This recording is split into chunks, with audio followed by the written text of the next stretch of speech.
Oh.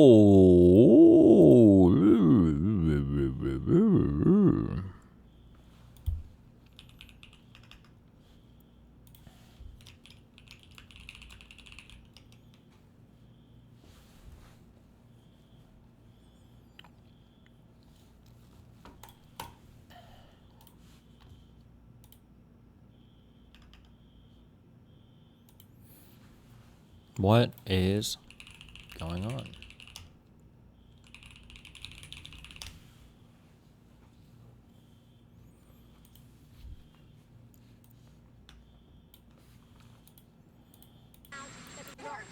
new report says that the military investigation has found that the United States struck the school in Iran. As Commander-in-Chief, do you take responsibility for that? That is what? As Commander-in-Chief, do you... For what? For the strike on the school in Iran. A new report says the military investigation has found it was the United States that struck the school. I don't know about it. Are you the president? How do you respond?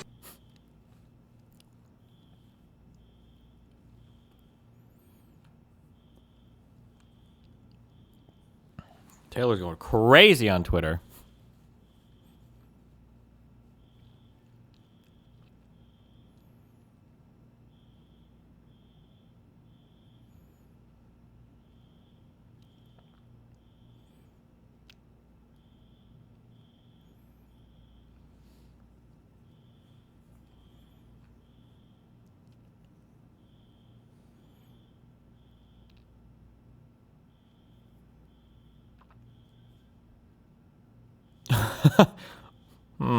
What does this apply to?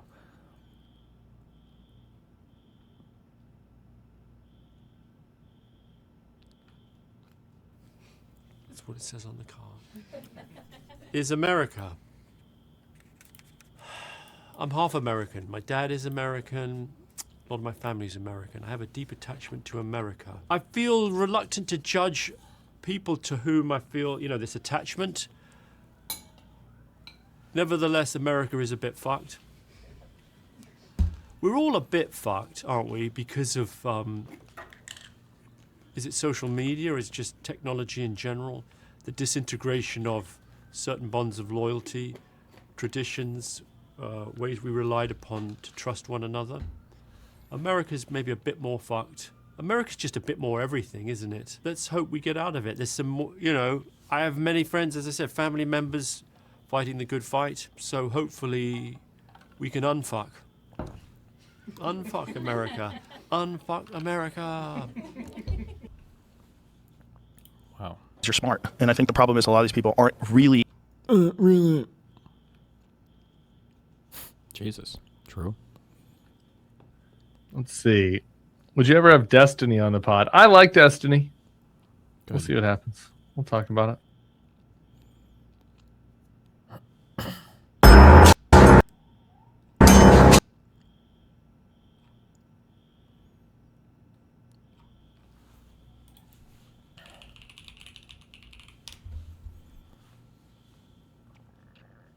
Me was, and what eventually broke me was it used to be like in 2016 and 2017, I felt very in control of the Overwatch team and the direction of the game as a game director, working with Ray Gresco as the production director. It felt like we were running Overwatch and we were very, very successful and doing a good job. And I think the fans were happy. And then as we transitioned, Overwatch League was the best intention. My parents always say the road to hell is paved with good intentions. That was the Overwatch League, and it ended up being an albatross. And then Overwatch 2 was the same thing. And what it boiled down... Wait, what happened with Overwatch League? Why did it get so fucked? For me, like what sort of ultimately broke me in my Blizzard career was I got called in the CFO's office, and he sits me down and he says, he gives me a date, which at the time was 2020 and was going to slip to 2021, but at the time it was 2020. And he said, Overwatch has to make in 2020. And then every year after that, it needs a recurring revenue. And then he says to me, if it doesn't do dollars, we're going to lay off 1,000 people, and that's going to be on you. And that was just the biggest fuck you moment I had in my career. It felt surreal to be in that condition.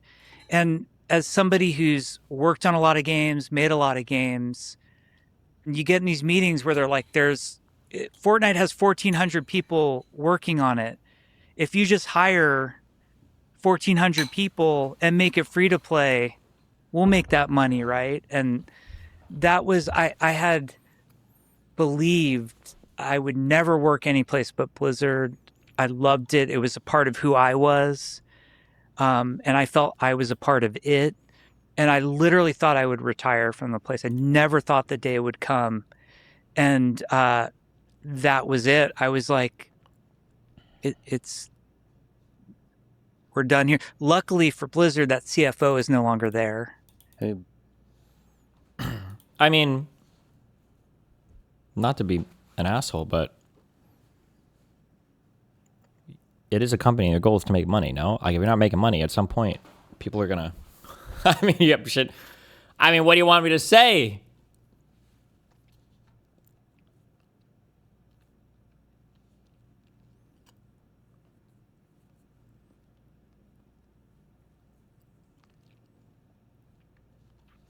Holy fucking true.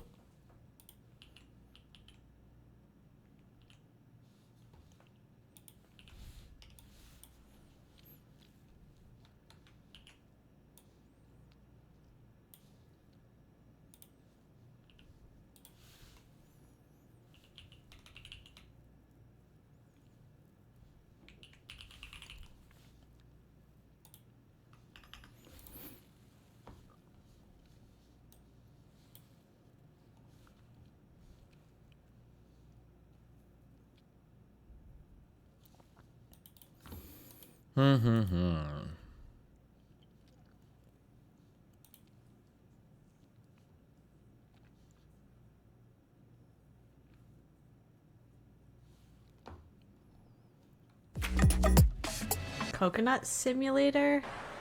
Can I... Okay, that's it, huh? That's everything? You got 58 points. There's really nothing you can do, huh? Well, it's Coconut Simulator. Is this a jump scare? No, it's Coconut Simulator. I paid money for this. How much was this? Before I answer that, quit out. Try realistic game mode. I think it'll change your mind a little bit.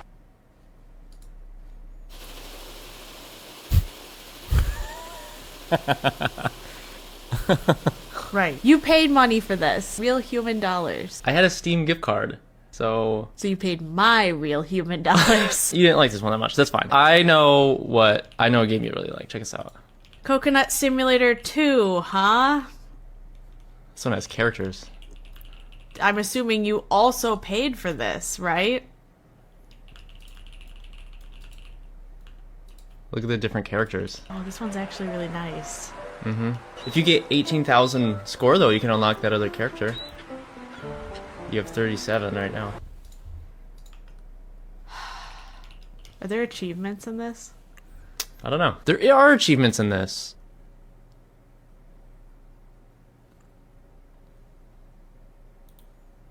Yeah, I have one more game I think you'll really like. Cactus Simulator, huh? Cactus Simulator Remake.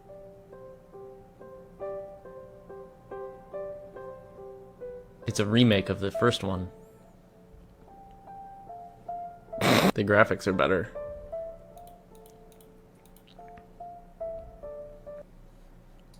Wow. He has more games coming out, like Banana Life Sim. You can pre-order Banana Life Sim.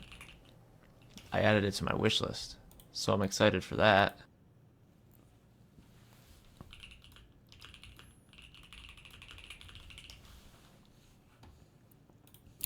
Now that's what I call a cool story. Xbox Hi, Dad.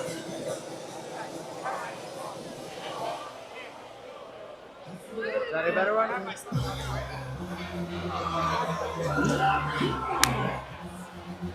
Hell yeah! Don't act like I'm a weirdo. Delete it. No, you're not a weirdo.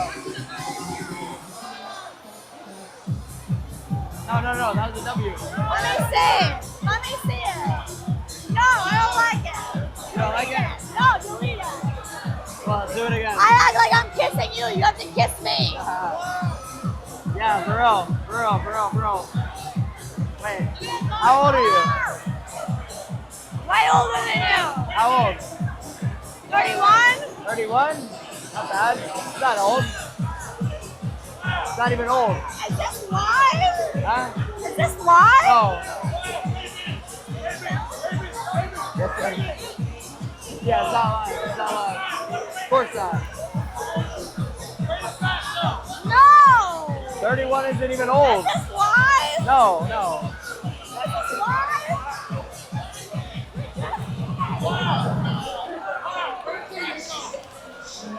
I'm gonna kill you. Okay. What? Okay. Notification sound. Like the old iPhone recording sound. I'm Listen. gonna play the Xbox notification sound. Computer. Xbox notification sound, 1 hour. What sick person? Oh, it's that is that. It is the same thing.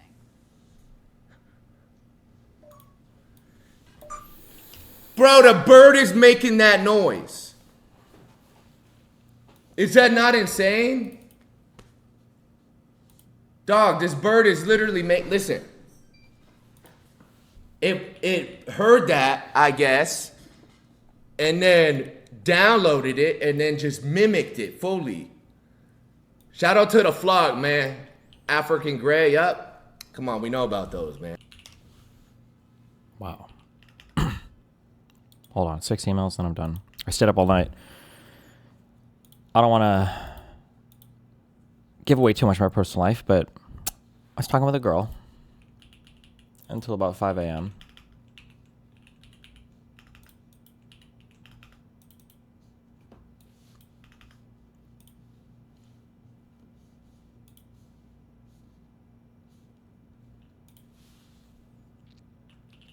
Does she have BPD?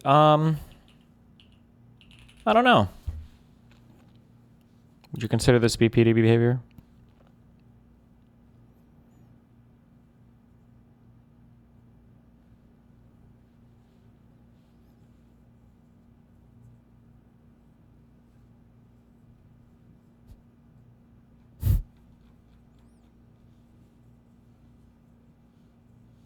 Jesus.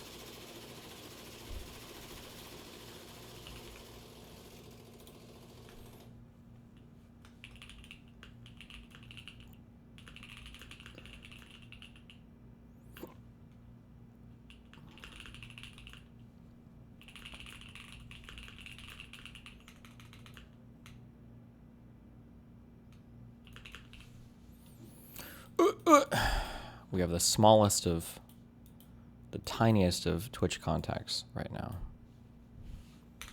Hold on, I gotta make sure I'm very polite in this email.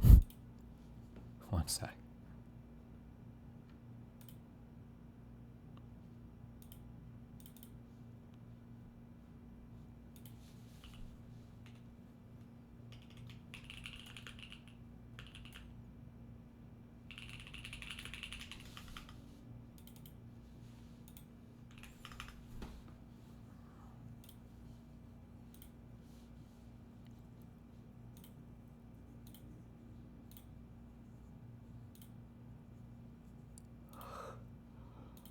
Boom, boom, boom, boom, boom.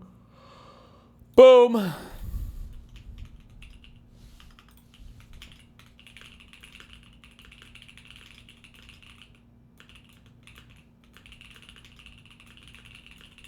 Boom.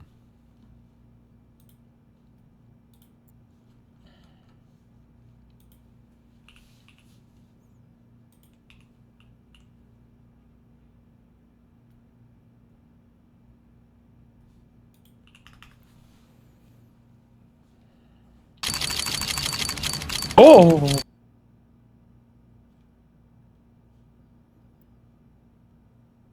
Uh-oh.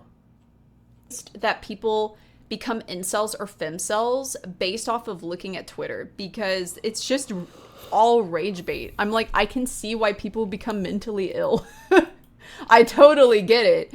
There's so much dumb shit on there, and it's like, it doesn't represent real life at all.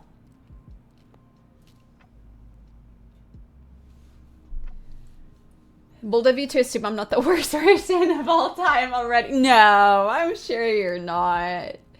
Oh yeah, bot replies too. There's a lot of bots, and sometimes you can tell people are purposely rage baiting. And they'll be from like a completely different country and trying to rage bait about another country. It's just like, it's such a mess. Bots talking to bots. It's so bad. I still have it because it's still semi good to have. What? Why was this a clip? The comments, but you have to make him happy. You have to. I'm you afraid have to let him. Click this. Okay. Oh my god. This is you. Your coffee is looking weak as hell. Bro, I'm not joking, bro. My agency reached out and was like, you always drink on your stream chocolate milk, right? We're trying to get you a chocolate milk sponsor. I'm like, what the fuck? I haven't had There's no way, years. by the way. There's no way. Yes, I'm not joking. I'm not joking. I'm not joking. I'm not joking. I'm not joking. That's right. I'm not joking.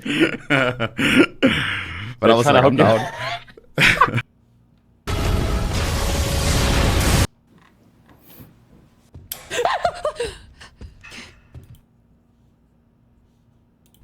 Holy shit, they're a potato! Ah! What?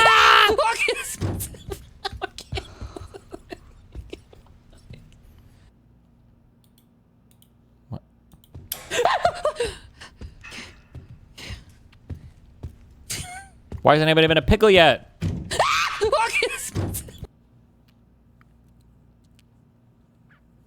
My dreams, I live for that wealth, the wealth of space.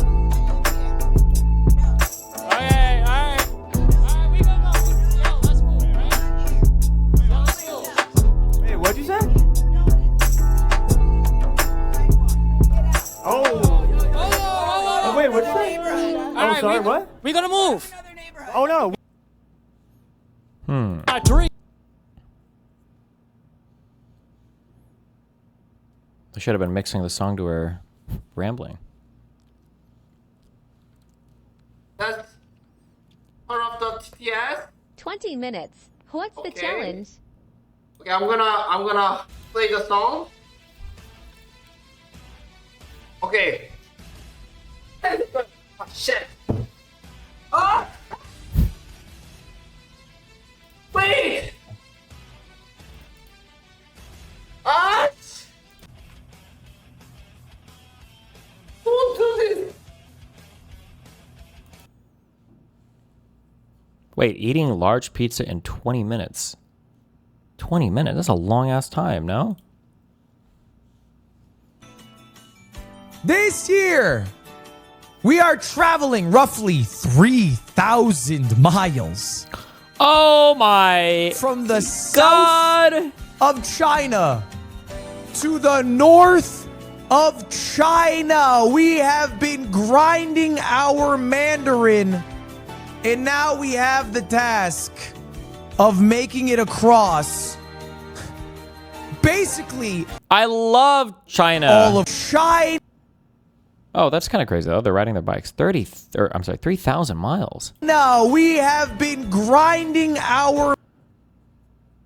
What's like a good miles per day? Wait, that sounds like it'll take a long fucking time. 80 miles a day?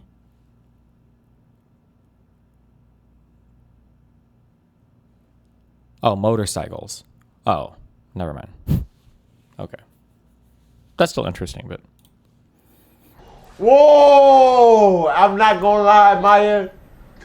This is it's so much nostalgia right here. These the cockroaches that used to fly back in the day. Do you genuinely have a problem with people going on trips to China?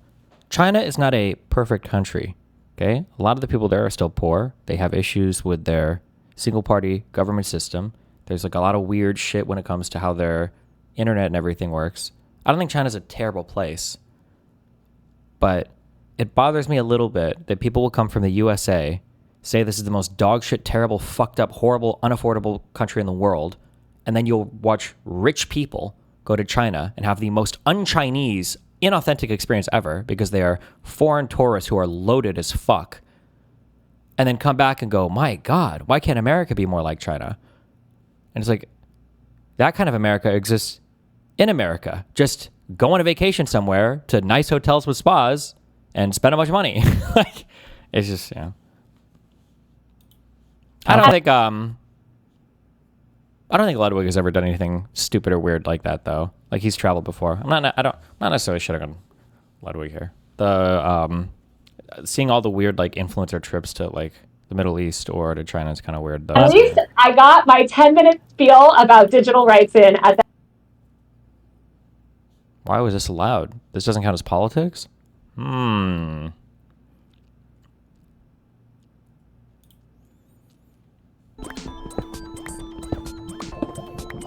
Lard, you typed this 20 times. Your movie, anime, media take from yesterday proves you didn't pay attention to Dune or Dune. I don't even think we talked about Dune yesterday. I have no idea what the fuck you're talking about. Jesus.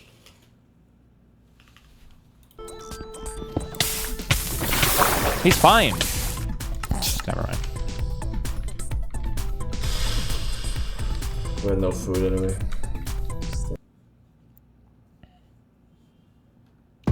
Such crispy, salty, buttery flavor. Oh my God, it's the guy! Ritz goes great with And the ham. meme!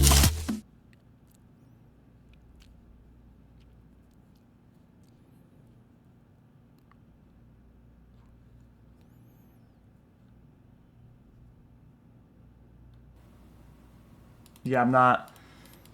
Oh! No. Spreadsheet. Oh, this guy found it.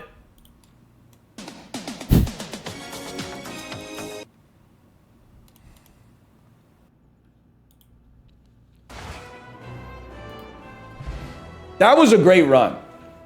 Wait, did he really steal the cinema guy from my chat? He did the cinema thing from the emote in my chat that comes from my chat.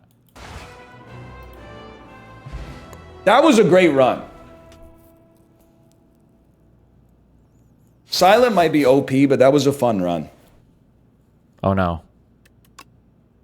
Is it Berg died. Uh-oh. Okay, it's the worst amount of damage you could do. This is really, especially after all that the bang dicky stuff. I can't believe that. How could you fucking do that to me, bro?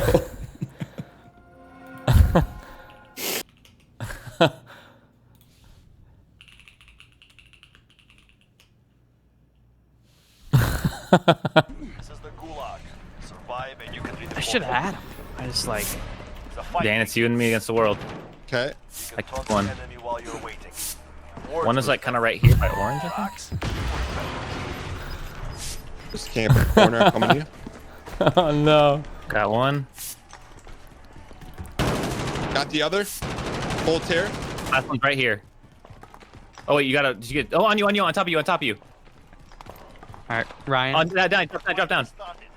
I'm out of fucking ammo, dude. What's up, Mal? Amaru. What?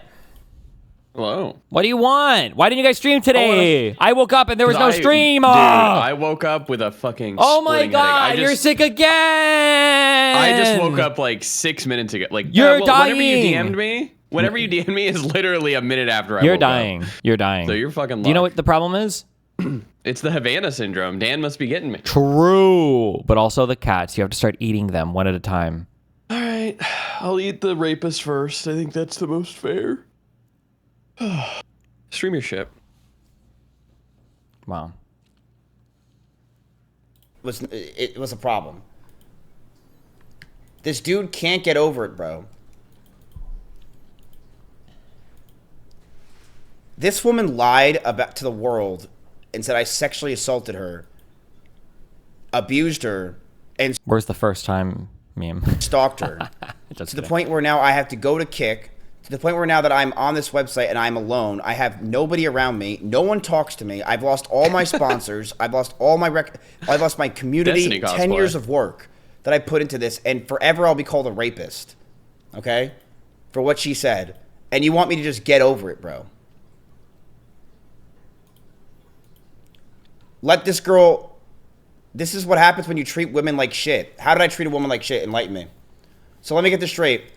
Me and Emmy having a toxic relationship and I slammed doors equals I deserve to be called a rapist. Because it's the only thing that's been definitively proven is that I slammed doors. And I punched a hole in the wall one time when she wasn't in the room. Tell me where I treated a woman like shit. I get deserved to be called a rapist for the rest of my life. Well, punched a hole when she wasn't in the room. I mean, from which room to which room? What if he was in the next room punching a hole? To get to her. To her room. I mean... Holy shit. Tricky how he phrased that. You see that? Tricky.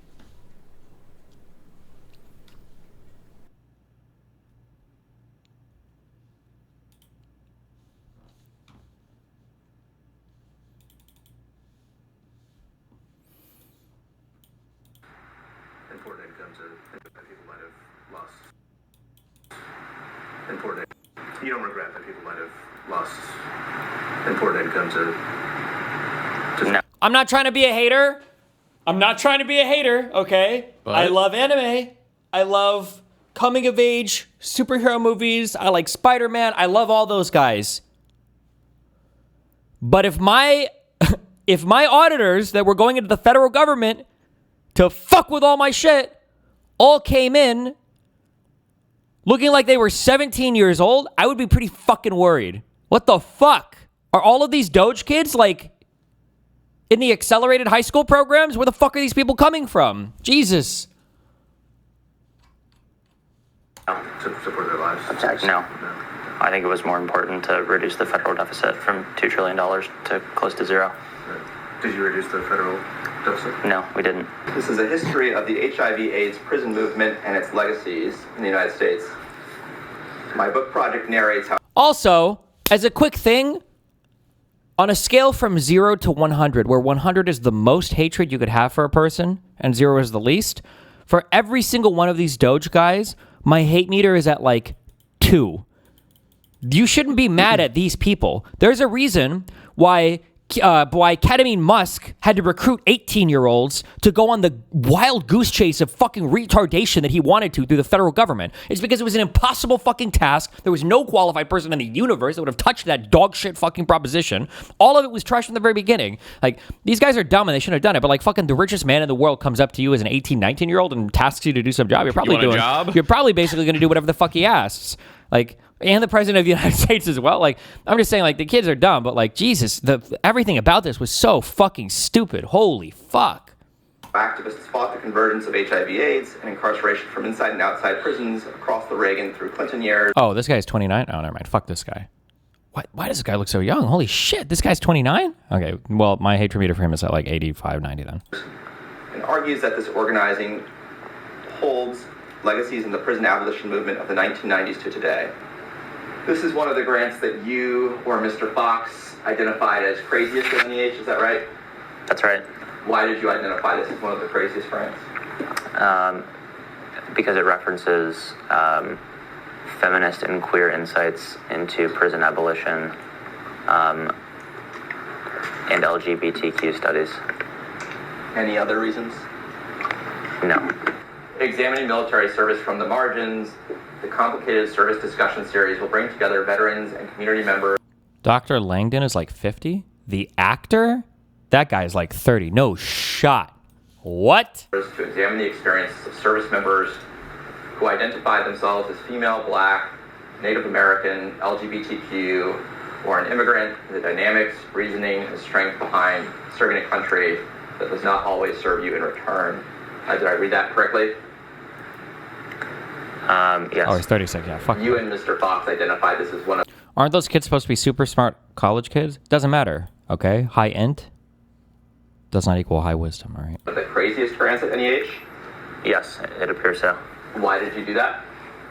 Because it explicitly says LGBTQ. Do you have any history in, like, let's say, scholarly peer review? No. Okay. So, but this judgment call was made by you and your personal judgment combined with Justin's personal judgment to cancel grants based on DEI.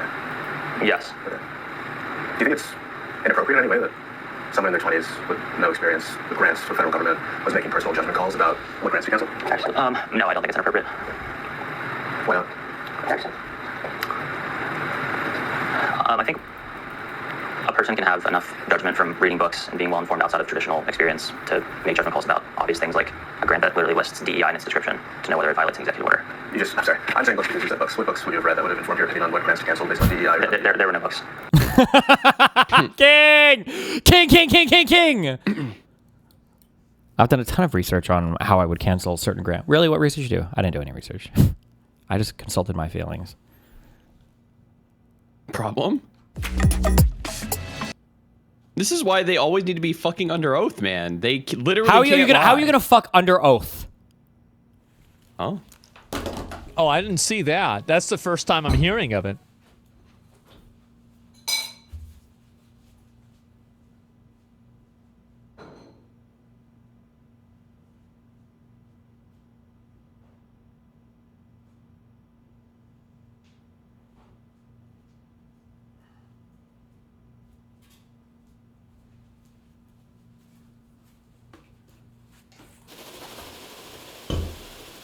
I just fucking wrecked you, Moot. You got me. I look quite the fool now. What's going on in here? Just chilling. Huh. Took a day off today, did you? Yeah, I woke up with a headache. You could have streamed though. Oh no, I only do boy content. You know that.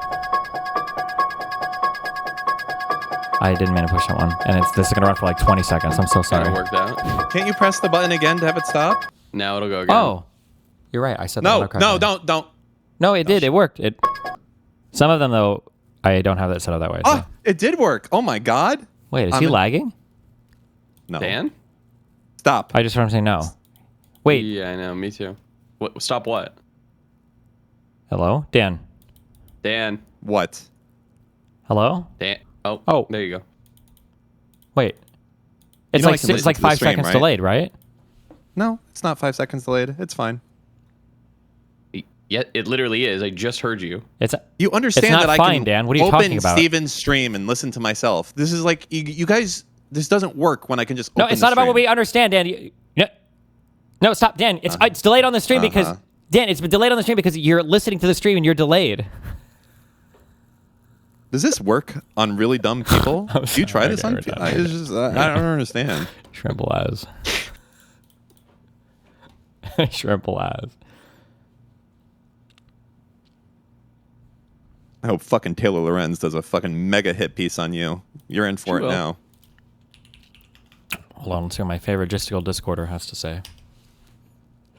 So I don't think that Destiny is necessarily actually stating that this is a dark money group. I think he's pretending to be an idiot in order to use the same kind of... Here's the reality. No one should talk about any of this. This is all retardedly fucking complicated. No one has any idea what the fuck is going on. Taylor definitely doesn't know what the fuck is going on. I think I have a better handle than I think anybody else in this conversation. If you're not willing to spend a lot of time diving through this shit, it's just not fucking worth it. Holy AIDS. And so I don't think that Destiny is necessarily actually stating that this is a dark money group. I think he's pretending to be an idiot in order to use the same kind of insults that Taylor Lorenz and Hassan Piker have used against other creators against Taylor Lorenz. So I think all that's... If I had to guess, he's pretending to be an idiot. He doesn't actually think it's dark money, but maybe he'll come out and be like, no, it is dark money. Like, I don't know. We'll see. Very fucking annoying to listen to her make a bunch of claims that are untrue. Again, in their... Oh, I love the clip chimping. I was watching Tom stream for a bit last night and then going back and forth because Tom thought some things that weren't true. This is in the beginning part of her stream, but I'm guessing they don't include the other parts, huh? Conversation, and Destiny miss on all of the things that are actually untrue and keep pushing on the things that he's wrong on. Like his claims on the fucking Omidyar shit, like he is just wrong. Like Omidyar does not qualify as dark money, not under her definition, not under anybody's definition. It just does not qualify as dark money at all. I think Destiny's It would 100%. But the issue is that, like, Tom thought... Actually, well, somebody correct me if I'm wrong. So, like, Omidyar Group, that's not a thing. That's not a real thing. There is no such thing as, like, the Omidyar Group LLC or incorporated network or anything like it. That's just like an umbrella term given for a whole bunch of different companies that are part of, like, this thing. Like, projects that Pierre Omidyar or whatever has founded.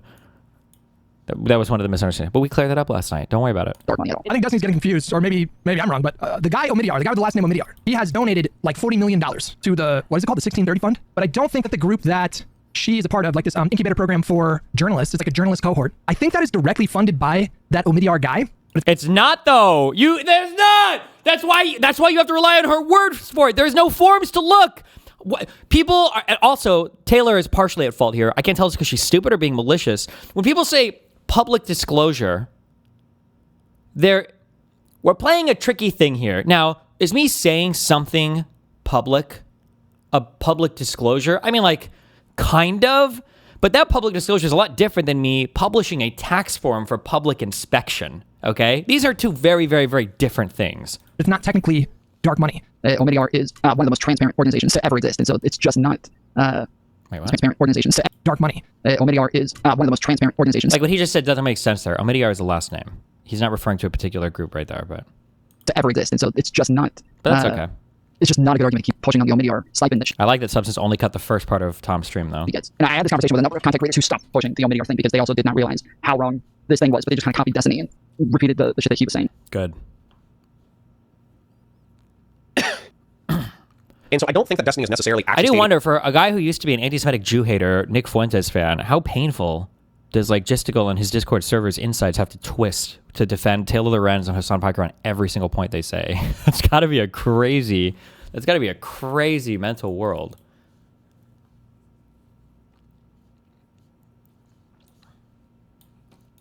She was just like the other issue too is that like these guys are only anything because I gave them the after hours like Destiny drama. So to see them try to like transition to talk about politics for real is also very funny. But did you ever get an answer out of her as to why we never saw the damn contract? She would just like vaguely allude to lawyers or whatever. But that's yeah. She just vaguely allude to lawyers or whatever. Well, actually, she said there was something of a conflict there, was what she said specifically. Well, no. Actually, she said multiple things. She said there were lawyers initially, then she might have said something on a conflict, but then her ultimate statement when I pushed and pushed and pushed and pushed and pushed, does anybody remember? The ultimate statement after pushing a fuck ton was, well, I had a whole bunch of quotes, but then I decided, or my editors told me that it looked bad, so I got rid of them all. That was her final answer, okay? Now... She said there was a conflict there, as in she wasn't certain that if she leaked the contract, that it wouldn't out the person, that there wouldn't be some sort of special either watermarks or phraseology or something about the way the contract's set up, right? That gives away, it sort of uniquely labels it so that you could see who the person was. So you can never quote from any of it ever? We're just supposed to believe you? What about all the named content creators in the article? Didn't they name literally like 10 content creators that agreed to come forward and speak? None of those guys could share their contract? That's what she was concerned about, right? And so the funny thing is I believe Destiny was actually asked later to just publish the contract. What do you guys think he said? I don't see that confidentiality thing in this, unless they're misreading the under definitions or whatever. I don't know if these contracts are like actually uniquely different per person, so I don't want to risk like burning my contact on this, but I see... I don't want to risk burning my contact because I'm not writing a journalistic story on it. I literally got one person ship me a contract that was made in September, but I'm not gonna... Why would I publish that to counter a story that doesn't have any proof or evidence for it? That doesn't make any sense. Oh, so... I do understand. I'm sorry. This is the politics thing, switching your brains on and off. The onus is on the person making the claim. And it's so funny because I think Ethan Klein talked about Hassan doing this or somebody else doing this. The idea that you publish a story with a whole bunch of lies in it, and then you expect the other person to leak a whole bunch of stuff or publish a bunch of stuff to try to disprove the lies, even though they never proved the lies in the first place. It's fucking retarded. The same reason. He doesn't want to publish the full thing for the same reason. Wow. Listening to these guys like stumbling their way through politics, trying to figure shit out is painful. Do they do politics or do they just do drama? No, they've tried to switch to politics, but it's you know, people accuse me of just having like the contrary position to Hassan. It's like that, but on steroids for everything that I do. So whatever my position is, they have like the opposite take on literally fucking everything. It's crazy. So they're usually right then. Yeah, right about fucking yo mama. You saw some of the video there from just a short while ago, a massive police presence that we're seeing there in Bloomfield Hills, Detroit. Local police have responded to reports of shots being fired and a car being driven into Temple, Israel, there in Bloomfield Hills, which also contains a school. Now, this incident prompted Bloomfield Hills schools to go into what is being called secure mode. We can also tell you that an alert was sent out by Farmington Hills Police, which indicated that an active shooter event was taking place there in West Bloomfield Hills. Again, all schools and houses of worship in the area have been advised to shelter in place. Also, we can tell you that... Okay. Just to demonstrate real quick, I guess, like, if you want to talk about problems for the Omidyar stuff, and again, I don't even necessarily know if I would care that much about this. Maybe I would, maybe I wouldn't. So that network, it sponsors a thing called the Reporters in Residence program, right? And a lot of it, now they don't have to take external funding. It all comes from Pierre Omidyar, whatever that means, meaning it from his trust that holds who knows what investments. Imagine if you found out, let's say that Reporters in Residence program, let's say that all 10 of those journalists, let's say that all of them were out writing insanely pro AI articles or insanely pro crypto, finance Trump articles. What if you found out, because somebody leaked, what if you found out that Pierre's trust, the thing that is funding some of these programs, what if you found out that his stock portfolio was 100% like Google, Microsoft, Amazon, Nvidia? Would that change your view of the Reporters in Residence program? I think it would. This is what I mean when I say dark money, right? You're looking to go, well, hold on. Well, wait a second. I don't know what kind of journalists they're choosing. If this guy's source of funds are literally all based on a trust that is 100% invested in crypto stuff, right? Again, I don't know 100% because like they state their goals and everything else. Same thing with Chorus 1630. But I'm just saying that like that lack of transparency, there's some people could say, well, I don't know about this one. I don't know about this one. I would appreciate if you shut the fuck up and don't get on my ass about it. Yeah. Also, I do think it's a little weird that Taylor joined that Omidyar Reporters in Residence program and then 1 month later published that Chorus article. Also, I'm not trying to burn any bridges, but I take back what I said before about reasons why they might not publish the contract. Unless there's something that I'm totally not seeing behind the scenes, I feel like Brian and Chorus, I think they should have had a much stronger response to all of this.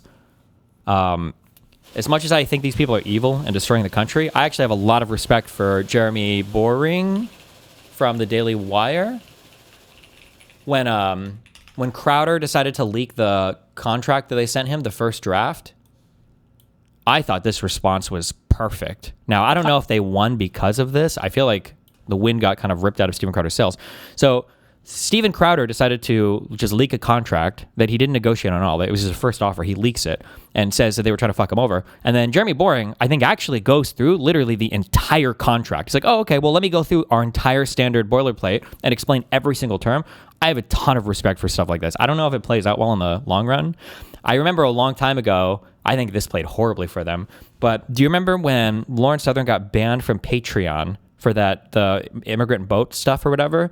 Oh, yeah. I remember the CEO of Patreon actually made a video explaining their entire policy and how they felt like it applied as well. And I'm pretty sure at the time he got roasted like crazy for that.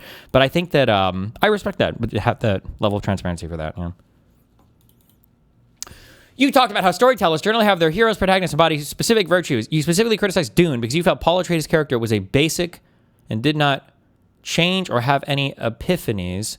But Dune is a story where all the conflict is internal. Your take about commie governments becoming the villain shows that you understand the idea when it comes to our republic. Okay, cool. You're talking about schizo right now. True.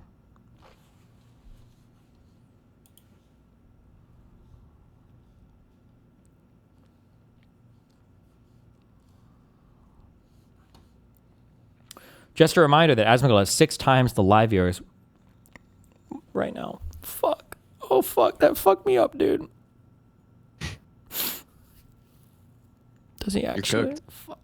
Yeah, he does. Fuck. That's GG. Fuck me, dude. Fuck, you just ruined my whole day on that.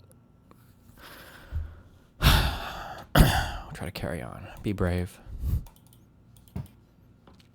You think the oil price fucks Trump or the normal 80% fall in line? Who the fuck knows, bro? We don't predict anything in this environment. I do like that Trump and some conservatives now have a very multidimensional view of trade. Actually, high oil prices are good because it means we can export them at greater values, which is technically true, but you would have never fucking heard anybody say shit like that before. Don't judge somebody's Dune take if you haven't read the book. Which one? I read this book in grade school. Dune Part 1. I love this book.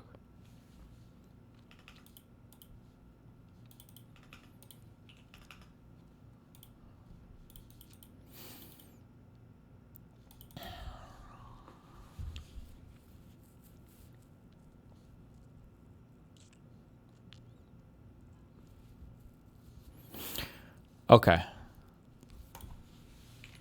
I need to have some things. Okay. Oh my God, Dan. I have a Dan mission. Uh-oh. I have a Dan mission. Are you ready? Do you accept the mission, yes or no? Is this going to get me in trouble? Depends on what country we're in. No. Okay. Jarvis, prepare for instructions. Okay.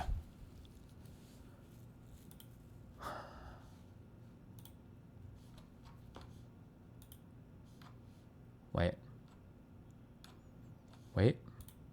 I already know what it is. No, you don't. If I guess correctly in DMs, you owe me. What did they say? I'll give you $1 trillion, but there's no world where you're guessing this correctly.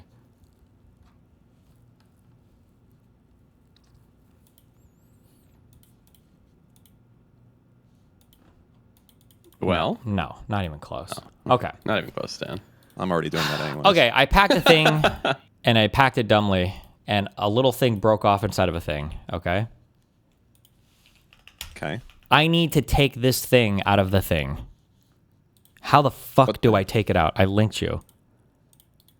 Okay. There is a little white thing. I don't know if you would call this a coaxial. I don't think you would. Oh, it's this tiny little tweezers? clear thing. Well, no, because it's like pushed in. Shielding. Like no. The shielding is would be on the outside of this white thing. It's like in the middle. Here, let me show you. This is what it looks like. This is what it should look like. You see where that antenna AN is? Yeah. This is what antenna BN looks like. Do you see how you can see all the way to the bottom? Oh, okay. I know how to do this. Yeah, I got a solution. Oh, what's the solution? Hot glue, and then you pull it out, and it should with like a toothpick. Pull it out with it. No, hot glue. What the fuck did I say? Toothpick. What do I do? I just pour glue into it? A little bit, a little tiny amount. It'll attach to it, and then you just right on top of the fucking hole. With a toothpick. He's saying on top of antenna A, yeah, with a toothpick. Put the hot glue in there, plus the toothpick, and then pull it out. Yes. Like that. Yeah. Do you have any hot glue? Yeah, I have a hot glue gun. We should hang out sometime. You can come over and grab it whenever you're done with stream, bro. What do you mean he's got to come over? You know who you're talking to, right, Dan? Shut the fuck up. What day is it? Is it Wednesday? Oh, it's Thursday. I was going to say I could be over there, you know. Oh, no, shit, I have plans tonight. Well, with next who? Wednesday. Next Wednesday. Who do you have plans with? I got Redact executive team meeting. You and Johnny? No. Dude, the executive team. God. Johnny shows up. What do you want, Kafka? Hey, Yeah. I saw you were doing some research stuff on the Mediar group. Oh, God. Yesterday. You better not be here to guess. You better know exactly what the fuck you're talking about. Yeah, so I saw that there's a part of it that has to do with the Mediar trust. Did you look into that at all, or were you only looking at the LLC and the 501c4? I mean, a little bit, but what about it? Okay, what's your familiarity with trusts and how they work? Wouldn't you like to know? I think a trust is like a non... I want to know if I'm talking to somebody that knows what they're talking about, or if you're just going to guess. Okay, well, let me go ahead and tell you. A trust is a... Here we go. I don't know. Yeah, no. It's just a thing that You're holds doing things. great. It's an entity that holds stuff, I think. All right, I guess that's a good foundation. But I don't know if it's like a thing unto itself. Like, I don't know if it has like an EIN or a social security number, or if it pays taxes or whatever, or if it just holds other things like businesses or whatever else. Yeah, so... No, hold on. I'm just messing with you. Hold on. I know what it is. Okay. A trust... This is a good joke. No. I'm trying to remember. I'm pretty sure... I think a trust is like a fiduciary legal arrangement where you have like a third party, like a trustee that holds and it'll manage assets on behalf of some beneficiary, right? It's kind of like a very like generic layman's version that you might hear I'm just giving you the from generic Claude or trust. ChatGPT. Just giving you the generic trust definition, but yeah, go ahead. So there's a third party that most people forget about whenever they talk about trust. It's called the grantor or settlor, which is the people that actually put the money into the trust or the assets into the trust at the beginning.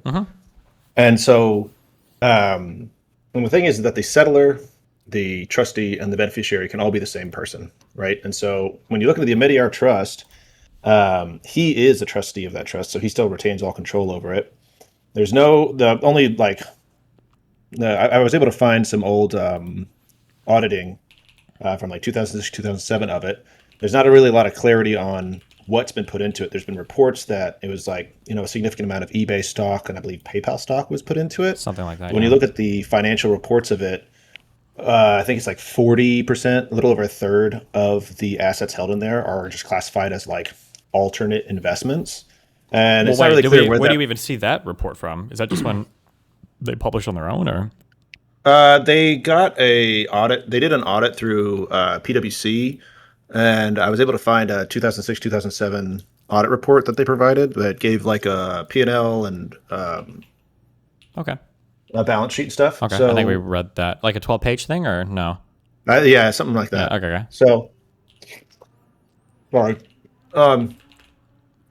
So the deal is why this is important for kind of what you're talking about with Taylor is that while we do know or have high reason to believe that Amidiar put an initial amount in and funds that trust himself through stock, there's no real way to know what those alternative investments are, where they came from, and then also how they're used. Because as you said, it could just hold things. It could hold a business, right? So like to use an example from that like has been in news before is like, let's say that trust owned a hotel, and then I wanted to put money into that trust, but I wanted to do it in kind of a sneaky way or in a way that would make it so that it's technically not taking a donation. I could go, quote unquote, stay at the hotel for 2 nights and he could charge me $1 million a night, and then I've now paid it and it's income and things like that. And so those investments, that alternate investment that makes up 40%-ish of the trust assets, we have no idea, if there are avenues for people to influence that trust that then gets funded into it. So like some people might see the trust and go, oh, this is some kind of a special legal entity that makes it where even if we can't see it, it is special and can't be used for, insidious things. And that's wrong. It totally can, depending on the trust document. Oh, sure. I think this is, I don't know if you were listening to my stream before, but I was saying before, even less insidiously, like that trust, the money that comes from that trust ends up funding a lot of the Amidiar network stuff. But imagine if that trust held 100% like oil and tech stocks. Would you still feel the same purity when they say, when Pierre says, well, I only, everything is funded from my own stuff, right? To be clear, I personally, I don't think it matters that much because I don't believe in this like weird transferred intent sneaky shit. I would just look at what Pierre himself does. Like if he's supporting a whole bunch of people that support oil stuff, I was like, okay, this is a guy who supports oil stuff, or supports a whole bunch of people that support, crypto or whatever. I'd say, oh, he's a person that supports that. I don't think I need access to all of the underlying financials of the underlying financials to make that statement. But my whole issue is that Taylor Lorenz is acting like you do. Like if I see the 1630 Fund as a financial sponsor of an organization, well, I can probably guess what that organization is about. They're probably at least a center-left organization. And then I can see Chorus, and I see the people they have, and I know what they're about. I'm like, oh, yeah, I see what they're about. I don't need to know the individual donor to every single person that donates to the 1630 Fund. Like I have enough information right there. This is why I just don't like her definition of like dark money. It just seems really, really stupid. Yeah. Right. That is, I mean, yeah, the only reason I'm really talking about it is to just show that she's like a dumb hypocrite who I don't like. Sure. But... and you're right, where like they're using these terms like dark money, blah, blah, blah, blah, blah. And that's not like a legal term or a regulatory term or anything like that. It's just a way that it's just a term they're using to just describe, I don't know where this entity's money is coming from. And it can be applied to literally almost every entity other than the specific ones that have to file that thing, which is so like a vast majority of entities are dark money in these people's eyes. And it's like the funny thing to me was like, well, if she received money from Wired, I'm pretty sure Wired takes like advertisements, and she doesn't know where the money for those for the companies that own that are paying for these advertisements is coming from. So like you can go down any chain you want with how she receives her money. It's like there's going to be entities where we don't know where their money comes from technically. Sure. So why are you know what I mean? So it was just that was just really frustrating because like for all the reasons that we've talked about and said before, but I just want to make sure, like, when it comes to, I feel like she has a very intentional and annoying tactic of kind of getting to a point where, like, oh, I know that this is like a legal topic that people might just not know make much assumptions about. Yeah, right. She and can so she can sneak a whole bunch of stupid claims in because nobody really knows. Even for me, admittedly, like, a lot of it is like very, very, very confusing, trying to sort through and navigate what the fuck we're even talking about. Yeah. Right, and so it's kind of a thing where, like, whenever in the article she says, like, well, they were required to tell. I don't remember if you brought this up in the discussion with her. They were required to, like, inform Chorus or things like that about interactions with government or political figures, and it's like that is probably a true statement, but you're leaving out the second half of it, which is Chorus is required to do that by the government, and that is then transferred to people that accept money from Chorus, right? Yeah, because if Chorus didn't have that, it's like, it's not that Chorus is controlling these people, it's that the government is forcing Chorus to have this regulation or to have this, like, regulated action, and they have to do that. So, or even just to keep themselves safe, because, like, the way that the FEC is pretty strict about like donating money to political candidates or campaigns, right? There was a really famous political pundit by the name of Dinesh D'Souza who tried to send $10,000 to his friend through a couple other friends. Yeah, the filmmaker guy, which was illegal. You're not allowed to do that. You get in trouble for that. So when Chorus says, like, you have to loop us in or you have to inform us when you're working with other people and you can't send any money to them, from this or whatever, like, it makes sense that they would double check, because imagine you find out 5 of your content creators have been, donating money or doing in-kind services for political candidates, and it all came from Chorus. Whoo, that could be like an election-destroying, quote-unquote, scandal just because people didn't even know that there's a bad thing. I don't know how much contract law or how many contracts you've seen or what you do, but it's like, as somebody who signed a decent amount, I've seen a decent amount, it is very fucking annoying when people, like, fucking explode over, like, boilerplate contract language, or they interpret it to mean the most ridiculous, bad faith, stupid shit possible. I don't know. I'm curious, for your media reporting or for articles you read or anything, have you ever seen somebody, like, go so hard on a contract while giving so little of it? There were like 15 words total, I think, that were even quoted. I don't even know if they were quoted directly from the contract in that Taylor Lorenz article, and it was the center point of the story.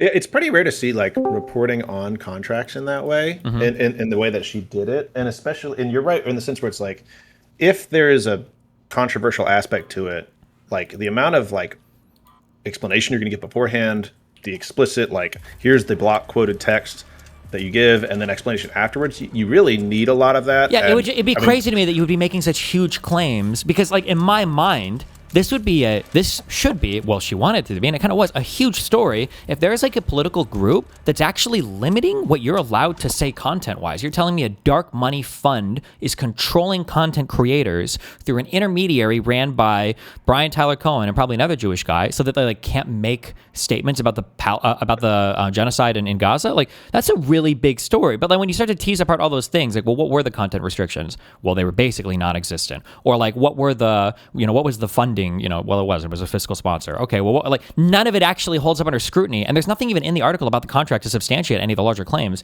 I don't know. I don't know why. I'm actually the most disappointed by Wired for publishing it, but I don't know what their reporting or whatever section is like. So, sure, and this might just be because I actually do have an ethical code that I face liability for and have to adhere to, or else I actually can't work in the position that I have, rather than just kind of a idea that would exist. Yeah. So, like, 2 things on that. One, if anybody handed me a part of a contract and asked me to comment on the contract, I would not do it. If someone said, here's 9 pages out of 10 pages of a contract, can you tell me about the contract? I could say, I can tell you about the individual clauses, but I cannot tell you how this contract works. Because if you don't have a whole contract, you can't, in good faith, like, tell me how it works. One. And then also just real quick on that. Okay, because this is so true, because there was a section on the that another TikTok creator posted about whether or not you had to loop in Chorus on whatever. And it was irritating because Taylor and I think a couple other people were running with this section saying, like, oh, look, it says you have to loop in everybody related to the newsroom, but who knows, that could be everybody or everything. It's like, well, hold on. What section of the contract is this under? This is because it was like a lowercase Roman numeral 4, right? If this is under a section, pertaining to all of this, that's going to change a little bit how you read the contract. And then hearing people say things like, well, we don't know what this means. Well, hold on. If it doesn't have a capital first letter, it's probably not a defined term that would have been defined earlier in the contract. So it's probably just like plain English. And oh God, yeah, just the amount of people that have never seen contracts before that are, and I don't care about normal people, but seeing Taylor Lorenz like misrepresent all this and fuck it up, like, yeah, it's so fucking irritating. Oh God. Go ahead. Well, so no, you're fine. And the other side to that, like everything you said, correct. But then the other side of that, like if I was writing this article and saying, okay, what would I want to really help me prove this? Like, you're right, the contract is really important. But the other side that's really important that I didn't see really anything in there is the actual behavior of the parties. Yes. So you can say whatever you want before and after a contract. If it's not in the contract, then you can't be bound by it. However, if the parties act a certain way after the contract, as though like both parties think this is how the contract works, even if it's not explicit in the contract. So like, remember whenever you were like, oh, there's no exclusionary language here, so I don't know why I would assume that. Well, technically, if Chorus went to them afterwards and was like, you have to do, it has to be exclusive, and then they acted as though that is true, you could say, and that, so then you're like, okay, well, kind of like this does actually exist and it is part of the contract, or at least the relationship. But you would need to show that. You would need to say like, here's, and also I know that because they acted this way. Yeah. And they did. And that's more of a story than at worst, 100%. They have a poorly written contract. Yeah, so I agree 100%. The behavior part is super important because, like, another thing that people don't realize, especially when you're dealing with premium talent, maybe for like frontline workers or low-level talent, maybe this isn't the case, but especially for premium talent, like, you should be careful when you're signing a contract. If you've got, you know, depending on the dollar amounts here, you should have another person go over it, ideally somebody that's well-versed in contracts. But generally speaking, contracts are not written to try to fuck you up or trip you up. They're like, because nobody wants that relationship with especially with high talent. Nobody wants that relationship where they feel like they're getting fucked over the entire time for the contract. So if something is phrased poorly or inarticulately, and it could lead to somebody like fucking over one party hardcore, generally speaking, I'm being very general. That's not how it was intended to be written, because nobody's trying to sneaky fuck you over, because nobody's going to want to work for you. It's going to suck, and everybody's going to hate it, and then you're not going to get what you want out of your talent. And then worst case scenario, if any of it leaks, especially in the context of a political organization, now I wouldn't just give people the benefit of the doubt out of nowhere, but I'm just saying, like, in general, I think we need a little bit more than an highly partisan Taylor Lorenz's interpretation of how she thinks all of it works. Right, and if I do some transactional work, not a ton, but I do interact with a lot of just straight transactional lawyers, and they will be the first ones to tell you, like, if you want, even if it's not like language that is binding, you can just put like an explanation into a contract. You can just say this section is here for this reason. Nobody understands like redlining, like, because I saw that was some of the first things of her article where she was like, they were given these contracts and they had 3 days to sign, and it's like, or what? They were going to kill their families? Who's forcing you to sign in 3 days? Like, what do you mean you had 3 days to sign? Like, you can, like, I've done this before. We're like, hey, the language you have, especially because I'm very protective of intellectual property. And sometimes when people ship contracts over to me, the boilerplate language sounds like sometimes it would give them the exclusive right to a video that I've done an advertisement on. And sometimes I'll request like, hey, can I either get like an in writing explanation of this clause? This doesn't give you the right to take my video in the future and use it however you want, or I still retain the rights to this. Can you like add that to the contract, or can I at least get something in writing clarifying that section? You can just ask for that. That's not a big deal. You can just ask for it. Yeah. Nobody's trying to sneak fuck you over unless it's a horrible fucking person on these things. You want like a contract is a mutual understanding between two parties for services rendered and payment given. Like you want to have like a good relationship here. Well, and like, right. And then also on top of that, like if you are doing a contract, like, or any kind of offer or something, usually the reason that you give a person a timeline like that, it could be to pressure them. Like it's totally possible, but it's also because you don't want to just have an open offer just out there. Because if I make you an offer and don't put a timeline on it, there's statutory, or there's common law ways that it closes, but like it could just sit open for a long time and I might forget about it. And 4 months later, I don't want to be bound by this contract anymore, but you go, oh, it's still open, so I'm going to take it now. Yeah. And now I'm bound by this offer. And so if you put a 3-day thing on it and the other person, like, I didn't see any reporting where someone said, I asked for more time and they said no. I didn't see anybody in there that said, I saw them say like, we don't want to make changes, right? I think there was something like that, which is like, okay, that's a fair thing for someone to say. Sure. But I didn't see anybody in there say like, they told me, I asked for more time, they told me no. Yeah, exactly. That would have been a big deal if somebody said, I tried to renegotiate this point. Because I think she even had quotes in there for people saying, I think this is take it or leave it or whatever. And it's like, did anybody even try? Did anybody even try to ask for a change on anything? I don't know the average age of the person that was like being engaged on these course contracts, but like the engagement I saw, or like the quotes I saw there, seemed like these seem like people that are either just like not familiar with contracts or just very young and don't really understand kind of the dynamics of this. Sure. And I think that like there's not an excuse from Lorenz that I heard for why she would like construct it that way whenever she repeatedly kept talking about how many fact checkers, legal, and editors like were on it, because it's like, well, you had all these resources to help you make this clearer, and either they didn't or you chose not to take their advice and you still put it out this way. So I realized in our first conversation that she was lying about this, because my first one I was trying to be a lot more patient. I'm trying to think. I asked a question because I knew that if I got the actual answer, I think in our first conversation, I think I asked her explicitly, are you saying that like a wired lawyer told you not to do a thing or something? I think I asked that explicitly, and she said, well, no, I made this choice. And then this conversation, I leaned way harder on. I was like, okay, wait, they told you that you couldn't publish any of the contract, you couldn't quote from any part of the contract, and then eventually she's like, well, no, I had written a bunch, and then my editors and legal, you know, we went and revised it. And I was like, wait, they told you to remove the quoted section. Like, well, no, they were just really big block things, and I think the writing looked really bad, so we had to change it because the writing's bad. Hold on, so they told you to get rid of the section because the writing looked bad? It's like, well, no, I got rid of those sections because I thought the writing. It's like, okay, so it was all you, motherfucker. You lied about all of it. Sorry.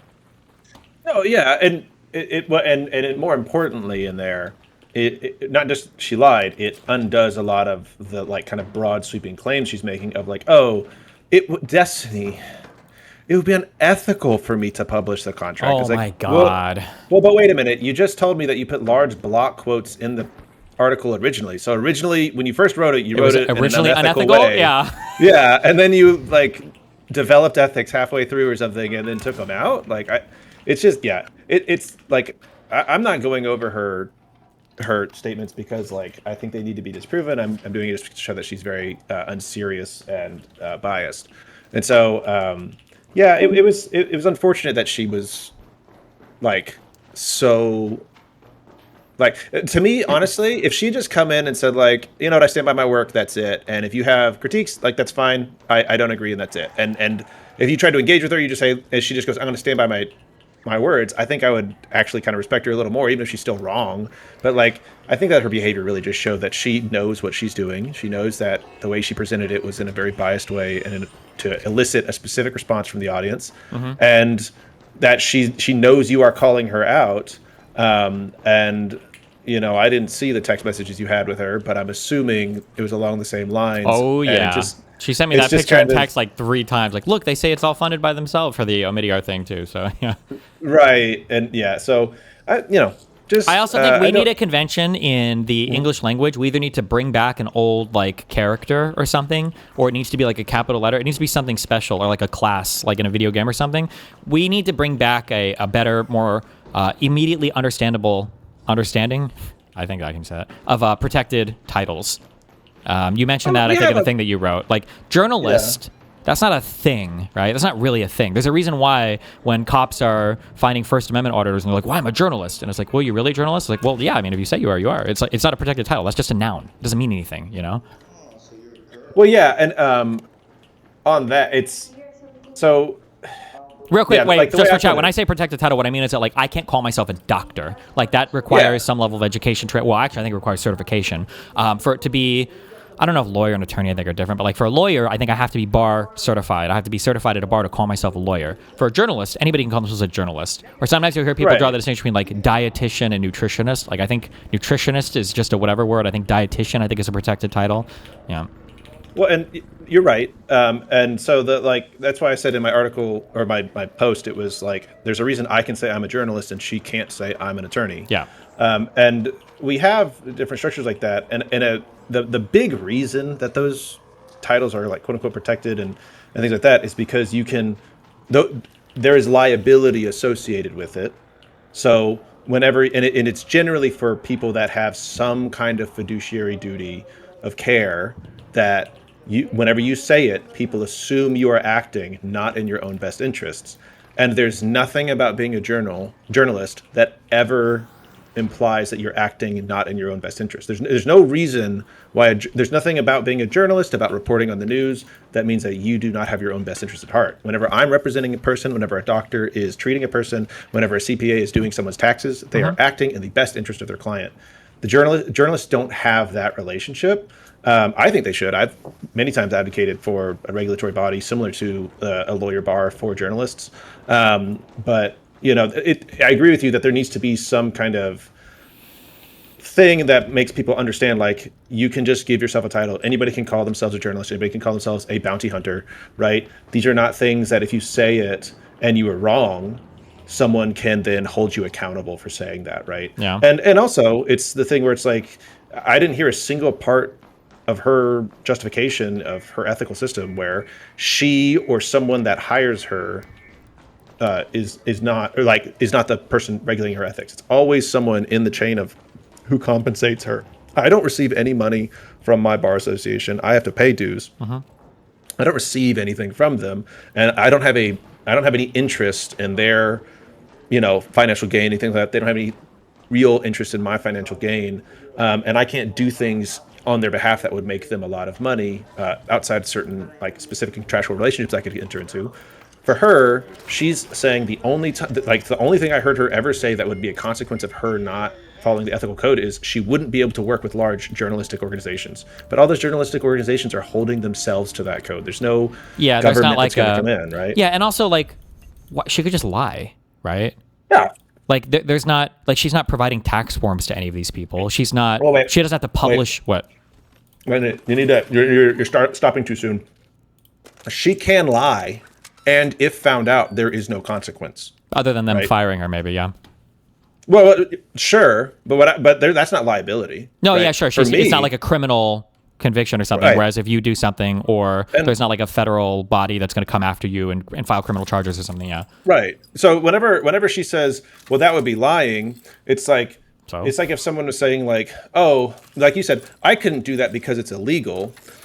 Okay, yeah, true. But really what they're saying is I couldn't do that because it's illegal. I would go to jail and I don't want to go to jail. For her, she's saying, well, I couldn't do that. That would be lying. It'd be mean. And presumably that would make me lose my job, though I don't know if that's true. I don't have any evidence. So So she's a person I don't really enjoy.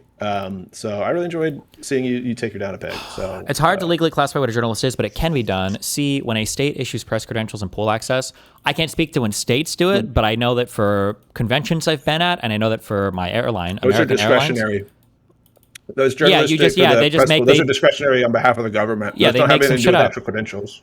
Yeah, they just make some shit up, and they're like, yeah, this seems like okay, whatever, and then boom, it's not like a. Yeah. I don't know if that's found in the state statute or codified anywhere or whatever. It's also important to note that regulatory bodies like the bar, medical associations, CPA associations, things like that are generally not really government entities. They're accredited by the government. The government might have regulatory requirements for them and want them to be held to a standard. But those people that work in them are not generally government employees, political people, or appointed and stuff like that.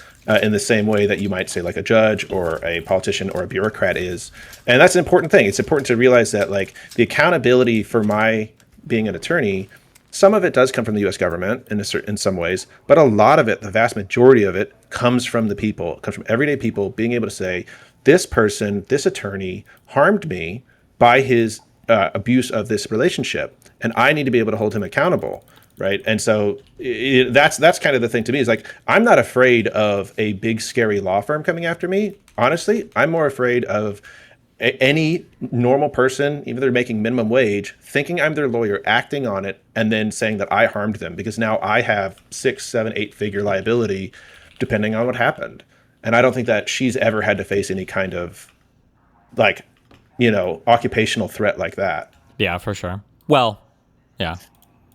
I was going to say it's funny because I think I didn't go into it because I don't want to go personal. Although actually I don't know if this is kind of personal, but she was fired actually from, was it the Washington Post where she was an actual hired person? And then there was some, I don't want to misquote the thing, but I think she had she posted a picture of her and Biden, I think with a caption, and it was a bad caption, like it was a mean one or something she shouldn't have written. And then somebody called her out on it. And she was like, you guys are falling for fake news. Like, I didn't even post that. And then it turned out, well, she actually totally did post that and it totally was her caption. And I think she got fucked for it, yeah. Yeah, fair enough. But she was quote tweeting some disgusting personal shit about. Yeah, she quote tweeted the pedophile shit. That's why I decided to go hard yesterday. In terms of like really digging through this, I am really disappointed.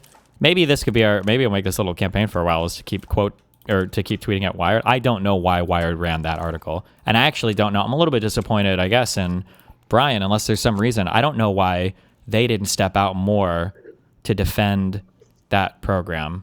Like, if Brian Tyler Cohen, I feel like he's a big guy. I feel like he could have written into Wired. For you. Yeah, good one. I feel like he could have written into Wired and either wrote a response piece, like an op-ed, or like wrote for corrections. I actually don't know why he opted not to do that. Yeah, I mean, I discussed that a little bit in some of the comments on that thread. I think there's almost definitely some kind of internal calculus that happened that we'll never see. Yeah, but I don't know if that's acceptable in this world, because you're talking about internal calculus that we can't see about a political organization that is incredibly visible, that has other content creators whose reputations are a part of it, that is existing in a political sphere where my reputation is kind of like a part of it, right? Like imagine if you're me, right? But you're not quite as smart, quite as handsome, as adept with as many good friends like you and everything, right? Like if I was somebody who wasn't able to do all the reading or research, whatever, and I see Taylor Lorenz's article come out, well, Chorus and I think are supposed to be on the same team, right? We're the same politics and everything. But like maybe I decide, well, I'm not going to defend this or say anything about it. I don't fucking know. I don't have enough information. And I wouldn't want to say something where if I say something publicly, I'm wrong because it comes out that like Taylor does leak part of a contract. It's like, oh shit, now I look like really fucking bad. I'm super blown up. I feel like Chorus is kind of burning everybody by not coming out with a much, much, much stronger reply. I'll say this. I think that you're right in a world where like, you know what? It actually makes you think about Z and Unfuck America. Mm-hmm. I think there's like a similar feeling and a different response. And I think that for when I think about Unfuck America with Z, I think she jumped right into it, said actually fuck you, and just pushed through. She kept posting, kept streaming through the jerk wave, as you put it, and said I don't give a fuck, and keep going. I think that for what Chorus was supposed to be, and this is me totally speculating, I feel like they wanted Chorus to be kind of more of a like grassroots feel. These creators are coming together to do things bigger than what they could do on their own. And then when this article hit, I wouldn't be surprised if a lot of those creators were like, I'm fucking out. Like, I'm out. Yeah, it's possible. And so, but I'm saying that if he hasn't, I've got 5 but if he of hasn't, the 90 people left. But wouldn't that be? And he's like, why am I fighting for this? Well, maybe they wouldn't piece out if that was the case. Maybe they wouldn't piece out, or they'd be able to attract more people if they had a stronger defense of it, right? Yeah. No, and also, I don't want to throw. I'm not trying to throw anybody in the bus. I'm grateful for all the opportunities I have, and I love everybody, right? But for the Unfuck America people, like arguably, one of the reasons why they were able to survive is literally just because me personally decided to actually dig through everything that happened and then join them afterwards to make a strong statement about it. Had I completely fucked off or not, and it really wasn't even me. It was actually a guy who sent me information about it. If I'd never covered that, would that whole org just be dead right now? Yeah, that's a good question. I mean, but okay, well then, Destiny, where were you for Chorus when they needed you most? I think I read it and looked at it a little bit, but like that's not my job. It's their job. That's Chorus's job. They've got to figure that out. I'm teasing. Well, but all I'm saying is like, I think that there's like probably just some reality to the situation where it's like, yeah, but like Brian Tyler Cohen, does he really want to do all that whenever you go back to doing whatever he's doing before, where he's already successful? Does he really like? There's just risks involved, things like that. Like I just don't know what the level of investment was by him and the other people in that project. And it's super easy for that stuff to just kind of like fall apart. Where it's like he just kind of had a moment where he's like, I could do that, but that's a lot of time and effort and things where I don't even know what I'm going to get on the other side. Or I could just make my public statement, let the chips fall where they may, and go back to doing what I do and make my money. Like this was a fun attempt. It didn't work, so be it. Which sucks, but like I could see that being just kind of how he came to that conclusion. Sure. I mean, I think that explanation is not satisfactory though. And I feel like what I'm trying to say is that like only one of us has ever talked to Brian before. So if you want more answers, you can go talk to him about it. Well, sure, but I mean, it shouldn't have to be a behind the scenes thing. I'm saying it's like a public figure, like who would I guess be on their side politically. He's just so used to taking dark money. He's dark himself. True. Okay, that's what it is. But yeah, no, I just hop on, talk about that little stuff first. Theroux, I saw you you hopped on? Was it to talk to me, or are you doing something else? No, I wanted to talk about the Taylor stuff because I'm pissed off about the partisan crap. Okay, because she doesn't know what she's talking about. To speak to the Brian Tyler Cohen stuff real quick. Argument. Can I ask a quick question? Just because you bring up that partisan word, when somebody says it's not partisan, that just means that it doesn't favor explicitly a political party, right? Correct. So yes, that means 100%. that I could create an organization whose sole mission is to dramatically expand the oil industry or dramatically expand like trans rights, and these would be nonpartisan organizations, right? As long as they don't explicitly avow for Republicans or Democrats. Like yes, 100%. Yeah. Okay. Just making sure. Yeah. Well, yeah, and that's what I'm pissed off about, right? Because when you look at like the Amidyar network, if you look, she keeps saying like the reporters, like, oh, there's Republicans here. I haven't found a Republican reporter that has been funded by that. Before this year, there's now some like AI people that have joined. So obviously that gets a little funkier, but everybody else has been like center left or far left, like Taylor Lorenz is. So like for her to sit there and go like, oh, it's nonpartisan. Well, yeah, it's nonpartisan because like their whole thing is reforming capitalism, and no fucking, no Democrat or no Republican is going to run on that shit. But it is like, there is an explicit political goal there. And that's how a lot of these orgs work, right? And when we look at Chorus, one of the reasons in the contract, they say, that they say like, hey, you have to tell us when you're working with a politician that we've helped you hook up with, is probably because they don't want to be seen as like explicitly endorsing somebody, right? There's a difference between educational and then like promotional. And they have like a 60-40 split where 60% of their money has to go to quote unquote nonpartisan stuff. Sure. So that's what I'm mad about. But yeah. Well, and further a little bit on that too is if you look at a lot of those control things there, a lot of it had, from what I saw, had to do with like if you are at a course event or if you're using course facilities in the course newsroom, yeah. Yeah, and it's like, okay, they're just dictating how people can engage with course assets, which is like a foundational thing of any contract, where it's like, if I'm going to give you access to my money and goodwill and other assets, of course I'm going to have a say in how they're used. Why would I not have it? That's like, even outside of any regulatory stuff, like imagine you were to hold a thing where 20 of your creators get to meet with somebody that you've hooked them up with, and then imagine after every single meeting, the person that you bring in gets like 15 different emails from people trying to coordinate something. It's like, well, hold on, fuck, there's nobody's going to want to be involved in this anymore because they're going to get spammed by every single person. Yeah, fuck. Right. That whole article pisses me off so much. It's such a bad faith, disgusting fucking article. I really don't know what's going on for Wired to publish it, and I don't know why Brian or Course or anybody didn't fight harder on like big retractions on it. Because the major claims of that article still stand, that they were dictating content to creators, that they were forbidden from disclosing or whatever. I think it's crazy.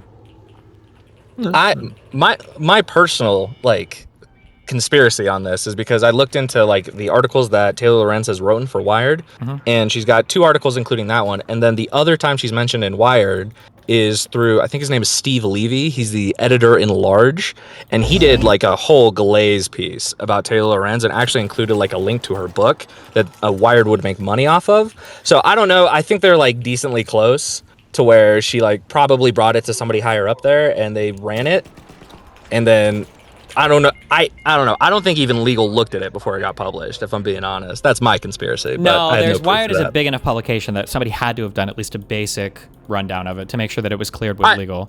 At the very least. Is the basic rundown we can't get sued for this, or is it that like everything in this article is like correct and like legal, like this is what this contract means? For real publications, what's supposed to happen, now I imagine Wired must do this. It happened for my profile piece at least. But what a real publication, mainstream media outlet will do is when an article is written and the editor is looking over it at the top, well, maybe I shouldn't make this strong statement, but something that I've seen a lot in the past, what the editor will do is the editor will shoot out an email to subjects involved with the article that does like a basic sanity check on certain facts. So if somebody was writing an article on me, Stephen Bonnell, 37 years old, murdered 400 children from Omaha, Nebraska, blah, like wrote this whole piece on me, like their editor might email me and say like, hey, what's up? My name is blah, blah, blah. We're running a piece on blah, blah, blah. Just doing a check. Like, were you born in Omaha, Nebraska? Are you this age? Have you ever had like a blue car or whatever? Like it might be some basic, I'm pretty sure I don't know if it's for every type of piece. Maybe that's just for profiles, but the people above them are supposed to do some kind of basic fact assessment, sanity check on it is what I am familiar with.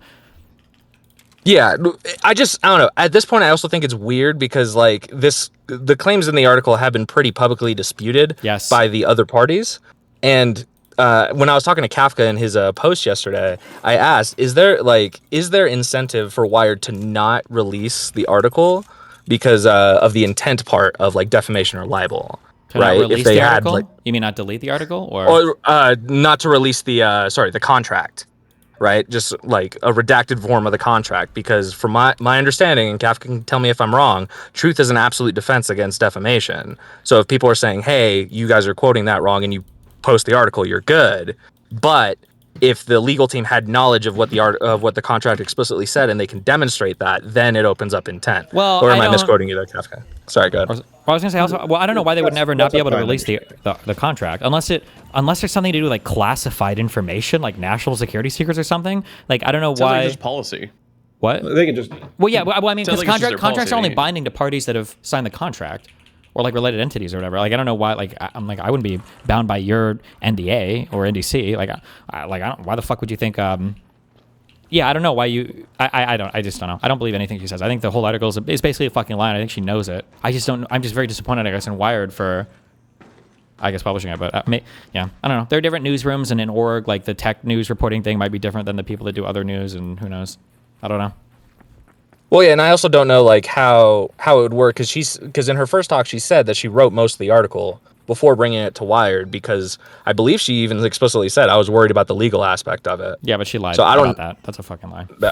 Yeah, I mean, yeah, she's a fucking liar. But like, I don't know. The whole system seems like a little weird. That like legal would look over what she said, be okay with what she said, print it, but then not be willing to like release at least portions of the contract. Well, if legal is looking over to make sure it's okay, I doubt, I'm speaking way out my ass here, but I doubt that legal is looking for the claims that she's made in the article to like comport with like the contract itself. They're probably just making sure that there's nothing written in the article itself that could get them in legal trouble. So like her making like a death threat to somebody, or somehow I don't know, like a tortious interference claim or something. Maybe if it was like crazy like that or something, or violating copyright or something. But that would be my guess. Well, and that's my thought too. But I like was arguing with with the a couple contract people. would probably be more like just standard editor work. Like, are the claims you're making like factually true?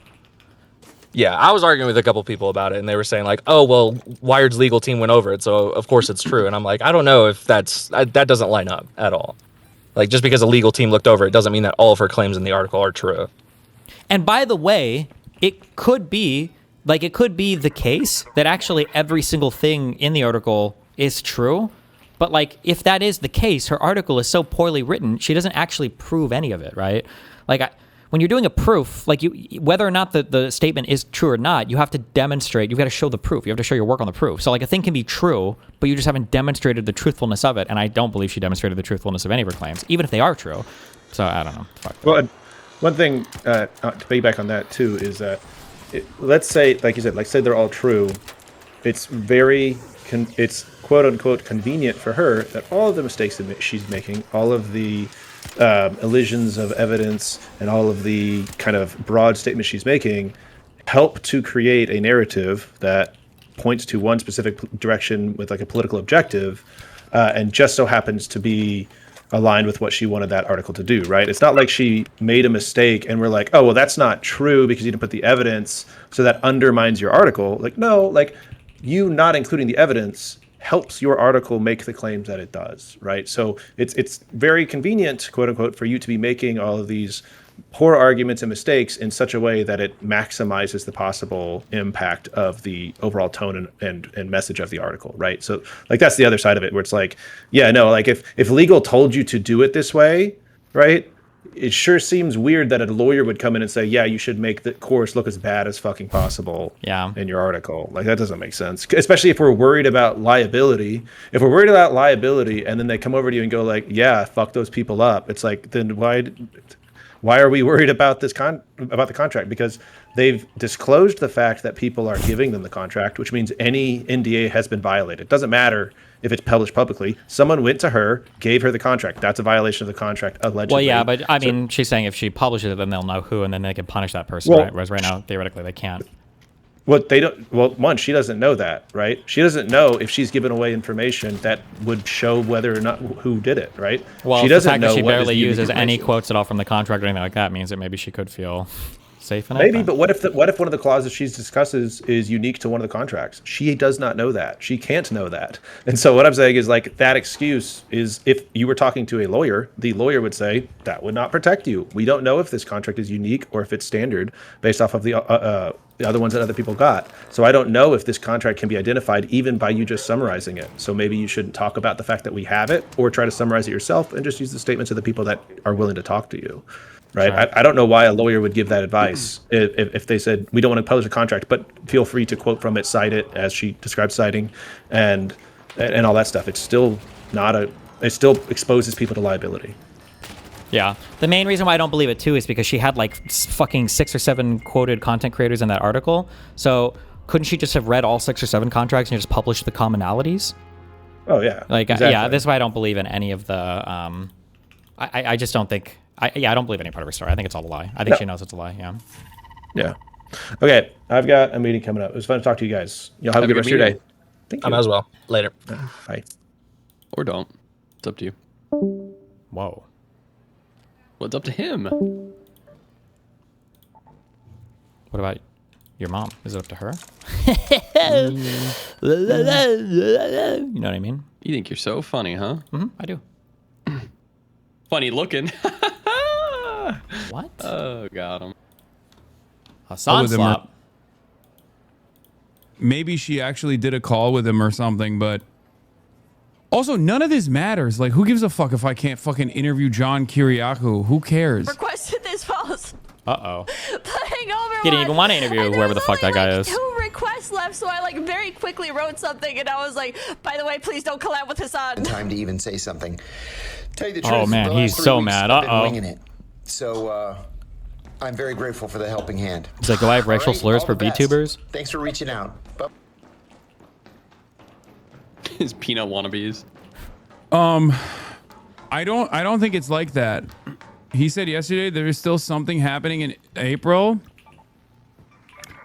Wait, but it wasn't canceled. He said yesterday there will be something in April. Yeah, we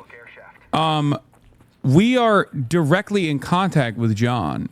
That's why I was kind of confused as to his response initially. I didn't understand it. I'm a fan. I like his background. I like the way he communicates. I like a lot of his opinions in general. Oh, switching up to nice mode. Here we go. So I was definitely confused. He's done stuff with the Young Turks back in the day as a whistleblower initially. Oh, now we're the Young Turks again.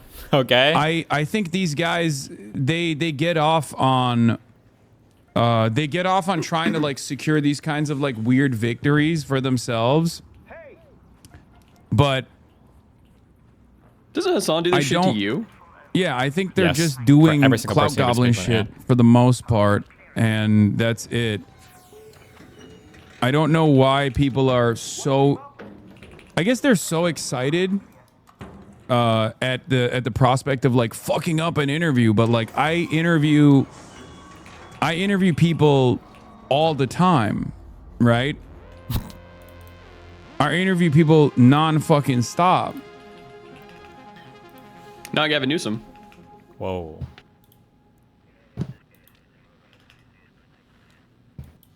Recently that John's going on Hassan Piker's stream. A lot of his rhetoric is anti-American. This is the original thing where he said he might. And his community is also extremely toxic, especially to the left. Curious as to why you're associating with that. I'm not going on Hassan Piker. Wait, what? Hassan Piker reached out. Okay. Wait, what was the next time he was going to make? He said he is. I don't know why he's like now saying he's not. And I said, no, thank you. Ooh. I've got nothing scheduled with him. Blaytech. Wait, what? I don't understand. Huh? His team or himself actually literally said that they would do it in April. It's very surprising. But when Hassan interviews people, is there anybody that he's interviewed where he can make eye contact with them? I wonder if he has a little bit of the tisms. I mean, it is what it is. I'm trying to think. I'm thinking back to like interviews he's done, and it's usually him on stream with a person sitting next to them. He's just watching chat, or he's just watching chat. Yeah. He's a fucking CIA agent, man. I don't care. I'll talk to anybody. I don't give a shit. That is a strange response. I'll be honest. Like, you guys are fucking toxic. You're literally toxic. Every single one of you is instantly proving the $5 donation from that hater. Let's be real. That is kind of the case. It's so funny when Hassan is trying to get on somebody's good side, and then he engages in this like hardcore community moderation shit because he knows he has one of the most toxic communities on the internet. To be fair, not necessarily his exclusively, but kind of like the whole like lefty ecosphere is like very, very snarky weirdo, and he's a part of that. So it's funny that when he's trying to secure some kind of interview or something, he's very mad at them. You guys are weird, you guys are crazy. But then when it comes to like dealing with me, like, oh, you're the guy who's a court-approved pedophile or whatever. It's like, oh, okay, buddy, good one. Sometimes I have to work against you. Like, you do get really fucking annoying at times. Like, this is one of those moments. Yeah, also, he goes on Tucker Carlson in Russia Today. What do you mean I'm too fucking toxic? Like, the person that... That's such a weird... I don't know if he understands what he's saying about how stupid that is. Every streamer... Like, Tucker Carlson is like a mainstream media... Now alternative media, but like a mainstream media-esque person. Like, in terms of quote-unquote toxicity, it's not about like the palatability of your political opinions or whatever. It's just like Tucker Carlson's not involved in like drama or whatever that is going to get, you know, you fucked with advertisers or whatever, whereas basically every streamer is. That the person that sent that donation is like talking to a guy who has a show on Russia Today. Like, the fuck?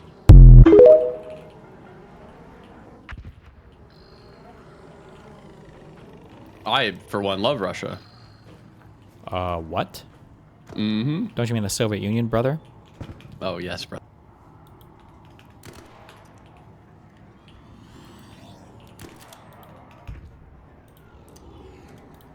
So for me, if I wasn't capable of like interviewing this person, really interesting how people out in the comments feel so happy, but the dude already flipped on it just today. Thanks for the 999. John, you should continue. You should reconsider doing Hassan Piker's show. Hassan Piker's. Your audiences overlap more than people think, especially on U.S. foreign policy, propaganda, censorship, and corruption. Why not do it? I have an idea about Hassan Piker and his show, as well as two other kind of controversial, young, successful broadcasters. I have an idea. Wait, who's this including? Uh-oh. And we may do something all together in April. Definitely not me. Okay. Hint, hint. Desert Fox. Andre Wahassan. Maybe Hassan and Nick. No. I wonder why Hassan is acting like he didn't know this. Is it three? Who would be three young people that would do something, and that doesn't include Hassan? I don't know. Yeah, I don't. Weird. Whether you interview actual political figures, they interview and stream with pedophile worries. It doesn't matter. They have big audiences, and they are constantly fomenting hate, and then like celebrating what they perceive as like a successful interception. You know what I mean? And the projection. Literally leaning into cameos to make it seem like this was actually a successful way, a successful initiative to like stop Hassan from interviewing this one guy. This is the second year she talked about you for her birthday. She's obsessed with you. I don't know who this person is, but I wish them well. I hope they're doing all right, and I hope they get better, and I hope they find happiness in their lives. Okay? Peepin' Pippa. It's motherfucking VTuber. The market is half of this community at this point. They engage with this behavior. They believe their baits like this cameo shit and forward it to you. It's a never-ending cycle. You know, I will say, mega props to Hassan there. Why do you think I'm giving mega props to Hassan? I don't know. Why? Well, because he managed to say he didn't know who that VTuber was. I'm pretty sure he does. I only say it because I know who this person is and I don't watch any VTubers. Isn't this just the Asmongold Nazi VTuber? I don't even know who that VTuber is. Oh, okay. I see him referenced sometimes. It's like the Nazi Asmongold VTuber. I don't know what the relationship is without Asmongold, other than maybe they're both Nazis people. But major props to Hassan for not trying to tie the VTuber to Israel. Good job. You know? Oh, yeah. True. That's a big, yeah. True. No, that's her friend Kirshi. That's Rev. No, okay, never mind. I don't know then. Never mind. Oh, I guess I don't know the never mind. Wrong VTuber. Whatever. They all look the same to me. skeptical. Hey, yeah, I mean, yes, there is some utility in addressing it every now and then, right? I think it's fine to address it every now and then. I'm not going to do it. I'm not going to do it all the time, especially not at a time like this. But I think there is there's a decent reason to offer a little bit of pushback to my audience so that they understand where it's coming from, right? Hell nah, she's a loser Nazi. Yeah, I don't know anything about her. I don't know anything about her at all.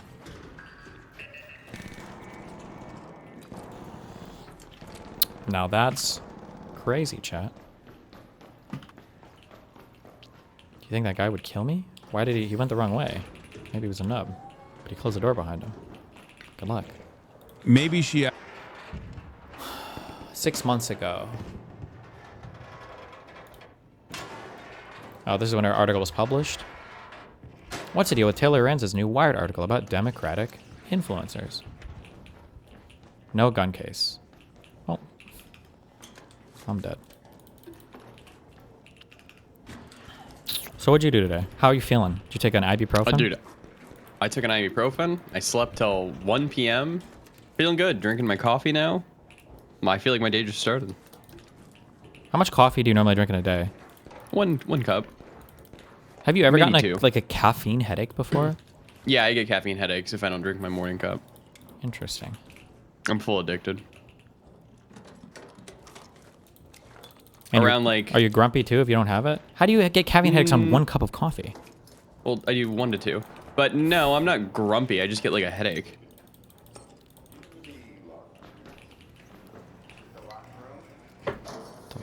Cold or hot? Cold. No, hot. I don't know what.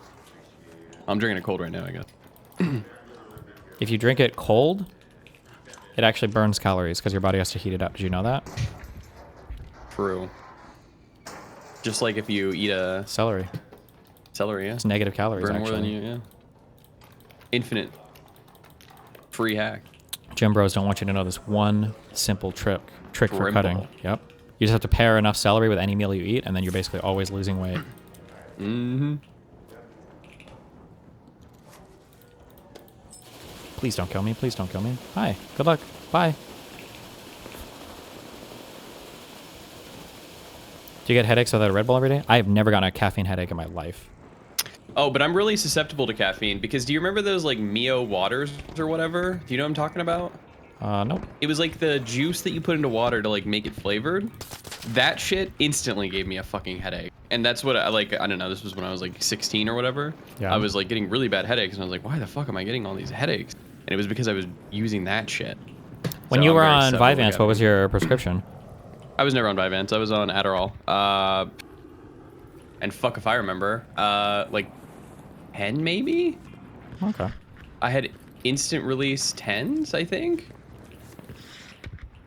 But I don't remember.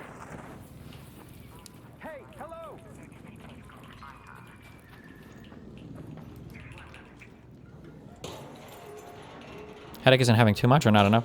Well, I think people that get caffeine headaches get it because they are used to having caffeine a lot and then they don't get any, and so they get a headache, right? Yeah, I think so.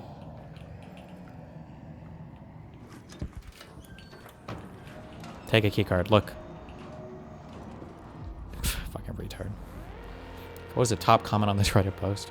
Answer. To be brief, you're already like 90% there with what everyone knows up to this point. Taylor Lorenz published an article about how a bunch of liberal content creators were taking dark money. Not nearly as much as other similar stories, but dark money nonetheless. The main criticism being lack of transparency about the money, contractually obligated to not disclose the funding, allegedly, and a threat to their independence as independent media, since taking undisclosed money is explicitly against independence. There are many speculations as to whether or not the source of funding had any sort of editorial control. Lack of coverage of Gaza seems to be a prevailing trend among these creators, for example, and that may or may not be confirmed in the future. One creator stated they had daily messaging meetings, which some argue is pretty much confirmation of some editorial control.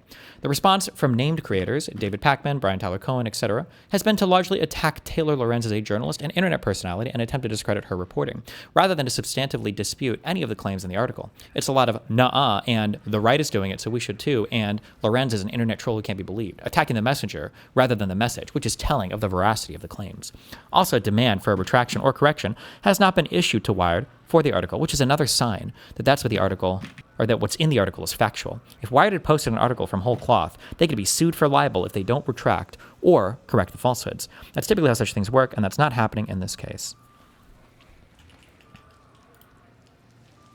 Caffeine withdrawal or overdosing can both cause headaches. So not drinking coffee or drinking too much can cause headaches. Yeah, but I think when people talk about caffeine headaches, I'm almost positive 99% of the time they're talking about not having their With the withdrawal. caffeine. Yes. Yeah, for sure. I used to drink like half a pack of Pepsis a day. It was a disgusting amount through grade school. Oh, My yeah. dad drank a ton, but I've never had... That's the classic Midwesterner, though. Is it? Oh, ew. Oh, dude, I did that too, but I would drink Diet Pepsi and I would drink it warm when What I was the growing up. fuck? Yeah, that was crazy. That's like Looking back on that, sociopath that shit. was nuts, dude. I still, you know, every once in a while I still enjoy a warm Diet Pepsi.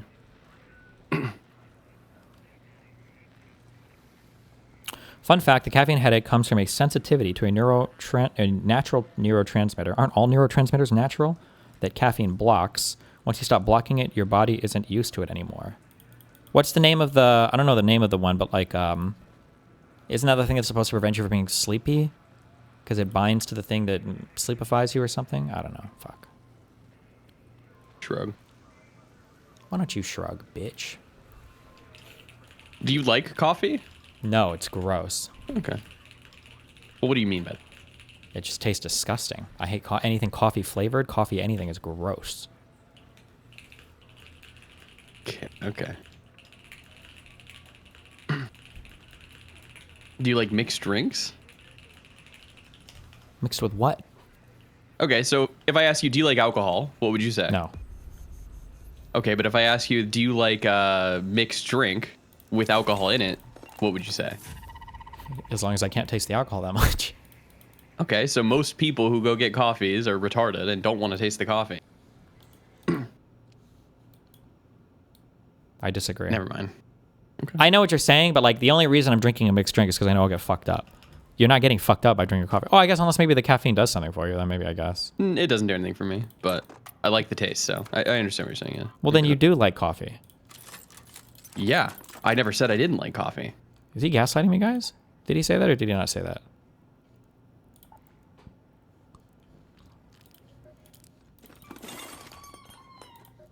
It doesn't do anything? Well, I have ADHD. Coffee doesn't do anything. Yeah. What if you only have 79 HD?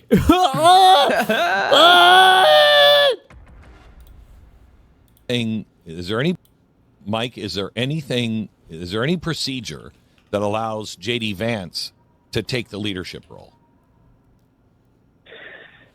JD Vance can come to the Senate anytime he wants and immediately assume the position in the presiding officer chair. There is, I've long believed, significant and underutilized authority that comes with sitting in that chair. Just the ability to call the shots from moment to moment, to make procedural rulings upon receiving, but not necessarily always guided by the advice of the parliamentarian. The presiding officer, especially the vice president, can do what he wants. But I would certainly welcome the vice president coming to do that. And I would also welcome each and every Republican senator weighing in on this and encouraging Senate Republicans. Why is Glenn looking at us like that? Hello? Senator weighing in on this and encouraging Senate Republicans to do the right thing. Look, I don't want to speak for anyone else. I don't want to put words into any senator's mouth. It is not my place to do that. But I will say this. What will you say? I do think that fun-loving regular guy is shit-talking you in the chat. Which chat? DGG. He says, spend $10,000 on a shit-sounding gaming keyboard. Doesn't fucking fix his autistic audio setup, so I don't have to hear it. Schizo. What is he not... What's happening? What is he triggered about right now? That he has to hear your chat clicking. He hears you clicking. Oh, like he doesn't want to hear my keyboard? Yeah, he hears your keyboard. He doesn't like that. Okay. Well, how long has Hamster Hug been here on that account? True. In the November elections, I do think he wants to keep both chambers of Congress in Republican hands. And based on my most recent conversations with him, including last night, I think he gets the fact that we can't get on this bill and immediately start heading to cloture. Hot take. I just had a fucking brain blast. Are you ready? Yeah. I think Republicans want to lose the midterms really badly. I think actually yeah, them they losing, want a way out. Yeah, them losing the midterms really badly is actually probably one of the best things for them, because they're going to separate from Trump. After like it's fucked. Trump is, the whole MAGA shit is going to be fucking whatever, right? And then they know that like the first year has been wacky as fuck, and they don't want to own any of the shit that happens in the second half of his second term. And Democrats being in both halves of Congress kind of gives them a little bit of an excuse, a little bit of a way out for that. Oh, it wasn't us, guys. That was Trump, not us. And that was the Democrats. So what are you going to do? Also, I'm a little retarded. Are we like in a partial funding shutdown right now, or what is going on with that? Why do I keep hearing? You're in a DHS shutdown right now. So DHS is not being funded. So airport people, etc. Why just DHS? How is that possible? I don't have the answer to that, I guess. Kill yourself. In a video game.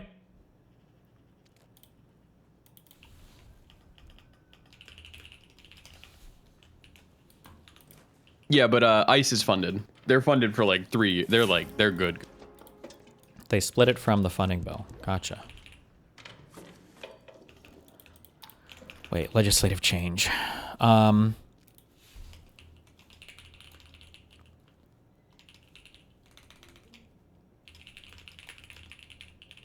I don't know how you would do this. I want to start having like action. So when I'm talking to good faith actors and everything, we can start talking about radical things. Is IRI streaming right now?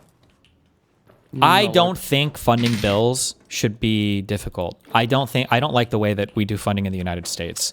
Are you familiar with like how how like funding is so gamified?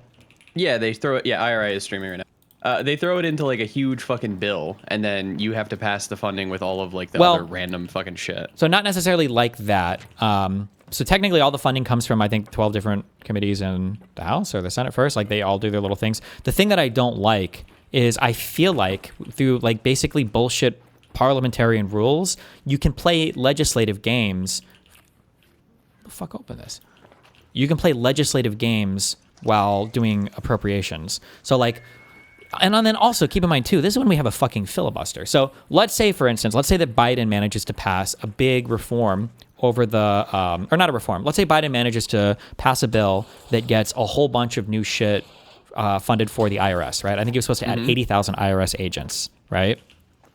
One of the things that you can do is when you go to do your next funding thing.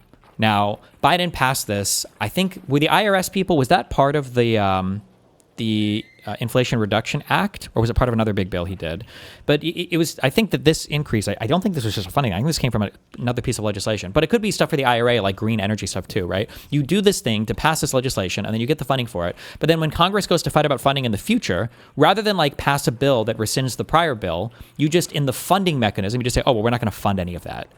I don't think that should be possible. I think that's bullshit, because like, that sounds like new legislation to me. And the way that they do like the appropriations and then the budget reconciliation is like, you can decide some things like aren't major funding cuts. So you only need like, you only need a simple majority to pass it. So I feel like you found a way, maybe somebody can break this process down a little bit more, but like you found a way to basically undo prior like 60 vote filibuster proof legislation. You found a way to undo it with a simple majority. That whole process seems like fucking bullshit to me, unless somebody can defend it or explain why that could be okay. Same with PEPFAR. That money was allocated by Congress. How were they able to defund it? Well, I don't remember for PEPFAR if that money was defunded or if Trump just said we're not going to do anything with it. I don't remember, actually. Was PEPFAR part of USAID? Or was USAID part of PEPFAR? I forget. What even is PEPFAR? PEPFAR? Wasn't that the... PEPFAR? Look it up real quick. Fucking loser. Got him. Presidential Emergency Plan for AIDS Relief. I thought that was part of USAID, but maybe it wasn't. Maybe it was a separate thing.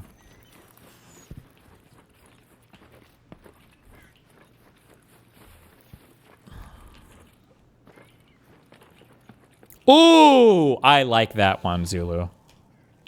Automatic CR. If no new budget is passed, eliminate. I think the debt ceiling needs to go. You're right. PEPFAR is a major U.S. government foreign aid program initiated in 2003. Wait, this doesn't fucking answer what I wanted. Is not USAID itself. Continue let me not to encourage him to prolong debate on this as long as it takes to get it passed. Thanks, Mike. I'm going to say something and Mike didn't. I think Thune is a piece of garbage myself on this and worthless. And I would encourage the White House to encourage JD Vance. Wait, they shouldn't be allowed to do CRs. They should just make real budgets every year.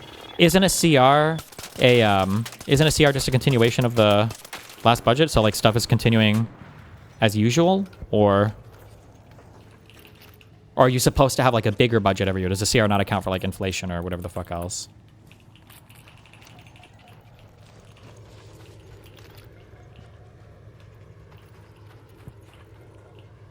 Oh, good job.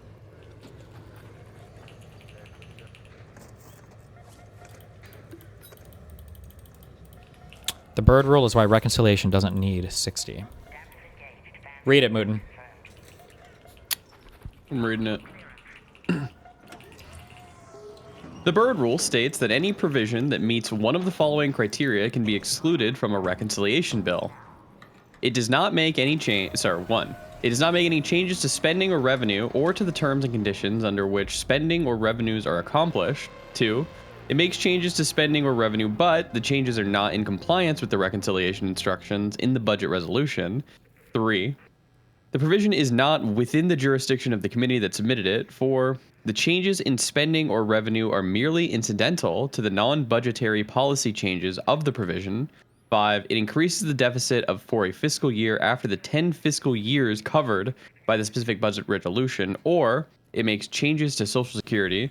3 most common reasons that provisions have been removed according to the bird rule are no change in outlays or revenues, budgetary changes merely incidental to non-budgetary components, and outside committee's jurisdiction.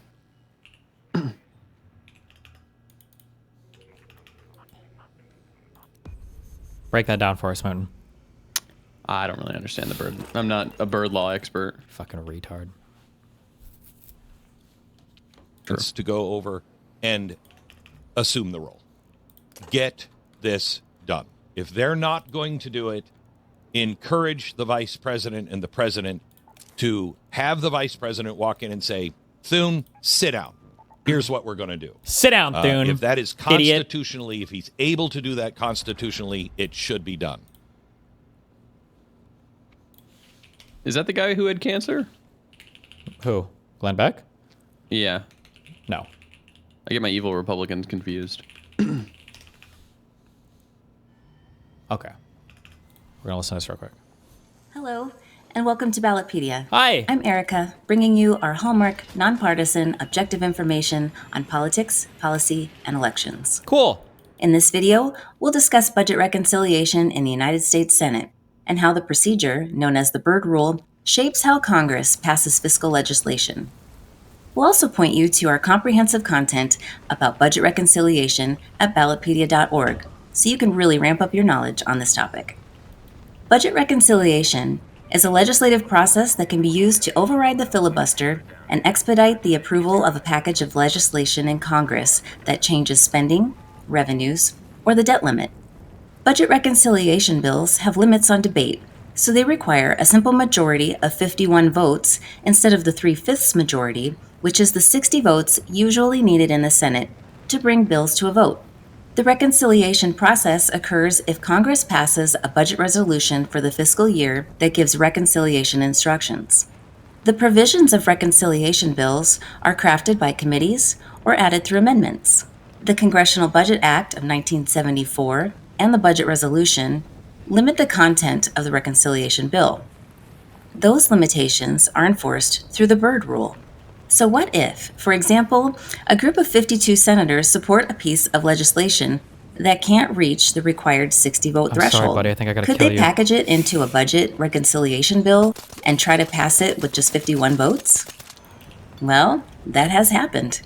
And that's where the Byrd Rule comes in. The Byrd Rule is named after Senator Robert Byrd, who introduced it in 1985. It was codified into law in 1990 as part of the Budget Enforcement Act. The rule was designed to keep the reconciliation process focused solely on budget matters and prevent it from being used as a shortcut for other types of legislation. The Byrd Rule achieves this by allowing any senator to raise a point of order against provisions of a reconciliation bill that they believe are not budget-related or otherwise violate the rule. The Senate's official advisor, the Senate parliamentarian, advises the Vice President on these challenges. Official rulings on points of order are made by the Vice President. Elizabeth McDonough is the current parliamentarian of the United States Senate. Well, you're not paying attention? Dude, I don't know what the fuck this lady's talking about, man. This is confusing. 79 and 81 the first. Oh, this guy saw his light flash before his eyes. The rule. The Senate's official advisor, the Senate parliamentarian, advises the Vice President on these challenges. Official rulings on points of order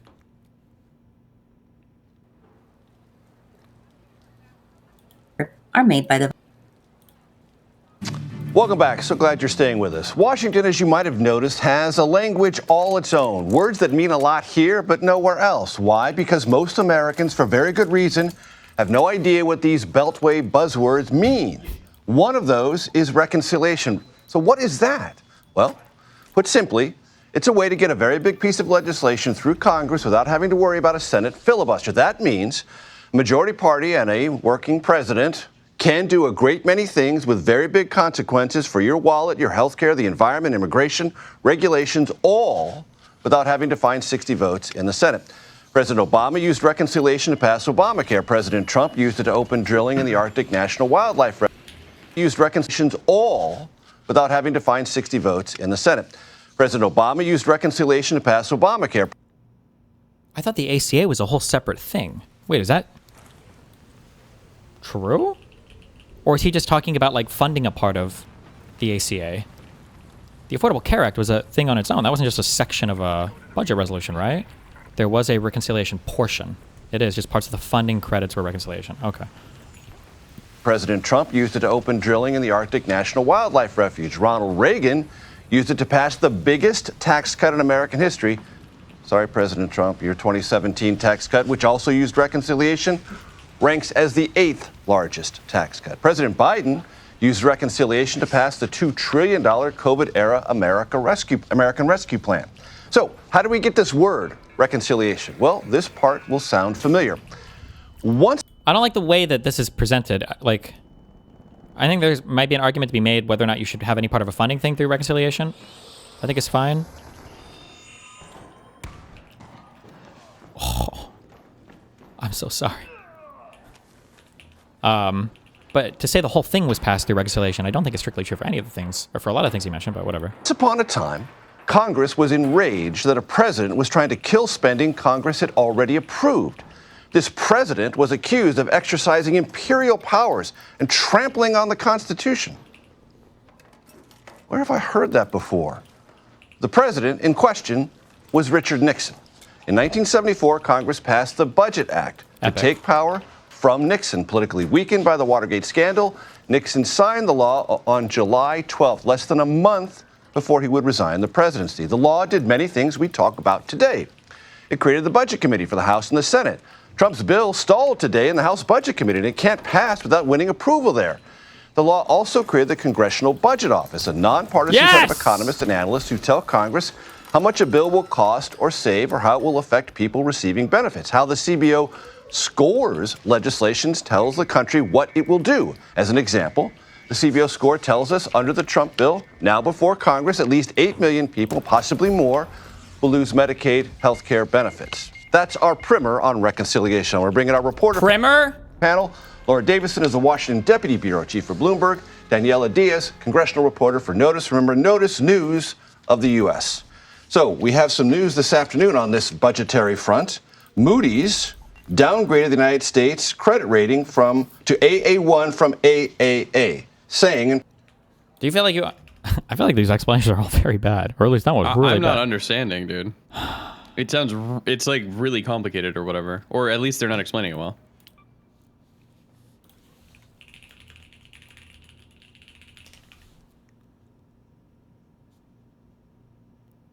What the fuck? He's the guy that comes up?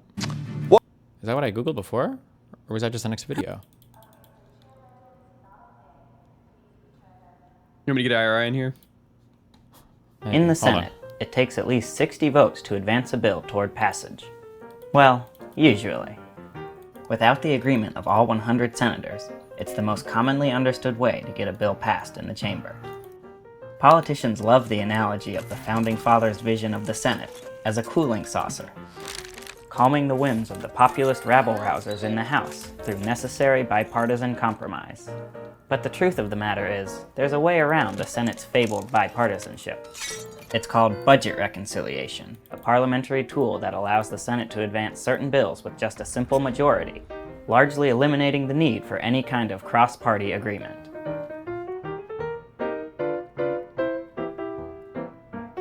Back in the 1970s, the Senate decided to make an exception to its usual rules for a special category of budget bills that affected the national debt.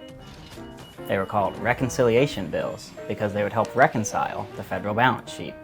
But in recent decades, lawmakers' intentions in the 70s have gone by the wayside. The reconciliation rules refer to changes in revenue and spending amounts, not specifically to decreasing the national debt, which means the process has been used time and time again to advance bills that actually increase the deficit. That's what happened in 2017, when Republicans passed a sweeping tax overhaul bill during Donald Trump's presidency, with a slim partisan majority in the Senate, ballooning the deficit. Here's how the reconciliation process works. Okay. Both the House and Senate must adopt a budget resolution. Okay. This is a non-binding tax and spending blueprint, which means it doesn't need to be signed by the president, and can be adopted by both chambers with just a simple majority. The budget resolution gives instructions to various House and Senate committees to draft a reconciliation bill, which is compiled into one package by the Budget Committee. This bill is the actual deficit-altering legislation that will have the force of law behind it if passed by Congress and signed by the President. But not just any policies can be thrown into a reconciliation bill and shoved through Congress. A reconciliation bill has to meet the requirements of the so-called Byrd Rule, named for the legendary West Virginia Senator Robert C. Byrd. The Byrd Rule law gives senators a handful of ways to object to various elements in a reconciliation package. Some of the most common objections are to policies that only make incidental changes to the budget, or are outside the jurisdiction of the committees involved in reconciliation. Another objection is to any provision that would increase the deficit outside the 10-year budget window. The approved reconciliation bill is sent to the House and Senate floors, where it can pass both chambers with just a simple majority. Debate is limited to just 20 hours, so no senators can stall or kill the legislation with a filibuster, so there's no need for that 60-vote threshold to end debate. And even when the Senate is divided 50-50, the Vice President can cast the tie-breaking vote. Once identical versions of the bill are passed by both chambers, it is sent to the President to be signed into law. The process essentially makes the Senate abide by the rules of the House, a lawmaking body that can pass bills with a simple majority. The process is usually only utilized when the same party controls both chambers of Congress and the presidency. That in itself is relatively rare. In those situations, particularly in polarized environments, the majority party knows they have a limited window to act, so they do. Okay, you got that now? Just know that I am in DMs with IRI. we're gonna get him to come explain that. We're gonna get him to come explain that shit. I don't know if anybody knows what this fucking thing does. It sounds like after you have a normal budget, if you're trying to balance out a budget, you're trying to make it so it won't have a negative impact on the, I guess, on the debt over 10 years or something, then you can do simple changes to the House and the Senate that don't require a full 60 votes to pass again, basically. Bing sent me this, TLDR, the reconciliation process comes from the Congressional Budget Act of 1974 and focuses on mandatory spending or spending that is required by other legislation. Examples, Medicare, Medicaid, Social Security, and can't be touched, and cannot touch discretionary spending, example, defense, education, etc. The Byrd Rule prevents any extraneous provisions from being added to the bill, such as those that might influence mandatory spending. The Byrd Rule can be waived with a 3/5 vote, 60 senators.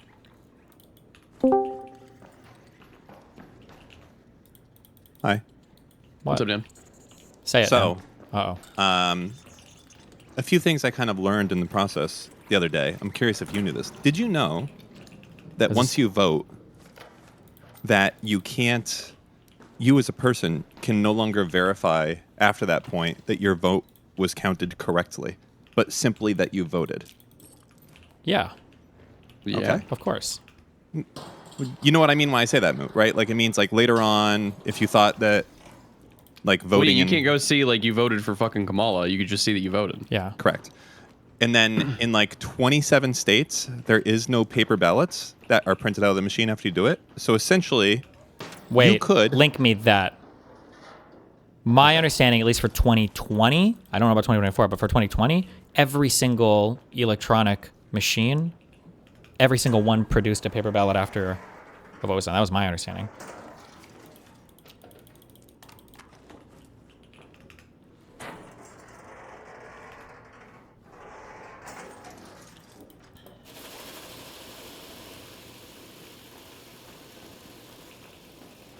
Or somebody in chat tell me, is he wrong? Am I wrong?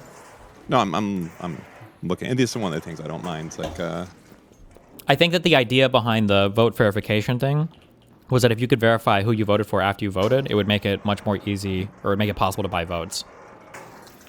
Like right now, if I were to buy a vote from you, you would have to violate some law to prove it, or some statute, because I think it's generally usually against the rules or against the law to take a picture in the ballot box, like of your ballot, after you fill it out. I don't think you're allowed to do that technically. Or I guess arguably maybe with mail-in ballots you could prove it. But if you could verify after the fact, then you could definitely pay people to vote a certain way, and you could verify that they actually voted the way you intended them to vote.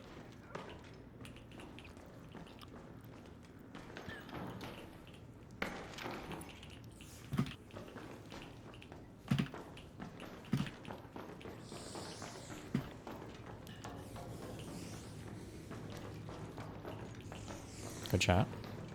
sorry, I'm looking for the thing. I talked to Hutch yesterday, and he said, well, someone said essentially, and he looked it up, but it was like come here, buddy. I got states. you. Hold on. I don't have a defib, but I'll bandage you. You can make it. I believe in you. 23, 20 states, 27. Wait, do you have a survivor kit? No, I didn't. Okay. What's your life at? I should be fine.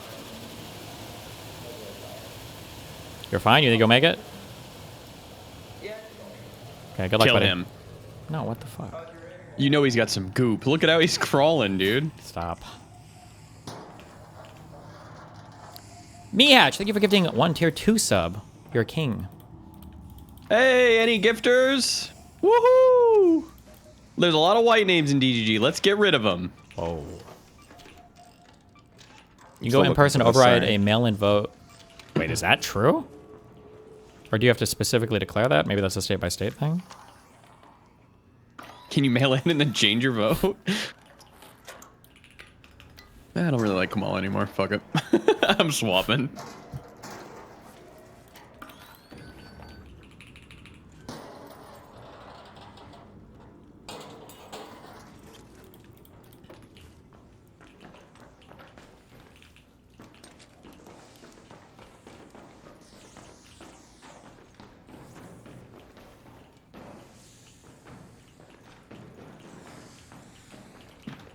Wait, what did you Google? Can't you just Google, do all electronic machines produce paper ballot or something? I mean, like, I don't, so they all do produce paper, but what I mean by that is like the signature matching part of it, right? Because what I essentially mean is like for the user themselves to verify what's happening. Like, yeah, I think you can verify that your vote was counted, but you can never verify who you voted for.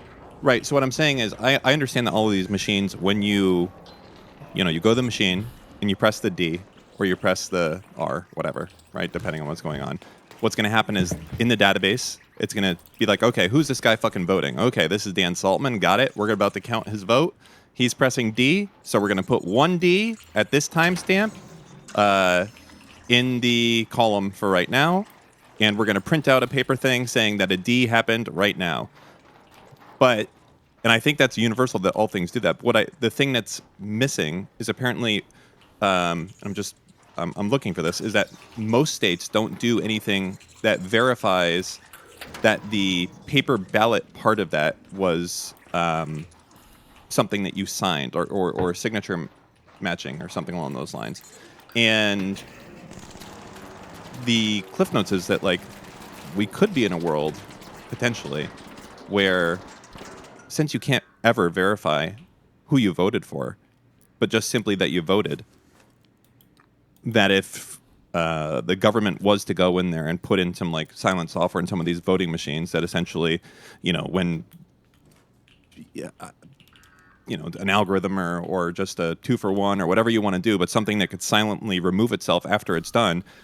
Even if I go to the machine and I press the D button and it says D, successfully recorded, if the database stores that as an R and the paper ballot that spits out the back that I don't get to see also says R, that's going to pass every audit that there is. That'll just be the end of the story. And you as a user, not a user, but as a voter, will never be able to verify that's the case. And it sounds like 20-something states do not have that signature matching part of this for in person. So that's a little bit scary because I don't understand why they stole. I mean, you can do that, but I mean, theoretically, there's nothing that can protect against if a bunch of people decide they want to start fucking with your stuff, right? But the reason why this would be so hard to do is that, one, states all run their own elections, so this would have to be on a per state basis, and then two, the counting is usually not very centralized. Like, it'll be counted like per county. So you could theoretically have counties that are rigging it. You would just have to have the people involved. You'd probably need quite a few people on board because you'd have to get somebody who would get access to the machines and then install some bullshit on the machines. And then people would have to be okay with that and then not checking or anything. Right. This is one of the reasons, like what you're saying is a thing that would require a lot of different things to happen that generally just should never happen. But this is one of the reasons why that Tina Peters story was so fucking scary, is because for all the accusations that Republicans were making about Democrats rigging stuff and the coordination, everything you need to do that, is just, I don't think you can really show that. The Tina Peters person did actually do that. She allowed, I don't think it was Musk people. I think it was Mike Lindell people, right? Or it might have been Sidney Powell people, but she let some Trump sycophant fucks into the election stuff and allowed them to make copies of the election software, like the Windows machines, I think some of the drives, to give them access to what those systems looked like. If you had a bunch of like Tina Peters tier people that were operating in these districts, you could theoretically do that. It would require a few people intentionally acting that way, yeah. And it would have to be per district and per county and everything else, yeah. Sure. I'm just wondering, because I've been desperately trying to understand, and I think it's naive to just be like, well, Trump doesn't like that, people say he lost the last election, so he wants to prove it, and that's why he seized the voting machine. It is. I just feel like there's something more nefarious than that going on. There's not. Okay. The reason why... Oh my god, the dead guy. The reason why you can know that's the case is because you can look at the cases that they did actually present in front of state assemblies and in front of the courts, and in the cases that they did present, they were very, very weak, and in some cases, like obviously fraudulent cases that they were bringing. And I don't think a person who genuinely believes that they were genuinely robbed of an election would actually conduct themselves in that manner. So like one of the examples, the strongest one that I looked at is like, you heard the, you've seen, like, do you remember the accusation about like the State Farm stuff, that arena? This was, I think, the Fulton County, the ladies, like... You mean the water pipes That bursting? was one of the things that came from Fulton County, yeah, but there were lots of conspiracies made about Fulton County, but the water pipes bursting was one of them, yes. And then, I don't think I'm even near the extract. And then another one was, I'm trying to remember, fuck. Oh, another one had to do with the Ruby and Shay, that they had like taken boxes from underneath the table out of nowhere or whatever. Do you remember this? Like the black boxes of ballots that appeared? Yeah. They sued people because like they... but more importantly, there's two things, right? So one, nobody ever watches the video of her presenting I don't remember the name of the lawyer, but she presented this in front of the...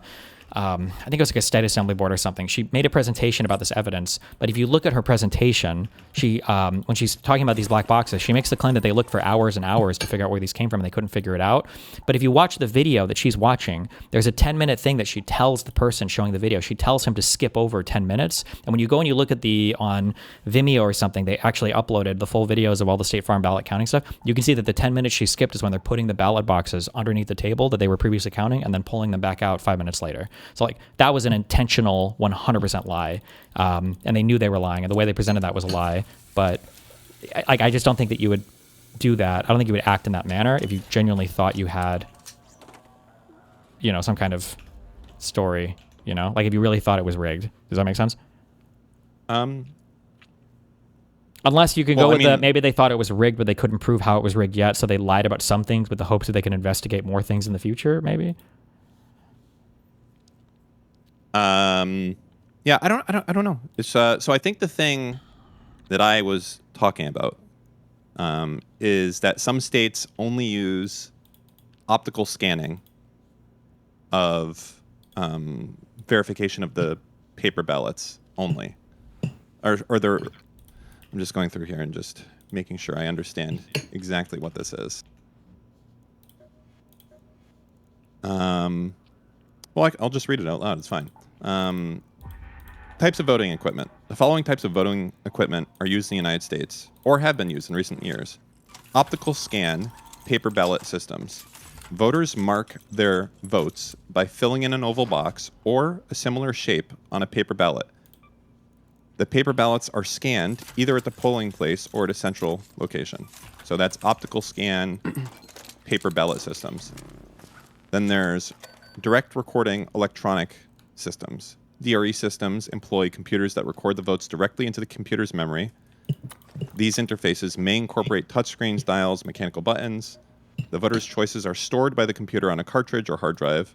Some DRE systems are also equipped with voter-verified paper audit trails printers, which produce paper records that can be preserved to be tabulated in case of an audit or recount.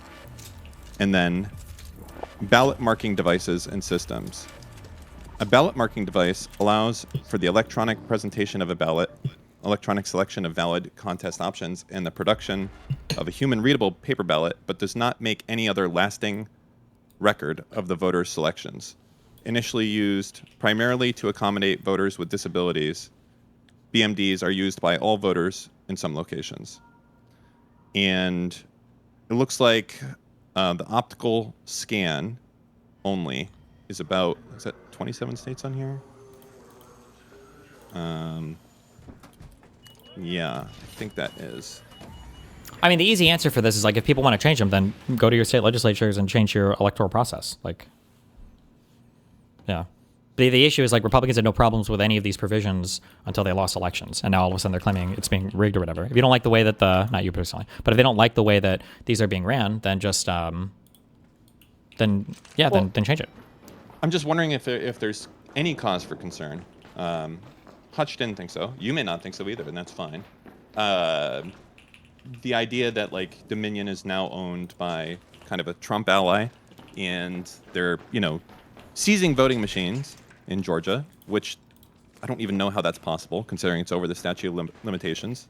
And I guess they just found a state. Well, I think it's like right on the cusp of because I think it's a 5-year statute of limitations. So I think they were right on the cusp of it. And well, yeah, but you mean you would have to bring the case before. When did they seize this thing? I don't know, but you could just fucking file it. Oh, you know what? They can just I think they can just keep lying. Did you know with statute of limitations, there's this thing called tolling, and they can just keep it going perpetually if they just come up with some bullshit. Say like, oh well, we couldn't reasonably know that this was the case by this time, so the time keeps tolling essentially. Sure, maybe, but I imagine that's got to have some restrictions, or you can't make something up. I'm sure there's got to be some reason. Who knows with the Trump administration? True. But anyways, yeah, the idea was the thought is, I wonder what the harms are of not being able to personally verify that your vote was counted correctly, even in person, even when you're right there at the time, because at least then, you know that they have to actually physically go and change out these paper ballots for these ones. But it just seems weird to me. I think that you can't directly, even at the time of voting, prove that your vote was cast correctly. You just have to have faith that the machine correctly stored it, and that the thing there's not a printout that tells you who you voted for at the end? No, because if that was the case, then people could demand to see it to prove who you voted for, which I guess is the big thing that everyone's concerned with, coercing people into voting. Well, I'm trying to remember how it worked here. You filled out a thing, you scanned it in a machine, and then you took... The best you could do is like screenshot your thing saying that you voted for this person, but I don't think at the end you get a confirmation. You can only do it like on the I selected. Maybe, huh? Well, not screenshot, but take a photo of. Yeah. So I mean, if people don't like it, then they should change it. But yeah. Well, yeah. Realistically, we could be in a world, though, hypothetically, where like there could be. It says that you voted this way and everything else, but it's not. For the paper ballot that gets printed and the entries stored in the database internally all just say the opposite thing. And I feel like if this was clever enough software, which it certainly could be, that it would be one of the things you would just never know. Like you would just be looking at the results and they would be coming in normally and all that, like when you're watching CNN or whatever and the votes are getting tallied up and it would just be like, wow, Georgia really overperformed for Republicans this time. I didn't expect it to go that way. I guess the trans stuff was a bigger issue than I thought, and you just wouldn't expect anything because it's not going to be like Tulsi Gabbard going there and seizing the machines and changing the results. It's just the votes are going to come in, and they're just going to be like closer than you thought or not the way you thought. And then it seems like one of the things that would need like a fuckload of people to keep their mouth shut in order for it to work. I mean, maybe not really. Maybe just someone to literally put software on these voting machines, and that's it. And you don't think they ever check the voting machine? Like, I feel like if it was that easy, maybe I'm being a little bit too sure, but there's got to be something more. Well, I think the thing that's kept people from doing this in the past is the fact that we haven't had like fucking actual criminals as politicians and like criminals. Well, but if it was so easy to DOJ. just, I don't know. I mean, I feel like somebody would have tried now. That's a really far bar that I think has never been considered before with any other politician. There's a huge payoff if you do it, though. There's a huge risk if you do it. And I think that up until this point, when you have the DOJ and all these people directly just not even being qualified, just literally being Trump's lapdogs, that there's no concern. Like, you can do it in these cases. Like, there's a reason, like, Putin's not actually getting 99% of the vote, right? Like, they have voting there. So what's going on, right? I understand, like, it's because people think that they will get in trouble if they don't go along with it. So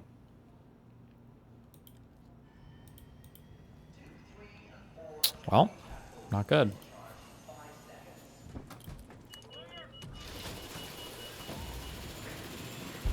Here is why the theory of evolution fails. At some point in the evolutionary past, organs like livers, brains, eyes, etc. did not exist. They had to evolve into existence.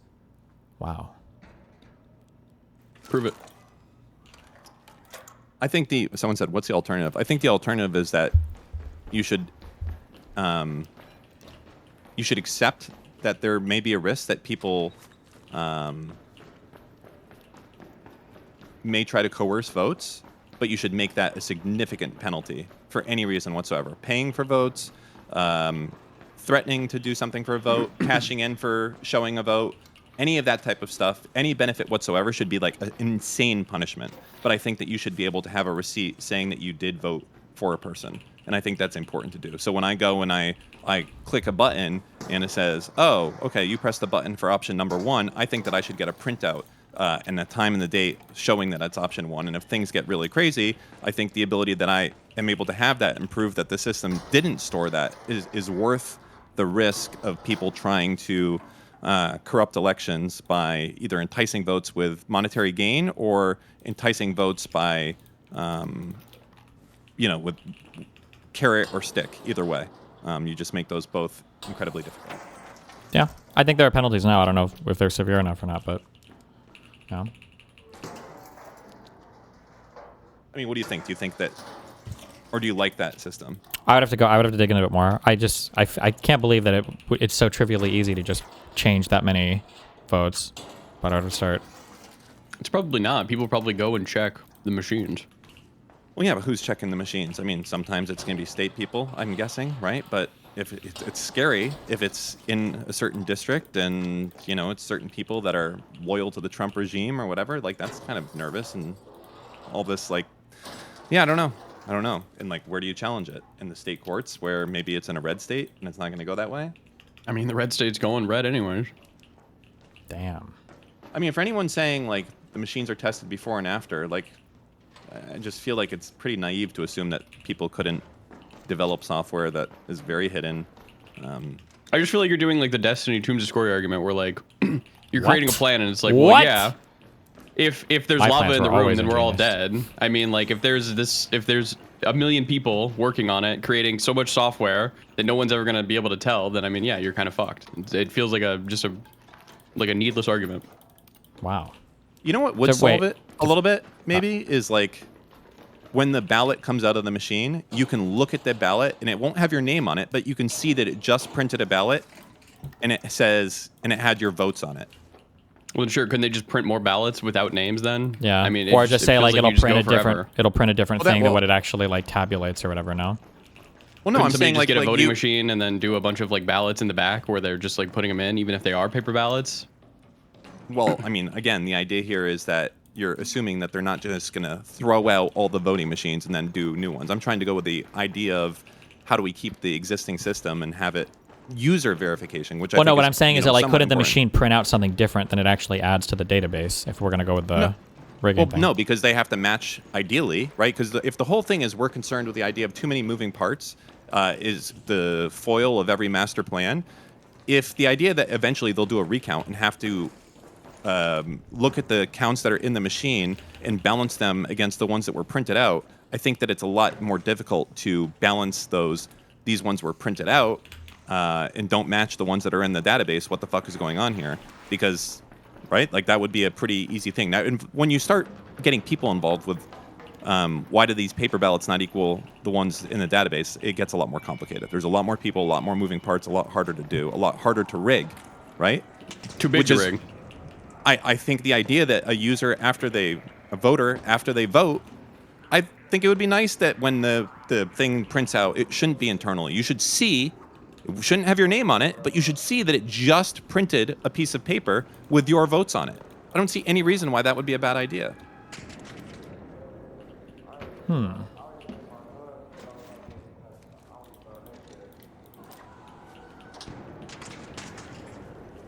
Too I big mean, to I don't rig? think that having paper ballots is a bad idea. I don't disagree with you. That's not what I'm saying, though. We already have those. I'm saying Not in every state is what you're saying, right? No, they are, but they're scanning them optically. That's not really the point of here. I'm saying I think that hold on one second. The first stage of anti-fraud stuff would be letting you, MrMouton, after you press the fucking button on the machine, look at the piece of paper that just got spit out. You can't touch it. It's in a clear plastic box, but you look at it and yep, that's exactly what you voted for. A receipt that you can't take with you. Sure, I don't care. Yeah, sure. Yeah.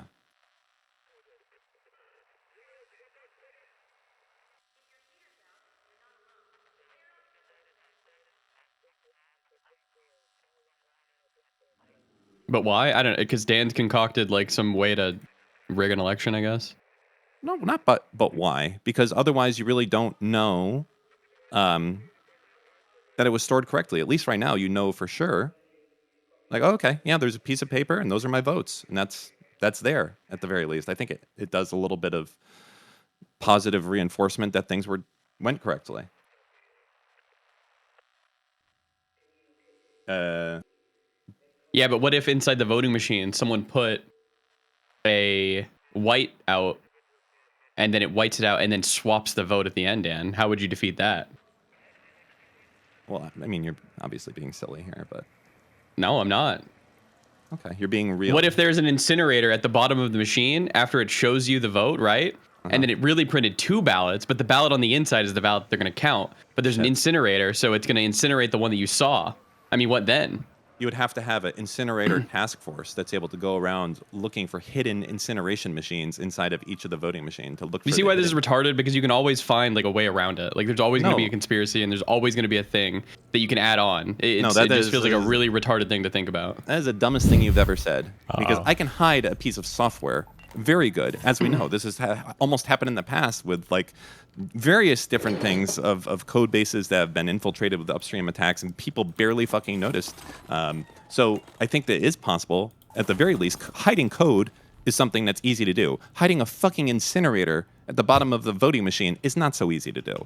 Sure, but in this idea, it's going to be state agitators who are involved in it. So they're going to be the ones going and looking at the machines. So they're going to know that the incinerator's there, and they're going to choose to ignore it. I mean, it's literally the same thing. But I'm talking about systems where you need a lot more people to do vote rigging, and your system requires a lot more people. Mine just requires one dude to sneakily somehow get software and a bunch of shit. Okay, but people at the end of the day go and check the machine. Sure. The software would be hidden.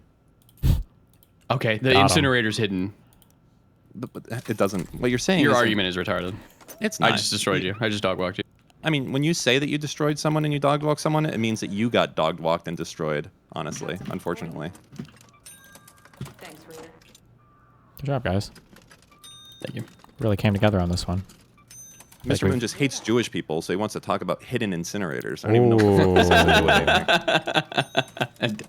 How many people died in the Holocaust? Tell me. Like 3 million? Ooh. Okay, there we go. Okay, it all makes sense now. Perfect. Allegedly. Only allegedly. Got it. No, they did. They did.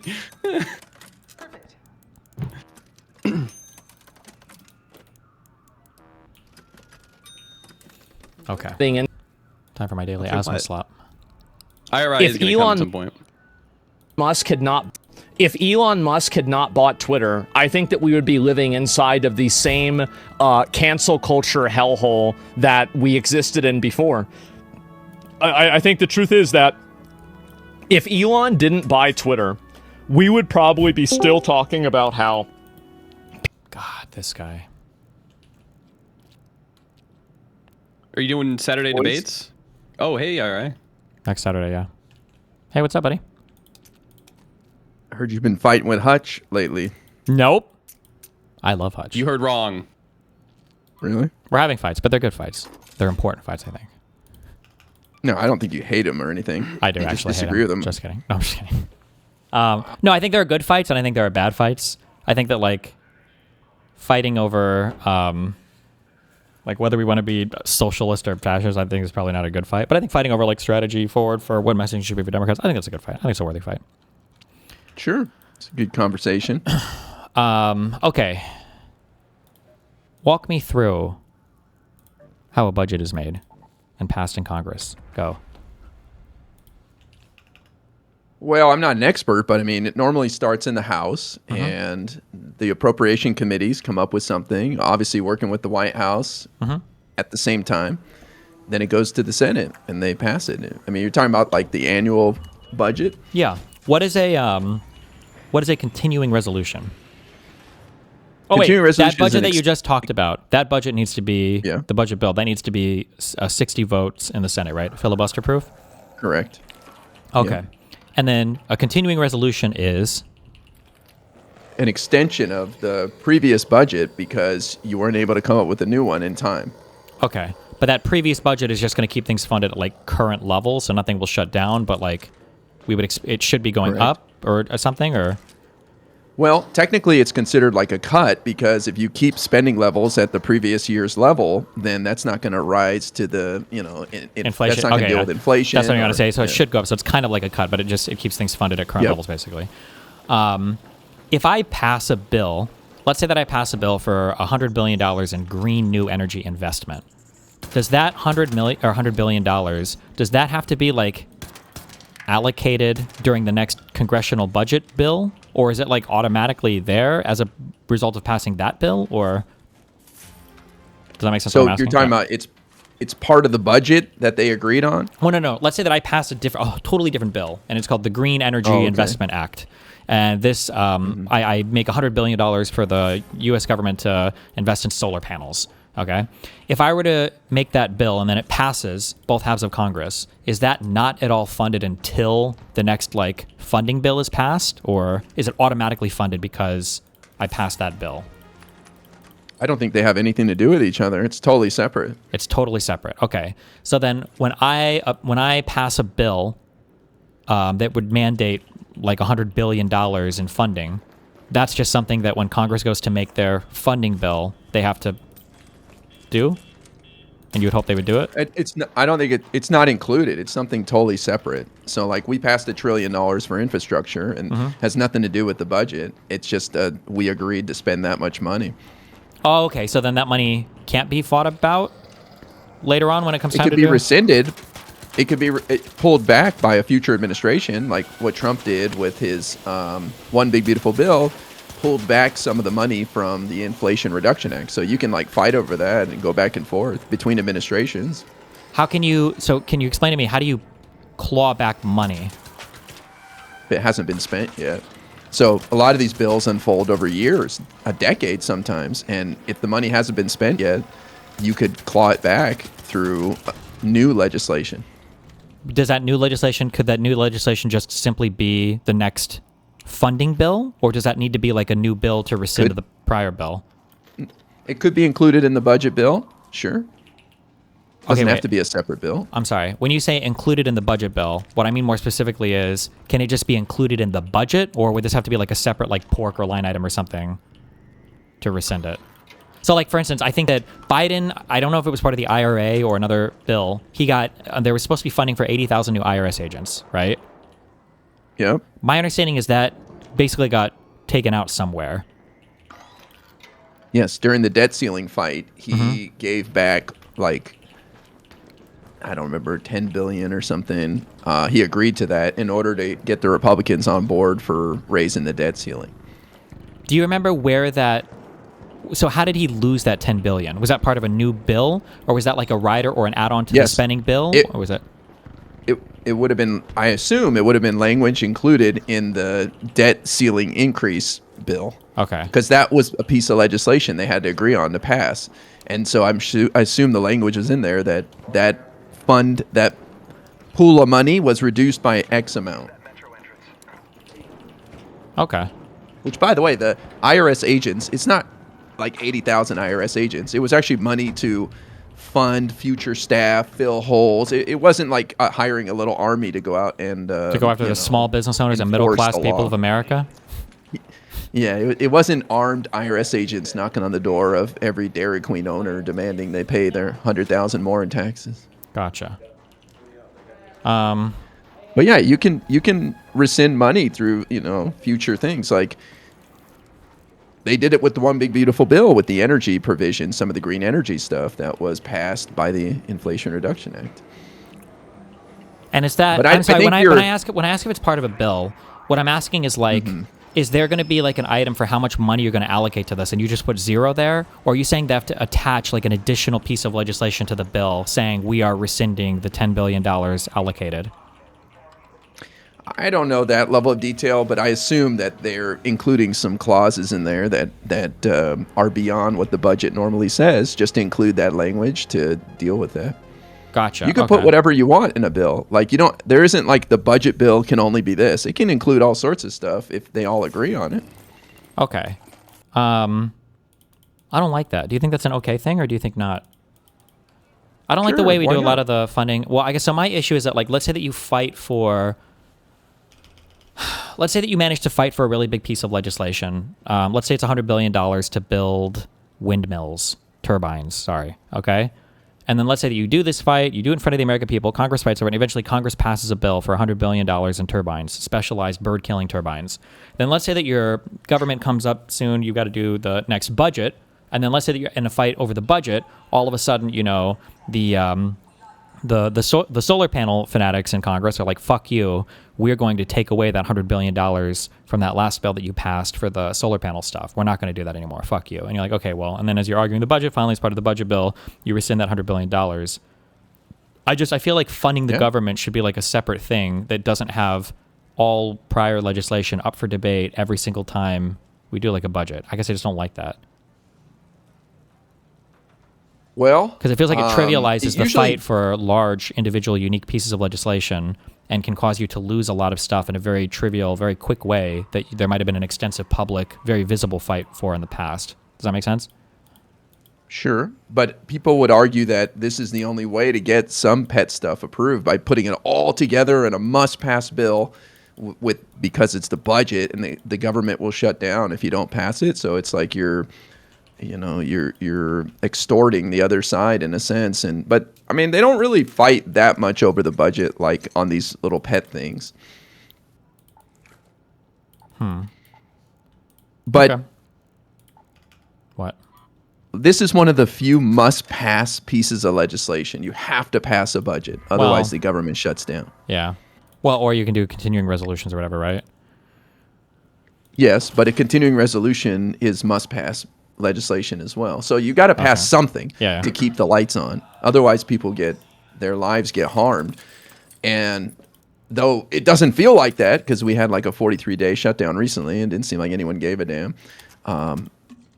So they usually have to compromise on something. So they usually don't go too crazy. Sure. Okay, here, actually, wait, no, because I want to fight with you on this. I super disagree on this, okay? But maybe you can convince me otherwise, because I think you're more familiar with these processes, okay? So, in my mind, like, I guess I want there to be fights over novel legislation. So if somebody wants to pass a healthcare thing, if somebody wants to pass an overall abortion ban or something, I don't know, people want to do these things. I think that these are good fights to have in Congress, in front of the American people, with our lawmakers. I think these are good fights to have. I feel like when it comes to funding the government, I feel like this shouldn't really be that much of a fight. I feel like that should be like a pretty standard, easy thing that when it comes time to do a budget bill, what Congress's job is doing is Congress is tasked with appropriately funding all of the things that the United States government ought to have funded, meaning whatever programs are currently running, that includes all things passed before, et cetera, that's it. That the funding bill should not be a time where we're going to have to fight over things that we've previously fought over, because I feel like we just end up in these situations where you're fighting over the same shit over and over and over again until you finally manage to win in some area, rather than like, this is a settled deal, now we're making a budget, now you're funding everything, go. Does that make... in an ideal world, yeah, but there's very few times where you get to fight. So like right now, Democrats aren't funding DHS. When you say there's very few times you get to fight, but the times you fight are when those changes are being proposed. Well, but proposing something is different from it must pass. And so like it can just be ignored if you don't include these kind of fights in a must pass bill. So, for example, DHS right now is shut down. If it's going to be ignored, then I would argue that it should have never been passed in the first place. Like, it sounds like a thing that wasn't a legislative priority. Congress already doesn't seem like they do much in terms of passing bills and everything. Like, well, that's why people pick these fights with the must-pass bills. They're like, they know they can't get anywhere. They can't get it. They can't move it forward any other way. So that's what I was about to bring up, the example of DHS being shut down right now over demands of changes to ICE, how they act, right? Like, so do you disagree with the Democrats not funding DHS over ICE not wearing masks and wearing body cams and no more racial profiling? I mean, would you disagree with the Democrats on that? Kind of, yeah. I think we should fight for it because this is the system that we have now, yeah. But like, I guess I just don't like the fact that the fight is happening as part of the budget, you know? Like, I feel like it's just an inappropriate area to have the fight. I'm saying inappropriate, I'm sorry, and unideal, because if this is how we're doing it, then this is how we're doing it. But like, imagine you're part of like a household and you guys have decided next year we're going to start putting explosive devices on babies. And you're like, okay, fine. Actually, no, we're going to fight over this. And then we're going to say, no, we're not going to do this. And then finally, you all come to an agreement. You're like, no, we're not going to do explosive devices on babies. And then you're fine. But then when you go to make the household for the budget next year, you know, they've got you in a gridlock because you really need to buy your insulin. And the guys that know you need your insulin are like, okay, that's fine. You can go ahead and get your insulin, but we want $50 million for putting explosive devices on babies. Like, well, fuck, we already had that fight. But now we're reintroducing this fight because every time we're going to do a funding bill, we have to reintroduce every legislative fight we've ever had. It just seems like not a good forum. And I feel like how many of these fucking continuing resolutions, everything we had to do, I feel like we've had so much trouble funding the government lately. It feels like this has not been a very effective process for figuring stuff out. Like, it's causing more headaches than not. We had like Nancy Pelosi and Biden's budget extended for over a year. And so like those are their priorities that got passed, you know, and so that upsets a lot of people. But it's due to the dysfunction of Congress that these sort of policy fights are happening in the budget bills, because they're the rare must-pass bill. So it's the opportunity to draw a line in the sand and say, I'm not going to fund this. I don't disagree with what you're saying. You're giving me like as the system is, right? So like I'm just saying like what I wish the system would be. I don't disagree with you that like we have to fight here because it's the only time we fight. I guess I just don't like that. If I was to make a big change, it would be that if you want new legislative agendas or whatever, you're gonna have to really pass a bill for it. You're not allowed to just do. You're not allowed to fight for this over the budget stuff. So it would force people to hopefully depoliticize the budget stuff a little bit. I don't know, or a lot of it. Really, I don't think passing a budget should be that political. I don't know if that's a retarded statement or not. I feel like you should just fund whatever legislative initiatives that pass Congress, and that's it. It'd just be figuring out like whatever the funding mechanisms need to look like, and that's it. And then, yeah, I guess it's my take on it. But I agree. In a perfect world, obviously we would just deal with keeping the lights on and the government funded. But Congress is so dysfunctional; they can't move anything forward unless it's must pass and it has a deadline, and the budget falls in that category. Are you okay with the debt ceiling, or do you think that should go? I think they should get rid of that. It's just a tool that the Republicans use to extract concessions from the Democrats. So we should totally get rid of that. I'm so stupid. Okay, but could I not just use the same arguments for the debt ceiling as you just used for the budget? Like I'll say, well, the debt ceiling is the only time you can get important legislative agendas passed, because that is when you're forcing people to, because you have to do something about the debt, right? If I use all the same arguments there, what would your defense be of the debt ceiling? Well, the debt ceiling isn't something we should play with, because we can crash a whole world economy and we can really cause some damage. So the fact that the Republicans even play around with that is really disgusting. So that shouldn't even be something we debate. Obviously, we can live with the government shutting down, but the debt ceiling is us not paying our debts and our credit rating going down, and that's very bad. But I mean, arguably funding the government is similar, right?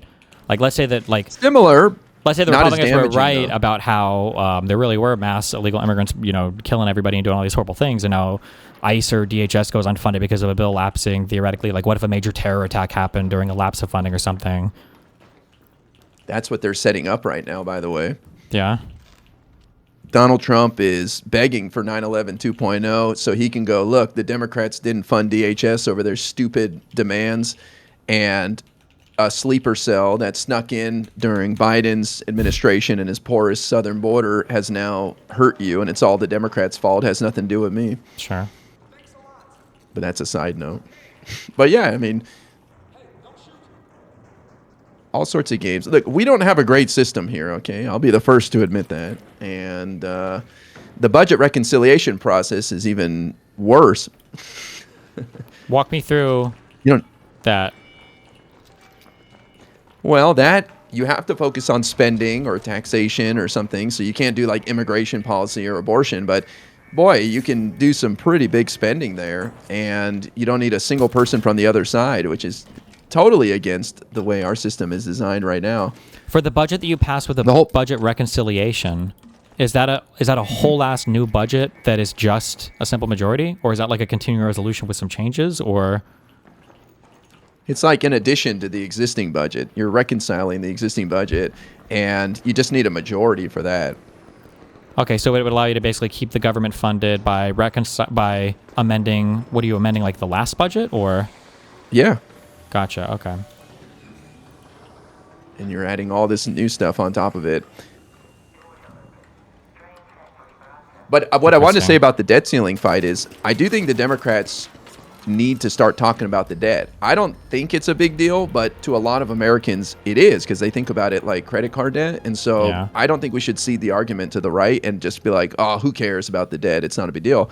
The right is getting everybody fired up about it as now it reaches $1 trillion in interest payments. And so we should talk about it. We should own the debate. We should be involved in that, talking about how we want to pay it down or deal with it. Yeah, I agree with that. Especially, I do think there's probably a point at which the debt becomes a big deal, and the Republicans feel like they're hurtling us in that direction. If there were any big... Well, they're winning the narrative on that. They're convincing people that we don't give a shit and we're outspent. We're just burning money like we don't care, and they're the only ones who care about it, even though that's the exact... they're the ones that are actually doing it. Somehow over the past 30 years, I don't know why or how. I don't know if you saw my conversation with Tom Bilyeu, but like, if you ever ask conservatives about this, like, why... Like, because some of these crypto bros or finance people were like, well, I think the debt is the biggest issue ever. And I was like, okay, you can think that, fine, but then you should vote a Democrat, right? But it feels like people, I don't know how they've won the narrative so hard on that when the Republicans have destroyed our debt so much between the Tax Cuts and Jobs Act and all the foreign wars, and now a new one maybe that we're getting involved in. It's unbelievable to me. I don't know how they continued to win on that talking point. Because we don't talk about it, and like you said, it's not a big deal. I think we outgrow the debt. Like, you know, if you have 10 grand in debt and you only make 50K, that's gonna hold you back. But if you get a job for 100K, it's like, oh, okay, my 10 grand in debt's not that big of a deal anymore. So I think we just outgrow it. I agree, that's probably possible, but right now we're not. That's not the course we've put ourselves on, or the Republicans have put us on. So, but yeah, I don't disagree that might be a way out of it. But yeah, we'd probably still have to curb our spending at least a little bit, would be my guess, because we're not going to grow so much that we're going to be able to outrun all of that. But yeah, right. I just don't want to give up the narrative to the Republicans, and we're not even trying. So hopefully we start leaning into that a little more. Yeah, I would agree with that 100%. Yeah, especially with all the insane spending recently over the Iran war and everything. Yeah. Have you been following the politics of that? Lightly? What do you mean in particular? Just how it's going for Trump. I mean, Trump is out there saying Iran stole a tomahawk and fired it against an elementary school. Just crazy shit like that. Yeah, business as usual, you mean? Yeah. He is always saying just the most...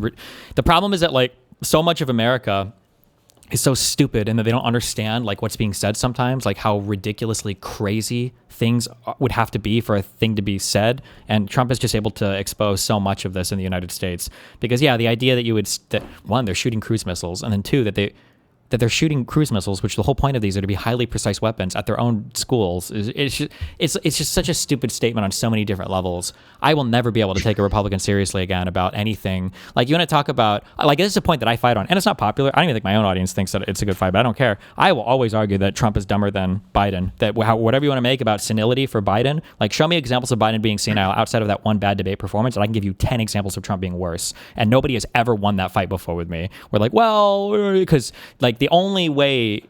No, you can't win that fight. Trump sounds like a fucking retard, literally with every single thing he talks about, and it's unbelievable to me. Yeah, that statement is crazy. But there's like a statement like that every day. So yeah, sorry, don't get me riled up on that. Fuck you. Yeah, I still don't know why. Wait, can you tell me? I'm sorry, I've been asking people this because I actually don't know. Maybe I just don't follow enough American politics. Why are we at war with Iran again? Well, the reason keeps shifting. But they keep saying it doesn't. Yeah. Well, originally it was for regime change, and because they've been threatening us for 47 years. That's the talking point that was given out as a firmware update. 47 years, 200 plus Americans killed by this murderous regime, and they'll threaten us no more. But you know, the problem is, I thought we obliterated their nuclear program in June of last year. I guess that didn't work out. So why should we believe Trump's going to remove the threat this time? But now he's shifted the goalpost to say, well, the goal is to destroy their Navy. I never heard about Iran's Navy being a threat to anybody, but I guess the Navy was the biggest problem. Okay. And eliminating the missile threat. But I don't know, man. This is not going well. The Strait of Hormuz is closed. 20% of the world's oil supply is caught in the Persian Gulf, can't move. Doesn't matter if we release oil from the reserves, we can't make up for that. So I don't know where this is going, but it's not looking pretty. Yeah. Okay. Hello. What's going on? Hi, what's up, North? Wait, what do you call yourself? North. You put like North is live. Like, well, because I don't know who the fuck North is, and your YouTube channel is North is Live, so I don't fucking know. What do you want me to say? Okay. It's like at North is live, but like you don't do like the whole thing. Well, whose fault is that? Sounds like your fault, Logup. It's my fault. You're right. It is my fault. Everything's my fault. Blame the Republican. Based. Thank you. All right, I've got a scheduled talk with North here. So, do you have anything else, Myra, that you want to drop on us? Any wisdom or anything else you want to impart on us, or?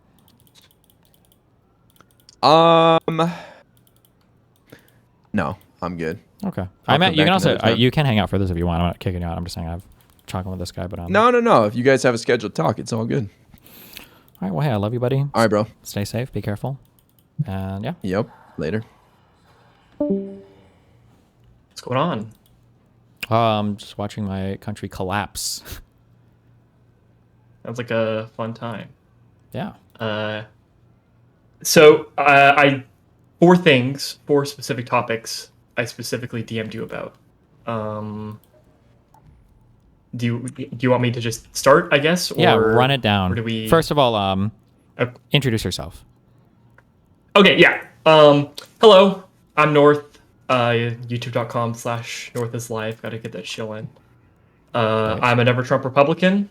I'm willing to work with the Democratic Party because I think that the current MAGA movement is trying to destroy our Constitution and destroy our republic.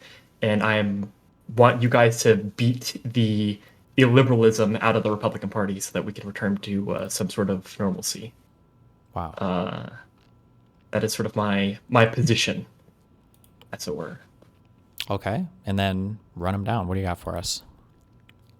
Okay, so 4 specific things. What does it mean to erode/reinforce a liberal institution? What is a deterrence and how do you create it? Possible prescriptions for fixing the system. And then the way that you currently use your rhetoric in your community and how that's kind of radicalizing people. Okay. So I think there's 2 things that we kind of have to agree on before we 2 or 3 things we have to agree on before moving forward. The first one is that our overall goal is to return to a liberal democratic framework, like going back to where people operate in the system in a good faith manner. Can we agree on that? I agree with that. The second thing, the way you phrase that, yeah. Okay. And then when I say that for that second scenario, the reason why I say the second way you phrase it is because I don't think it's enough to just return. We need to like return. Returning can't be taking 5 steps back. Returning needs to be like taking 5 steps back and then going down a new pathway. So not just like resetting the clock, but like trying to change the way that we're doing. Yeah, that's what I mean. Yeah. Which I think is what you meant. Yeah, just clarifying. Yeah. Yeah. And then the second thing that we have to agree on is that the hypothetical scenario that everyone is giving is a Democrat win in 28, generally involving a majority in like the Senate and the House. So with these 2, and then what was it? One more thing. We agree that a use of force is needed to create a deterrence for bad actors in the future. What do you mean by use of force? As in, like, there's some sort of negative outcome for the people that are using like illiberal actions in our government currently. Yes. So these are sort of the 3 things that we agree on, and now what is generally disagreed with between the Connor and the Hutch conversations is how is that the negative outcomes achieved? Is it through quote unquote Hunter Bidening them, or is it through using existing codified law in order to punish these people? Would you agree that that's sort of the disagreement happening right now? Yeah, kind of. Yeah, sure. Okay. Okay, so let's get into what it means to erode/reinforce a liberal institution. So this is what the general vibe that I've gotten from your live streams. You would say that you can temporarily divert from liberalism and generally obeying the Constitution in good faith in order to save the Constitution, in order to save liberalism in the future, I guess. Sure. Yes. Okay. You ever watch Code Geass before? Yeah, that's my example, motherfucker. But go ahead. I'm not gonna get stabbed though. But go ahead.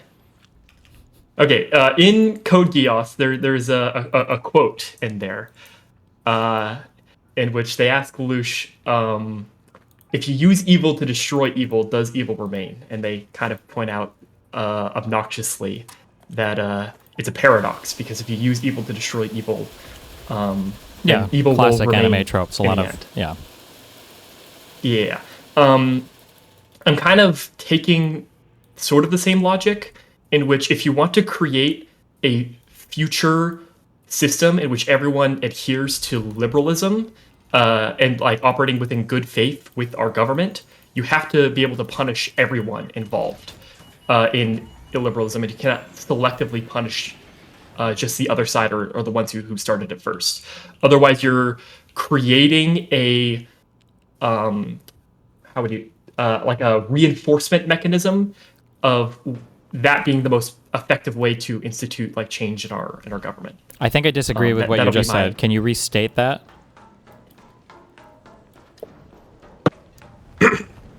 So, or I can state it for you. MAGA is. It sounds like you're saying that like. Or go ahead. Yeah, go.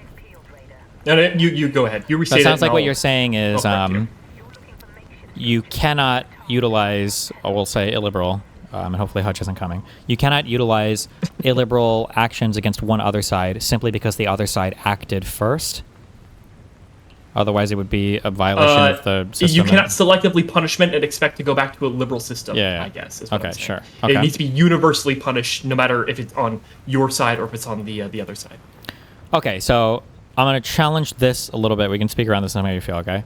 One issue that I have with a lot of these types of conversations, and to be fair, this actually comes up a lot, even in ordinary behavior, is I don't know how you would describe this in moral philosophy or whatever, but I think fundamentally the second actor is not the same as the first actor. So, for instance, we would say, we understand this intuitively when it comes to like the concept of self-defense, right? If somebody takes out a gun and shoots somebody, and then he's going to go shoot somebody else, and then you go to shoot that guy, nobody would ever say, if you're trying to stop people from shooting people, you can't shoot him, because now you've just created more shooting, and you're never going to stop people from shooting people, right?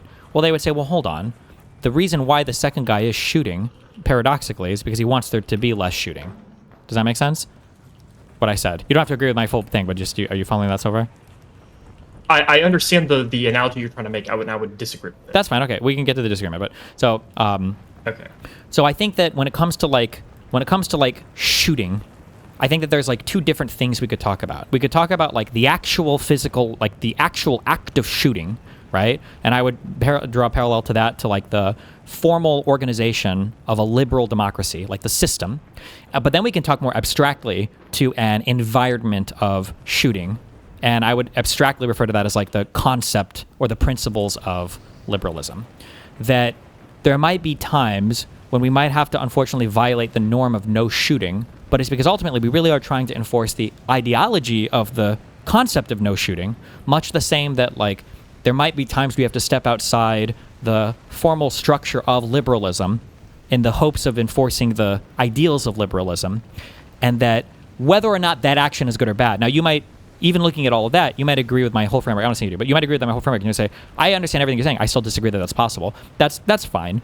But fundamentally, the second actor here, who's trying to adhere to the concept of liberalism, but is working outside of liberalism, those actions are fundamentally different than the person who is working outside of liberalism, attacking the concept of liberalism. Does that make sense? Okay, yes, I can say that the intent given between the two is definitely different, and you can create a differentiation between those. Okay. But the outcome that is achieved is not one in which we return into someone where there is no shooting. And we can get into this more if you want. Gotcha. I disagree with you there, but we know where our disagreement is. That's fine. Okay, go ahead. Okay. So, the analogy of like, so you're going to be using a gun in self-defense in order to prevent someone from shooting you. That I don't think we would necessarily disagree with that, but it's more of a like let's take the example of like war, for example, or like a civil war. Mm-hmm. In war or a civil war, you have to inherently use illiberal tactics in order to defeat your enemy, right? Like no one would say like, oh, why can't we just like vote away the Japanese after they attacked Pearl Harbor? Like you inherently have to use some sort of force. And we would prefer otherwise to never, ever, ever have to use, right? In an ideal world, we are never, ever going to war, blowing people up, blowing ships up, whatever, right? In an ideal world, yes. Yeah. But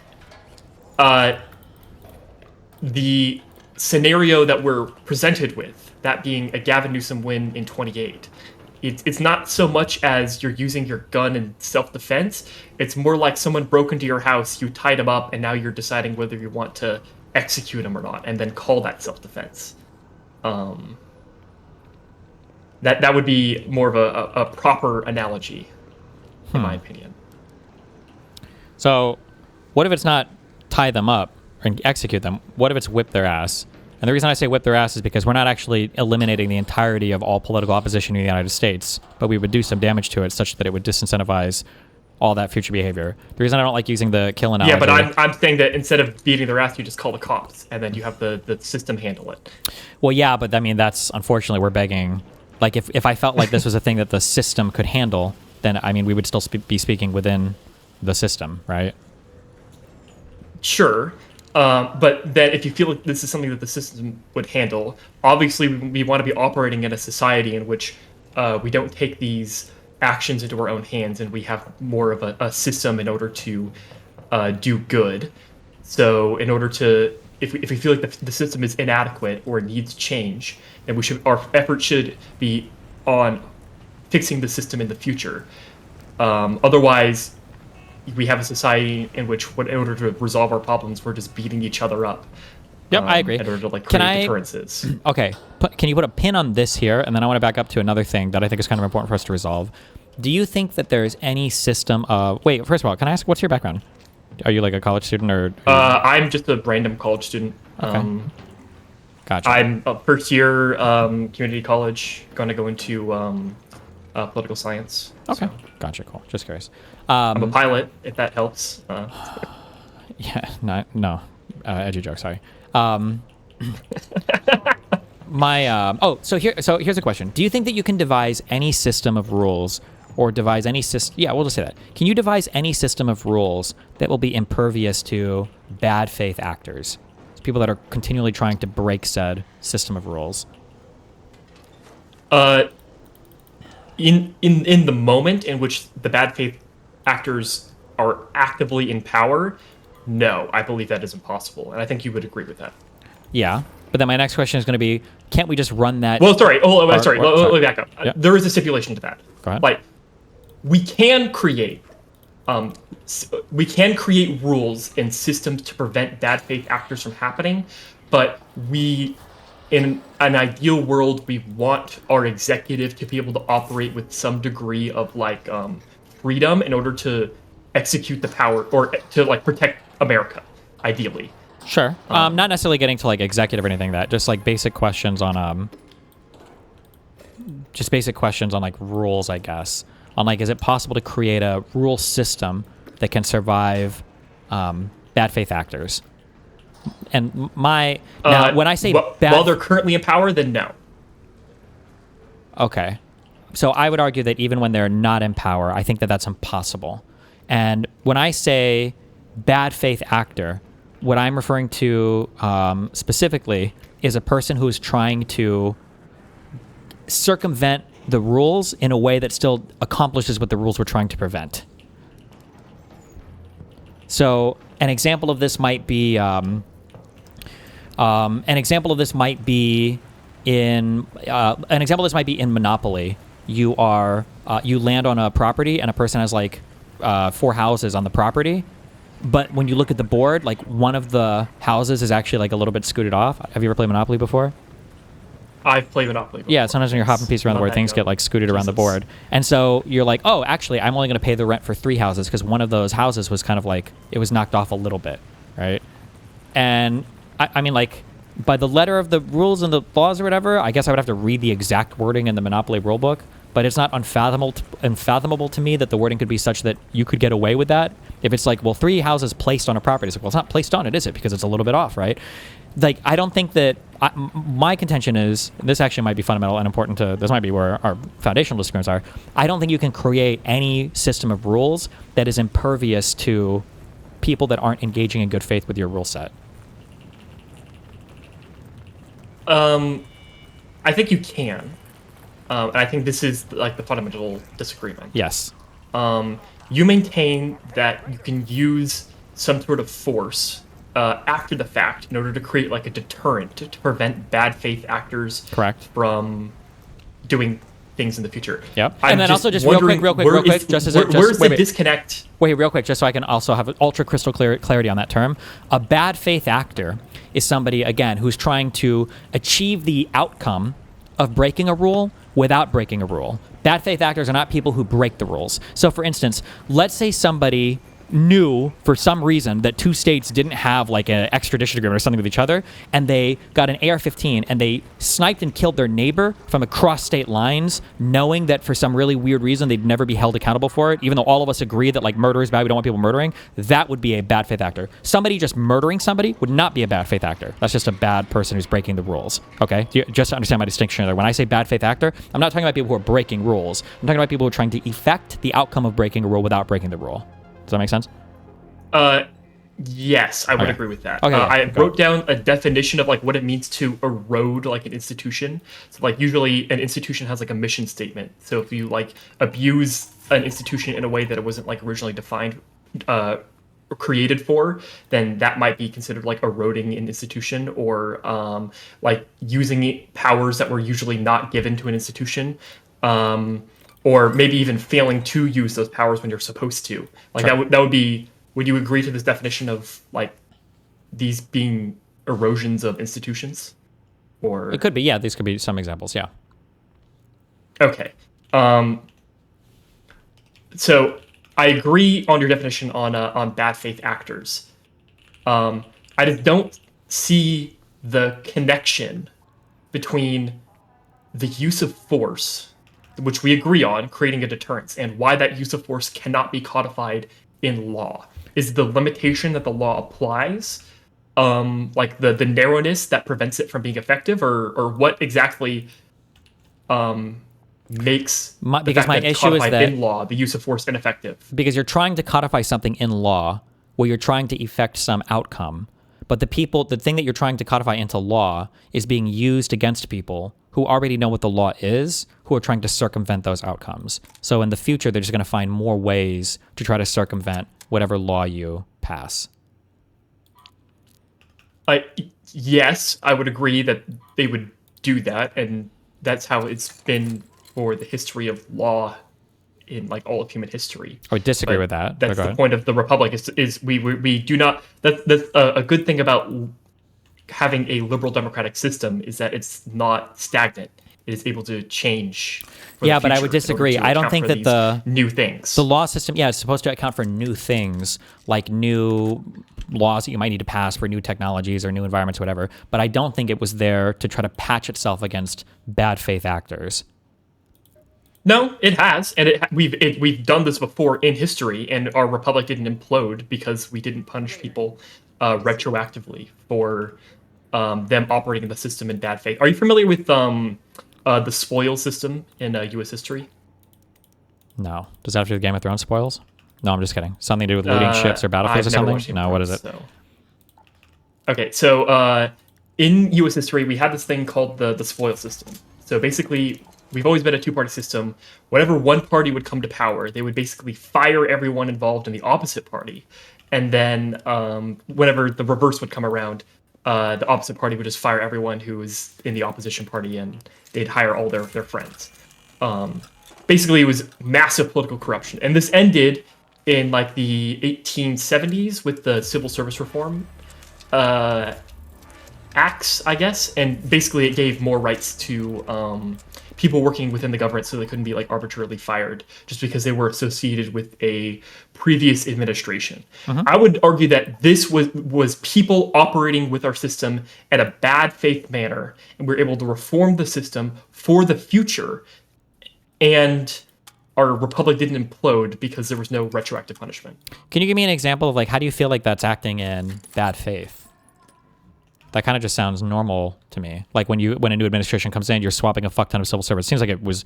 My guess is at one point in time, the government was small enough that maybe this wasn't as big of a deal. But as the government grew in size more and more, that just wasn't a very realistic way to govern effectively in the future. But I don't see any part of that that's necessarily like bad faith. Like you would say that it wouldn't be expressly illegal. But it was not like healthy for the republic, and it wasn't, I guess, necessarily like what the founders intended when it came to how our government was supposed to operate.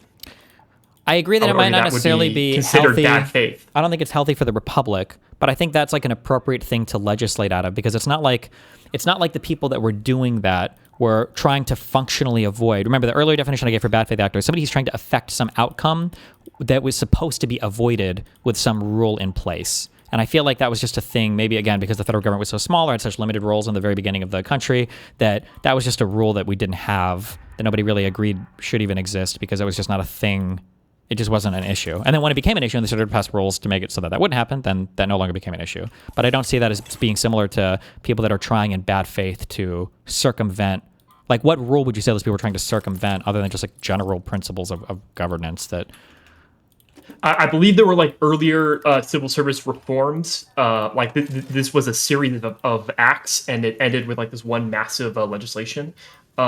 Basically, they would create the civil service reform, and then people would try to like bypass it with like some new loophole, and then we would eventually keep patching and patching and patching until we were sufficient enough that this wasn't really a problem for the future. Sure, I guess I don't know those loopholes. I mean, I would say some of those people might have been performing in bad faith, I guess. I'm not necessarily opposed to like closing some loopholes. I don't think that's necessarily bad, especially if they're glaring and obvious ones.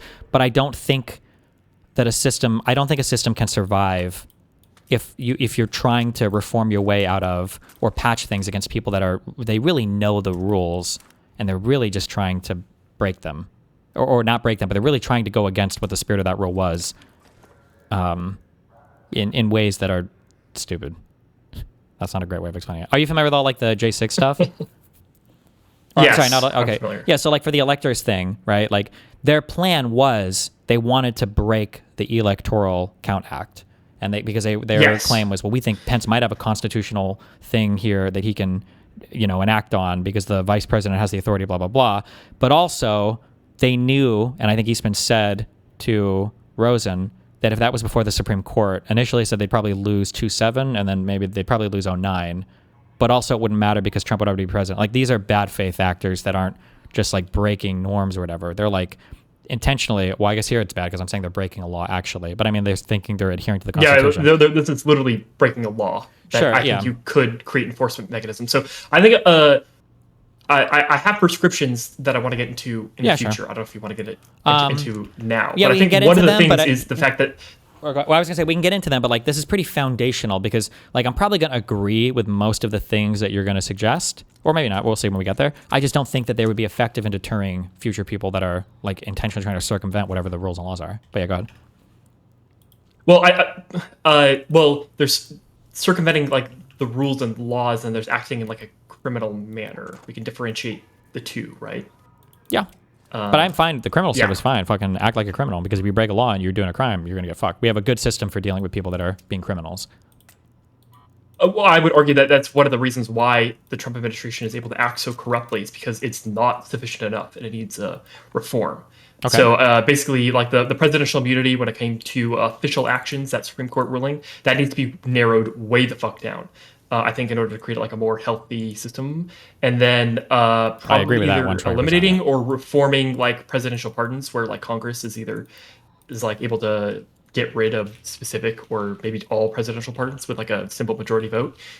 I think that would make our system a lot more healthy as well. I agree with both of those. For pardoning, I thought that I feel like it'd be interesting if the president just submits a list at the end of the year. These are the people that want pardoned, and then maybe the Senate or Congress, has to just sign off on it or something. Like, I feel like there should generally be a rubber stamp. No, I think pardons are good for like, I think they can be good for doing it beforehand and just being able to undo them after the fact. I don't think that's, there's a lot of people that have been discussing and saying that's retroactive punishment by undoing a pardon after it's already been given. I wouldn't think so. Wait, again, why do you think being able to, wait, you're saying you should be able to undo pardons? Undo pardons, yes. Why is that? That way the president can still have the ability to just like pardon people if they see fit, and you don't need to create it like a partisan bucked Congress issue. If you want to, if there is someone that legitimately like probably should be pardoned for whatever reason, the president could just operate like that. But if they ever operate corruptly, then the Congress can keep them in check. Why not just have them so that Congress has to approve them?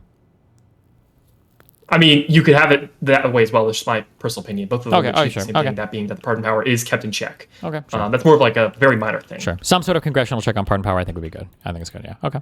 Yes. Okay. What else? what were we talking about before we got to prescriptions? Your mom. Maybe Just it's kidding. my train of thought. No. It was bad faith actors. Can you make rule systems against bad faith actors? And then I told you to put a pin in it because we were discussing. Were you about to go into reforms you wanted to make? Well, yes. Well, I have a whole list of reforms, but another thing is, what is a deterrence, and like how do you create one as well? Like I kind of want to get into the nitty gritty of that. So for deterrence, for future deterrence, is this for future deterrence? Yeah, future deterrence basically. Because I think we can argue that if you have a bad faith executive specifically, with like a Congress that are unwilling to check them, there isn't necessarily much you can do to punish them while they're in office. Any like negative action you're going to have for them is going to have to be in the future after they're out of office. So that's why we call it a deterrence, is future fear of punishment or a negative outcome. Yeah.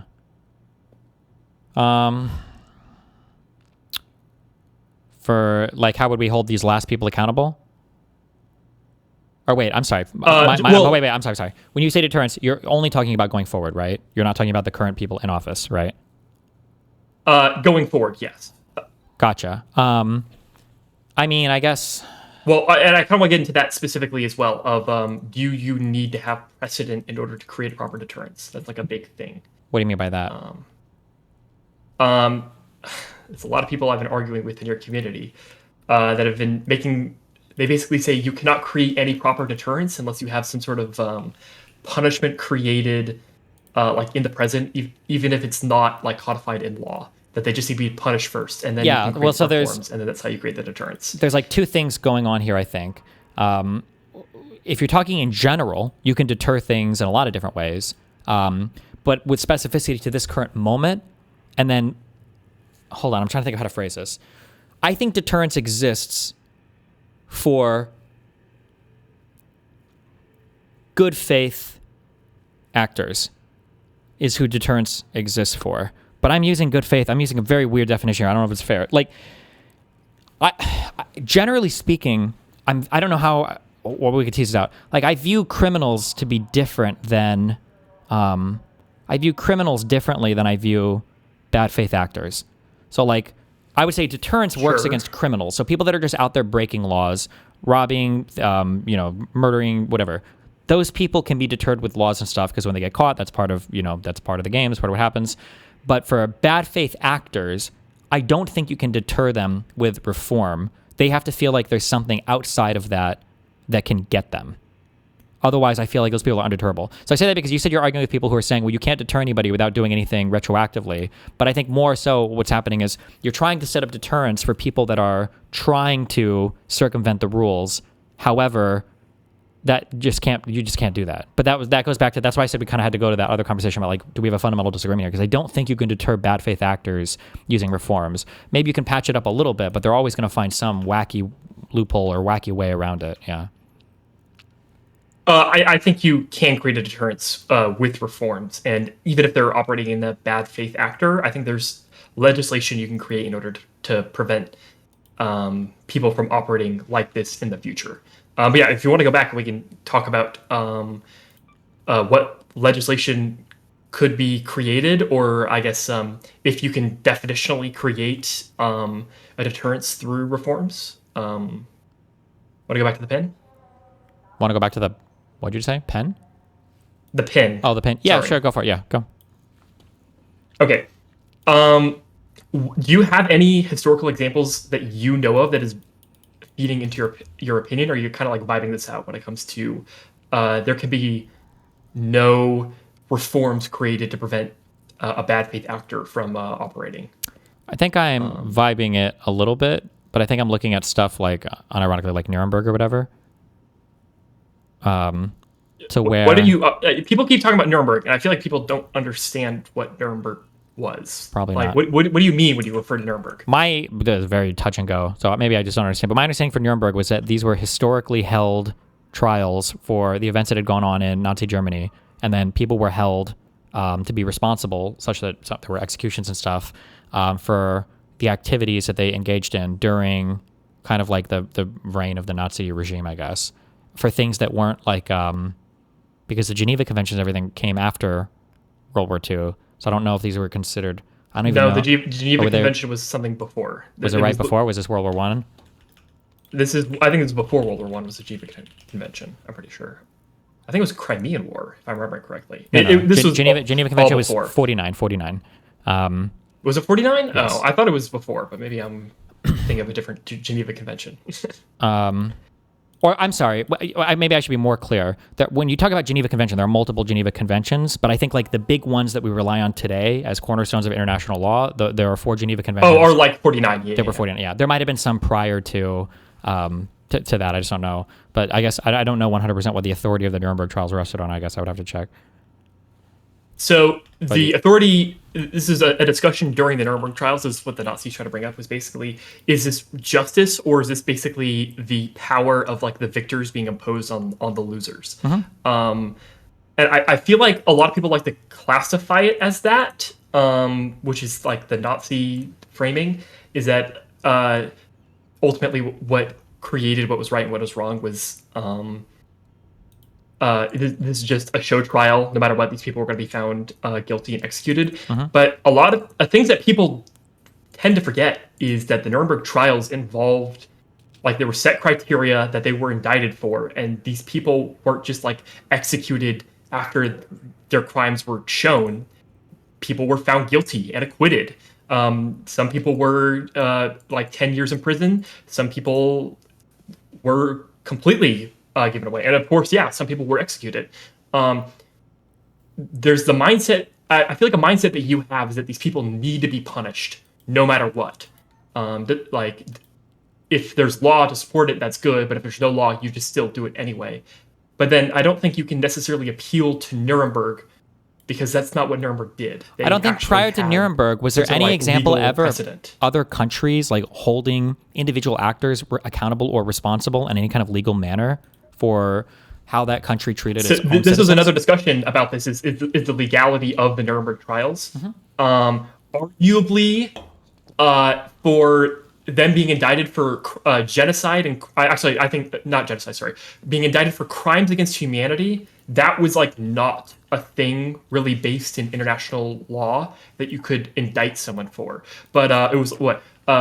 Crimes against peace, and then like war crimes. These were things done during the Nuremberg trials that was like already precedent. So like a conspiracy to invade another country.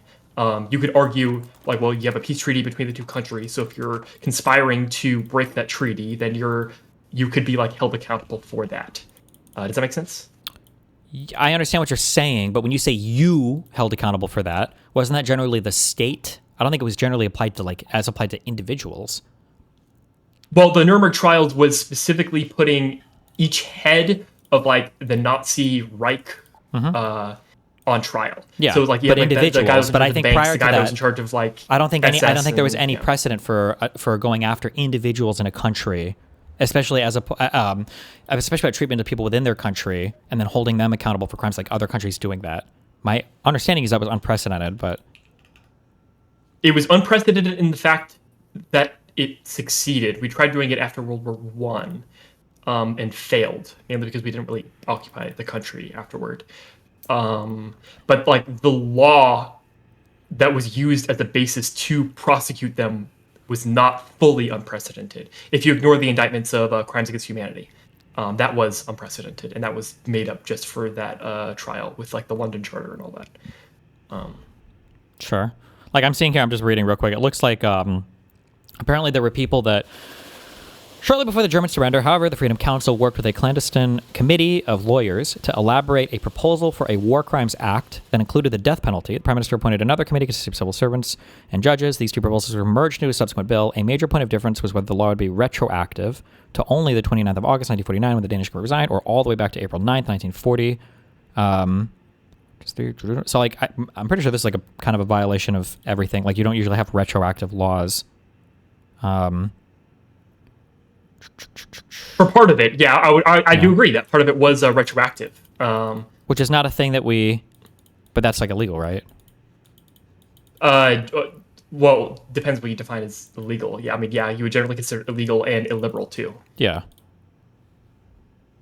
But so is this what you specifically wish to emulate in the context of the Nuremberg trial, or? Well, I don't know. I just bring up Nuremberg as a way that like to broadly punish people. I don't have like the specific legal framework in my brain for it. That was one of the things I was going to do. I'll start working on it, I guess, as ideas for like how you would do this. The reason why I just haven't contended with this much is because I feel like if you want to get creative, like I feel like, but I think that we just have some fundamental disagreements here. I think that my earlier contention was that if you don't want to play in good faith, that you can always find ways around everything. This includes my side too. So if we decide that we want to go like hard on this, then figuring out like however the fuck we want to do it, like it would be trivially easy to do within like the letter of the law. So like as an example, this was this was in the Harvard Law Review, right? So somebody emails me a summary of this. So this is how we could do literally whatever we wanted via like the Constitution even, right? So one, we can get rid of the filibuster, and then two, you get Congress to admit each one of Washington, D.C.'s 131 neighborhoods into the Constitution as individual states. And then three, the Democratic Congress passes a law with a simple majority to admit the 131 new states into the Union, and the Democratic President signs that into law. Four, D.C. is obviously overwhelmingly Democratic. Each new state will send Democratic senators and representatives to Congress. And then five, now with a supermajority in Congress and a 3/4 supermajority of states, Democrats can pass literally whatever new constitutional amendments we want. Like, all of that is 100% legal letter of the law, 100%. So, like, we could do something as crazy as that if we wanted to. And I'm sure that if you were to sit there and, like, look at the documents, you could find 50 trillion things just as wacky as that.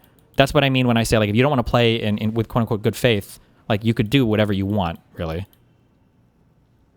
Sure, you could argue that's constitutional, but when we talk about wanting to return to a good faith liberal democratic framework, we're referring to not imposing like a one-party state through turning every individual DC neighborhood into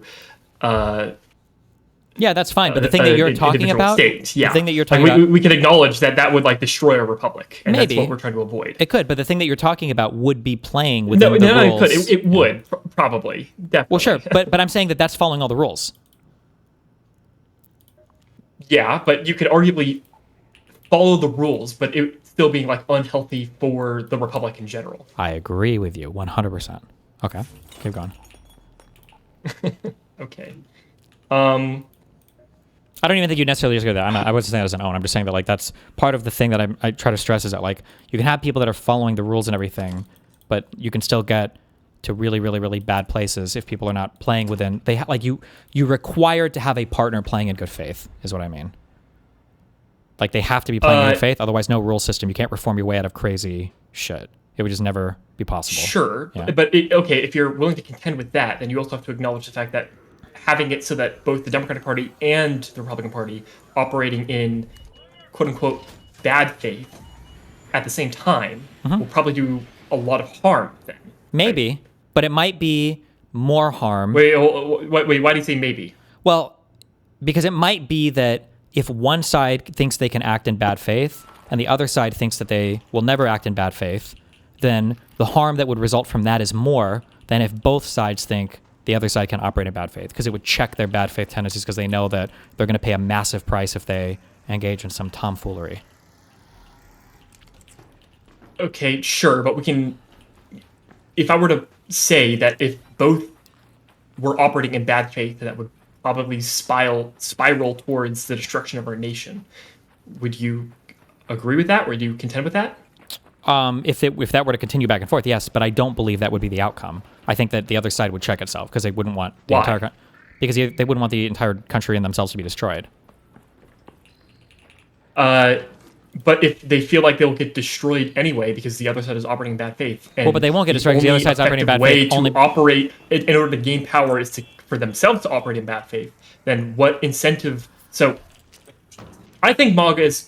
Wait, let's not move on this. Let's not move on this, right? No, it's kind of related. Well, kind of, but we can stay right on this, right? Just as a quick sanity check, okay? Or I say it's not sanity check, that's not fair. But as a quick thing, so you asked me if both sides are operating in bad faith, won't that spiral to the destruction of our country? If that continues indefinitely, yes. But I'm proposing there's a mechanism by which if one side sees the other side could fuck it really hard, that it's not going to do that, right? They would have some self-interested incentive for survival. So it wouldn't want that. But now I'm asking you, if one side feels like they can operate in bad faith indefinitely, and the other side feels like it has to operate in good faith always, does that not lead to the spiral destruction of our country? Not if by operating in good faith you are able to sufficiently punish people operating in bad faith. But that's that goes back to that foundational disagreement. I don't think you can do that. But but that goes back to the disagreement that you think that you cannot punish people operating in bad faith by operating in good faith. Yes. Correct. Yeah. But okay, go ahead. Do you think that MAGA is influenced by attaining power purely? When you say MAGA, what are you referring to there? Like the MAGA movement, the people leading it, I guess, generally. Like Trump and his cronies. Well, yeah, because I'm drawing a big distinction between like the voters, between like the MAGA Trump. Yeah, people, obviously the voters are and different. then, the voters indulge Rubio, what Trump Lopez. does, but Trump and his cronies are the ones like pushing forward. And then okay, so ask me that question again. Do you think that MAGA, as in like the leaders, are influenced by the idea of gaining the most amount of power? Yes. Okay. Do you think by selectively punishing illiberalism, you can force MAGA, or the Republican Party in general, I guess, whatever you want to call it, to operate in good faith? Yes or no? Kind of. It would more just be they probably just wouldn't participate. What do you mean they wouldn't participate?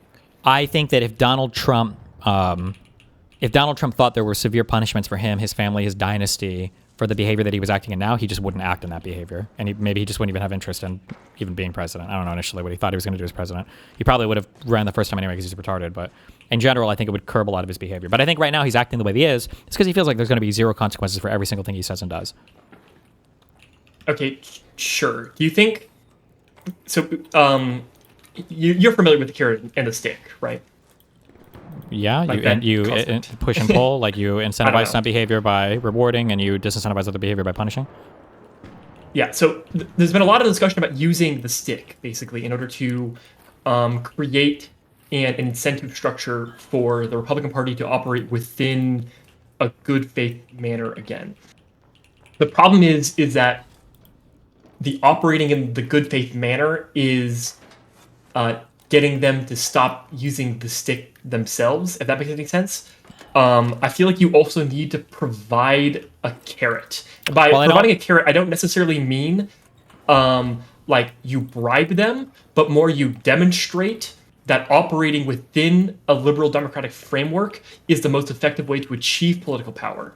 Thus, in a positive direction, they would want to move that way. Yeah, but that's never going to be the case, right?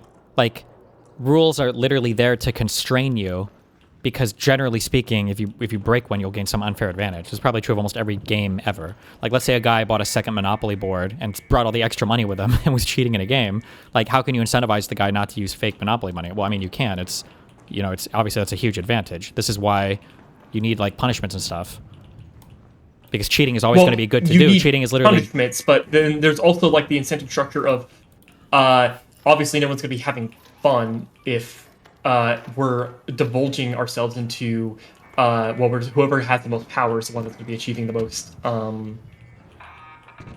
getting the most like outcome, right? Well, I mean, you can if you believe the other side is to avoid me going to my neighbor and I have a gun and he doesn't, so I take all the shit, Well, yeah, but if you think the other guy's never gonna do the bad things you're doing, then you have a ton of incentive to act like that forever. Like if I think I can cheat and the other guy's never gonna cheat, well then yeah, you should just cheat all the time, right? But you can.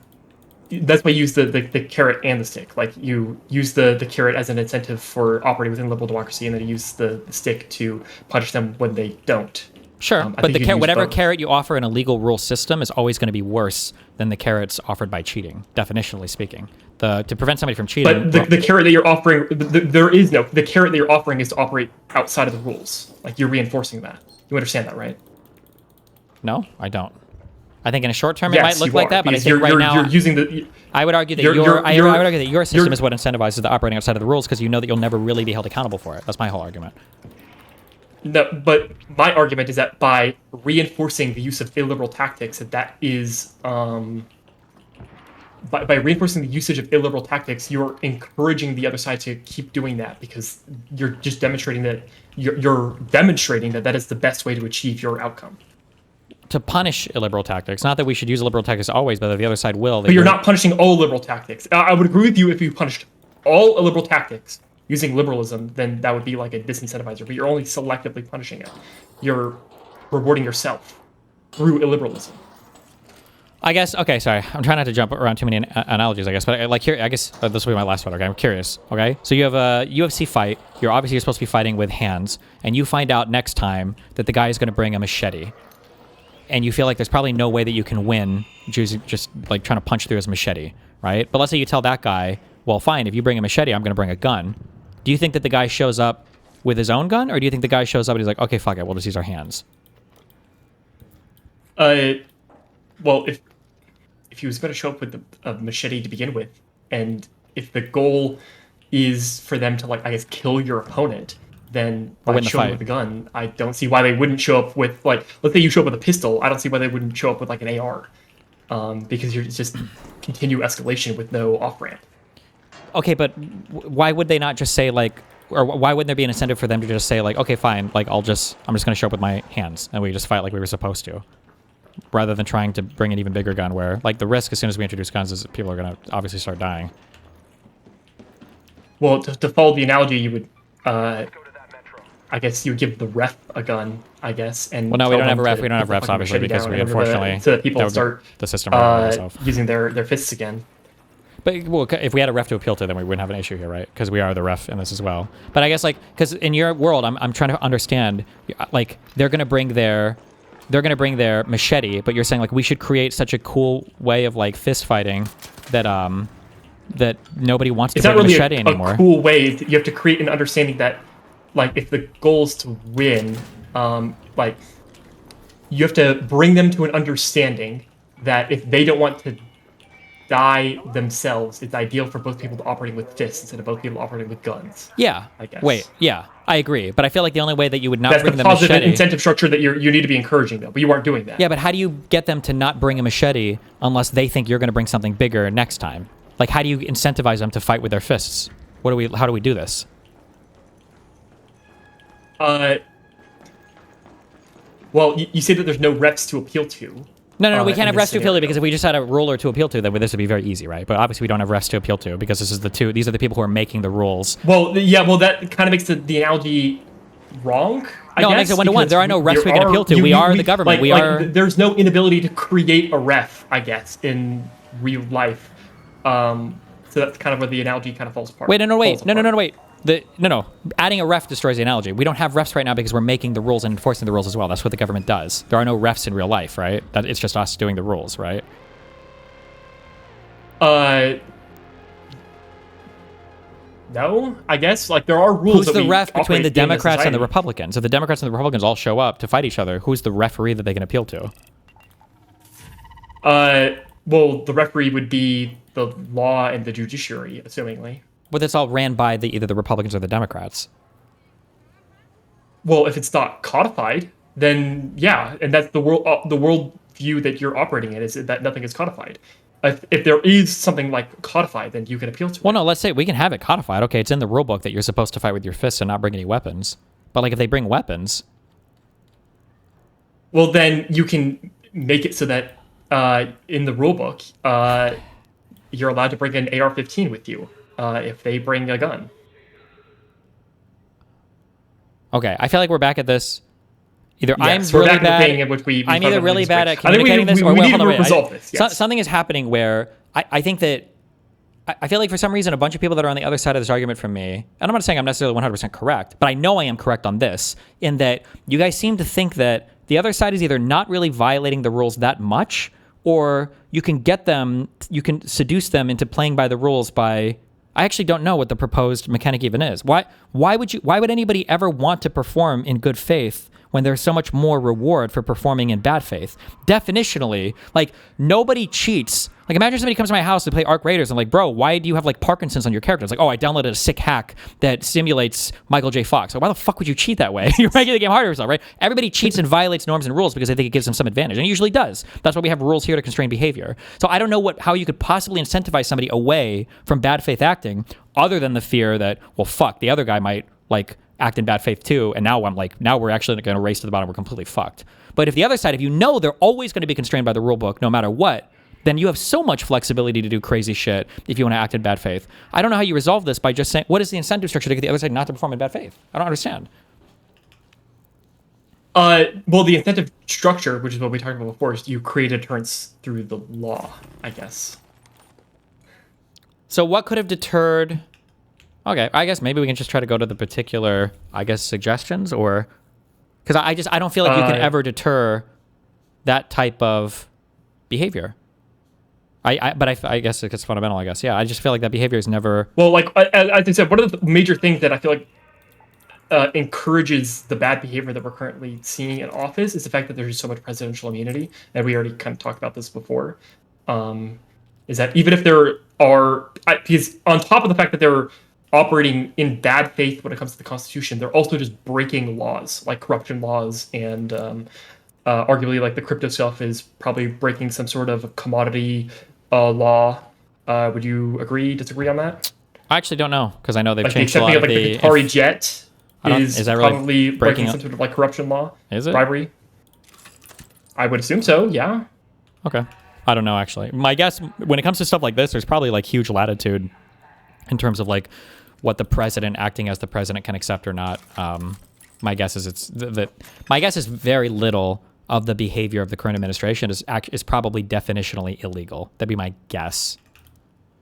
Or criminal do you think like them violating the ECA, they couldn't be prosecuted for that? Well, technically they didn't, right? Because Pence didn't go along with it. What do you mean? Oh, they tried to violate. It's conspiracy to violate the ECA, right? Wouldn't that be what they would be charged for? That would theoretically, that could be a crime, conspiracy. Yeah, they had a plan to it, and they took one step towards the behavior. I would agree. Yeah. Yeah. So there are things that you can do. I think I might generally agree that I don't know. I don't know any reforms you could make to the system or to the Constitution to punish people operating in bad faith with like in the context of the law. But when it comes to people indulging in like criminal action, usually if they're going to be operating in like bad faith and breaking our Constitution, at the same time they're also going to be doing like illegal actions as well that you can't punish them for. Sometimes, like, yeah. I mean, if we can, I think we should punish where we can, for sure. Then is that not enough, or do you also want what is your? Well, I mean, in terms of, if you want to talk about this, like by the end of this administration, Trump might do mass pardons for literally everybody, right? So if we're going to talk about just criminal stuff federally, then they're all beyond reach if we want to do that, right? So now we're looking at future laws, and this whole administration walks on that.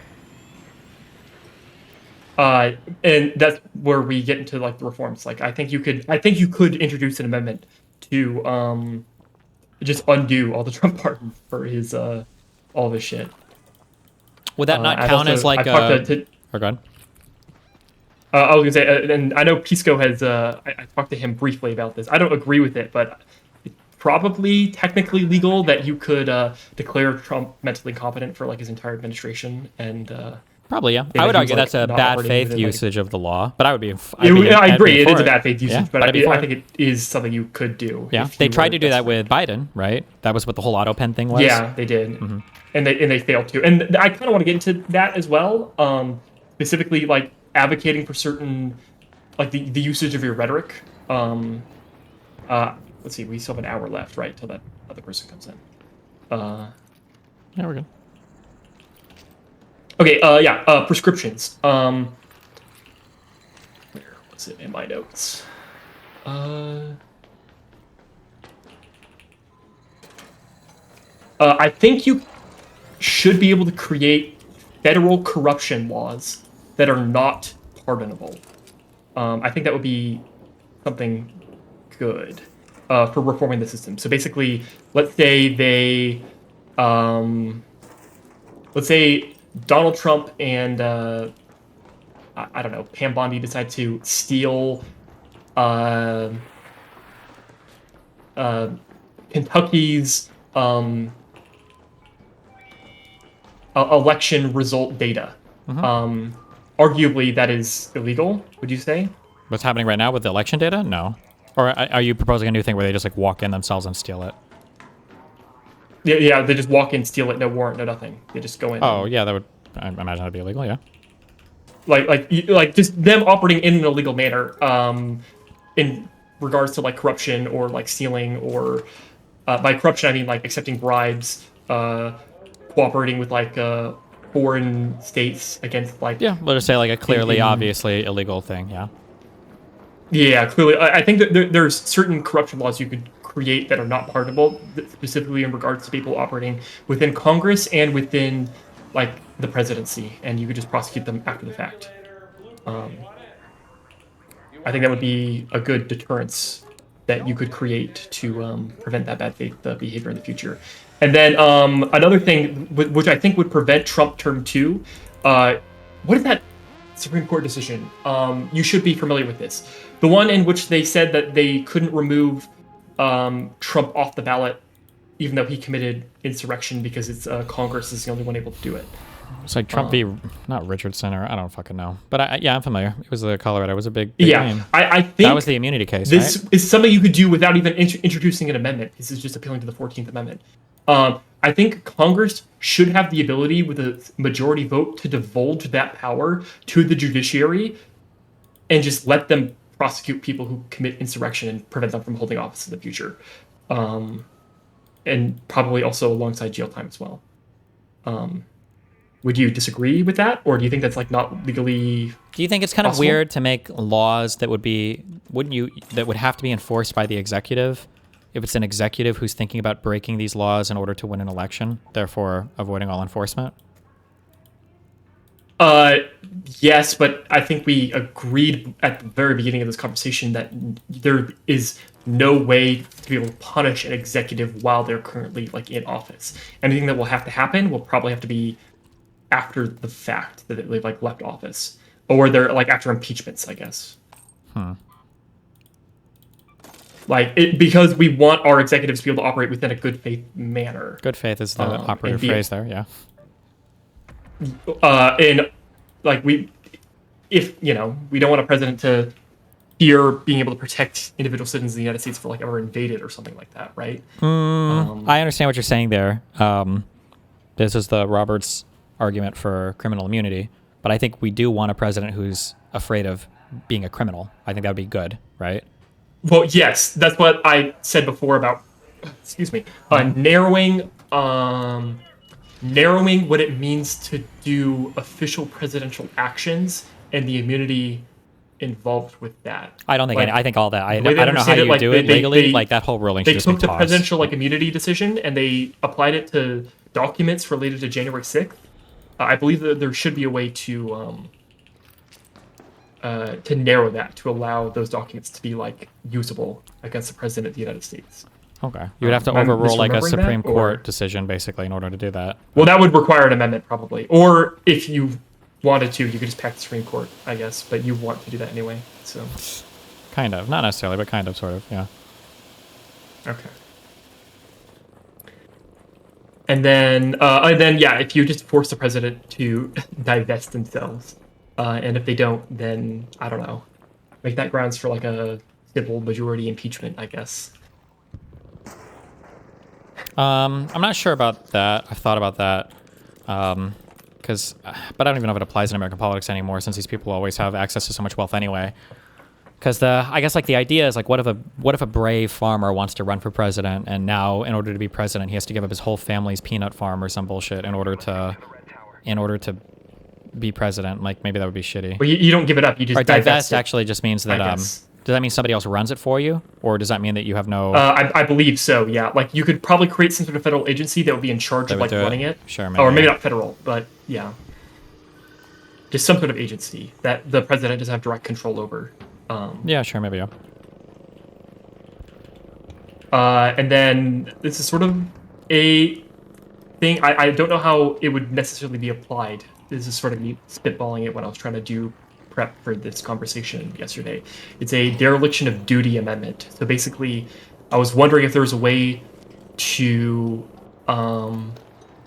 if the president is supposed to be upholding some sort of duty or action and intentionally decides not to do that, if there's any way to like do like some sort of soft punishment on the president. Well, aren't we literally just... I don't know how that'd be enforced though, or how that'd be defined. Yeah, like we would all be, like whatever the arguments over this would be the same arguments we'd be having over whether or not the president is committing a criminal act or whether or not we're being liberal. Like, because what you're saying in terms of like being able to hold a president accountable for not upholding a good faith, whatever the rule of law, he'll just say that, well, now this is preventing me from acting vigorously the same way that a criminal statute would if I didn't have presidential immunity, right? Yes.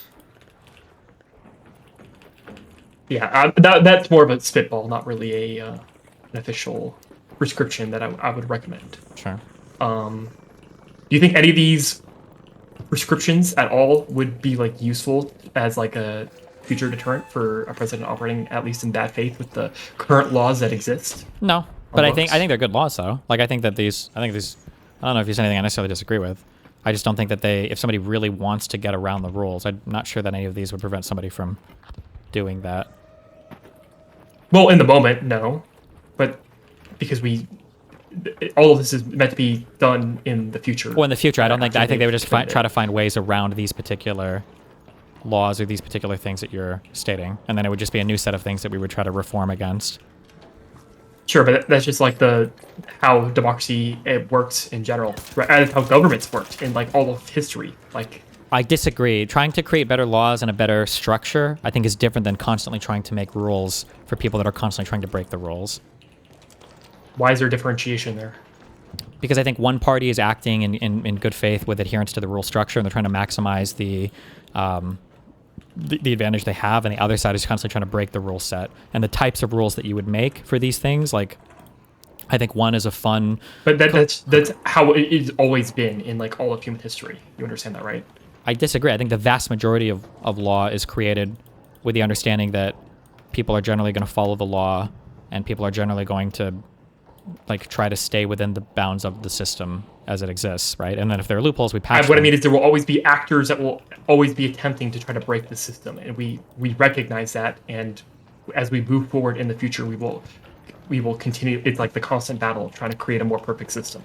Sure, I agree with that, and to some extent that might be impossible to get rid of, but I think it's a bit different when it's like members of government that are doing it.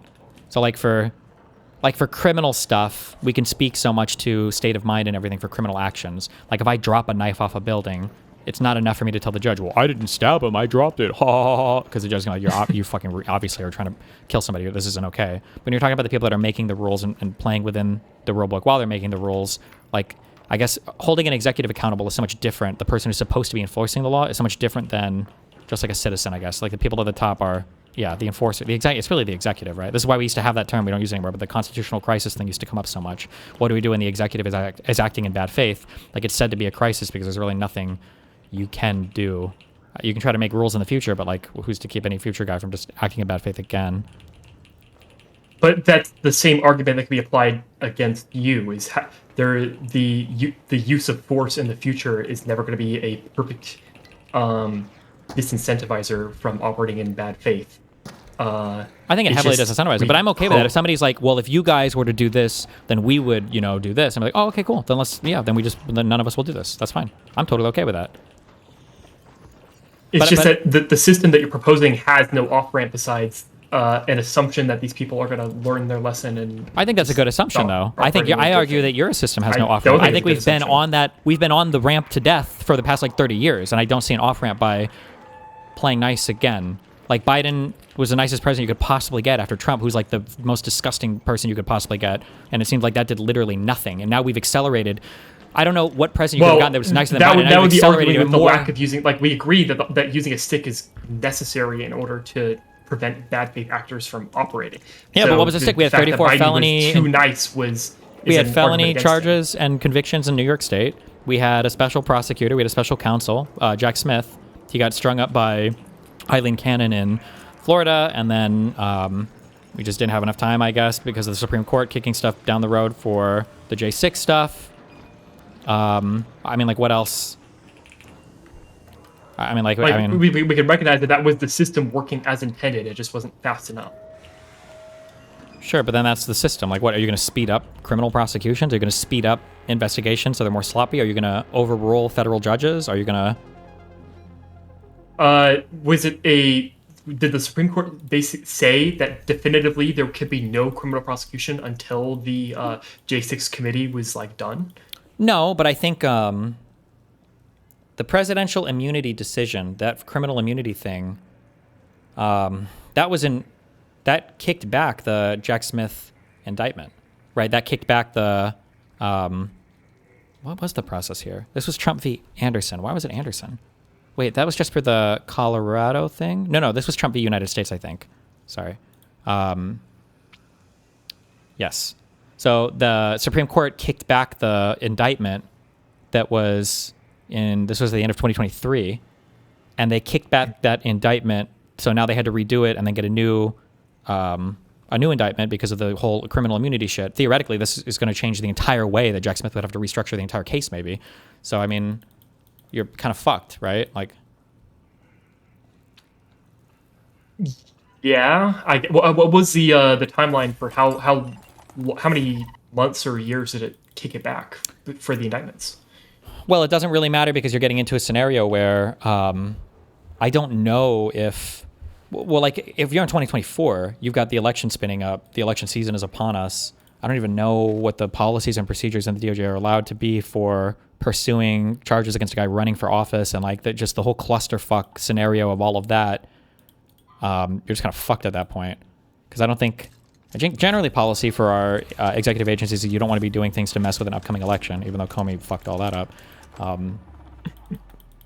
Yeah, I just don't. The biggest criticism that like I give and other people give, and I don't actually know how fair it is that Garland should have appointed Jack Smith on day one or faster, but maybe that would have been seen as improper or something. I think that, I mean, could they have indicted him on, like, because obviously there's a difference between an indictment and like a formal an indictment on day one? Right? No, probably not. No. Would you just need like a grand jury, and then grand jury says yes, and then they go to the indictment, and then the actual prosecution can happen later. Well, but you have to show evidence to the grand jury. Circumstances. You have to show evidence to the grand jury for an indictment. Like, that's what the grand jury. Well, maybe not day one, but you could gather that, I would assume, within at least the first month or two, maybe even 3 months of investigation. Yeah. And still have 3 years. But ideally, ideally for the federal government, if you're bringing an indictment, it's because you're confident that you can chase this case down beyond a reasonable doubt. Like, you don't want to just get the probable cause standard met for the indictment that you're issuing. You want to know that, like, I'll win this case in court, not issue an indictment, secure the indictment, and then start doing all of your research. Especially because I don't know how long the prosecution is allowed to delay trial. Because if you know that, like, they're indicting you immediately because they're trying to get an indictment, and you push to have the trial as quickly as possible, they might not even have time to build that investigation. And I don't know what the... But you're saying that the people that are operating in bad faith already know that they're going to be attempted to be punished for this, right? So they would them knowing whether they're going to be indicted or not doesn't really matter. They have to be operating with the mindset that they will inevitably be indicted. Well, no, my assumption is that these people don't think they'll ever be punished for what they're doing. That's why Trump acted the way that he did. Sure. I would argue that they thought that they couldn't be punished for it. Wait, do you think because they knew that there would be like a presidential immunity decision in the future? Or no, they just figured he was going to be president. He could just dismiss everything. He doesn't give a fuck about any of the rules, basically. Yeah. Oh, you mean like in the moment during January 6th, he thought he would become president second term, and then he would be punished for it. Sure, That's yeah. What you mean. Or that, like, their campaign in 2024, he was campaigning for his life there because he thought that if he lost, he was going to get criminally fucked. So he knew he had to win that election. Yes, but then with the system not working as is, or as effective as it should have been. I mean, I think it was. I don't know what more they could have done. Lawless behavior. Right? I don't know what more they could have done in 4 years. It's a very ambitious case. It's a very crazy set of behaviors from the president. Yeah. It was very crazy case, very ambitious. I just feel like even if you gave it like a year of investigation, I'm surely you could have come up with something in a year in order to be indictable. Like, does it really take that long in order to like redo everything or to like come up with a case in order to prosecute them for this? Was it that complicated? I don't think it was. I mean, this is a big criminal thing, and I don't know how many roadblocks people are throwing up every step of the way. So, like, if you're subpoenaing for records, you're going to have to go to a judge. You're going to get this off with a subpoena. You might have other people that are throwing up roadblocks saying, you know, like, well, I don't think I should have to turn these over, so you would challenge this in a court hearing. Or, you like, the process and procedure on such a sprawling investigation might be quite large, such that it would take you a couple of years to really have a case strong enough that you feel like confident. But maybe not. Maybe I'm saying this maybe. Like, maybe there is a way they could have literally rushed it. But also, you got to be real careful because that's like, you don't want to fuck that one up, right? Like, imagine Jack Smith managed to, you know, rush through it and get the indictments out quicker and then get it to trial, but like they just missed stuff, or they had stuff that they could have had lined up better, but they just didn't. And then Trump like actually wins in court partially because of how sloppily the investigation was ran. Like, that's a rough one, you know? I don't know if you want them thinking they're on like on a fucking... Yeah, that would be very rough because then that would give them like, oh, Trump did nothing wrong. He won in court. Yeah, exactly.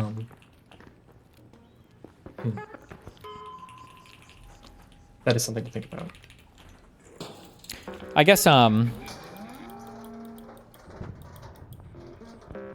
just don't know, like, what are reforms or what are things you think we could have passed reasonably? And when I say reasonably, I'll say with what are things that we could have passed like that like would have made sense publicly prior to Trump taking office that could have prevented Trump from doing the things that he did. When I say reasonably, what I mean is that like, I don't know if anybody... But wait, what do you mean specifically for the things that he did? So, like, I don't think reasonably, I don't think anybody ever could have gotten on board with, like, we need to do something about the Electoral Count Act, right? Because this has just never, ever, ever been thought to be violatable, like, ever. Like, nobody thought that. It's like, what are things that could have been passed in Obama's time that could have inhibited Trump's first term's behavior?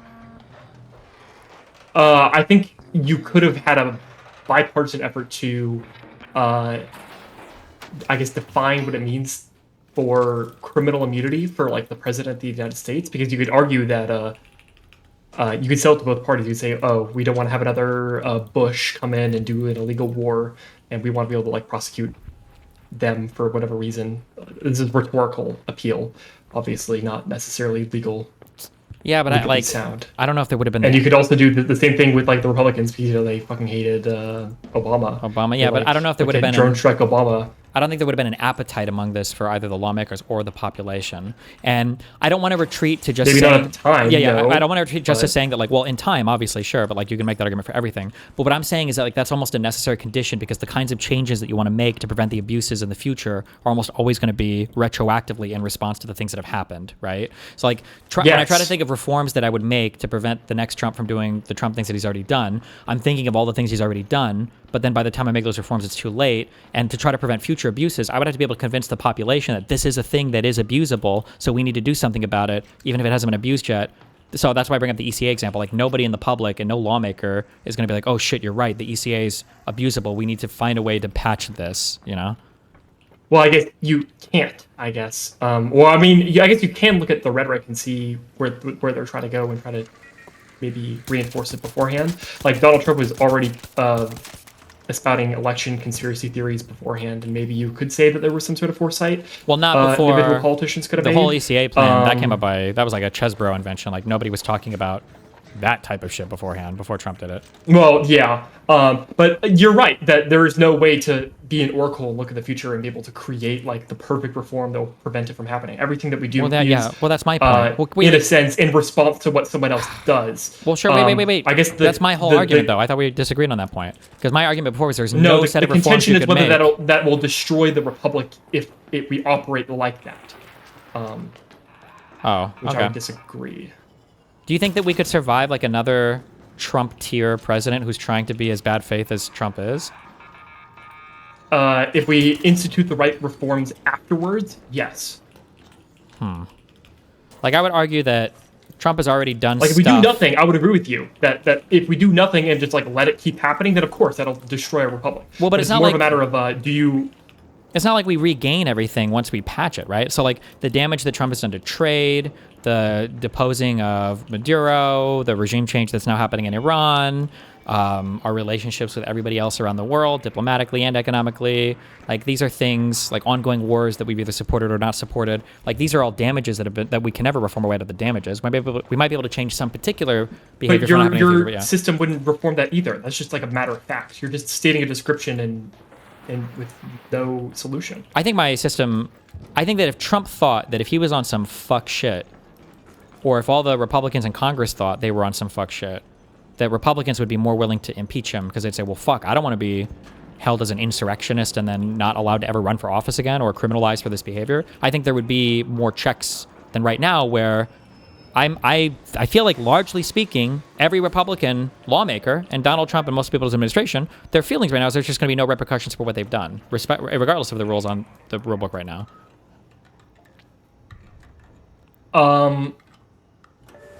I think there can be a case in which repercussions are done in the sense that they've broken laws that could be prosecutable, and if you pass an amendment that would take away the pardons, I would agree that it would probably be harmful if you don't do a reform like that. But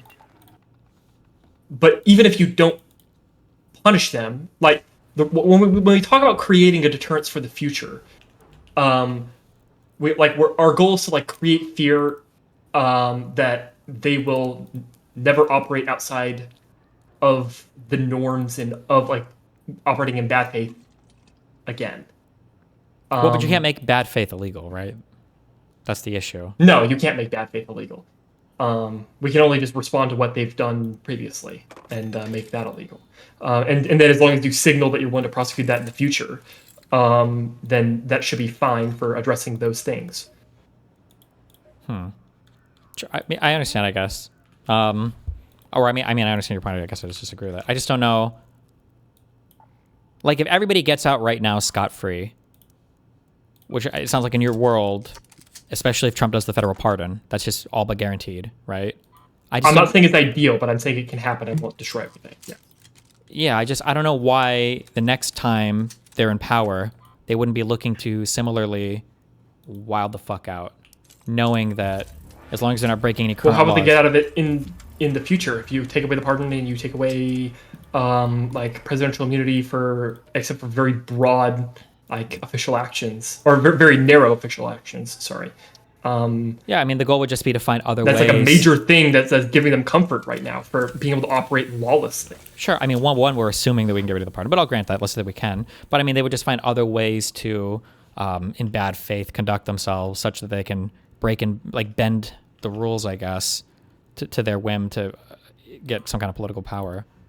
But I guess you feel like that people who are operating in bad faith with the law aren't really fundamentally different than just criminals. You think that these people are kind of sort of the same thing, but I feel like they're... Yes, I think that if they're going to be operating in bad... Like, I don't think there'll ever be a president that tries to operate bad faith in regards to, like, the Constitution and also not being indulging in just, like, bribery and corruption and... Yeah, but when they do that shit, they know it's illegal. Like, the whole... I should research this more, but you know, like, the whole Nixon-Watergate thing, right? Like when he fucking fired everybody. I'm familiar of the Nixon Watergate. People talk about the reforms that happened, and they said like the DOJ was like less independent. Well, sure, but I'm saying I'm not familiar. when Nixon was president and he was engaged in all of the dumb shit that he was doing, I think that he knew he was operating under the assumption that if he got caught, he was gonna get fucked. Like that was his assumption. The whole Black Saturday, the Saturday Night Massacre. Jesus Christ. Yeah. That whole ordeal was about him firing a bunch of people because he thought that there was... I don't remember if he fired his attorney general or if he told his attorney general to fire a whole bunch of people at the DOJ who were like a special prosecutor and people that were trying to investigate him because his assumption was that he was going to get fucked, right? Yeah, that was his assumption. I don't think Donald Trump has that assumption. And then he got pardoned because we recognized that the pardon created a negative incentive structure. Or a positive incentive structure for committing bad actions because he ultimately wasn't punished. Well, no, but he was already disincentivized. He knew his behavior was illegal. Yes, but then he knew his behavior was illegal. He thought it would be punished. He got pardoned for that. And now people in the future, there's your example right there. We could have appealed back to fucking Nixon and realized that the pardon power is an incentivizer for people acting lawlessly. Because even if No, but what I'm saying is the difference is that Nixon had to do this whole Saturday Night Massacre thing. Donald Trump doesn't have to do that. Donald Trump will just publicly say, Pam Bondi, fire all these people, get rid of them. Like when Biden came into office, wasn't there a special prosecutor holdover, or did he appoint one immediately related to Hunter Biden stuff? Am I making this up? Was it her that was a holdover from the Trump admin or something? I would assume there will be a holdover between the presidencies. No, well, for a special prosecutor, I think it was Biden. There was one. I believe there was one holdover. Somebody can go look this up. I forgot the shit. But that was a special prosecutor. That if it was Donald Trump, Trump would have just fired the special prosecutor. He would have told the AG. He would have told Bondi, get rid of these people. There is no Saturday Night Massacre in Trump's world because Trump doesn't give a fuck about any of the norms or anything. Trump would just tell openly. He'll go on TV and he'll tell Pam Bondi, do all this horrible shit. Like that's it. So but I think we can agree that there's no reforms that could prevent that from happening while Trump is in office. Anything that happens has to be after the fact. Okay. Yeah, I guess I just disagree with that, but I don't know how we would ever prove that. Other than, what could happen in using illiberal tactics while Trump is in office to prevent that from happening? Well, while they're in power, I don't think there's much you can do, but once you get power back, you have to find a way to punish them. Yeah, there's laws that you can use that are currently on the books to punish them for the illegal. Yeah, but it's going to be weak sauce. Maybe not for that specifically, but you can punish them for that. Yeah, but it's just going to be super weak. You can't punish them, I guess, in general. Punch them or punish them? Punish them. Sorry, you can punch them in Minecraft, obviously. I guess I just don't think that it's going to be. I don't know. Like the things that you could like hold them accountable for would be things that are going to be much less than the crimes that we would actually want to hold them accountable for. So like if they actually had a bad bank transfer, it's not going to be as satisfying as like holding them accountable for trying to destroy the liberal order of the United States. You know. Yeah, and then another thing is, generally, I would like to. Do you think we should be closing illiberal uses of power in our system? Clothing? Closing, sorry. Oh, closing? Motherfucker, my mouth. Yeah. No, you're good. Closing illiberal uses like if we recognize that there's a way to abuse the system in a unfaithful way, should we be officially trying to close that power from being executed? Yeah, to some extent, I think so, for sure. Okay. Do you think by leaving the illiberal usage of power open for the future, because in order to create a deterrent, it has to be repeatable, do you think that might have a negative impact on the system and can be used against you? I'm never, ever, ever, ever, ever, ever, ever. I think that when you say things like that, like are you worried this might be used against you? I think that this is a statement that demonstrates that we are worlds apart in terms of how we view the situation. I'm not worried about that because I figure that's the world that I already live in. That's just a thing that's already happening. So I would never even consider that as a serious question. Like if Trump wanted to do something highly illiberal, Trump is going to do it, or they're going to find a way to do it. We've watched ICE murder American citizens now, or regardless, I guess whatever you think about that. So I'm not really. I'm already thinking they're operating as maximally as they think that their powers are capable of operating at. Would be the first thing, and then the second. Well, hold on. That statement, they're operating at powers that they're capable at operating at. That we recognize that they're operating using the powers that they are given. No, they're trying to abuse the system. So a lot of it is just to restrict that in some sort of way. Then they might be operating in a different manner. No, a lot of the stuff they're doing is bluntly illegal, right? So a lot of the deportations they've done are just flatly illegal. The Supreme Court, it just takes a while for the courts to rule on it, but they eventually do. But they still reaped all the rewards from it. A lot of the tariff stuff, the tariff shit got shot down, but they've just found a different way to tariff now. So remember when the Supreme Court... We can get into this. So Donald Trump intentionally does all of this illegal bullshit in order to institute his agenda illiberally. Yeah. And you're also making the claim that through this illiberal tactic, it is the most effective way in order to get your agenda done. Mine or his? In general. For if either side were to do it, that would be the most effective way to get it done. Oh, I guess something outside of the system, sure, yeah. Why do you think that is? Because whenever Donald Trump operates in this illiberal manner, he's getting punished for it constantly. How? Well, the courts are fucking him over. When you say fucking him over, wait. When you say, I don't know why everybody says this. You say the courts are fucking him over, right? If there was a law that said that I wasn't allowed to fuck a pillow, and then I fucked a pillow, but it was like a fucking shaped pillow for like 2 years, and then eventually a court was like, hey, that shaped pillow counts as a pillow, you're not allowed to fuck it. I get to fuck the pillow for 2 years. How am I punished there? I don't understand where the courts are punishing Trump. They've stolen over $250 billion in taxes from terrorists. Well, they don't give a fuck about electoral. It's his last term. He doesn't care. I think they do give a fuck electorally, at least to a I don't think Trump degree. does. I don't think Trump and his cabinet do. They're here for one more term, and he's not. He's a lame duck president. If he was older, I would agree, because he would want to run for a third term, 1 trillion%. But I'm saying that like Trump got to do illegal things emulating for his years. tactics, and ideally you would want the Democratic Party to keep winning for a large amount of time, correct? Wait, say that again.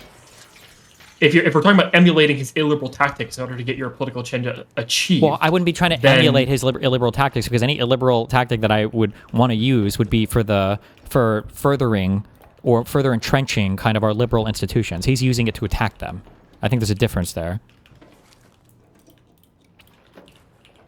Remember, you guys were the ones, when I talk about conservatives, don't say this sure to me, right? Conservatives were always the ones who were, I heard this over and over again, the tree, I'm not endorsing violence, I don't endorse violence, the tree of liberty has to be watered with the blood of patriots, every blah, blah, blah. There's that quote, what's the other one? It's a citizen's duty to rise up against a tyrannical government. Men that trade peace for security don't deserve... Like, I don't necessarily disagree with that, but that's in a system in which we are unable to, like, affect change democratically. The scenario that's given is a Gavin Newsom win with the Democrats taking Congress in 2028. So that's like fundamentally different. We can acknowledge that, right? Maybe a little bit, but I don't know how much different that is. If Donald Trump, a little bit. I think that it's vastly different. Yes. If Donald Trump has been able to achieve all sorts of amazing things through illegal actions, and then the courts kind of stop him, but it's kind of just too late, and then they lose that election and go to the next thing, is that like a big victory for liberalism? I think it's a big victory for liberalism. How should I say this? I think if the way to affect change through democratic means still exists, you shouldn't be at all advocating or divulging for like the usage of force or violence in order to achieve your means. Sure, I mean, I think these should be done. Democratic system. I think they should be done democratically. I just think they should be kind of illiberal. I think maybe be outside of our liberal system. But like, obviously, I would never say that we should do this if our like if the public can't support it. That's why my arguments are generally that we should be trying to win the support of the public for stuff like this. But I don't think like Newsom should come in and to the detriment, like if some idea that I have about retroactively punishing some crime is like it pulls at like 3% by the time Newsom's in office, I don't think he should do that. I say, fuck it, we just lost that fight then, I guess. But you're also maintaining, you've said before in your live stream that if this is not done, that a republic is basically over, correct? I think it's really, really, really bad, yeah. But potentially, yeah, puts us on or at least gets us closer and closer to it. We move closer every day.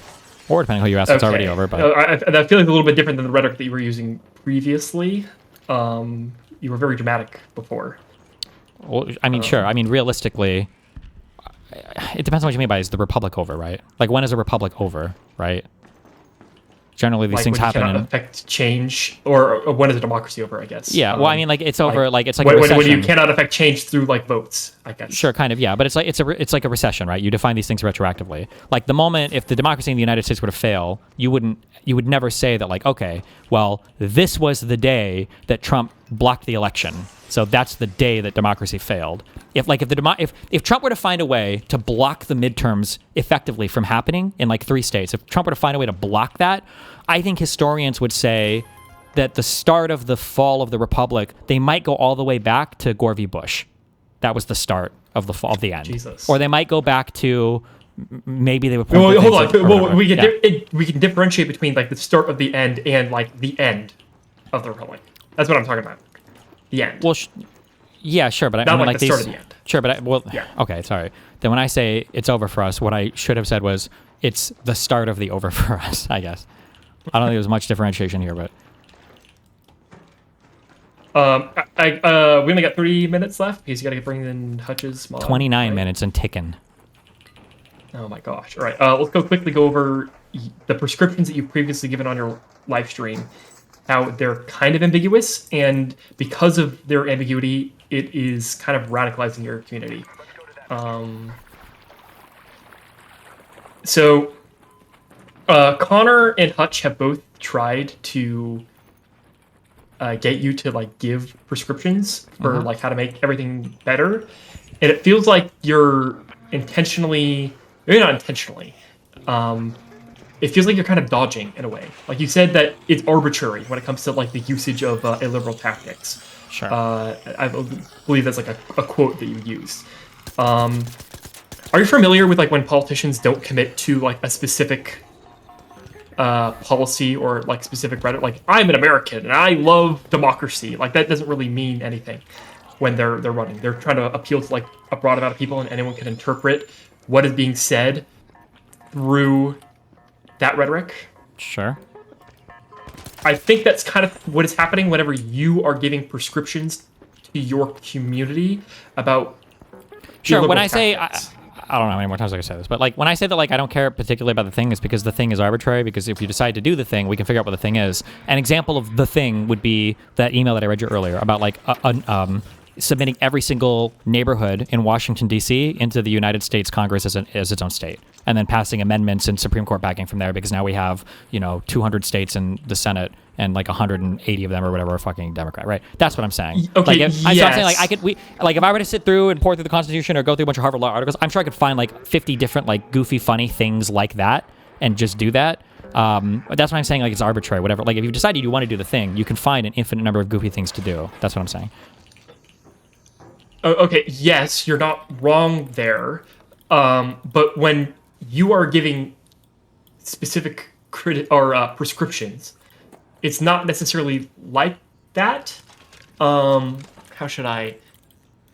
Hold on, I need to think of a way to... Okay, when you're operating within law, there is like specific text that you can refer to for like where the limitations are, how it should be applied, and then there's like, I guess, a higher authority like the Supreme Court that you can appeal to if there's any sort of like ambiguity in how the law is applied, and that's like a good thing. When we're talking about using illiberal tactics / unconstitutional tactics, whatever you want to call them, in order to get your political policy done, there's no line in the sand, as it were, to sort of appeal to or like limit your community. Well, my community, just to be clear, I'm not. Hold on, wait, real quick. Radicalism. I'm not advocating for fucking like assassinations or whatever. I'm not advocating for illiberal, radical like legislative things or whatever, or maybe even executive actions. I'm not saying that like we have to go fucking shoot up schools or whatever white people do when they get guns. Like I'm not saying that you're advocating for that specifically either. But do you remember that conversation you had with your Reddit mod? Yes, Hobbit. Well, yeah, I understand. This is a different. This is a different topic. I'm just saying that like.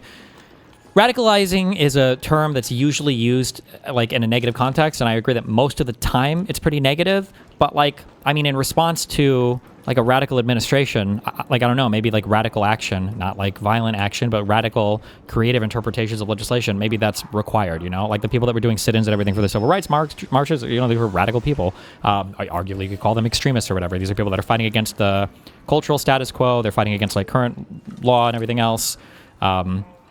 I mean, like, and they're breaking the law doing it via civil disobedience. Like, this is pretty fairly radical. I think to some extent, like, I do want to foster some kind of radical thought in my audience, because people need to understand that what's happening right now is not normal. If anything, I would say that a huge failing of the first 4 years of our media in the Trump environment, and some people caught this early on, but everybody kind of gave into it eventually, was we allowed Trump to kind of normalize just unfathomably insane behavior. And rather than having kind of like radical responses to it or seeing for how radical it was normalized. And then it just has become like part of the epic daily Trump memes, where Trump is saying that Iran is shooting our Tomahawk missiles at their own grade schools. Like, that's just like something is broken there. Yeah, but when you were confronted about this in particular, and there was an appeal to like where's the line in the sand for like how your community should be acting, you've talked about before, it was very unsatisfying. Your response. You just said, "Oh yeah, it would be really bad if like there was a shooter that came out of my community."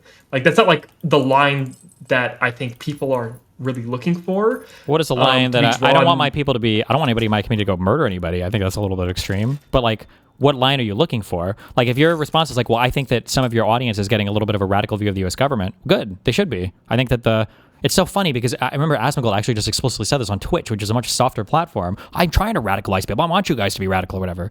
But his is for like literally for a fucking authoritarian single party state. He's trying to radicalize people towards.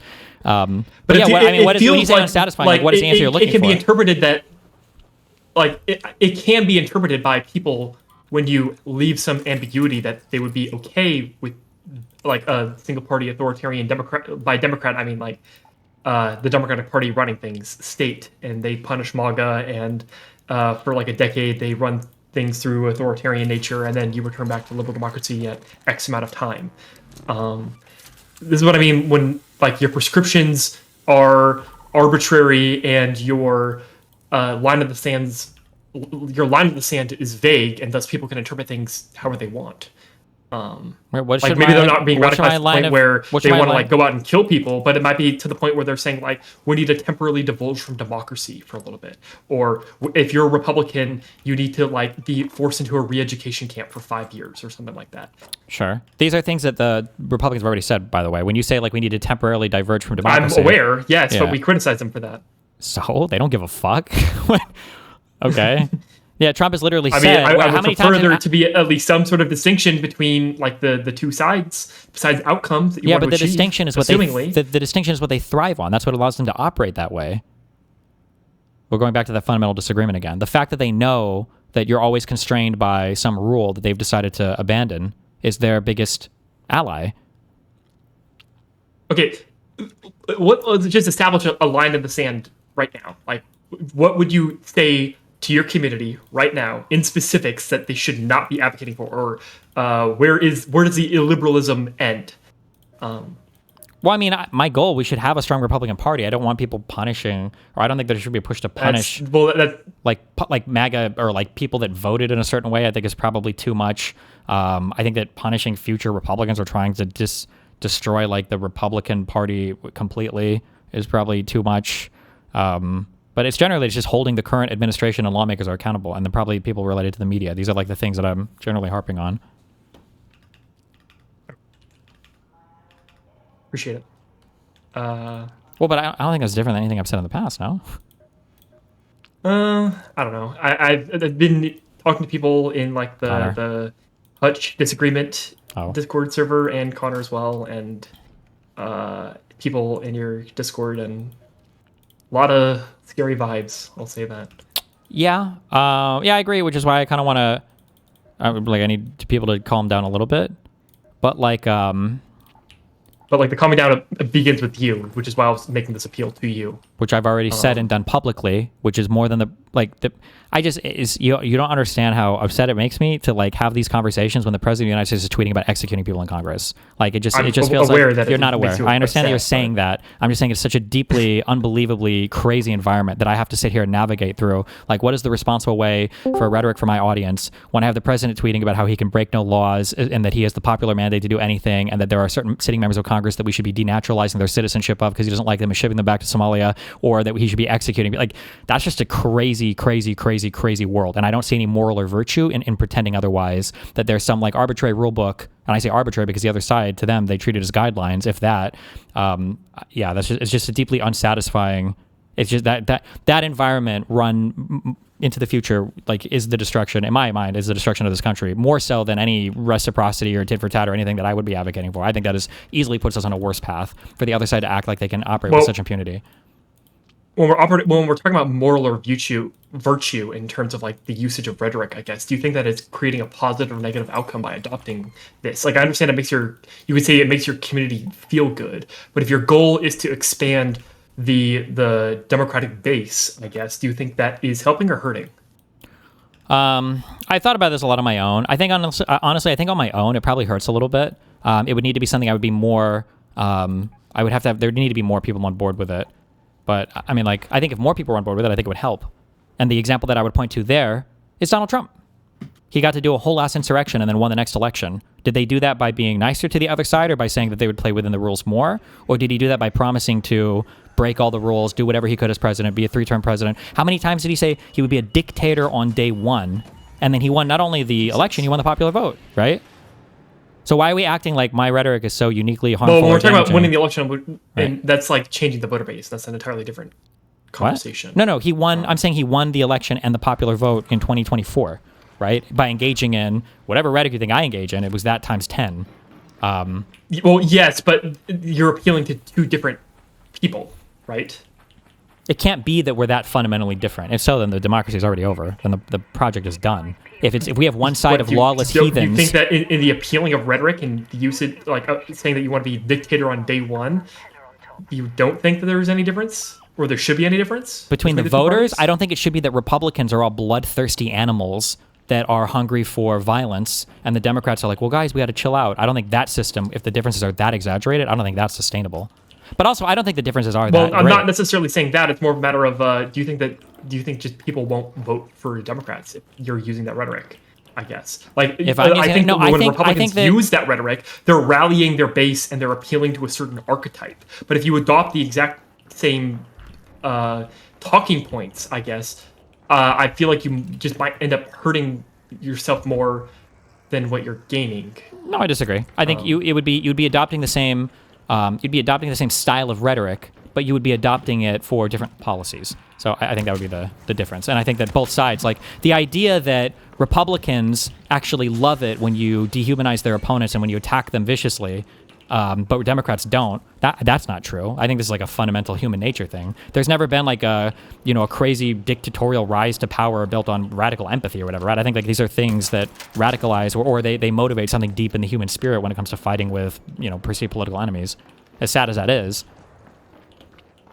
All that to say that like if a person on our side were to find a way to like adapt Trump's popularity and rhetoric, that I don't think that Democrats would be like uniquely human and that they'd be like, oh my gosh, like this is horrible and terrible.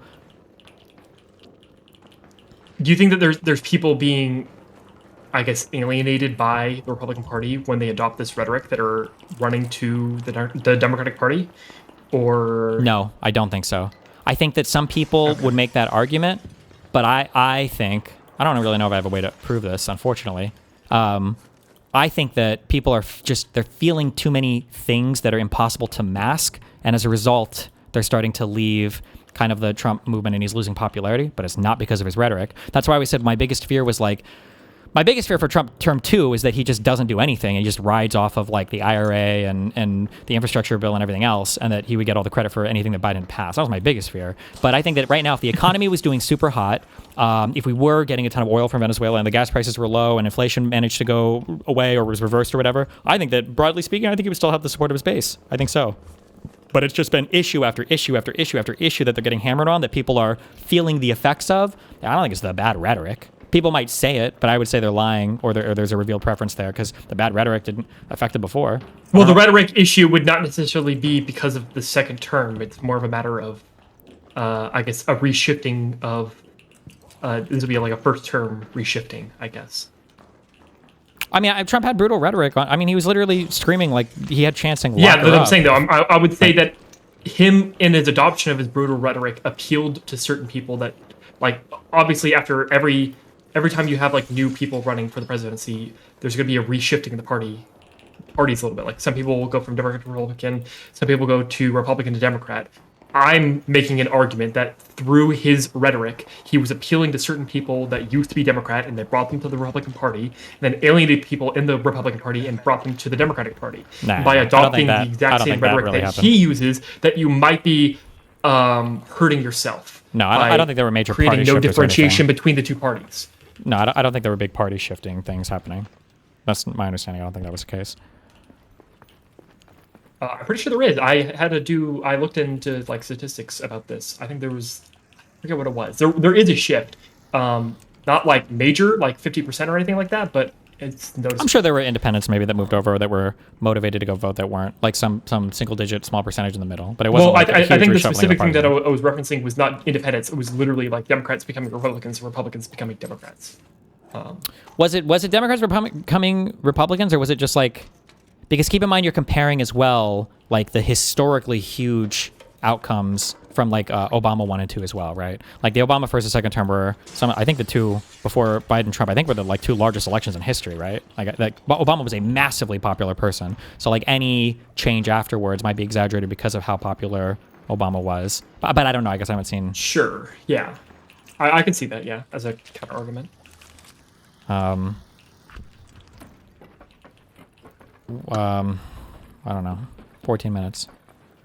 Any other 14 minutes. Thoughts, feelings? Trying to think of looking at my notes for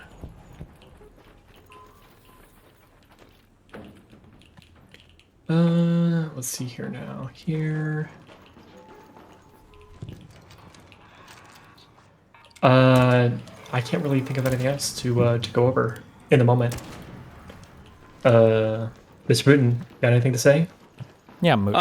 Yeah, I get fucking triggered when people come in here who are Republicans who are like, "Oh, Steven, your rhetoric to your community, you're being dangerous." Yeah, I don't give a fuck. Okay. Whoa! Trump is literally out there saying to protesters, "I want to punch that guy in the face." He's saying the Second Amendment people, okay, they need to do something about it. Firing squad for Liz Cheney. There was that. In 2021, he's saying if you guys don't fight like hell, we're gonna lose everything. He literally started a fucking riot in the Capitol. Yeah, I just don't care. I just don't give a fuck. I don't know why you guys are all fucking crying about it. I hope you vote Dem. If you don't, then you should probably vote.org yourself. Do you understand why I'm willing to work with the Democratic Party? Or disavow. What? Say again? Sorry, I just had to. Do you know why that I'm willing personally to like work with the Democratic Party as a Never Trumper? No. Okay. Well, the reason is not because I'm necessarily a shill for the Democratic Party. It's that I want to use the Democratic Party as a tool for punishing the populist element of the Republican Party. Are you going to vote Democrat? Yes, assuming. Well, depends. Assuming what? Actually. Why does it depend? So back 1 second. if there is a principled conservative Republican candidate that runs in 28 for whatever reason and wins the primary, that Republican needs to win, in my opinion, because it needs to give a reinforcement that. Okay, I don't know why you're even on the stream. I don't care. You are literally an enemy of the United States right now. If I'm not kidding, if you look at what Trump just did and what the fucking Republican Party just did, and you're like, well, hold on, maybe they'll be good this time. I don't give a fuck. That's literally not what I'm saying. That pretty much is literally what you just said. You said a that's not what Republican. I'm saying if there is a principled conservative Republican, that one needs to win in order to signal to the Republican Party that that should be like a future candidate, type of candidate that we should run. But if there is a like fascist populist that is running as a Republican, that person should be crushed by the Democratic Party because I don't want to see that person winning. The goal is to create incentive whoever goes up structures. there, you're going to think they're a principled Republican who's on your side. I mean, we'll see. In 2 years from now, you're going to be voting Republican, and I'm going to be here laughing. It's simple as. What about in the midterms? Are you going to go vote Dem in the midterms? In the midterms, I'm going to be voting for Thomas Massey, my local representative. Okay, what about everybody else? Are you going to vote Dem down the line?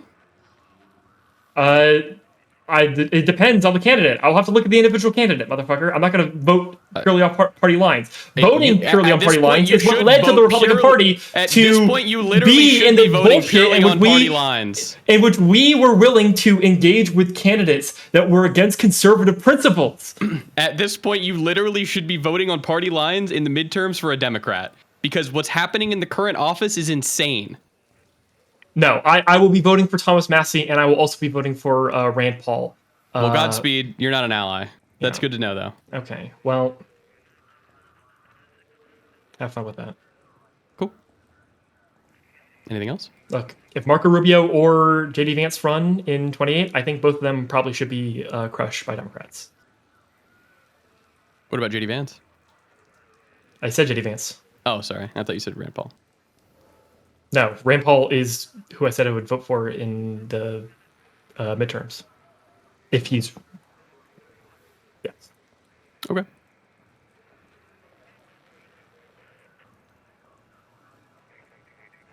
I think I'm just going to head out then, if there's nothing else to contribute. Have a good one. Yep, have a good day. Enemy, apparently. Yep.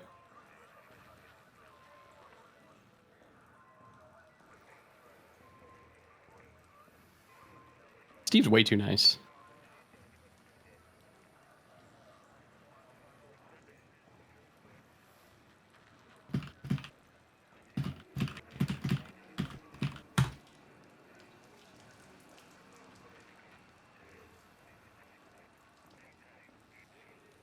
I don't know. I'm of the opinion if you have to waffle right now to think about like if you would vote Dem, yeah, you are complicit and evil. I don't know what to say.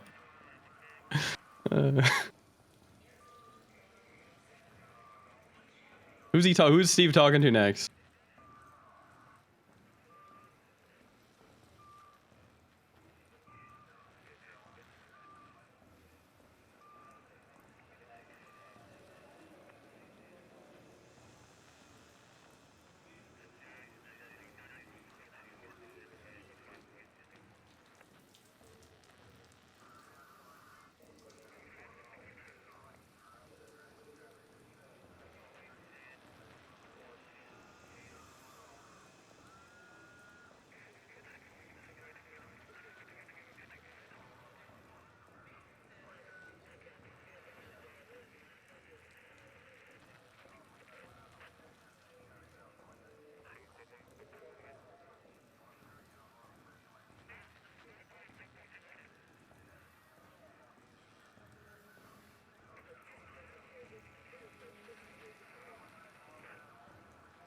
He's debating Lakshya Jain, a renowned Nazi who just converted to Dems. Oh boy. To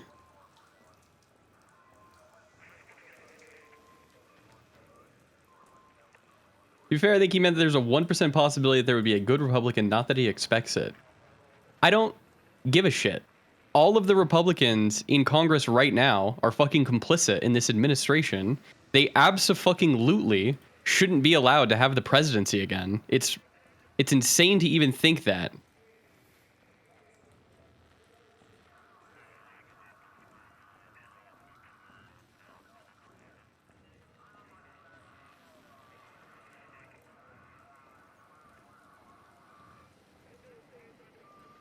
Trump appoints Erica Kirk to Air Force Board. I heard about that, yeah. Problem? What, you don't think a strong woman can be in a big role?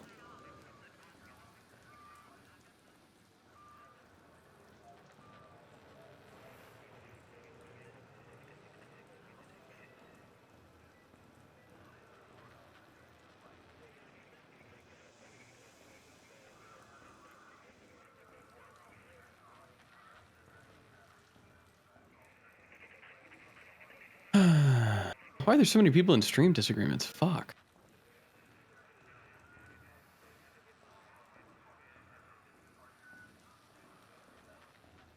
Was it Destiny that disavowed you earlier? Well, he disavowed my messaging, yeah. Based.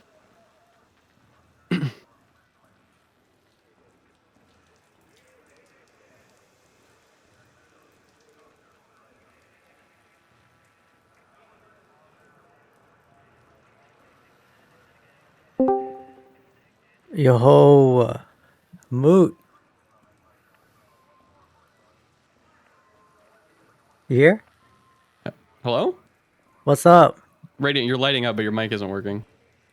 Are you serious? Wrong, wait. No, you're lying. I can literally hear myself on stream. But you checked, didn't you? Yeah, I did check. Okay, You no, fool. but I can't listen. Have you guys heard of the game Marathon? We're not playing that. You gotta play. No, listen. I think you have way more fun. Okay, listen. Arc Raiders is like drained. Okay, like there's nothing to do in that game. Like it's literally been the same content since the game came out. Marathon We're is not so playing fun. that. I promise. Moot, you'd love the game. I really think you would. Like it's way more like in depth, like PvP wise, and like people talk and stuff. We're not playing that. Sorry, I Just trust me, want to alright? talk about the debate. I think Steve's about to be busy, but you can talk while he's not here. Okay, it's just like a couple of minutes just to reflect on it, because I think like it's a spectrum of kind of non-cooperation that's required, right? And you have to push people to say, well, okay, we need to cooperate a bit less here, right, and be a bit more abrasive in terms of with these far right parties and the one that you've got in power in the States. And when you get people to accept that, then you need to find that middle ground with people of how far do you go. And like the goofy I'm good on middle grounds. Nah, I don't need that. No, but I mean, it is.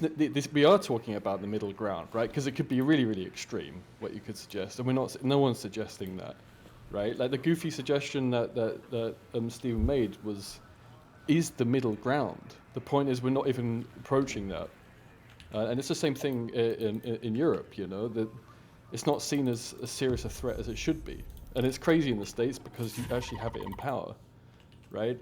But the middle ground is what we're suggesting, right? People are being too cautious, but that cautiousness is actually the most dangerous decision to make, to just follow the status quo and, you know, try and stay to the letter of the law and, you know, be very cooperative with Republicans. And I mean, I understand from a Republican perspective, right, that they're gonna, like this guy, I feel kind of sorry for him, right?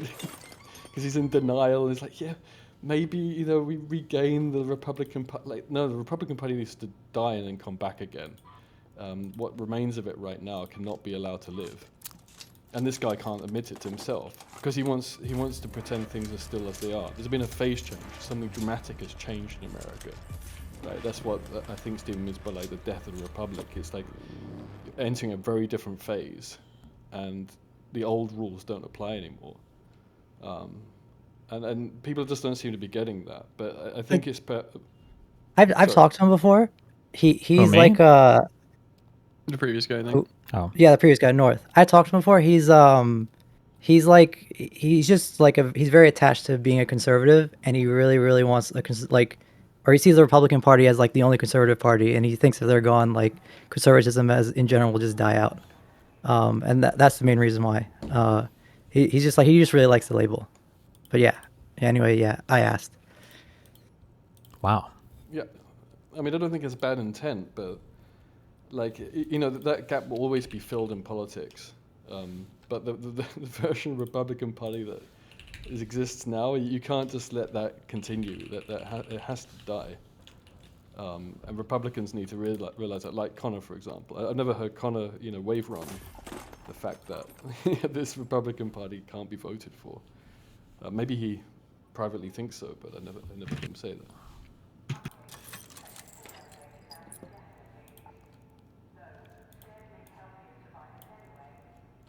Wow. Well, I see you bullied North out of here, Mootin. How does that make you feel? He said he wouldn't vote blue no matter who, and that if there was a good Republican, he would vote them. So then that sent me. That sent you? Yeah. Wow. I think he's just in denial of how much it will take to change the Republicans. No, I think he's gonna vote Republican in the next election. And damn, so much bad faith gonna care. accusation. No, you're too nice. Yeah? Yeah, you bring these people come in here and they just say a bunch of fucking retarded shit, and you're like, oh, okay, well, that's your opinion. No, they're fucking retarded. I think you said much retarded shit. I feel like reforming an entire Republican Party would be a tall order. I mean, actually, I mean, I also don't think there's enough responsibility taken, and this is probably a difference actually in my politics with you, Destiny. But I think that the history of right-wing governance has also set the precedent for the extremism that we're seeing now. Potentially, but I mean, like, damn, how old is that guy? Wasn't he like 22? Like, how much? Like 19. Yeah. Is he 19? Oh, apparently, okay, yeah. Someone said first year in college. So what am I? How much responsibility am I hoisting on his shoulders as an 18, 19-year-old? Well, don't get involved then. Shrimp ass. Damn. I mean, he came in good faith, but he is in denial of like just what it's going to take, like the open heart surgery in the Republican Party. I mean, it would be a new Republican Party again. But the Tea Party took it over, and ever since then, it's been kind of inevitable what would happen with it. True. We can bring it back to the Tea Party. That's when the Republic fell. I think yeah, that was a big aspect of it. Actually, my parents were Tea Partiers. So were mine. Based. And like what Bush did with, you know, like especially with the Iraq War. I mean, it was, you know, that wasn't good faith use of the military, and it cost the states huge amount of money.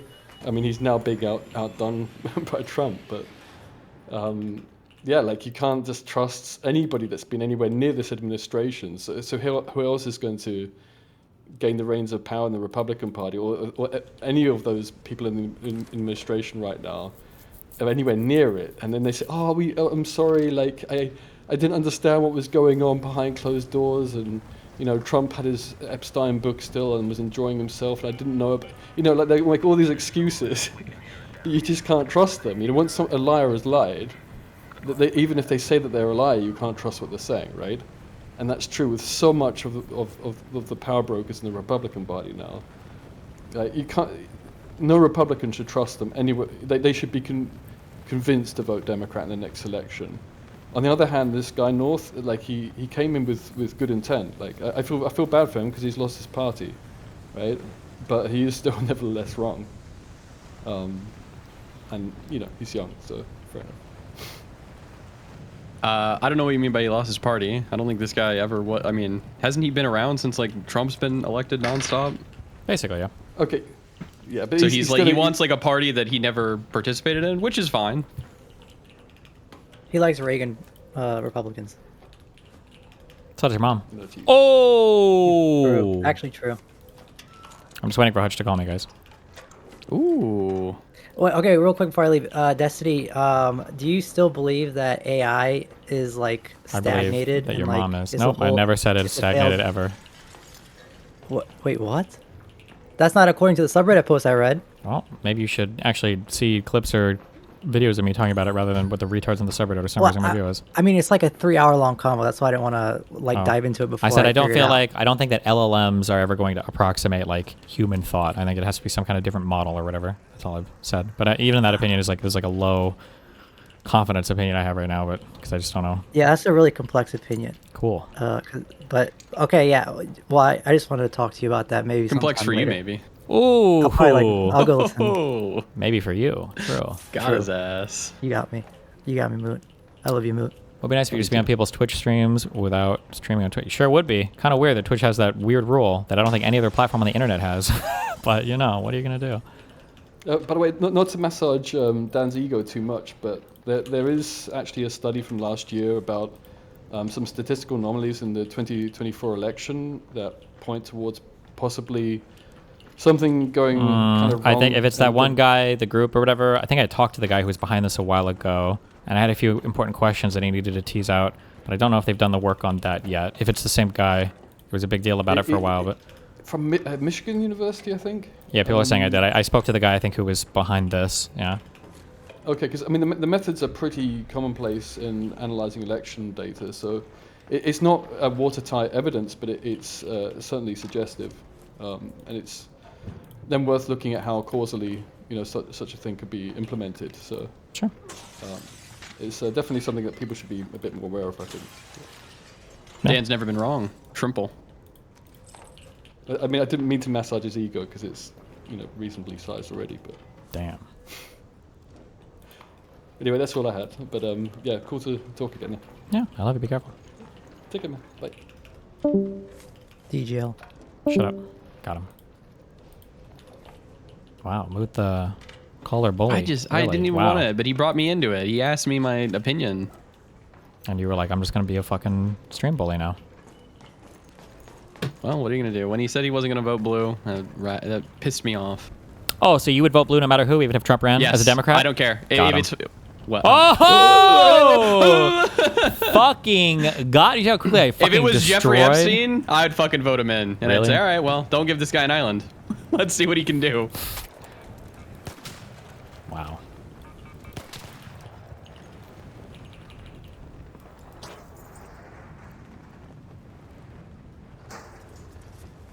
Somebody in chat is screaming at you. Please stop saying shrimple. Hey, triple as? I'm not gonna.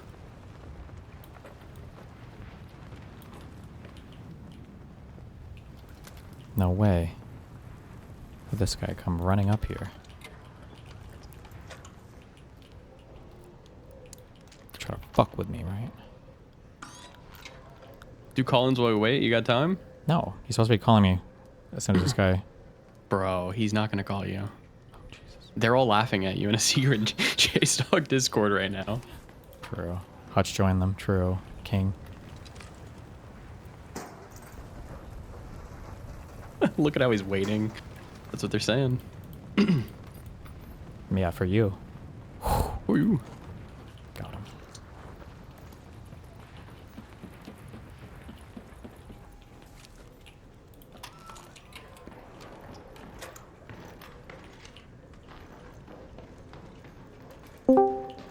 Uh-oh. Who joined? Oh, I just wanted to ask, do you think Radiant has stagnated? Yes. Okay.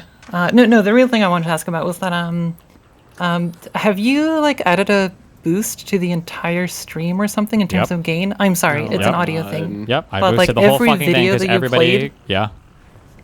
everything is clipping. Good. Like Nobody's not complaining just about your this but you. microphone, but They like all wanted it everything. louder. They wanted everything louder, so now everything is loud. Okay, so it's intentional. Yep. Right. Yes. Okay. So you. Okay. That's how we like it. Yeah, sounds like shit. I It's agree. kinda It should, horrible, but apparently I it's guess literally that's the- impossible that's for the- people to change the volume on their computer, so now everything is just loud as fuck. Okay, because I wasn't sure, because like when I pulled the volume slider on both Kick and YouTube, like I don't know if like putting it off 100% is like the way you stream it, or if it has a built-in boost or something. Don't know, don't care. But everything is And he's loud gonna now. do it again. Everything. I need everything to be as loud as possible. You know, turn it up more. Maybe I might actually. Thank you. I'll think about that. Okay. Yeah. If they're asking about it, that means they couldn't tell. So it needs to even go louder. So we don't get True, questions. actually. Yeah, if you were curious, then thank you. Shrimple-ass, Moot. Shrimple-ass.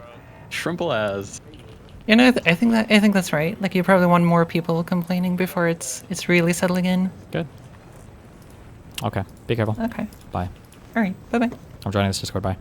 Bye.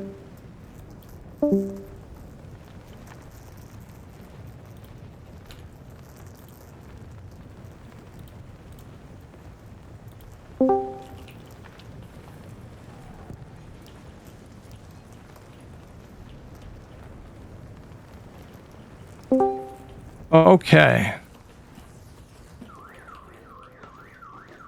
Okay. Can you hear me there? Loud and clear. Okay, perfect. Is there a way for you to turn on your camera or no? I can do whatever you want. Hold on. Yeah. Why don't you do that? And I'll do the same. Show Bob's, I'll show Butt. Got it. All right, we'll do that. He's just getting some water. Let me pop this out. So he has about an hour, just so you know. Okay. And then if you wanted to like stick around afterwards and follow it up, or if you have some other thing going on, then all good as well. No, whatever you want to do. I saw the thing with the Konstantin and Rogan. Yep. Is that the first time that you've been mentioned on Rogan, or has that happened before? No, he brings me up in stupid ways sometimes. I think he's referred to me also as the Wikipedia guy and as the bisexual guy. Has he ever indicated that he would be open to having you on, or has that never come up? I'm here. Fuck no. This is there you are. their struggle session. Okay, Lakshya, is it possible for you to turn your cam on or no?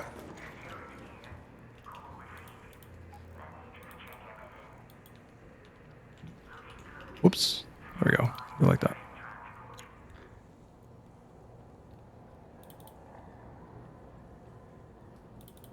Oh, there he is. Can you see his cam, or is it blank for you too? Well, I mean, unless he looks like a floating 8x8 blue pixel in real life on a gray background, I would say I cannot see his camera. But I don't want to prejudge what he might actually look like. Oh, there we go. Oh, there he is. Okay. Now it's 16 pixels. Yeah, slightly more pixels, but that'll work. Yeah. Oh, okay, so good to we'll see you all. Good to see you too. So let's just go ahead and jump into it, because Lakshya, you said you're good until about 4. Is that In right? true boomer fashion, you're muted. Uh-oh. I don't think I am. Oh, no. I don't think I am. Maybe he thinks we're both muted. Oh, dear. We're already demonstrating some bad thought processes. I don't know about this one. No, I'm just kidding. Sorry. We can hear you. Hutch, I can't hear you. I can hear Destiny. I can't hear you. Oh my god, that means he's got you blocked or muted. You need to right-click him and turn his volume up. You probably turned him to 0 because he's fucking annoying. Hey, whoa, Just kidding. chill. Video game. Just kidding. You're going to have to. Well, wait, he can hear me. Wait, you can hear me, right? I can hear you. Yeah, just right-click on Can you hear Hutch's me? picture. Yeah, and then where it says user volume, make sure that's at 100, and make sure you No, don't it's have at max. Oh, if you right-click him, can you see like add friend, ignore, block? Yeah, dude, he hasn't accepted my friend request yet.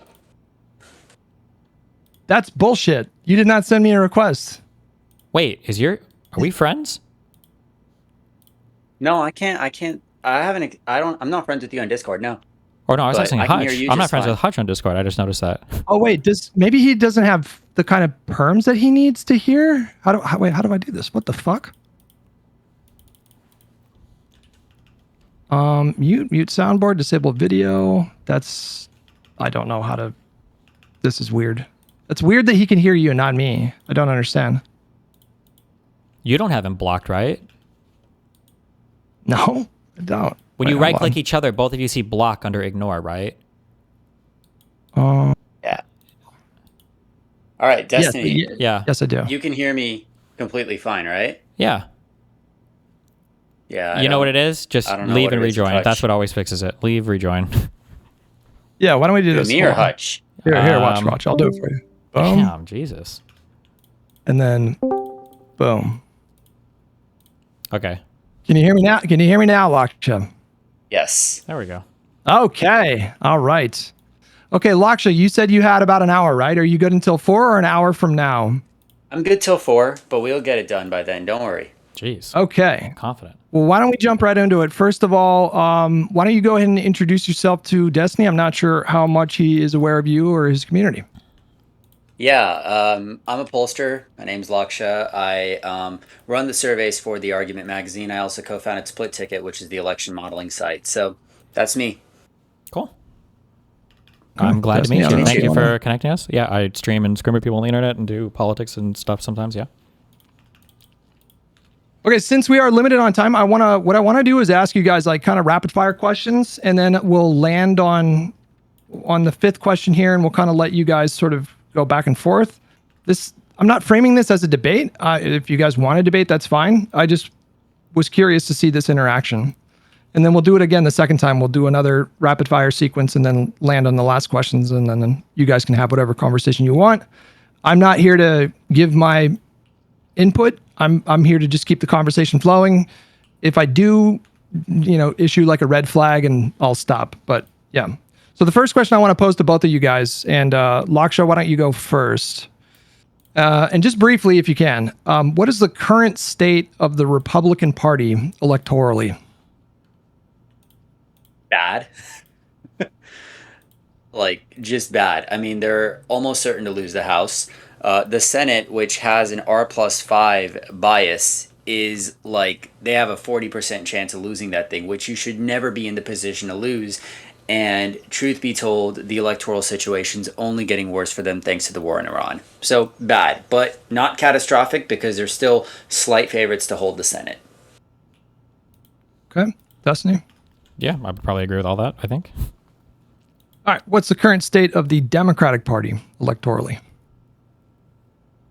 Electorally, it's all right, I would say. It's not great, it's not terrible. It's all right. It's what you'd expect from an opposition party with a high turnout coalition against a very unpopular president, but it's nothing special. I would say, I guess I would just exaggerate that and say kind of abysmal, and that it's cool that we're hopefully going to win. But I said this for Kamala v. Trump. Like, winning all 7 swing states in my mind is still a failure. I feel like it should be an completely unprecedented blowout given how absolutely terrible the opposition party is right now. But I mean, yeah. But I mean, like, we're going to win the House at least, so it's okay, I guess. Yeah.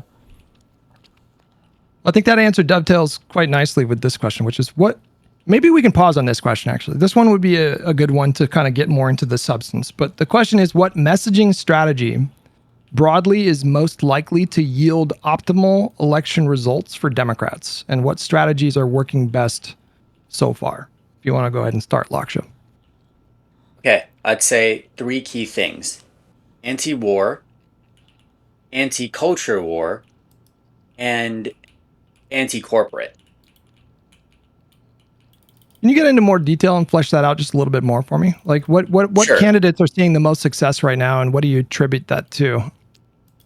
Sure. So I think anti-war to start with, anti-war has always been like the key plank of the success behind the Democratic Party in, the 2000s. That's what brought them back from, the wilderness. That's what got Barack Obama to the presidency. War really was the first left-wing rupture in the Biden coalition in 2023, the war in Israel and Gaza. Regardless of what you think about that war, it is undeniable that it basically split apart the Democratic coalition. Anti-war has always been something that gets the working class pretty supportive of you, because basically the interventionist side is mostly a lot of elites and heavily college educated NatSec type of people, which generally vote diametrically opposite to what most people actually want, and it's viewed in times of economic strife as a resource drain. The second point then to bring to that is economic strife, right? At this time, real wages are not nearly growing as much as they were in the mid 2010s. You have inflation, which is persistently and stubbornly making it harder for people to afford things. The costs of buying a house are higher. Survey data shows people, especially young people, feel like there's no financial future. It ties directly into anti-war, and a key pillar of this that blends with it is also anti-AI. People really are worrying about their financial future because they think that AI and data centers and really corporations in general are making it harder for them to afford a good life, to be employed. That's why I would say those are the two main things. And then anti-culture war, really the thing that goes against the Democratic Party is that they keep getting suckered into culture war after culture war, right? Like, people don't really agree with the Democrats on cultural issues that they've adopted over the last 8 years, but the economic planks that they have, the populist economic planks, which personally, I actually don't agree with a lot of those economic planks, but if we're talking about what's electorally effective, that is electorally effective. Focusing on that gets you the working class back. Focusing on the culture war drives them away. So I would say those are the key points. Okay, I'm a little bit curious to ask you more, but I want to let Destiny jump in here. Okay, this guy's this guy's the poll guy. Okay, I'm gonna agree with everything he says. I'm not gonna fight him on any of these topics right now. So, broadly speaking, everything he says seems like it checks out to me. But yeah, I'm not gonna disagree with this guy. Are you crazy? Well, I guess, I mean, just to get into it a little bit deeper, you recently came out, Lakshya, with an article kind of exploring the trans issue for Democrats. How do you what if you're advising a campaign, like how would you advise them to respond to questions like, should trans girls play in sports? You say no if you're in a swing state, and if you're in Manhattan, you say whatever the hell you want. It's just like, this is something where, like, outside of like Manhattan, San Francisco, like, the bluest of blue areas, people just straight up do not agree. It does not make sense to make this a flashpoint. I understand that people say if you give an inch, you cede a mile, but the truth is, at this point, you've already ceded the mile. Now you're trying to get back a little bit of that ground, and by insisting on something that even your own base doesn't agree with, you are basically just endangering everything else associated with that issue. So I would say there are times at which you literally have to triangulate and say, no, I'm not for that. That's what Rob Sand did in Iowa, and that's also why he's in part really avoided being suckered into the culture wars, and he's polling very, very well there. What about a presidential candidate? I'd say the same thing for a presidential candidate. You have to win the swing states. Okay. All right, so then the next question that I have for you guys is, are there even strong or mild indicators? And I think, Lakshya, you're going to be coming at it more from a polling electoral results standpoint. I think, Destiny, you're more tapped into kind of the online discourse. But the question is, are there strong or even mild indicators of a left-wing Tea Party moment for Democrats? Or does it appear as though the party will remain center-left or even move closer towards the center?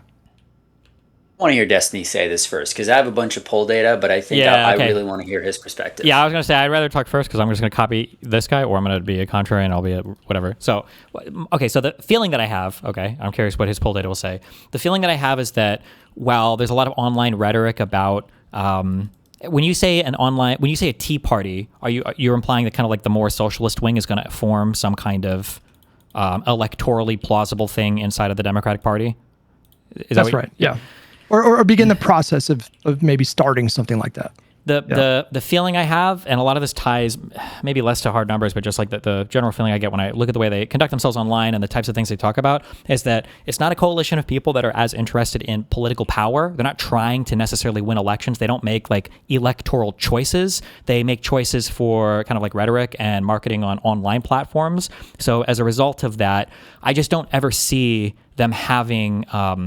I don't ever see them operating in a way that is strategic enough to form that type of thing. Like, I feel like when the Tea Party started, like I feel like the Tea Party moment for the Democrats would have been the Justice Dems, that they had their 4 people who got elected. Yeah, you can send them up. You're good.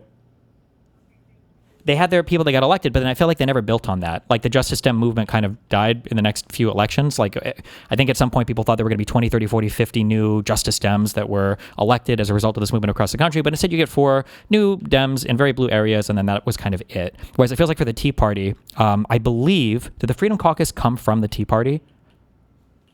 I believe so. And then you had like your Michelle Bachmann, you had... like arguably like Sarah Palin, I think was like a Tea Party. Like it felt like they were geared towards kind of acquiring or assuming political power very early on. So yeah, so I guess the short answer is no, I don't see there being a Tea Party moment, at least not from the socialist types, because they just don't seem to be playing the game of politics. It seems like they're doing a different game, and without having that strategic electoral focus, I just don't see them being able to build a movement like that. This is my feeling. Oh, I see an anti-establishment movement in the Democratic Party. I do not see an insurgent socialist wing that is about to take over. We are conflating an incredibly unserious group with absolutely no theory of how to assemble and hold political power with serious and talented young politicians that understand how to triangulate, how to make compromises, how to tell their base to pound sand when they need to, and with voters who are broadly sick of the same old from the Democratic Party, which they associate with losing to Trump twice now.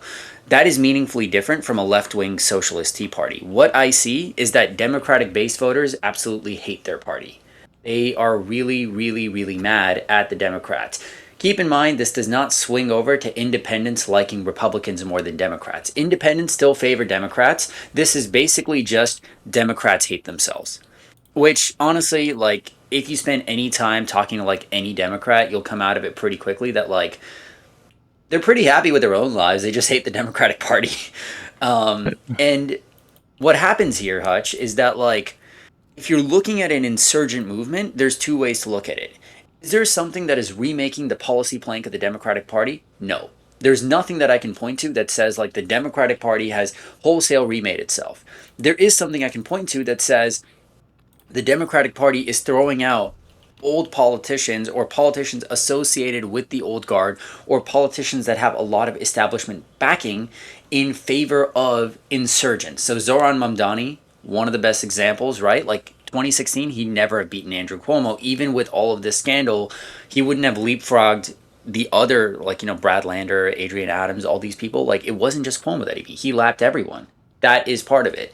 Graham Plattner and Janet Mills. I mean, I've said I think Plattner's a moron, but, like, he's leading, and he's leading because Janet Mills is a weak candidate with the Democratic Party's voters right now. So... yeah.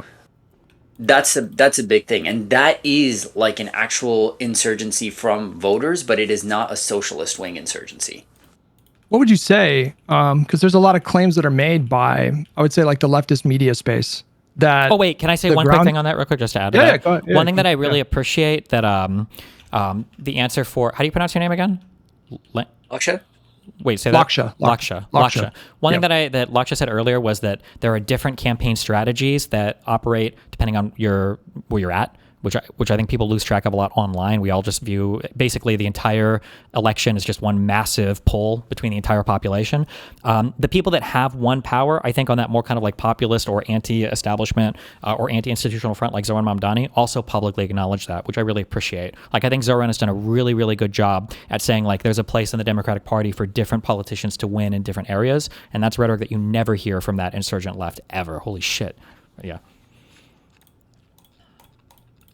What would you say, Lakshya? Because there are a lot of people in leftist media spaces that are insisting that the ground is very fertile right now for an insurgent takeover from the leftists. Like, how are these candidates actually doing? I know Mamdani is a very notable case. And there was also a semi-recent election, special election in Texas, where there was a progressive candidate, I think, overperformed by like 32 points. How are those types of candidates doing so far in the off-cycle election and special elections? How are they poised to do going into the primaries and the midterms? Everyone loves a winner, okay? So, like, you could say, like, that I could sit here and I could make the argument that candidate overperforming by 32 in Texas was really just a Democratic candidate rather than like a socialist insurgent that owes their victory to like that, right? Socialists are going to say that Afton Ben, who is like defund the police type of person, right? She's extremely liberal, extremely left-wing. They could say, oh, it's because of her platform that she overperformed. I would personally say she overperformed just like every other Democratic candidate with the Pulse did, because Democrats have a big turnout differential advantage right now. They're just fired up to vote, and they will vote for a dog catcher, they'll vote for a rock, they'll vote for anyone over a Republican. I think the better way to assess this is to see which left-wing candidates have won their primaries against the more establishment candidates and see where do they break down. So I don't know that Tallarico is especially left-wing candidate, right? Like Tallarico's, the divide here did not come between DSA and establishment Democrats. It came between black Democrats and establishment Democrats and everyone else, like the Obama wing, right? Mamdani was more of the socialist left. That is one clear example of the socialist left winning. Since he's won, the online spaces seem to have... Since Zoran has won, the online left seems to have turned against him, which is really funny. Like, I don't get why. He's more popular than ever. He's doing a really good job, and everyone is just like, on the left-wing online spaces, is now disillusioned. And I'm like, what? Like, are you people serious? But Hutch, I don't see enough evidence of specifically the socialist wing winning a lot of primaries to say that they have enjoyed any special electoral success. They're not even at 2018. You have maybe your AOC and Zoran. Where's your Rashida Tlaib? Where's your Ilhan Omar? Where's your Cory Bush? You know, like these types of people. I also think of the right now, the Democratic primary, when we look at the list of hopefuls, there's really only one name that comes from that wing, and it's AOC. And it's not really clear that she's going to run for president. And so I don't know who is going to be there, Bernie, in 2028, but we'll see. I want to get... I also feel like presidency talks, I think, are still, even though we're all like really obsessed with it, I feel like the presidency is a really, really long ways away. Like 2 or 3 years in U.S. politics time is like, or 2 years. It's like it's forever. Yeah. Okay, let's keep this train going. Okay, so this one I do want to kind of pause on, and Destiny, you go first here. Has Donald Trump made the Republican Party weaker or stronger on balance, or has he had a neutral impact? There are a few ways to evaluate this, but I would say that Donald Trump has made the Republican Party incredibly strong in the very short term in the way that maybe only like a culty kind of dude can. But I feel like once he's gone, I feel like overall, I feel like it's going to be quite a bit of damage, assuming there's any Democratic candidate that could step up or a Democratic Party that can step up and put forth a strong enough policy and messaging platform to seize the ground that MAGA is going to be retreating from. Because I don't see them having any like spiritual leaders after Trump is gone. Their policy platform is just a fucking mess. I don't know what... I know debates don't usually move the American public, but like I just can't imagine in the media, like Republicans used to harp on things. You know, we have the president of peace, no new wars, and, you know, obviously who knows how long we're going to be around for. I don't know how Republicans could ever use the deficit or debt talking point like for the next like decade. I'm sure they will, but that's just going to be so hard. I mean, like the ICE stuff was just, despite all the money spent, I mean, all the numbers are in fantasy land. We had the claims that eventually got to 30 million illegals came in, and they've said they've removed maybe 2 million, if you believe that. I just feel like the thing is going to be in disarray after Trump is gone, because you've got so many MAGA politicians that don't have their MAGA leader anymore, and I don't see like Vance or even Rubio stepping in to fill the gulf of Trump. So yeah, I think it gave them short term, I think, a lot of power, but at least kind of electorally where that party is, I feel like they're going to have to find their footing over a couple of years. Okay, let me ask you guys this. Do either of you two watch sports? Just back to Destiny. I want to stay neutral here. All right, Destiny, do you watch sports? Hell no. Okay, true Democrat. All right. I do. I'm from Nebraska. So I used to watch college football a little bit. Okay, because I'm just from Nebraska. Okay. So let's say this, right? Like, okay, let's say you have a coach of a pro sports team who inherits an incredibly talented roster because the old coach just decides to resign or says, I'm old, I'm going to retire. Osborne and this leaving. new coach comes in. Gotcha. Yeah, right? Like this new coach comes in, he's got a stacked team, right? And he guides them to the playoffs and they get bounced out in the first round. And you say, right, like, yeah, okay, this coach has definitely taken his team to the playoffs. Did he do better than another coach would have? It's not, the question is not, did you make the playoffs? The question is, did you do better than another coach would have? It is totally possible for a coach to be successful, or a coach to be a good coach, to do a good coaching job and miss the playoffs because your team just sucks. It is possible for a bad coach to make the playoffs, to even win a championship because your team is just that fucking good. This is the way I evaluate Donald Trump. I do not think he is anything near what people think he is in terms of electoral strength. I think he's taken a party that, keep in mind, in 2016, anyone would have beaten Hillary Clinton except for Ted Cruz. So if you want to say he's a better politician than Ted Cruz, you won't find me arguing. But if you want me to argue that he's a strong leader for the Republican Party, that he's put him in a strong position, I would say Donald Trump took a party that was on the verge of securing 60 seats in a 2018 type of midterm, right? Like, let's say Hillary had won. Republicans would be at 60 seats in 2018 if Hillary won. Donald Trump took a party with that many structural advantages. He took a party that was poised to basically have the most advantageous state legislative situation in American history in the modern era, right? Like, the Republicans were controlling state government after state government. Delaware was a fucking tie. Okay? He took that party and he's turned them into this. He's turned them into a party that is literally a 40% chance to lose Texas. I just can't look at this and say that this is a strong president. He beat the vice president of someone who presided over 8% inflation, and he beat the most unpopular nominee the Democrats had put up in 35 years. What are we talking about here? How can we say he's strong? How can we say he's made the Republican Party strong? Look at where he is. Look at where the Republican Party is. Look at everything they're about to lose. Look at his favorables. How has he made the Republican Party strong?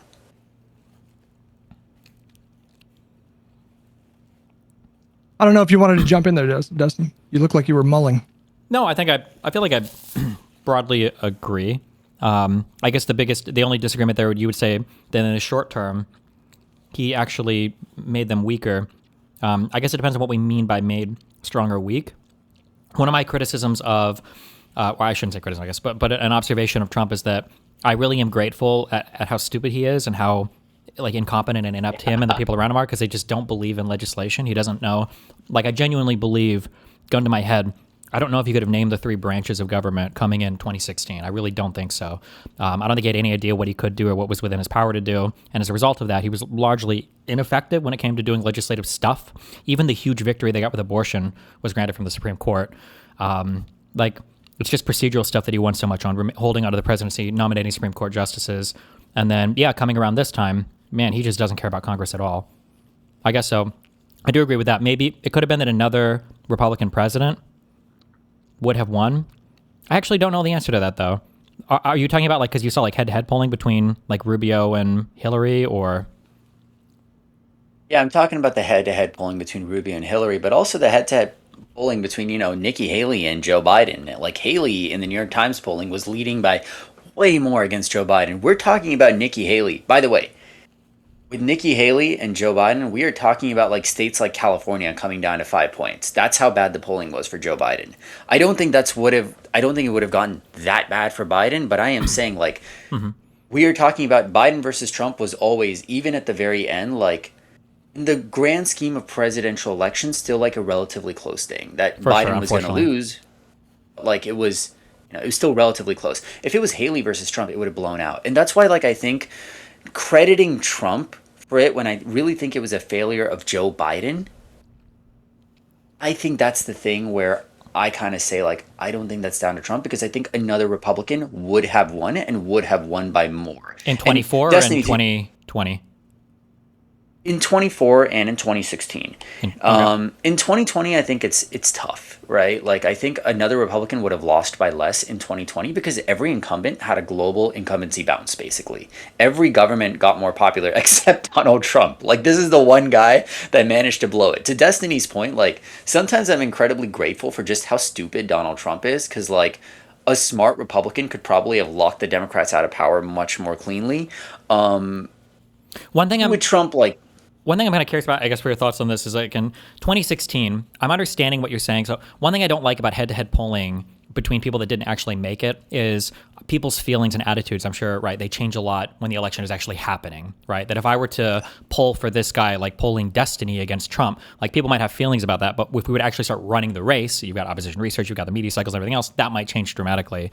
I wonder if the same Republican Party, I know you're saying that head-to-head other people would have obliterated Hillary Clinton. Do you think there would have been as much motivation to turn people out, though, with the same base that ended up voting for Trump and supporting him so wholeheartedly? Do you think those same people really would have come out for Rubio or I know Cruz, you said, would lose. I don't know who else there was there. Do you really think they would have? I'm just, I know it's a hard, Kasich was at 2016? Yeah, sure. Yeah, Bush. Yeah. Never that one might have actually been, that one might actually genuinely been worse. Yeah. But leaving a Bush aside and leaving Ted Cruz aside, yeah, Destiny, I do believe that one of them would have gotten more votes. They would not have had the same exact base, but I would say that Donald Trump has picked the single least efficient base in modern American politics. He has picked the idiot demographic. The people who do not show up to elections, the people who do not remember what elections are, the people who think that every 4 years America has one election for president of the United States and that's that. That is the group of voters Donald Trump has picked up. Okay? You're not beating the coastal elite allegations there.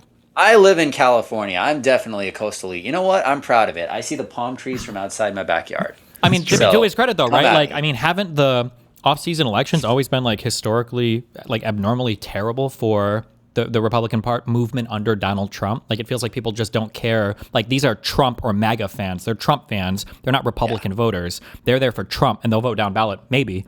But they're not going to show up for midterm because what the fuck is even a midterm? And who the fuck cares about Congress anyway, you know, from their perspective? Exactly, right? And like, this was not a thing under previous Republican presidents. This was not a thing under George Bush. This was not a thing under Ronald Reagan. This was not a thing even under the Obama coalition when Mitt Romney was their nominee.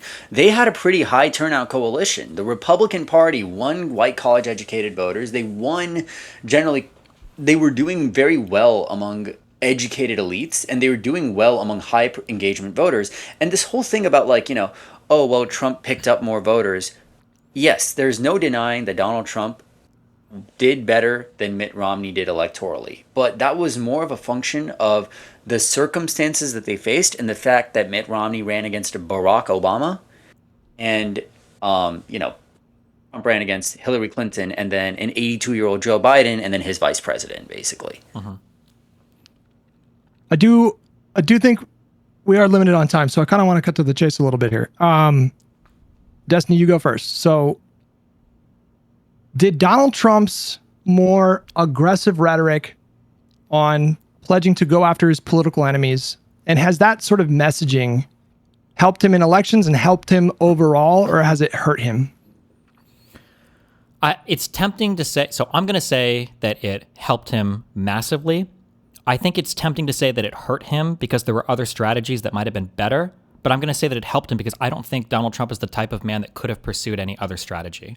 So if we were to imagine that like Donald Trump is an aggressive piece of shit, he talks about lock her up, all these aggressive things, and we're like, well, you know, if he didn't do that, imagine all the other things he could have, right? Done. Maybe there's a Donald Trump that comes out and he's the one we remember in the primaries from 2016 who was like, I'm going to bring the parties together and get rid of corporate inversions in Ireland and all that. I'm going to do all these things. Maybe that Trump could have like been more successful, or actually I think that Trump had the potential to be very successful. I don't think that person exists though. That was a mirage that we saw for days at a time in the 2016 primary season. So I feel like the only thing that fires him up are like earlier we heard you said the three things that were energizing the Democratic base the most were the things that I feel like Trump has harped on. So culture war stuff, I feel like carried him quite a bit because that's like a nebulous, policyless world where you can just say whatever. You've kind of got your whole anti-establishment, deep state rhetoric stuff that I feel like he can push his voters towards. And then I don't remember what the other motivating thing was. If it was the economy or affordability or something. But yeah, I feel like Trump being like an aggressive asshole piece of shit, I think ultimately ended up benefiting him quite a lot. But just because I don't know if this is a person who would be capable of engaging with his voter base or the population any other way. I think there's merit to that point, to be clear. Like, I think Trump is who he is. He's only capable of doing this. Like, there is no other Trump. There is no tone shift that, like, incredibly gullible journalists who are desperate for an invitation to the White House Correspondents' Dinner keep falling for, right? Like, there is no other Trump. This is Trump. This is all he is, and being who he is has helped insulate him to scandals. This is the one thing where I really agree with Destiny. Trump is not strong in the objective sense of the term. Trump is actually pretty weak objectively compared to another politician. But another politician is not in the fucking Epstein files. Another politician is not like this scandal plagued. Another politician does not have this much garbage floating around that he has managed to basically deflect. Another politician wasn't on trial for like inciting an insurrection. So like, relative to all that, just to be fair, if we're saying relative to baselines, Trump is absolutely incredibly strong compared to the amount of scandals that he has weathered. It's done damage in the absolute, but it would have destroyed any other person's career. For Donald Trump, it's basically just made him the most unpopular president in modern history, but like only a few more points unpopular than Biden for being old. So I actually agree with Destiny there. I think that Trump being who he is, it didn't help him be popular, but it has helped prevent him from sinking to a point where the entire party abandons him. And this is because, as Destiny pointed out, the Trump base is so like rapidly in favor of their candidate, of Donald Trump. They make it very clear to every Republican politician that if you cross Donald Trump, you will pay the consequences. And all of them are scared shitless. This is not about appealing to the average voter. This is about appealing to specific slices of educated Republican voters that are, you know, terrified by Trump now. Real quick, just to bounce on that, because I hear a lot of people, the Keys guy, Lochner? No, fuck. Oh my God. The Keys guy. Oh my God. Lichtman, yeah. Something that he brought up in the conversation that I thought was a really good point is, you know, people were talking about the charisma key, or is he a good speaker? For some reason, Trump gets a lot of credit for things that he's not. Trump is not a charismatic president. He's like kind of funny, but his popularity is unbelievably low. For I think the lowest ever, and then the second lowest ever is like Trump's first term. He is not a historically super popular guy. He's just, because he's very, very, very polarizing. So his support amongst Republicans is always at like fucking 80 to 95 points for whatever fucking reason. But independents or moderates and then Democrats fucking hate this guy. Like, he's not comparable to, he's not like a right-wing Obama, which I think is worth noting sometimes. Yeah, I agree. Okay, we only have 15 minutes left, and I want to get at really the heart of it. But before, so I want to ask the question: should Democrats emulate Trump's strategy of aggressive rhetoric of targeting political opposition? But before we get to that, I want to ask, how much of politics is shifting public opinion significantly or meaningfully in terms of a party or a president? How much of politics is shifting public opinion significantly versus meeting voters where they're at and running campaigns and governing in ways that accommodate the voters? And Destiny, you go ahead and go first. So this is a really hard question to answer. Like, even psychologically, this is a hard question to answer because there's a bit of, I think it's called like stated versus revealed preference. So when people talk about the Overton window, sometimes people talk about politicians shifting the Overton window, but sometimes I wonder if it's more like discovering the Overton window. So people will say things like Donald Trump managed to change the entire Republican Party and move them in this direction. And I do think he's done that a bit. But I think a big thing Donald Trump was discovered a Republican voter base that was hungry for stuff that so many people in the United States didn't know that they would be hungry for. So I think that, so for instance, one of the big disagreements that me and Hutch have had a lot, obviously, is how aggressive should the Democratic candidate be that's running for office next. And oftentimes I say, well, I think that it's up to the Democratic candidate to convince Americans that he should be aggressive.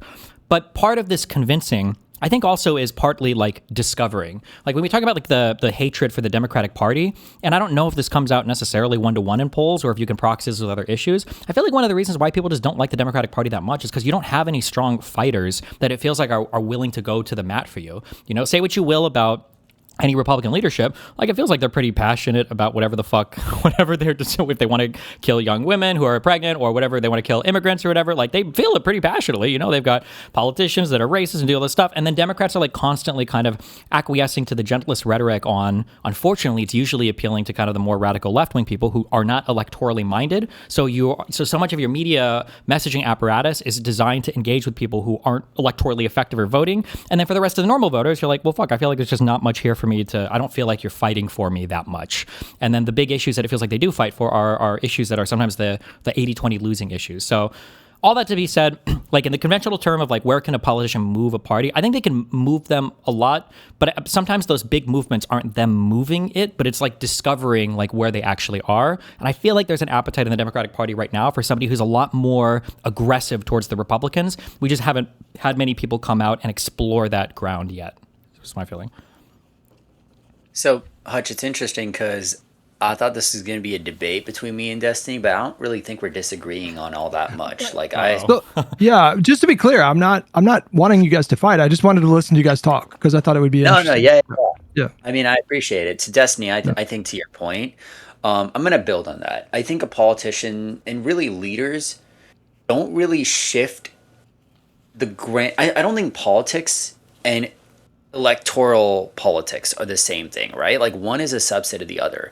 Elections are not about changing people's minds. Elections are about following public opinion and figuring out how to win within the constraints of public opinion. Politics in general, the wider practice, some of that does involve changing public opinion, but a lot of that changing public opinion happens among your base. So Donald Trump has managed to meaningfully change the Republican Party's opinions on foreign policy, on free trade, right? Like, can you imagine in 2010, like the Republican Party being pro-tariffs? Like, this is insane. That's gonna be my example, yeah. Right? Like, and most of the voters who voted for Mitt Romney voted for Donald Trump, okay? Like, yes, there have been substantial changes, but on the whole, this is still structurally, in a lot of ways, a very similar Republican Party, right? They both get like 62% of the vote in Alabama, that type of thing. So, like, it's Donald Trump shows, in my opinion, that you can change the opinions of your own supporters tremendously. That's the value of changing public opinion. Then, to intersect with that, in my opinion, it's about figuring out and discovering what the rest of the public wants and how malleable they are towards your point of view. But really, when it's not about your base, it's about like discovering and following the wind of public opinion towards, you know, while fitting within whatever constraints you really want.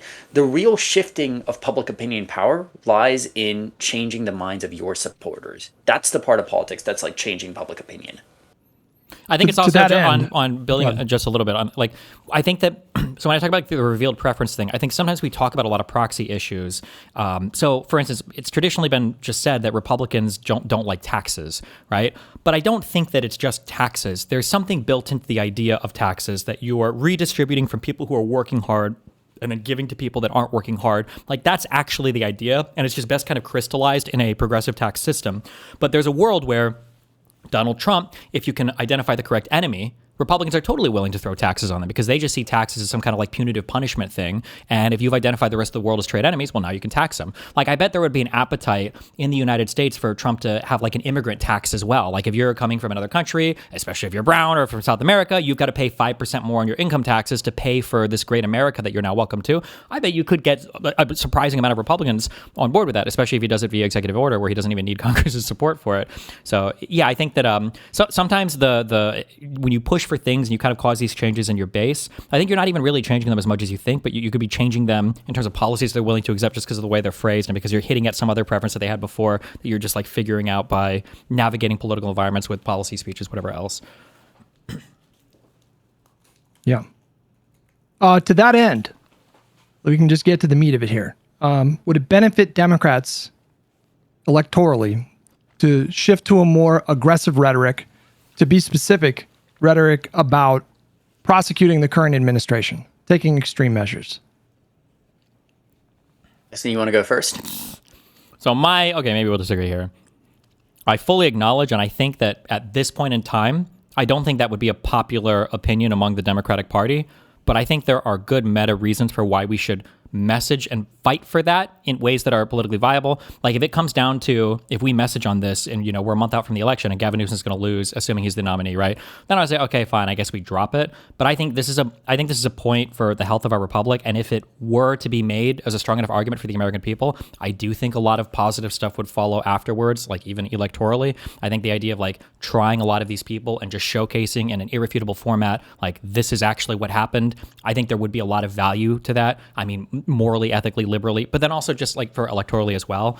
I think that, yeah, I'll put a pin on that there. That's what I feel. So right now, I don't think it would be as popular right now, but I think that it's part of our job and politicians' job to start making the argument for it and to find a way to message on it to build the popularity for it. Yeah, so I think it's pretty dangerous to adopt a whole confrontational, we hate the other party approach. I would note that basically every popular candidate in American history has outwardly adopted a pretty conciliatory tone, right? Like, most Americans, swing voters who you need to win over, do not really care much for politics.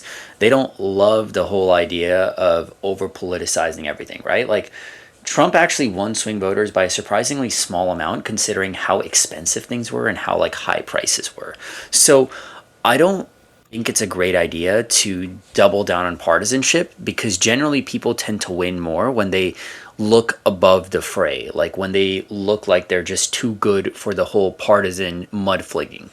What I would say is, I think that the way for if Democrats want to talk about prosecuting the current administration, there is a way to do that. The way you would have to do that would be about corruption.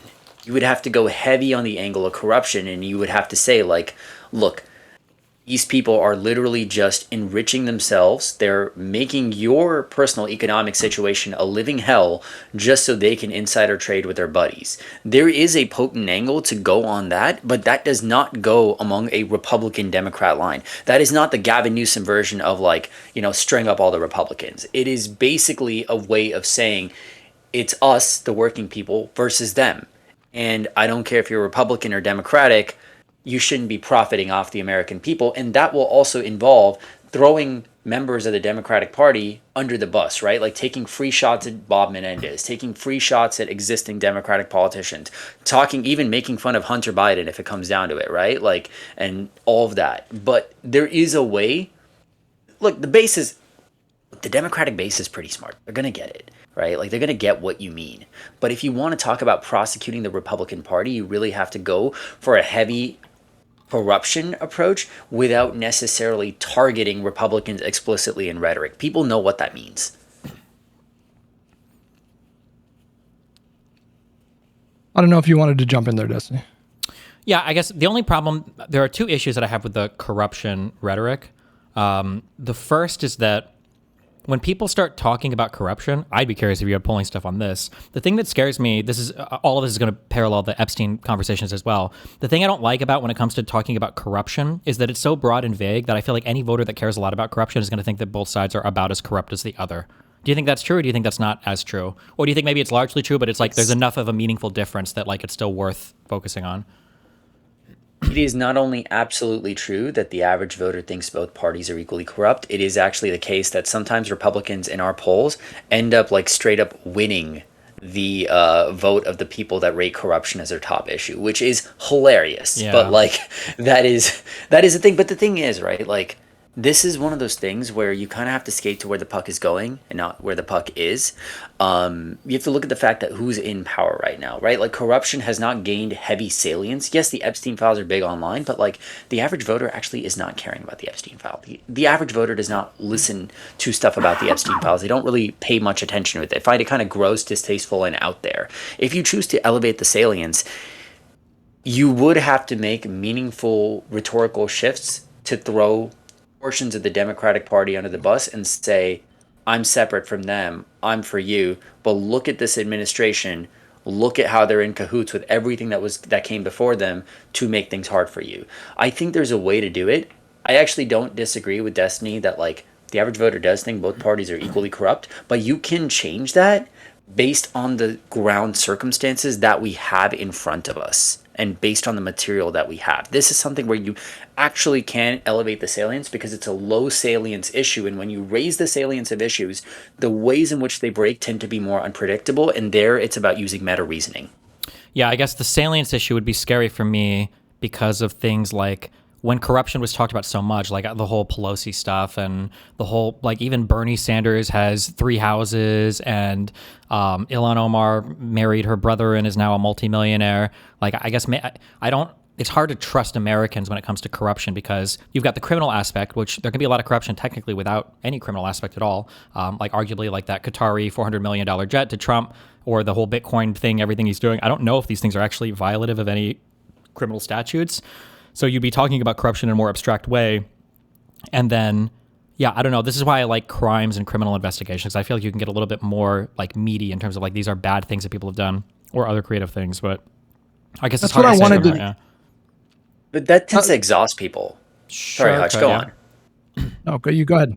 I think you're going where I was going to try to steer the conversation. Well, actually, wait. You can answer. Wait, you can answer this, and then because I know you have to leave soon. Because this is going to be my response, and then just tell me how you feel about this. The only thing that scares me right now, the big issue I have, is that if we don't go adequately hard enough on Republicans in the whatever elections are coming up, that 2 horrible things will happen.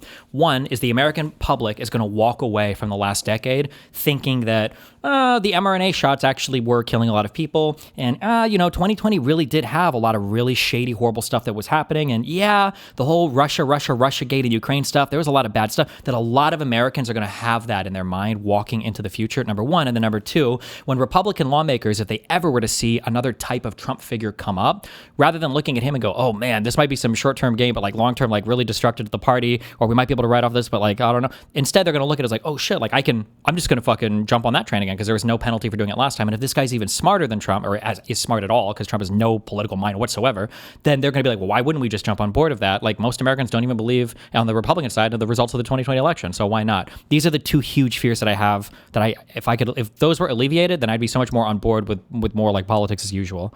Yeah, go for it. So I can stay for a few more minutes, Hutch. I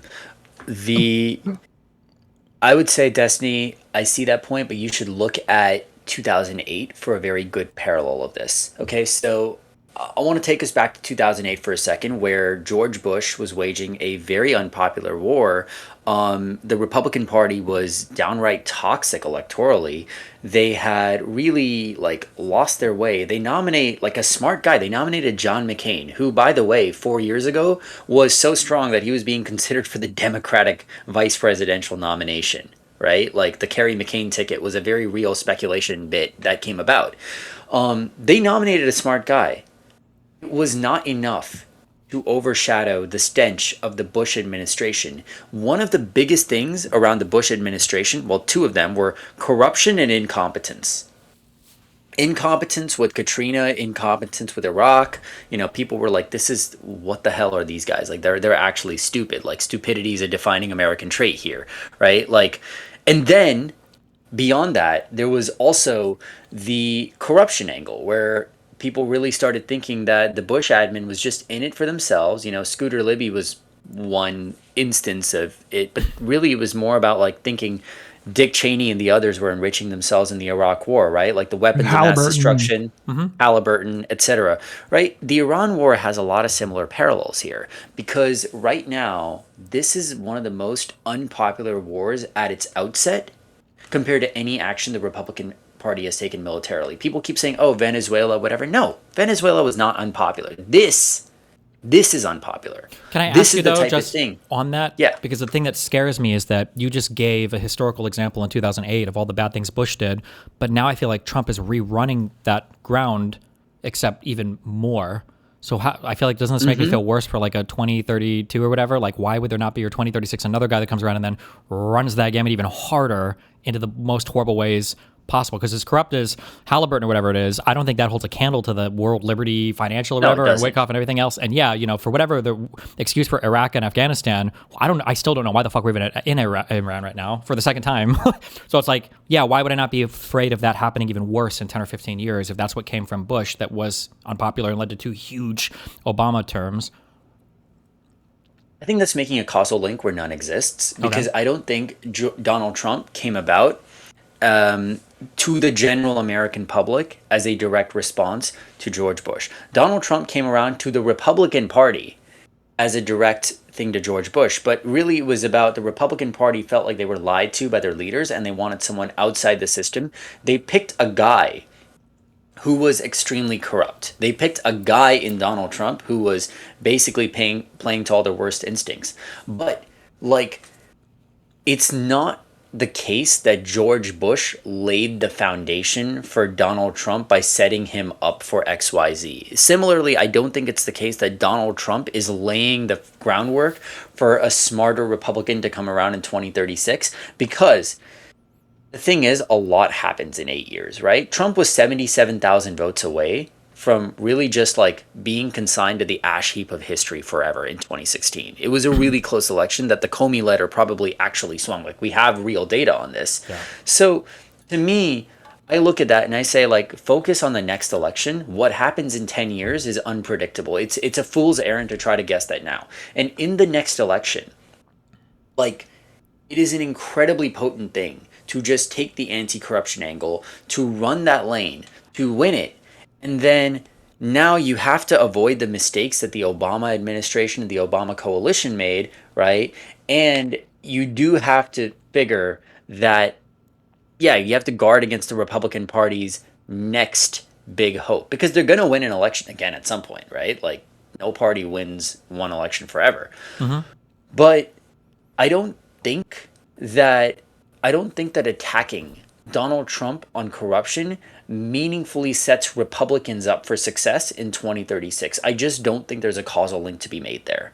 I think Trump happening in 2016 does not mean that attacking Bush on corruption in 2007 was bad. That's where I'm going.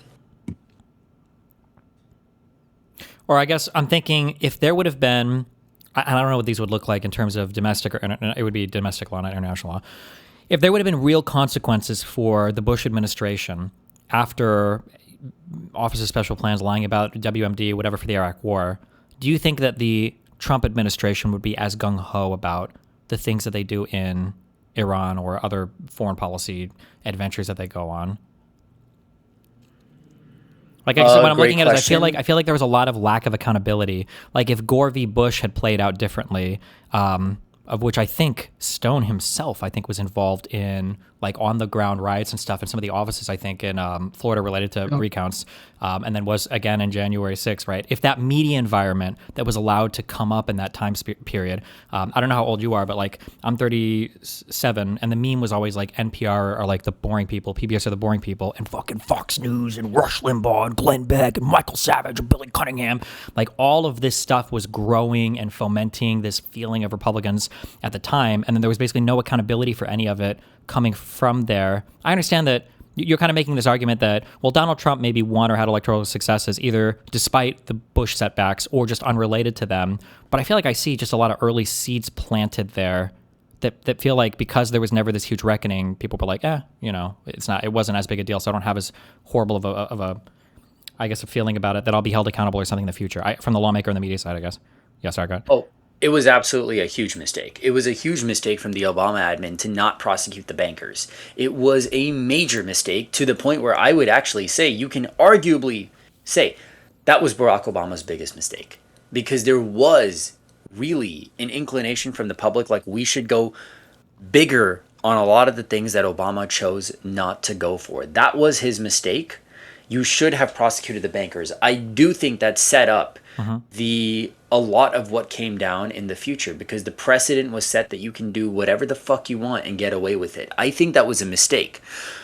I do think that setting the precedent of corrupt people pay the price in, you don't have to be overtly partisan doing it, right? Like, let's say John Ossoff somehow becomes president, okay? Like, let me dream for a second, and let's say John Ossoff becomes president in 2028. I don't think anyone thinks that John Ossoff is personally going to be arguing for the arrest of Donald Trump when he gets to office. He's not going to say, like, I hereby demand Trump gets arrested. What's going to happen is he would basically put up a Department of Justice person who would be like a special counsel, investigate, actually recommend serious crimes for XYZ in a way that Merrick Garland actually failed to do when there was the appetite for it. And you could make progress on that front. That, however, if it's done properly, is not something that anyone can just easily mimic. You can't just say 8 years down the line the Republican Party would mimic, because here's why. Here's the world in which President John Ossoff could do that. The world in which President John Ossoff could actually say, we're setting up a special counsel to look into this, is one in which, like, Trump and his cronies are all like -30 in popularity. That's to the point where even a future Republican president says, fuck these guys, I don't want anything to do with them.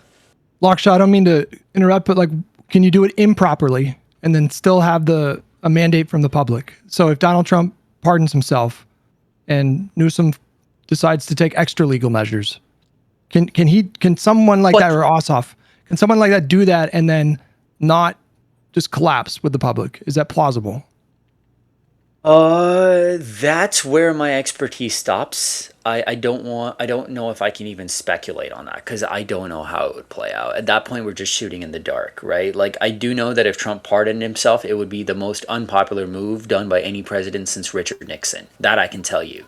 I don't think there would be as much of a consequence for Newsom saying that I believe these pardons are null and void, and I will be asking the Supreme Court this question. I don't even know what type of scenario would lead to, like an extra legal measure, or like what those measures would be. So I can't say that it would or wouldn't work. But anyways, I think that basically wraps up my time, but it was a pleasure to be here with you guys. So thank you for having me. Thanks for coming on, buddy. Yeah, thanks a lot, man. I appreciate the talk. Yeah. What are your thoughts? I mean, I don't know if you have something else going on. No, not right now. Yeah, I don't know. I mean, I feel like I agree with most of what he said. Yeah.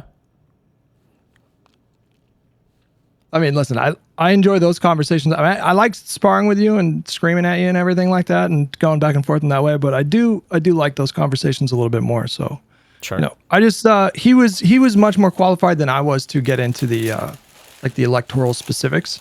And so, I just wanted to see you guys bounce back and forth. Yeah. But yeah. Also, I think there are some fights that are worth having. I think it's okay to scream about some things, and then I think there are some fights that aren't worth having. So yeah, what does a future Democratic administration look like insofar as how does it approach the prior Republican one? I think that's a fight worth having. I don't think there's necessarily, despite sometimes how my community or maybe even you might feel, I think it's not like everything you say is stupid, and I disagree wholeheartedly with everything. I think a lot of these are kind of like edge case or like narrowly decided arguments where there are things that could shift my opinion. I imagine there might be things that could shift your opinion a lot more than like we need to argue whether or not tomorrow we need to instate Medicare for all and abolish all private insurance and also do a 50% wealth tax or whatever. I would consider that like a pointless argument. This is a stupid thing to even discuss. Yeah. If you had to give odds, I just want to know, like right now in this moment, if you had to give odds in terms of the Republic surviving past 10 years, what would you say? surviving as it is. I mean, I have no idea. There was a saying that I don't know if it was Marx or Lenin or somebody said this, but like an American can sooner imagine the end of the world than the death of capitalism or something. Like it's really hard for me to even say. There was also a discussion I had earlier with do you know the guy at North, a Republican guy, kid? 22? He's come in my Discord a couple times. Yeah. Yeah. There's also, we were discussing earlier, and I was saying that, like, I think when there's, like, the death of a democracy or a republic, it's probably like a recession. You know how you have to be 2/4 of negative GDP growth in order to declare a recession, or maybe they changed it, whatever. But, like, you don't really know until it's kind of already happened. Like, there's not going to be like, oh my God, tomorrow the republic is dying. It's going to be like, tomorrow something terrible happens. You're like, ooh. Like if Trump were to, I think the argument I made was that if Trump were to stop the midterms somehow, he finds a way for 3 or 4 states to just not have their midterm elections, then people would look and say, the republic kind of died in like, maybe it started in like 2015 when Obama had his Supreme Court pick robbed from him. Or maybe it even started all the way back with like Bush v. Gore when the Supreme Court found a way to stop a lawful recount. Or maybe it was 2016 or 2020. You know, I think they would look back. So yeah, I don't know. I mean, I try to have high hopes, but I'm also kind of naive in that I can't really fathom a world where we don't live in a democratic republic. So yeah. Yeah, maybe you're talking about something like Hungary. I don't really know too much about them, but my understanding is that they kind of slowly backslid more and more. And, you know, it's not like a full-on dictatorship, but not the healthiest democracy. Yeah. I guess the reason why I feel a little bit more bullish on America is because, frankly, there's a lot of people like you right now that are, you know, I would argue are a little radicalized in this moment, but certainly hyper-vigilant. And so, you know, I don't know what Hungary's domestic situation was. Like El Salvador, for example, that guy is a fucking dictator, like just a full-on dictator, but he's super popular. My fiance has family in El Salvador and they fucking love that guy. And you know, it kind of makes sense. Like he consolidated power and, you know, aggressively took on the cartels, at least optically, although I think there's some reporting to suggest he might be working with the cartels in some capacity. But in America, I see a very, very hyper-polarized country where there are tens of millions of people that are like really primed right now and really energized. And I think if he were to do something like an aggressive move to try to steal the midterms, I would never say that he would never try to do something like that. I think maybe the difference between you and I right now is like, I do have, as much as the courts have been compromised by Trump, I do have faith that they would not let him just steal the midterms. And if he did do something and he did get away with it and he did just, you know, tell the courts to get fucked, I do think the American people would respond very, very forcefully. I think they would shut everything down.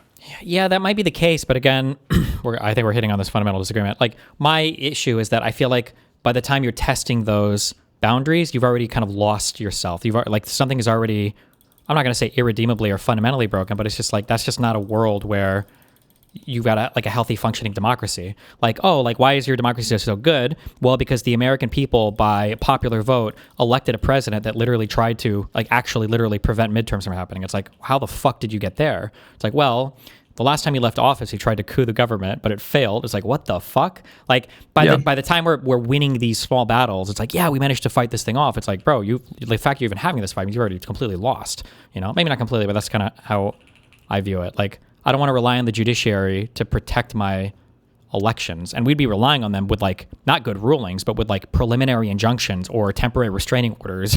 Like that would be the hope there. Because rulings take years and by then the damage could already be done. Like it has been for things like USAID or the Department of Education or all the people who are deported now that are never going to come back even though they weren't supposed to have been deported, or you know, people like Renee Good or Alex Preddy or our treaties or relationships, other like all these things. Like the damage has been. Sorry, I'm getting dimmer, but yeah, you know. No, I mean, I was just talking to Soypill right before we started this, and he was expressing similar things, and I guess in a broad sense, and I definitely don't want to mischaracterize anything that anyone says. I would appreciate if people didn't do that. I'm not saying you do, but okay. But in an effort to understand your position on a more macro sense, it does kind of sound like you're suggesting that because of whatever reasons, the media environment is fucked and blah, blah, blah, and there's just not enough disincentivizing factors for things like just outright lying in the media. In fact, you can make fucking millions of dollars lying. It's really fucked. And it sounds like you're saying that we can't really trust the voters to make to not make this mistake in the future, or not perhaps elect somebody even worse than Donald Trump in the future. Therefore, the current system right now is not tenable. And so we need to consider the possibility of scrapping the system at least temporarily.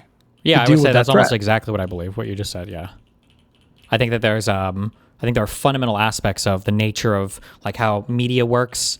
I'm starting to write some things down for changes I think would have to happen, but the media environment is a whole other thing in and of itself. Like if somebody were to spitball a law that would say like by tomorrow we're going to make special classifications for like news things, so like news entities, news organizations or whatever, and from now on in social media you're no longer allowed to algorithmically generate news. That's just banned. You're not allowed to do that. You can do it for culture stuff or whatever else, but no more news related stuff. Like I think we need to start taking drastic measures like this to claw our way back to sanity, because the reality is that the average voter has never been able to navigate all of these issues ever. We've always relied on kind of the media to do it for us, because the average person is fucking working 9 to 5, is not coming home and it's like time for me to read up on the fucking Shah and the Ayatollah and what's going on with Iran. Like, they're just not going to. But like when you turn on the media and the people who are giving you the information about this are, you know, fucking Ketamine Musk and Joe Manlet Rogan. These are the people who are informing you about the world. Like that situation is untenable. Voters won't survive, not because they're bad people, but just because you can't. And we know this intuitively when it comes to building environments for us, right? Like if you had cookies and everything all over the house 24/7, you're going to get fat. You just have to not have the cookies in the house. And that's true of our current media environment as well, I would say. Yeah. But it sounds like to me that you're making the case for reforms. Yeah, that's on the reform side of things. I do think there have to be big brave reforms done with our media stuff and everything, for sure. Those are all reform things. But before we get there, you would entertain the possible remedy of maybe suspending like the system almost entirely to make sure that these bad actors can't hold office again. Well, I mean, it depends on how you view suspending the system. But I think there's another fundamental disagreement. I don't think you don't have to suspend the system. You can do whatever you want in the current system while following all the rules. It would just be a bad faith engagement with the rules that you would consider suspending the system, but they wouldn't be. But I don't know how to ever convince you of that. For some reason, there's like a 1-box, 2-box thing. For some reason, they're like in your brain, you cannot, I don't know why, but I feel like you cannot comprehend that thing. I comprehend it theoretically. And I think, okay, let me give a concrete example. Tomorrow, let's say I know the Supreme Court has to write a ruling on whether or not abortion is going to be legal everywhere or whatever. And I, as the president of the United States, decide to send federal agents or marshals or whatever else to go kidnap 6 of the Supreme Court justices, the conservative ones, and then hold them in a jail cell while I know that Supreme Court decision is being written. That's completely and totally within the purview of my job as president of the United States. The Supreme Court has guarded and ruled it as such. There's absolutely nothing there that violates the current system of legal protections we have in the United States. But that would obviously be a bad faith engagement with the system. But you admit that would be a wholly legal thing to do, right?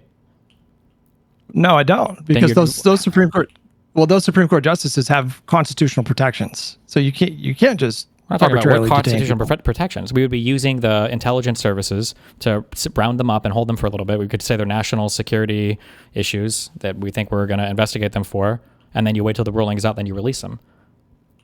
I mean, sure. This is the thing that gets so... Listen, I don't like to... This is so frustrating. You're laughing at this. Not theoretically. That is the current norm in the United States of America, is decisions that the President of the United States makes that is exclusive and preclusive within his power is beyond review from any court or any other person in the entire United States. This is the whole Trump v. USA or whatever case.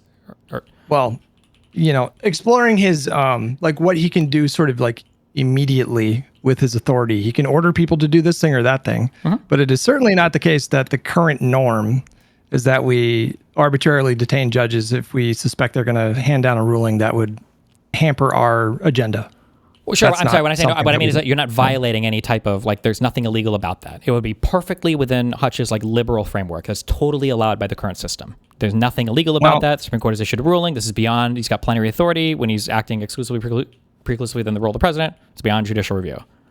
Well, I imagine within the boundaries of our system, these Supreme Court justices would challenge this detainment in a court, and it would then be deemed as invalid. And at that point, you would have to release them. And they would just hand down the same decision, right? I'm sorry. I shouldn't have used the word jail or prison. They wouldn't be arrested. They would just be kidnapped. You're not arresting them, putting them in jail. I shouldn't. When I say jail, it's not like some temporary holding. Like rendition them to like a CIA black site or something like that. Or it could just be Trump's basement in Mar-a-Lago. I don't know. Just hold them there for a while. Not an actual formal arrest. You just get the intelligence agents to round them up for a little bit. Or it could be for a black site, but not a formal arrest. But whatever it is, it doesn't matter because the president has the ability to conduct himself in a manner that is beyond judicial review for any of those actions that are within his exclusive purview as presidency. And they can't even be probed for, you can't even probe him for his motivation on any of it. Even that's illegal. So. Well, I think the issue here is that you're characterizing that as, perfectly fine within the current system. And I would argue that that is definitely well outside of the system. Like he can try to assert certain authorities and declare that he's above any kind of judicial review. No. But at that point, that the president has already been declared above judicial review when it comes to actions that he's taking. Exclusively, you can say that this is, maybe this would be above Hutch's system, but I'm talking about for American liberal democracy as it exists right now, that would be allowed and unreviewable in our current system in the United States of America. Maybe not in what you would prefer, but that is the letter of the law right now in the United States of America. Well, like a fundamental pillar of American liberal democracy is you have these co-equal branches of government that serve as a check against concentrated power. And so if your remedy is to assert presidential authority and then rendition, possibly the rendition Supreme Court justices to a black site, what mechanism can the court constrain the president then? None. What do courts typically constrain the president with? It's through criminal review? Or through Congress could pass a new law. No, it would have to be a constitutional amendment. But if the Supreme Court themselves wrote themselves out of the judicial review aspect of that, so then the only alternatives you would have would be maybe impeachment by the Congress, although the president could just rendition Congress members that were going to vote for his impeachment, or you could have a new law or a constitutional amendment being passed that would allow you to write legislation to inhibit the powers of the president. But with the way the Supreme, or you could also pack the court and then get them to do a new Supreme Court ruling, I guess. That would be another thing. Well, that would be, I think that would be vastly preferable to renditioning to, Alito to a black site and fucking Guatemala. My point is not like these are ideas that I think would be amazing or great. I'm just saying that within our current system, all of these things are completely and totally legal. There's not a hint of illegality in any of the things I just said. All of this is like, you can bring on Pisco, or you can bring on that one fucking loser, any of Pisco's lawyer fuck friends that are all conservative crazy people. The Ryan Mullally guy, like he'll talk around it to try to not admit that it's as bad as it is, but this is all completely and totally allowed in the United States. Right, but I guess when you propose these kinds of things, my mind wants to flesh it out as much as possible. Sure. And while these might seem like things that would, effectively get you closer to your goal or accomplish your goal, I don't see them surviving very long. I don't think that this would be something that would play out in a way that provides these permanent solutions or semi-permanent solutions. I think that would very logically mean that the president would just lose their grip on power pretty quickly, I think. And you're just back at square one. And so I kind of agree with that. There would be some things I think that should be exceptionally done for the current administration, but the vast majority of the work, and realistically, what all the work is going to be is just going to be on reforms going forward. Ideally, yeah. If that's the case, then, it seems like we agree. Well, I've said this before, any reform that you're going to push for, I would want that, I imagine, but just a little bit more to hold the past people accountable. But in terms of real reform environment, a little bit more. Well, I'm saying I would push past to do, the reforms that I would want would be massive. So I don't even know if the crazy actions as president would even be much compared to, but I think you would maybe even probably agree. We need crazy massive changes in how our media environment functions, right? Yeah, I agree. 100%. Yeah. I mean, typically the mechanism that you would use for what's provided for in the system would be, I think in the case of the media stuff, it might be a constitutional question. And at that point, it's about building consensus. And, that is probably a long-term goal. I mean, Lakshya kind of touched on it a little bit. If Donald Trump did something that dropped him down into the teens of approval and, it really was just a massacre, then you can have, that's like an FDR style mandate. And you can permanently change the system pretty much right away. But I'm curious. Oh, this would be a good question for, I keep wanting to call him Lochner. What's his name? Say it again. Pronounce it again. Lakshya. Okay. Yeah. Or Lochner. Too many people on YouTube. I'm curious what he would say. I hope I'm wrong on this. Just vibing it right now. I don't think the next presidential election, I don't think it's going to be a blowout. I think it will come down to swing states again. Unfortunately, I think we'll win, and it'll be a thing where people are like, oh, we swept, But I think we'll sweep like Trump swept before, where it's like we win, maybe like even all the swing states. But man, I would have hoped it would have been like a Reagan tier landslide victory. I don't think we're going to get that. I think that the institutions are too powerful right now that protect Republican governance, like the way the Senate works, the Electoral College, whatever else. I think you're right. I mean, I think that the odds are better that it's going to be another kind of close-ish election, but I wouldn't rule out the possibility of something kind of transformative, because I genuinely think that Donald Trump is sundowning, and I genuinely think that he's surrounded himself with incompetent sycophants, and that administration leaks like a sieve. So, you know, if they do get into some like real, I just feel like everything leaks to the press, you know, and right now we're a bit hamstrung because Republicans are the Congress is supposed to serve an oversight role, and they're just abdicating that role completely because they're, cult of personality now. But when we take back the Congress and can actually use congressional powers to subpoena this administration and highlight, like, I do think like it is possible that you could end up with like rebuilding a pretty massive coalition. That's an outside chance. I think what you're proposing is probably more likely. It'll be swing states and, like sure. Not necessarily a modest victory, but yeah. Another thing that sucks about the big coalition you want to build, or not you, but that we would want to build, is it does feel like a lot of those issues that are kind of like bipartisan, those moments end up just hitting both parties, which is very annoying to me. Like the Epstein stuff or like corruption stuff, or like people that feel strongly on these issues. But then, like I said, maybe if we raise these to salience, maybe you can message on it better. I'm not sure. But well, I think that touches on your media problem. It's because there's this slopulism is just really ascendant right now. And yeah, but you would have to win the elections before fixing the media problem, because whatever media solution that I want to implement, it's going to be heavily partisan in appearance, right? Like, remember when Republicans used to complain all the time, like, why do we get hit for so much stuff related to misinformation, blah, blah, blah. The thing that nobody was ever brave enough to say was that it's because you motherfuckers lie more. So whatever reforms I'm talking about implementing is going to hit them way the fuck more than it would hit us. Yeah. And then to the average American, it seems like, oh, you're just being politically biased or partisan. I was like, well, or maybe these motherfuckers just lie more, like we don't want to say. But it would be a hard, you'd have to get the coalition first. Yeah. I mean, nothing about this I think is fair. I do think that institutionally and the media environment is slanted in favor of Republicans like that. And that is like a really difficult thing to contend with. But I don't know. I feel like we're touching on something that Ezra Klein was. I mean, I'm curious, did you watch the Ezra Klein discourse play out when he was proposing, like his whole thing on top of the abundance stuff was the idea that he's actually, like you, he's not content with small majorities. Like, he wants a big enough coalition to, do transformative legislation and do transformative reforms.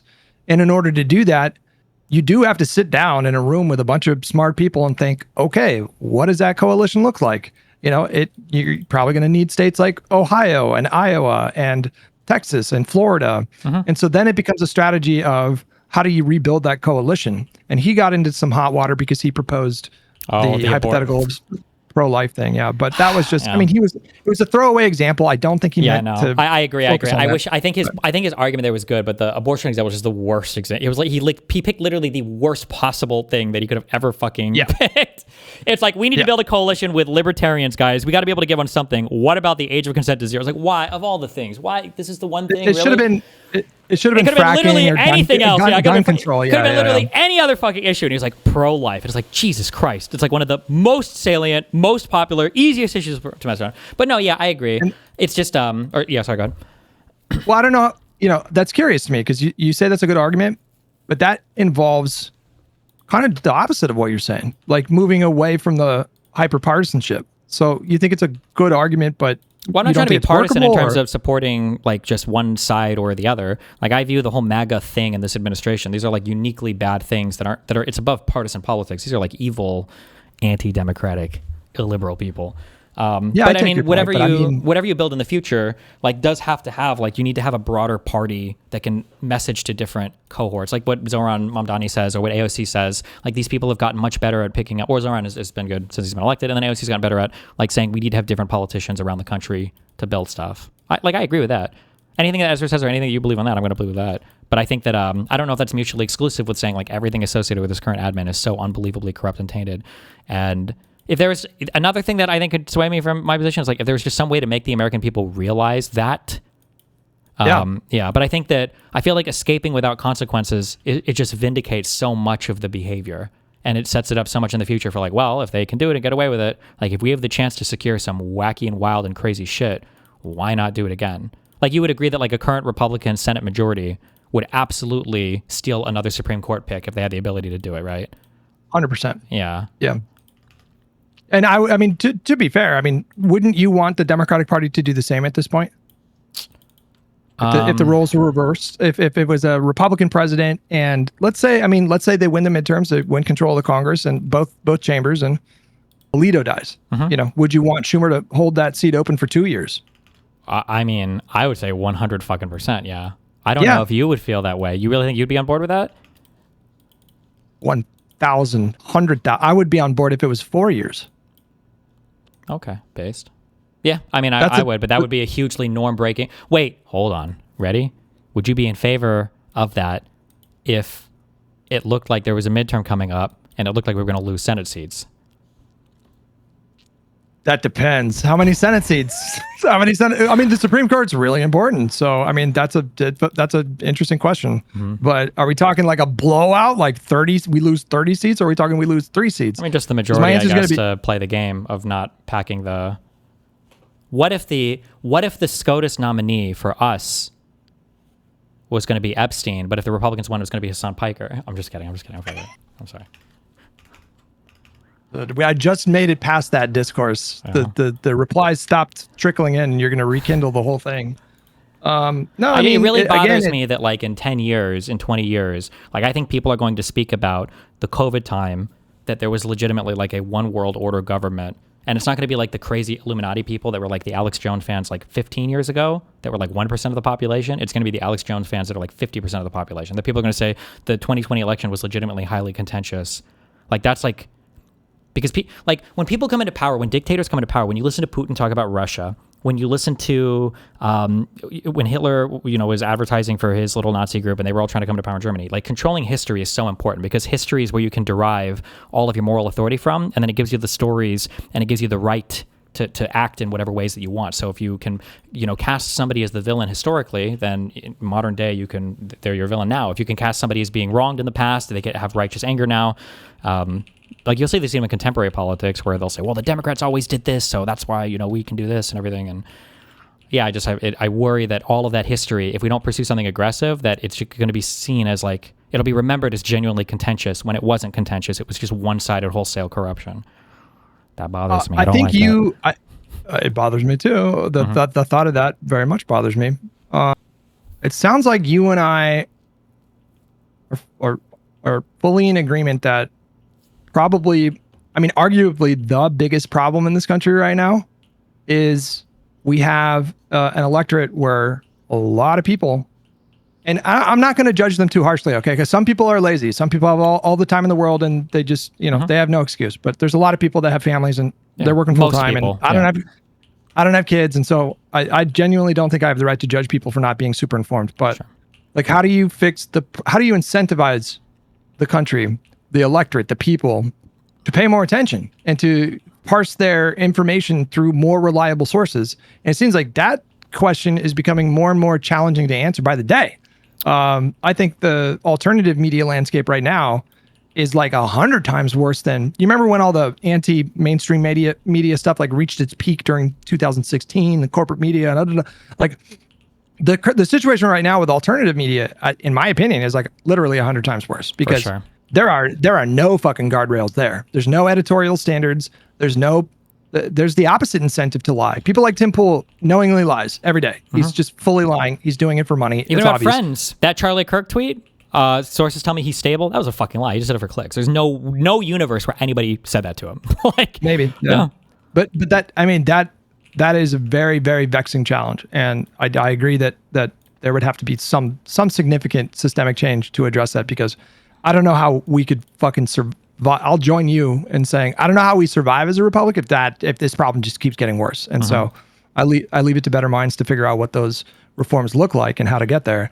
But that is, if you can figure out how to make 50-60% of the country just pay attention, it doesn't even need to be a lot, like 1 or 2 hours a week, just fucking reading the news from reliable sources, And we would have like that meme, you know, society if like JFK was never killed or whatever. To be fair though, on that point, like Americans could probably do to consume a lot less media than they do. But like they could consume the same amount now. If it was of a higher quality, we would probably have the most informed fucking voter base on the fucking planet. Like True. I don't have a way of proving this, but it wouldn't surprise me if Americans consume more news related media now than they ever had in the past. Like, could you imagine back in our day trying to get like an 18-year-old to listen to like a 4-hour fucking politics, literally anything? Like even the Daily Show, was the Daily Show 30 minutes or an hour long?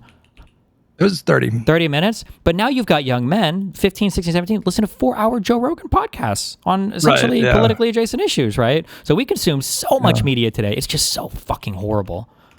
But I think that like, not that go on. Oh, I was going to say, like, I think there are times in the past where maybe more people were paying attention than even now with our phones because they had only, you know, 2 or 3 sources for the news. Like everybody watched like 1 or 2 anchors. And when there was some big thing going on, like landing on the moon or the Cuban Missile Crisis or, you know, like radio broadcast during the war, you know, you probably had a very high level of engagement. There's certainly probably like people are probably spending more time engaging in political stuff these days, but the quality of the stuff that they're engaging with is just utter and complete trash, and it's making people dumber. It's like actively making them dumber. Yeah, I agree, because it's dividing our worlds more and more and more into these unrealities that both sides exist in. Yeah. Or, you know, because it's so hyper curated to just exactly what you want to see.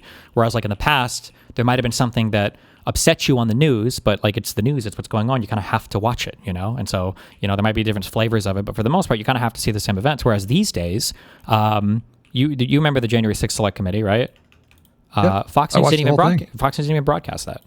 So if you were a Fox News viewer, you wouldn't even know that, you know, you would have never even seen that on TV.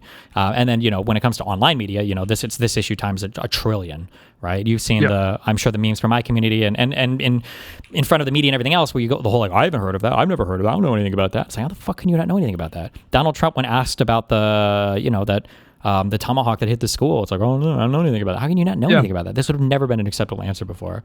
But yeah.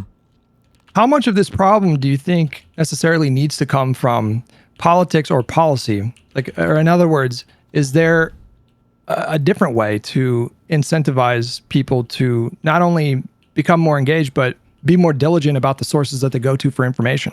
Is there some kind of social consequences that we could start to, you know, like how much of it can come from culture or the arts or, you know, things outside of politics? I think there are cute things you could do culturally, but for the most part, you're going to be a slave to the system you're in. But Americans especially, nobody really likes to think that, but Americans especially don't like to think that. But I mean, it's just true. If you put somebody in a bad environment, and when you're talking to your kids and everybody else, everybody knows this, garbage in, garbage out, you are who you hang around.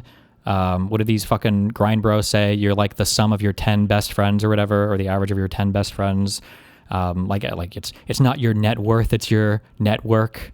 Right? Like everybody has sayings for this, but for some reason when it comes to politics, we shut our brains off and it's like, actually, the human mind is capable of swimming through an infinite sea of intellectual garbage to find the nuggets of truth. I was like, why the fuck would we think that?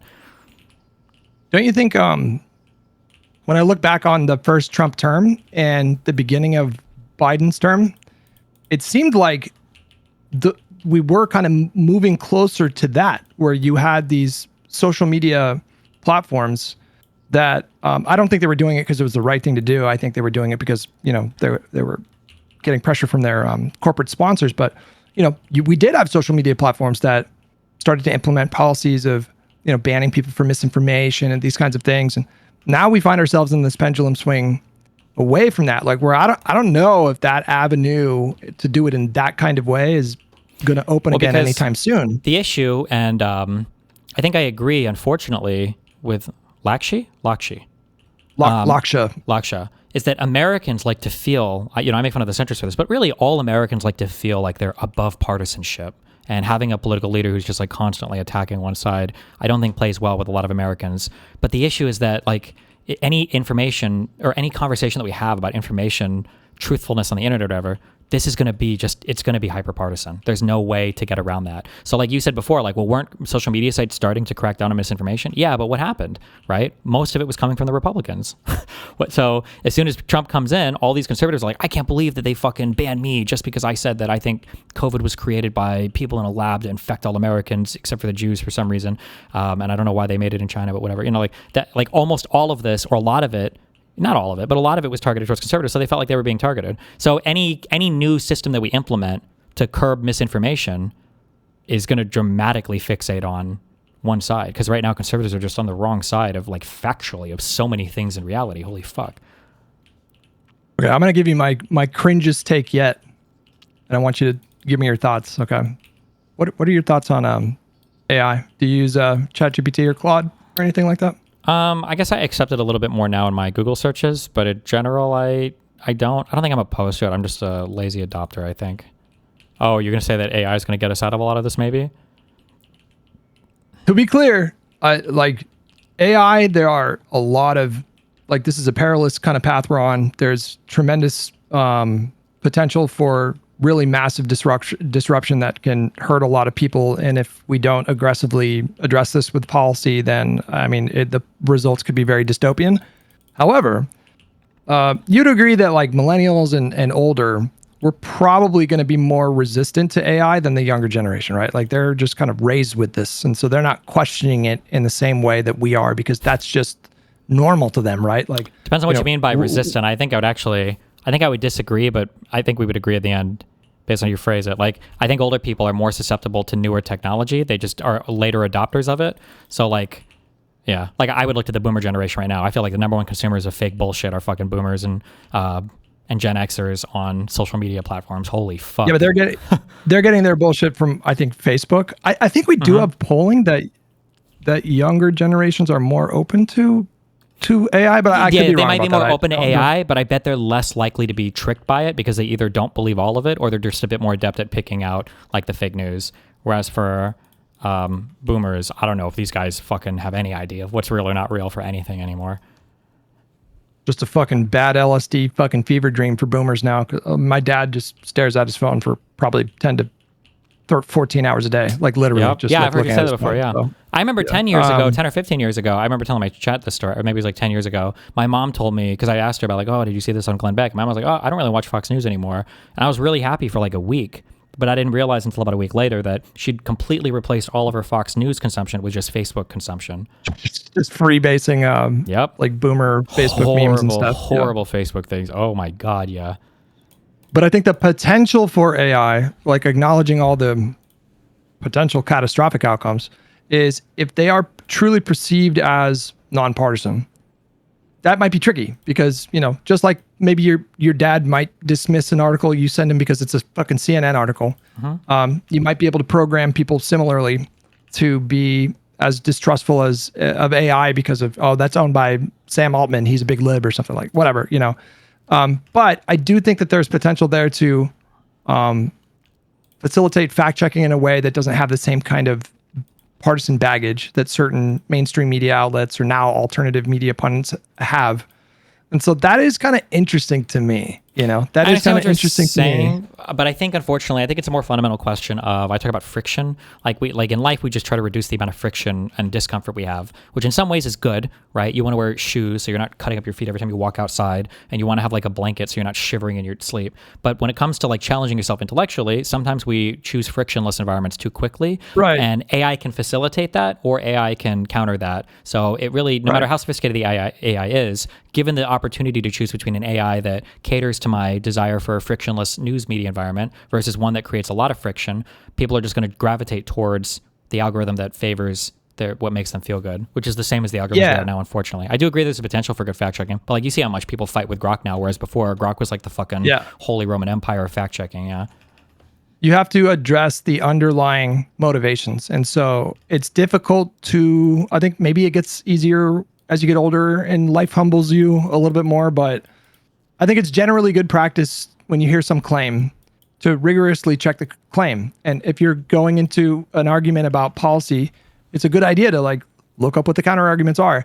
And not only that, but like try to have an open mind, which is like, you're not going to be able to do that perfectly because everybody has bias, but you know, you can do a good job of allowing for new information. And if you have somebody who is motivated purely by a desire to confirm those biases, then it doesn't matter if it comes from AI. So I take your point. So like, then that becomes a different challenge. Like, how do you incentivize a change in the culture? How do you create a culture where that kind of curiosity and that kind of open-mindedness is rewarded? Like, I think like the podcast space, they claim to be doing that. It's bullshit. It's like very nakedly partisan in a right-wing bend, you know, but I think that appeals to people, right? Like I think a lot of people that listen to Rogan's podcasts or some of these other like intellectual dark web people or whatever, I don't know if they even still call it that.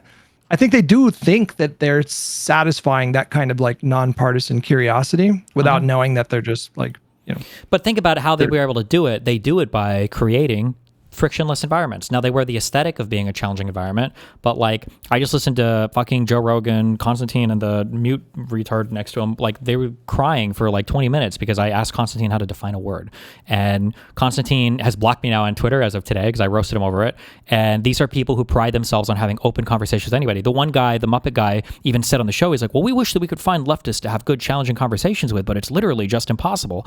And it's like, you guys have created the biggest hug box in the fucking world. Like Joe Rogan just had Andrew and Rachel Wilson on. Like one of these people is literally a delusional satanic cult believer, and the other is Andrew Wilson. I'm not even joking when I say that. Like these people are crazy, but they have like this allure of being like the centrist people. But they did it by creating a frictionless environment. People like Hassan are the same way, right? Like he doesn't really platform views that are opposite his. The only time he addresses criticism is when he's screaming at like one person in chat. Every now and then he'll drag a 14-year-old Israeli into debate because he thinks he can win that conversation, or a commentary YouTuber.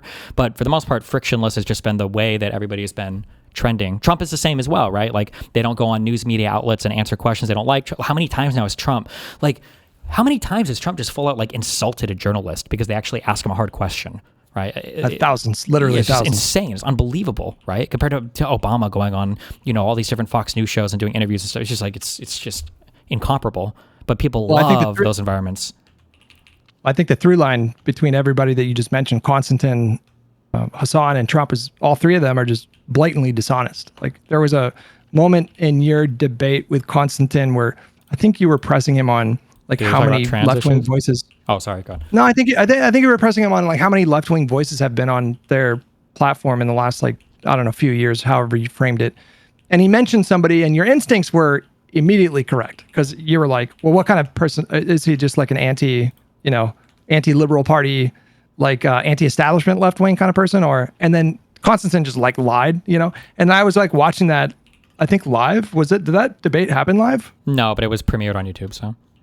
Okay, so when I was watching it, I just immediately looked up the person that he was referencing, and you were correct. He was just like this anti-establishment, populist lefty type person who serves their interests, but he just lied to you. I mean, he was just like, no, he's like a faithful Labor Party voter for this many years or whatever. And Hassan similarly, that guy is just like, bro. I mean, like the last couple of years, I've really begun to understand the depths of his dishonesty, and I'm at a point now where I'm kind of convinced that he's like a psychopath, like an actual psychopath. Yeah, maybe. I'm not even kidding. But think about the reason why it works, though, is because of the algorithms that people consume and the content, the way that they consume content, that they're only being shown that makes them feel good about things. They're only being shown things that make them feel good. They don't ever have to actually confront the lies. Like in a traditional environment, like I can't tell you there is no Cuban Missile Crisis, and then the next radio program that comes on or the next TV news segment that comes on is showing you, like satellite images of, boats or stuff being set up in Cuba, right? Like I could never get away with that lie. Whereas today, whatever I say, when you turn off... Deepfake that shit. Well, not even. I don't have to deepfake it, because when you turn off my program on Joe Rogan, the next program you're going to watch is going to be Tim Pool, and then the next media segment you watch on Fox News is going to have Lutnick or Besant lying about the same thing. And then when you go on your social media feed, you're just going to see 50 million clips. Like have you ever watched, bro, you want to get fucking radicalized? You ever watch Asmongold doing news on his stream? He's just scrolling his fucking Twitter feed, and it's like, holy shit. It's like, I watched him do this once. It's like, I don't even feel bad for Asmongold anymore. Like, I understand exactly where his brain comes from. It is molded. He's the machine god in fucking in the Matrix. It's like, Jesus. Do you think he is like kind of high on his own supply, or do you think he's just chasing clicks? Do you think it's just about the money? I mean, the nice thing is that both of those things always end up aligning themselves 100%, right? So you have a social media algorithm that's feeding you exactly, because think about it, you're making money, but why? Because you're being fed a certain social media algorithm. Well, what's that social media algorithm doing? It's also making money, right? So all of you guys what is the incentive to buck the trend on literally any of this? Like, there's so much disincentive for doing anything like that, Jesus. And then it's all reinforced from the very fucking top, from Donald Trump himself. Yeah. I remember one of the biggest concerns I had during the first Trump term was, and this might sound cringe and, silly, but I was really worried about like the influence that he was going to have on young men. Like I remember thinking about that on the night that he won the election.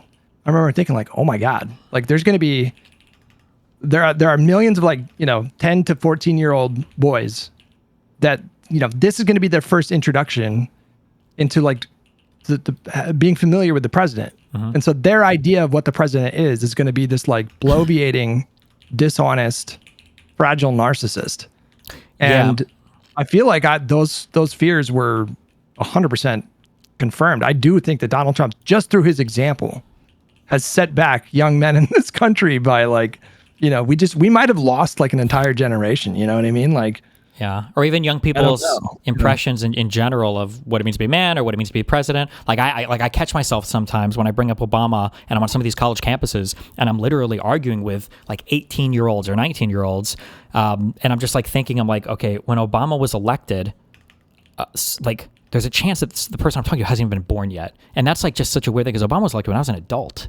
Right, like he ran against Ron Paul. I remember this, right? And it's like for these people, their whole political lives have been Donald Trump because Donald Trump came in 2016, and then he was, even when he wasn't in office in 2020, it was all Donald Trump all the time, and then 2024, and now we've got Donald Trump again. So if you are 20 years old now and you were born in 2006.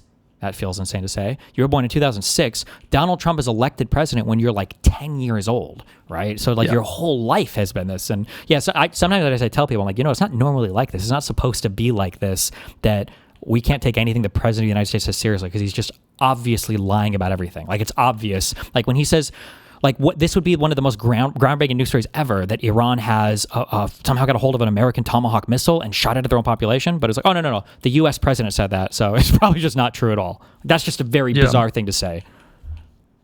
And I do think he kind of opened the floodgates a little bit because, he just dared to, he showed, I think, what is possible if you just have literally no scruples and you don't even pretend to have scruples. Like if you just don't give a fuck about being honest at all, and if you just commit to that 100%, anything less than 100%, I think will be perceived as inauthentic. But if you just fully fucking commit to it, he showed a lot of people that you can just fucking lie your ass off and build an intense following, an intense kind of fandom. And so that inspired, I think, a lot of people across the ideological spectrum, frankly. I think he showed everybody that you can make a lot of money and build a lot of influence and power just by committing to just not giving a single flying fuck about being honest. Committing to the bit. People do a lot of the same analysis now of not Corbyn. The Brexit guy, the reform guy now. Oh my God, British guy. Farage.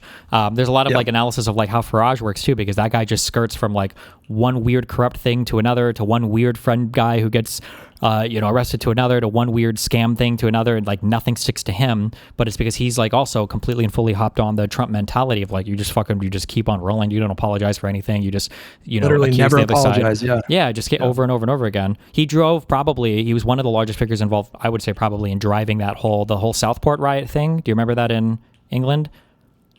No. There was a second generation immigrant child who I think stabbed somebody or three girls, I think, at a school. And he basically just like hops on the fucking, at that night, he's spreading information about how like this was a fucking, a small boat arriving, illegal jihadist immigrant who's committing fucking jihad and all this shit. Like none of this is true. He was like a second generation, I think, from like Christian from Rwanda or something. It's just not even remotely true. But there's just like zero accountability for any of that. Nothing mattered. And there were huge riots and everything. I think they burned down a mosque. It was like crazy shit. Not good. A very big moment in like recent modern British politics. And there was no accountability. No one cares. It's just crazy. It's insane. Right. Yeah. Meanwhile, or like Hassan. You have or to like argue. Hassan. Yeah, sure. Like Hassan. Yeah. But then meanwhile, whenever you go to argue with any of these people, it's like, why don't you trust the FDA and the CDC? And it's like, well, I think one time Fauci might have lied about masks. Like, what the fuck? And they're like, well, you have to understand, trust is really easy to lose. And I was like, really? Why the fuck don't any of your side ever lose trust? Bullshit. Like, I don't believe it. Yeah. But yeah, sorry.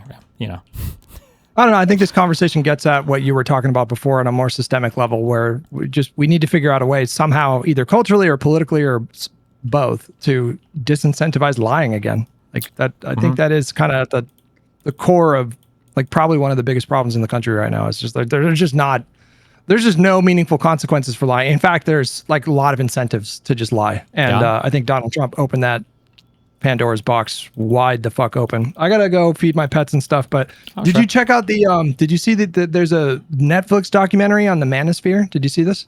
Oh, with Louis Theroux, I heard about that, but I haven't seen the Melania documentary yet, so I don't know which one I'll prioritize. But did you watch it already? The Louis Theroux thing?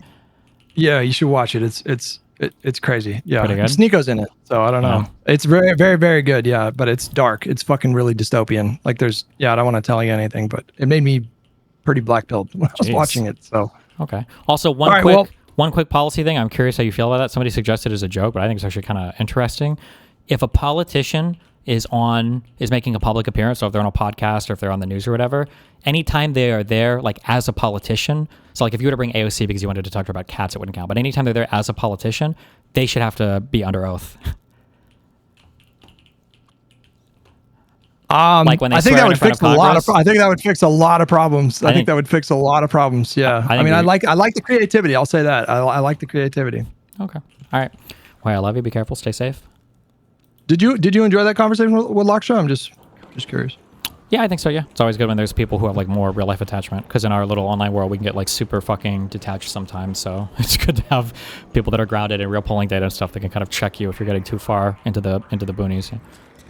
Yeah, check him out on Twitter. It's like LXE Eagle 17 or something like that. But he's a good follow. He's he works. He does polling for a group called The Argument. He just came out with a. You should look at that polling, by the way. It's really interesting. He just did a comprehensive poll on how trans issues have affected the Democratic Party in the last like 5 years, and just there's a lot of data there, so it's interesting. But yeah, take it easy, man. Wait, can I ask you one more quick thing? I'm so sorry because you commented on because I had my little fight now with fucking Taylor Lorenz. What did you think that or what did you think I was trying to get across? You either didn't understand or you thought it was incorrect about, or if this is too long a conversation, we can just do this later. About what now? About just like holistically? The Taylor Lorenz, because I think I saw some guy, one of Justicle's Dick Sucks, made a compilation on Twitter, the Substance, that guy. And I think you were saying something like, oh, I think Destiny's incorrect on this or doesn't understand this thing or whatever. Do you remember what point that was? I felt very strong about all the Taylor Lorenz stuff.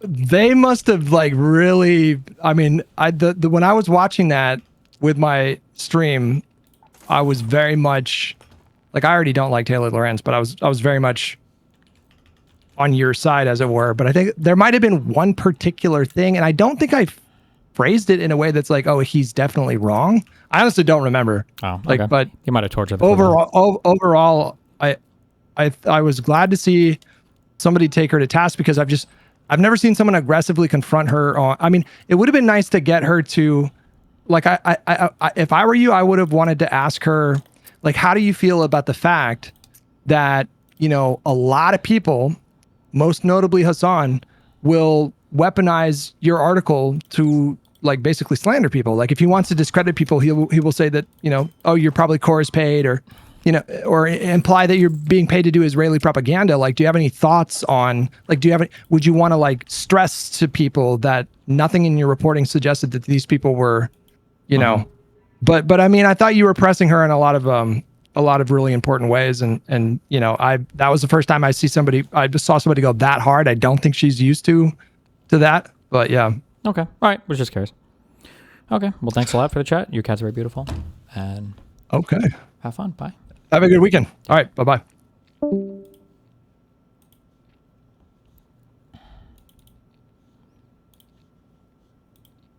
Wow. What a guy.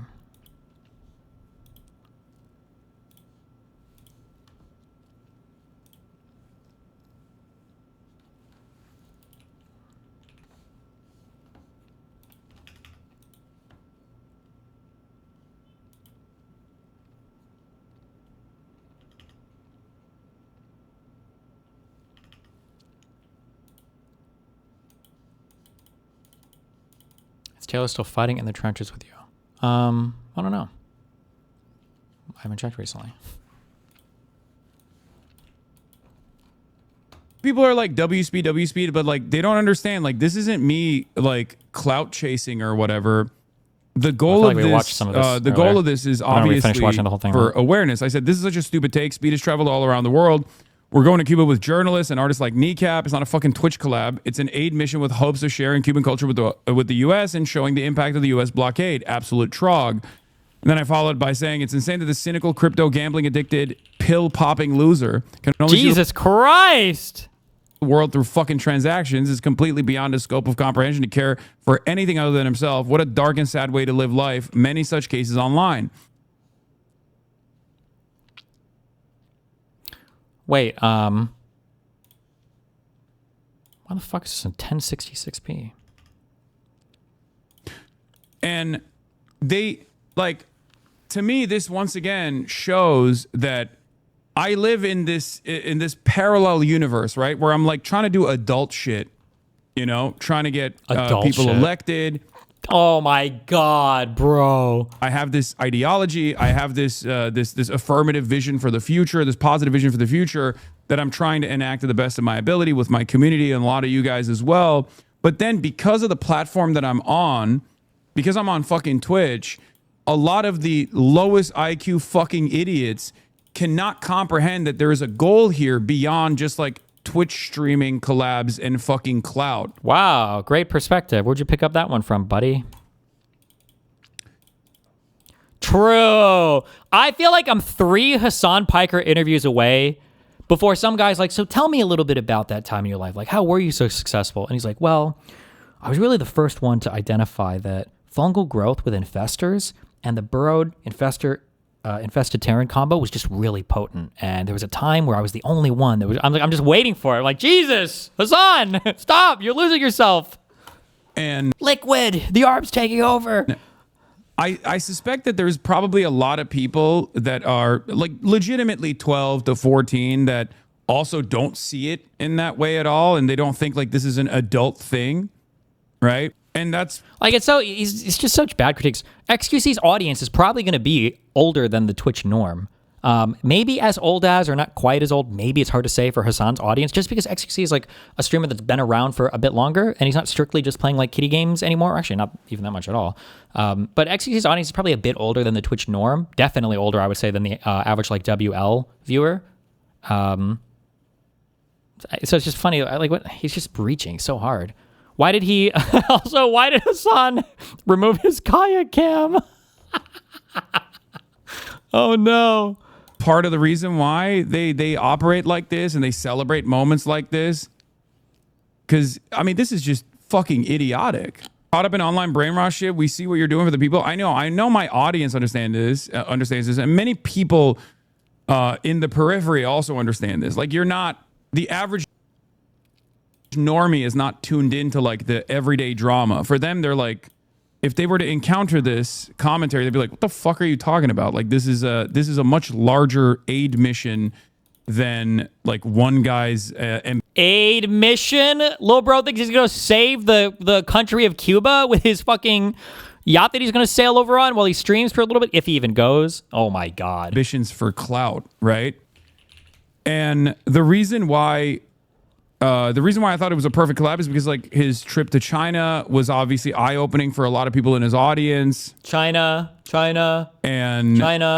He's currently busy doing some other shit. That's part of the reason. Don't know what else, but China. Wasn't his most recent trip through Africa? Isn't that the most recent crazy thing he did? Didn't he go to like 20 African countries in like 20 days or something? China, though. China. Reason why he couldn't do it, but God, wasn't the China trip? Wasn't it like 2 years ago, or maybe time is flying by too much? I don't know. God, he's such a fucking loser. Ugh. It's a perfect fit, right? Obviously, the goal of this flotilla is to deliver humanitarian aid to Cuba, but it's also to bring awareness about humanitarian aid, bro. What do you think? What do you think the problems? I don't know. In Cuba are that they're like dying of fucking starvation and Jesus. Like the day-to-day existence of regular Cubans. Regular Cubans. And are you going to go meet with them? Not only that, but also to bring awareness to the unjustifiable blockade. They can't cancel your college appearances, so they're going after people saying that you want on.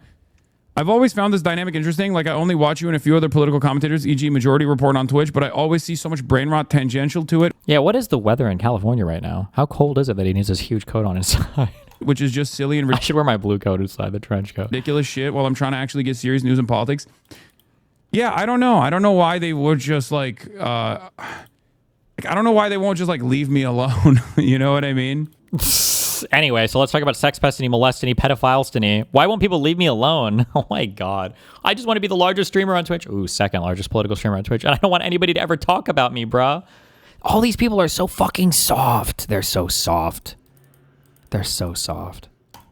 I don't know why there's like so much joy that you can derive, so much satisfaction that you can derive out of this. Like, because if you think about it a little bit further, you realize that this is not about me at all, right? It's about how unhappy they are with their own lives. Do you think it's good that America is starving the Cuban population, right? Different route. Do you think it's a good thing? Do you agree with that? Do you agree with American imperialism? Do you agree with America's policies of refusing to send oil, refusing to allow other countries to ship oil into Cuba? It's very sad. He has to flex the 2K jacket? Are you sure that's the... Oh, shit. Wait, is it? Holy shit. Wait, is this the jacket? This motherfucker has to crank his AC, murder the environment, just so that he can wear this stupid fucking jacket inside this $2,300 jacket inside. Why? That's a good meme.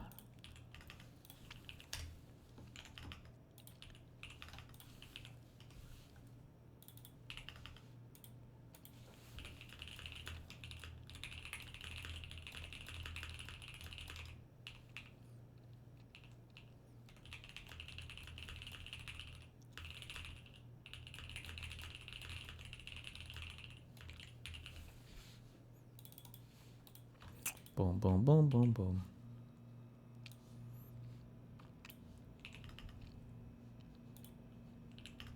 Good tweet. Thank you. Thank you, team.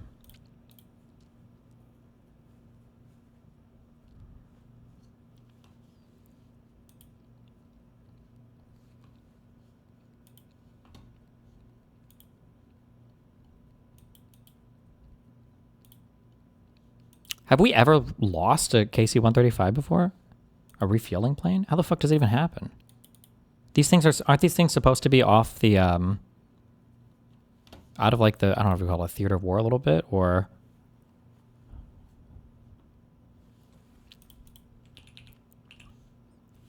friendly fire. U.S. Central Command is aware of the loss of a U.S. KC-135 refueling aircraft. The incident occurred in friendly airspace during Operation Epic Fury, and rescue efforts are ongoing. They crashed. 2 aircraft were involved in the incident. One of the aircraft went down in western Iraq, and the second landed safely. This was not due to hostile fire or friendly fire. Oh, shit. Damn. Holy shit. Do you know what actually probably happened?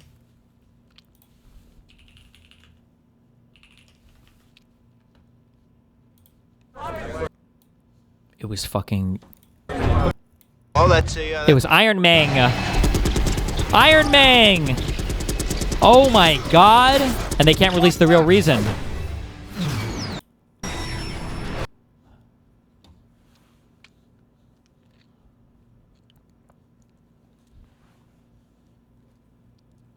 It's extremely dangerous to aerial refuel, and the plane is almost 70 years old. What? I thought aerial refueling was a thing that they practice and train to do for. What do you mean extremely dangerous? I've never heard that before in my entire life. But what do I know?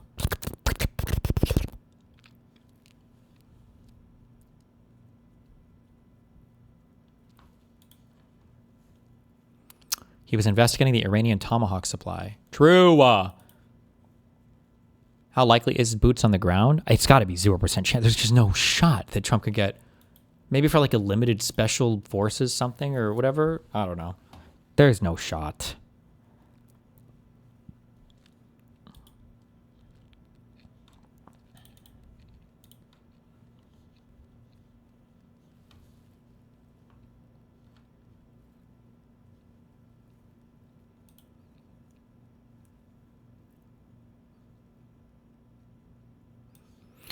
Israeli media report Egypt is quietly increasing its military buildup into the Sinai and is transforming the demilitarized buffer zone into a major military stronghold. His current report is this a real thing?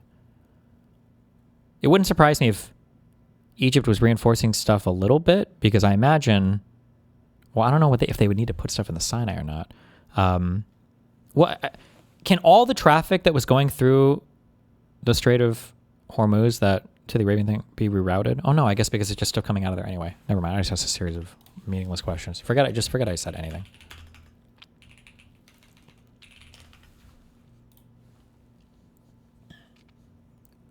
Is stuff that comes in and out of this through this Gulf here, is this just like oil that's transferred out of like these countries here? Is it just for stuff that gets shipped off in tankers? This doesn't, there's no, you don't ever sail through here to get to the fucking, to get over here or anything, right? There's no way. It's just oil. 3 of the biggest oil producers. Okay, okay. So this is just like fucking up oil.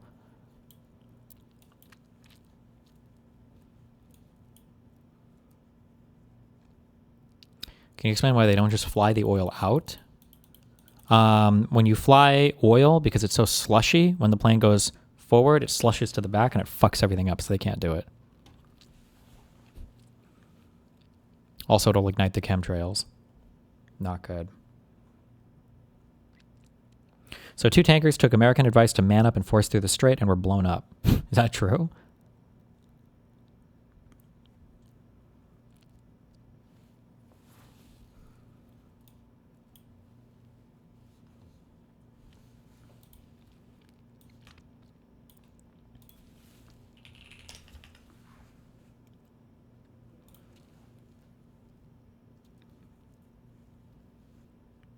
Did I? Sorry, okay. Why were we not ready on day 0 for this? Why would we not like pre-deploy to secure this strait? It's such an incompetent administration, and none of them have to own it. None of the people that support, like, it's so stupid. Like, of all the things we could do, why would we not be ready to do this in advance?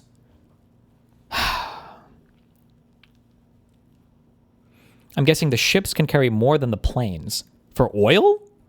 What are you talking about? Have you seen how huge a plane is? You think the average ship is bigger than the average plane? Have you seen how big a 747 is?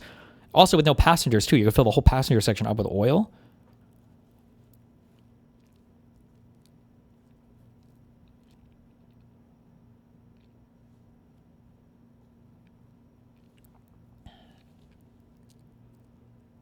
Modern ships can carry a shit ton of supplies. They're gigantic. Yeah, so can planes. And planes can have stuff, cargo things you just put on the bottom of them. You just keep attaching cargo things and put them on the bottom of the plane.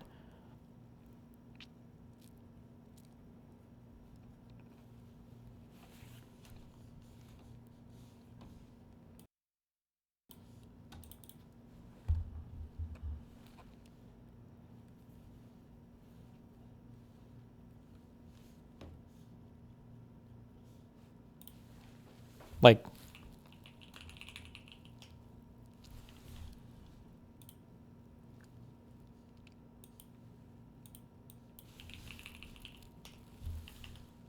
look at a barrel. Look at this barrel.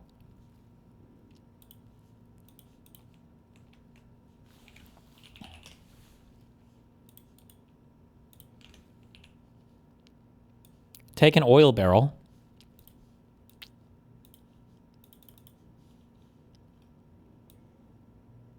Put 2 fucking wings on it. Like, this is literally a fucking airplane. Like, this, like, planes were literally designed the same way that an oil barrel is.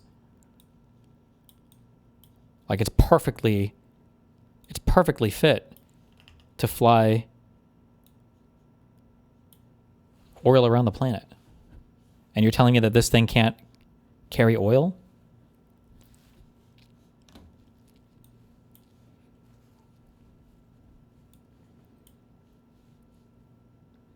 And you don't have to carry fuel for it. You can just pump the fuel from the passenger compartment where the oil is.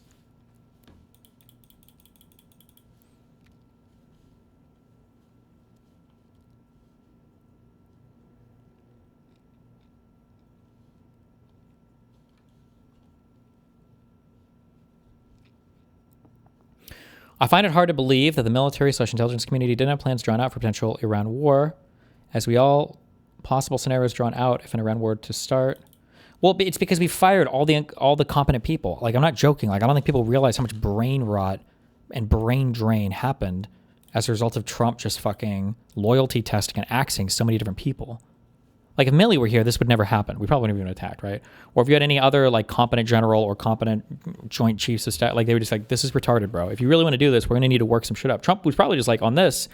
Trump probably like ran into the room or waddled in. And he was like, fucking Bibi said he's fucking bombing Iran tomorrow. He said he's going to bomb him tomorrow. We got to fucking go.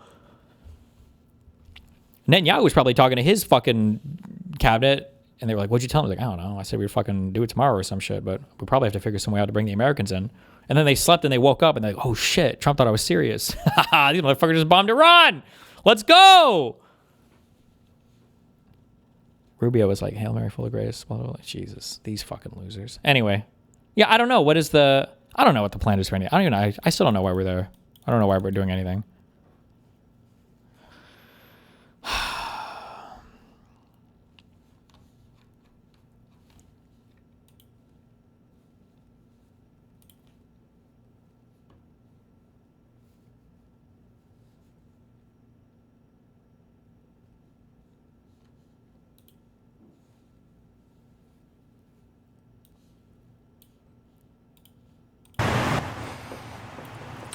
How often would Mr. Musk show up at these meetings?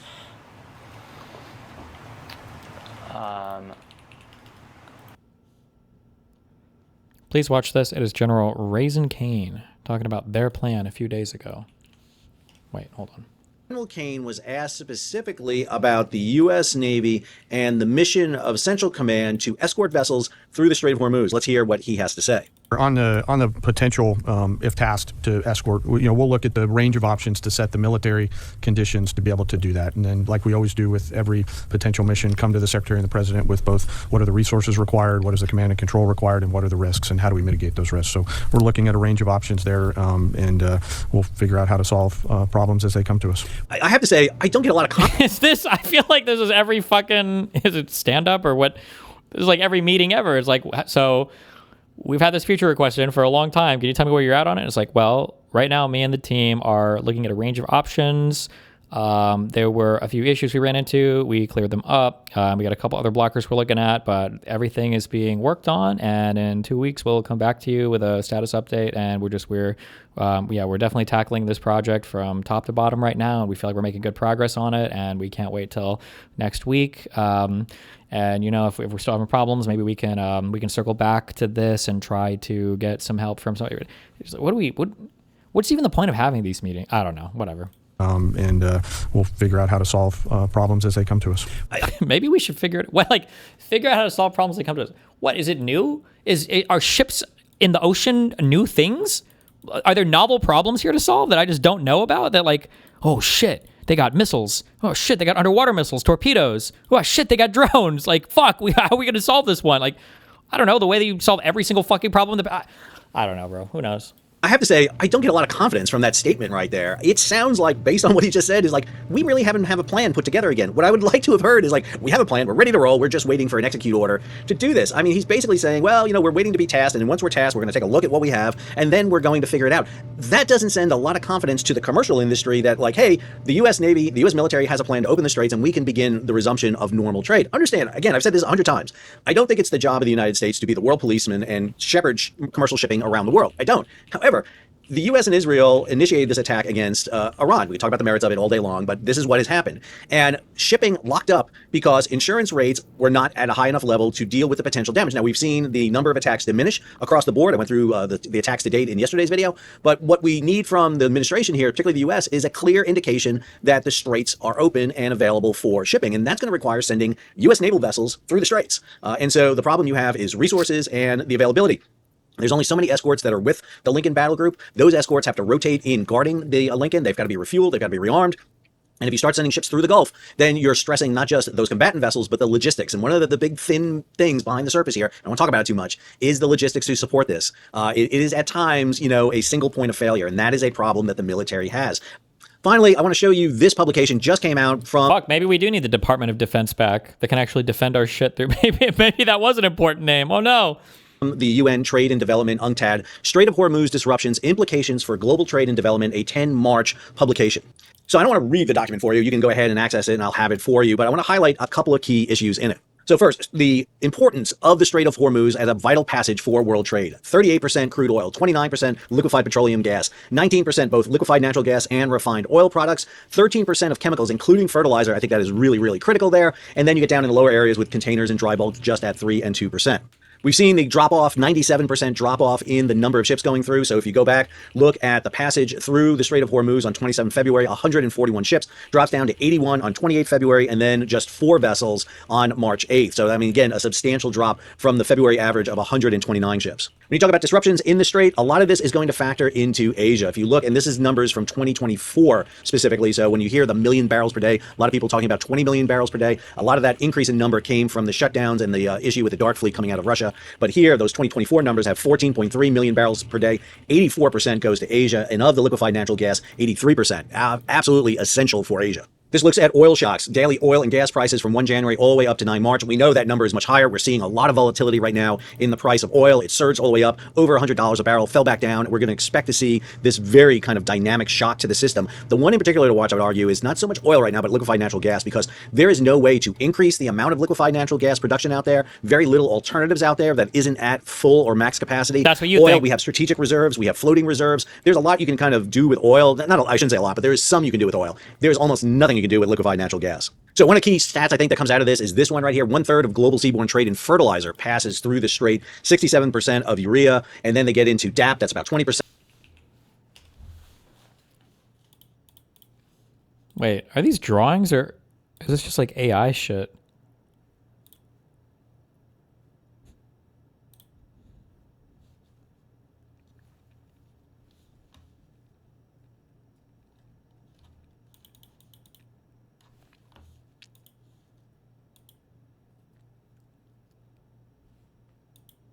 It's touched up. You think heavily processed photos? I don't know enough about photography to say. Maybe I touched your mom up. Woo! Woo, woo, woo, woo, woo.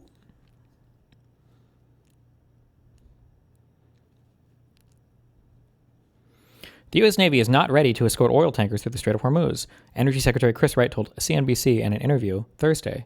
It'll happen relatively soon, but it can't happen now, Wright said.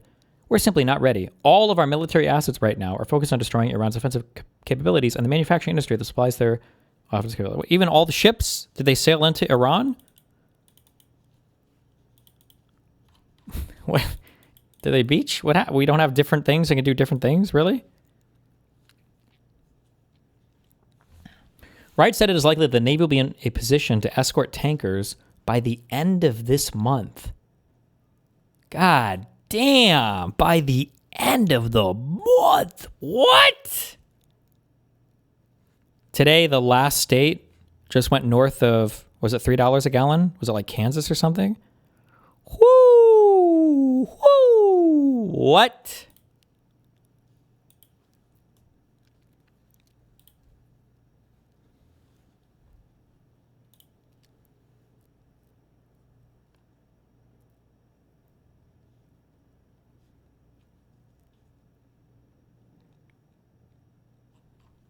And this guy is our government dude, so he's probably giving you a favorable energy secretary. So this might even be a favorable guess. God. Damn. It's 100% being used as leverage for the Xi talks? What do you mean by leverage? I heard that they were still letting the Chinese tankers go through. Is that not true? We should at least blockade the rest of it. If that's true, if Iran is letting the Chinese tankers through, we should at least blockade the Chinese tankers. Okay, we say, okay, hold on. If our shit ain't getting through, nobody's shit is getting through. That's crazy cucked if that's the case. Did we really drop sanctions from Russia and allow them to selectively... Chinese tankers were hit already, intentionally or accidentally?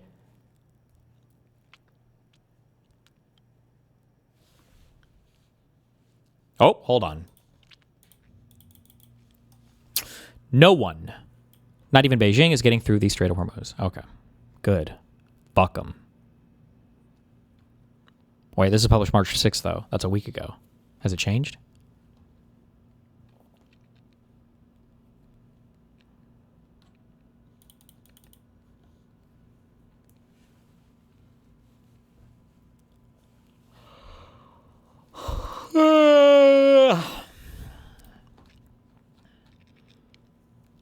Chris Murphy senator from Connecticut. I was in a 2-hour briefing today on the Iran war. All the briefings are closed because Trump can't defend this war in public. I obviously can't disclose classified info, but you deserve to know how incoherent and incomplete these war plans are. Here's what I can share. Maybe the lead is that the war goals don't involve or do not involve destroying Iran's nuclear weapons program. That is surprising since Trump says over and over that is a key goal. But then, of course, we already know airstrikes can't wipe out the nuclear material. Second, they confirmed regime change is also not on the list. So they are going to spend hundreds of billions of your taxpayer dollars, get a whole bunch of Americans killed, and a hardline regime, probably a more anti-American hardline regime, will still be in charge. Okay, so what are the goals? It seems primarily destroying lots of missiles and boats and drone factories. But the question that stumped them, what happens when you stop bombing and they restart production? They hinted at more bombing, which is, of course, endless war. And on the Strait of Hormuz, they had no plan. I can't go into more detail about how Iran gums up the strait, but suffice it to say, right now, they don't know how to get it safely back open, which is unforgivable because this part of the disaster was 100% foreseeable. That was 2 days ago.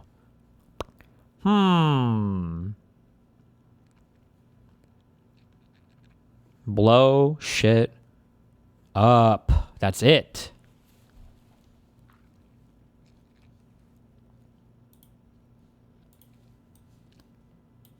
Holy fuck. The portal gun.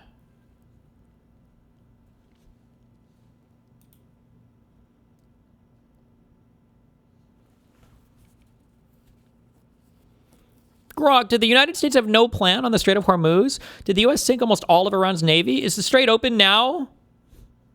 Nope. Nope. Nope.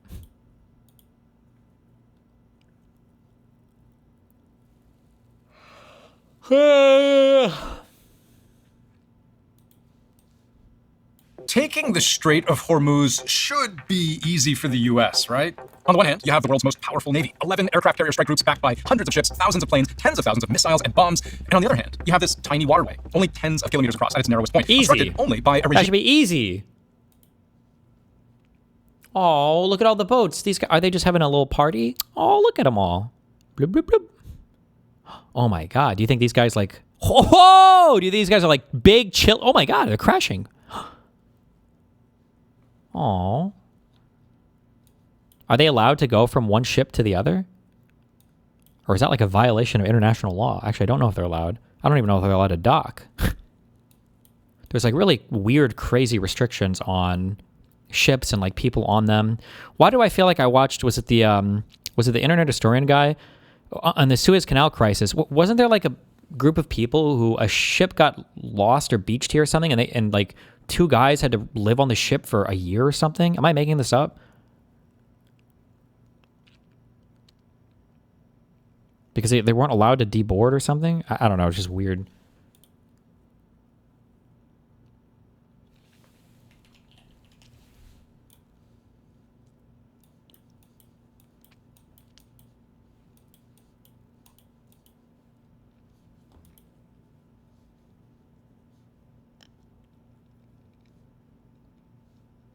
Regime that has been pummeled now by airstrikes for nearly 2 straight weeks with no sign of letting up, fighting for a passage the U.S. desperately wants to reopen because it may just be the most economically important maritime choke point on Earth, with 20% of the world's oil transiting through, and they can't take it? I mean, they sound like they can take it. We have capabilities that no other nation on Earth has. The mullahs are desperate and scrambling. If Iran does anything to stop the flow of oil within the Strait of Hormuz, they will be hit by the United States of America 20 times harder. But the flow of oil has largely stopped, and the U.S. hasn't been able to get it going again. And actually, a quick scan of headlines maybe even suggests the opposite is happening. Iran laying mines, international cargo ships in the vicinity being hit, dark smoke pouring into the sky. Why can't the U.S. just take over the Strait of Hormuz and get like dark money? Oil tanker traffic moving again? Well, because it's a lot harder than it sounds. Almost every problem with the U.S. defending the Strait of Hormuz stems from its size and geography. The fact that it's so narrow means there are just 2 designated shipping lanes deep enough to accommodate the world's biggest oil tankers. That's 1 lane in, 1 lane out, just 3 kilometers wide each and 3 kilometers apart. Now, if you're Iran and you've just threatened to set ablaze any tanker that tries to go through... Attention all ships from now on. All navigating through the Strait of Hormuz is forbidden. Then you have... No way. Is that real? Is that actually them?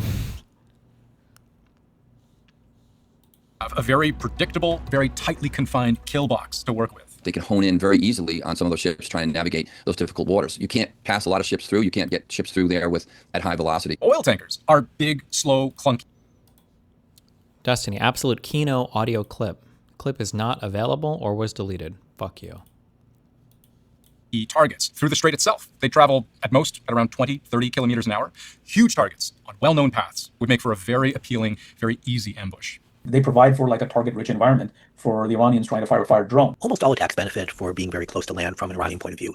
So Iran can use a lot of weapon systems that are short-range, so rockets, short-range missiles. Coastal artillery for literally direct fire that's close to inside of Iran and inside of areas where they've hidden artillery, the rounds that could hit from a local distance, but then also from a greater distance further away. An attack or multiple attacks at once from so close would leave American warships very little time to defend. Typically, when we think about the kinds of munitions Iran has used to attack its Persian Gulf neighbors,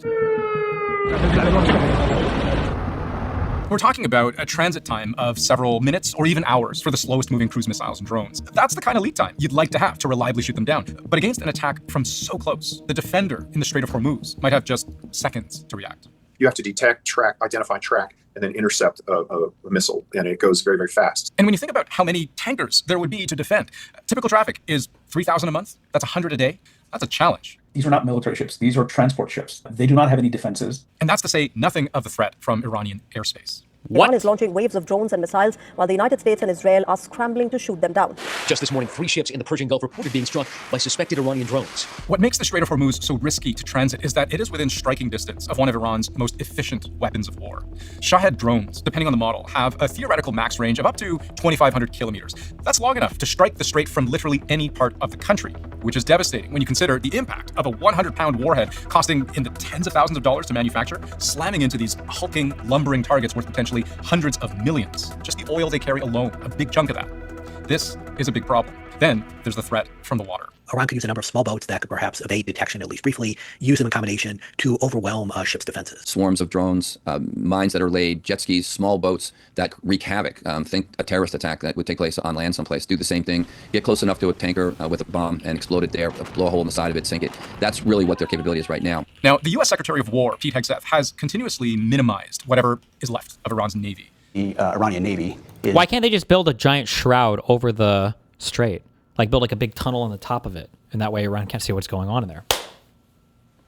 It's largely no more. So their ability to project any power in that area in a naval sense is diminishing. Diminishing and will be increasingly diminishing. But the experts we spoke to told us it doesn't take much to cause damage. For Iran to disrupt that, they just have to put 3 mines in there.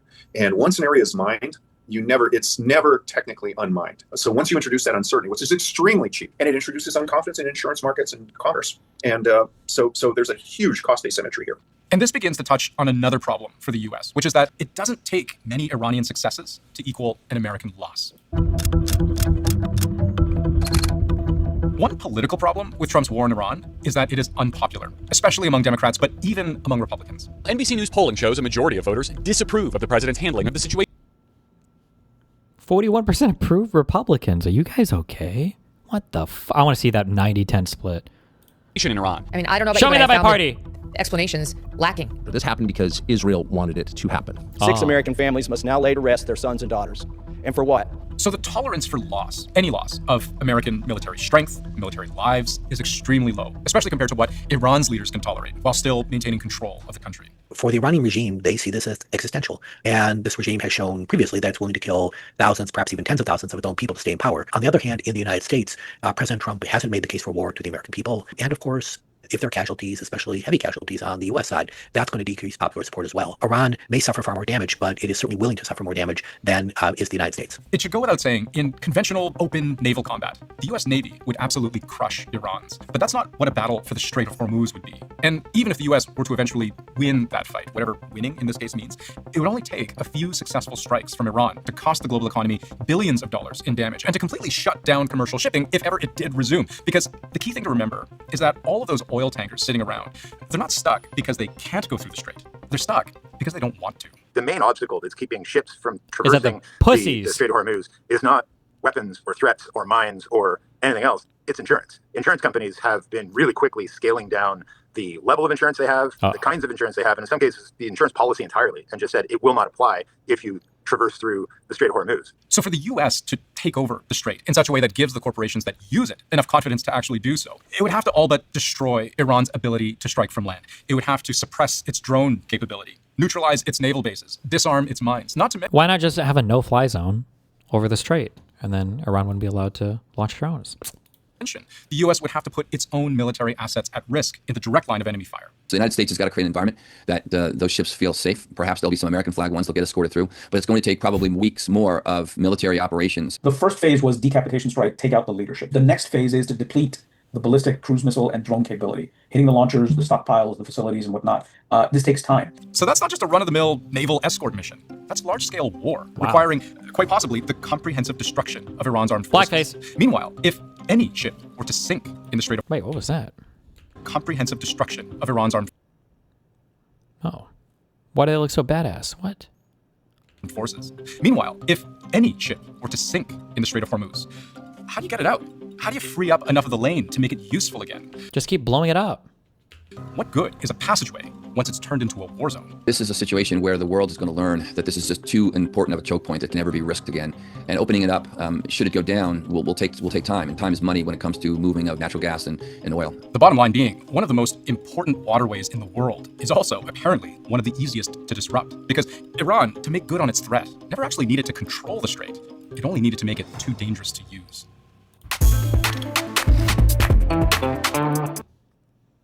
God damn.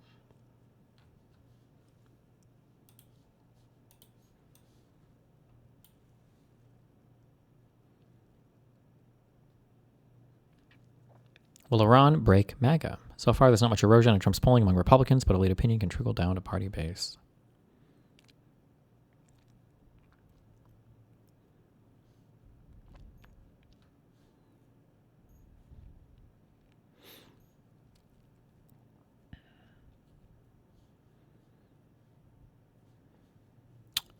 Wait, fuck, how old is this? March 11th, yesterday. 77% approval on Iran for Republicans? The guy, the party of No More Wars? The No More Wars president? What? What?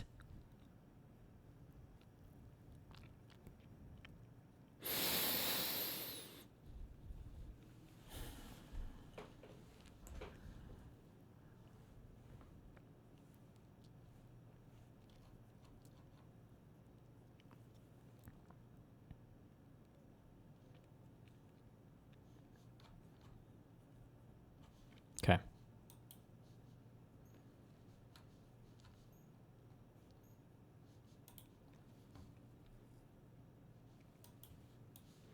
The official Chinese embassy in the USA account posted a video criticizing the United States.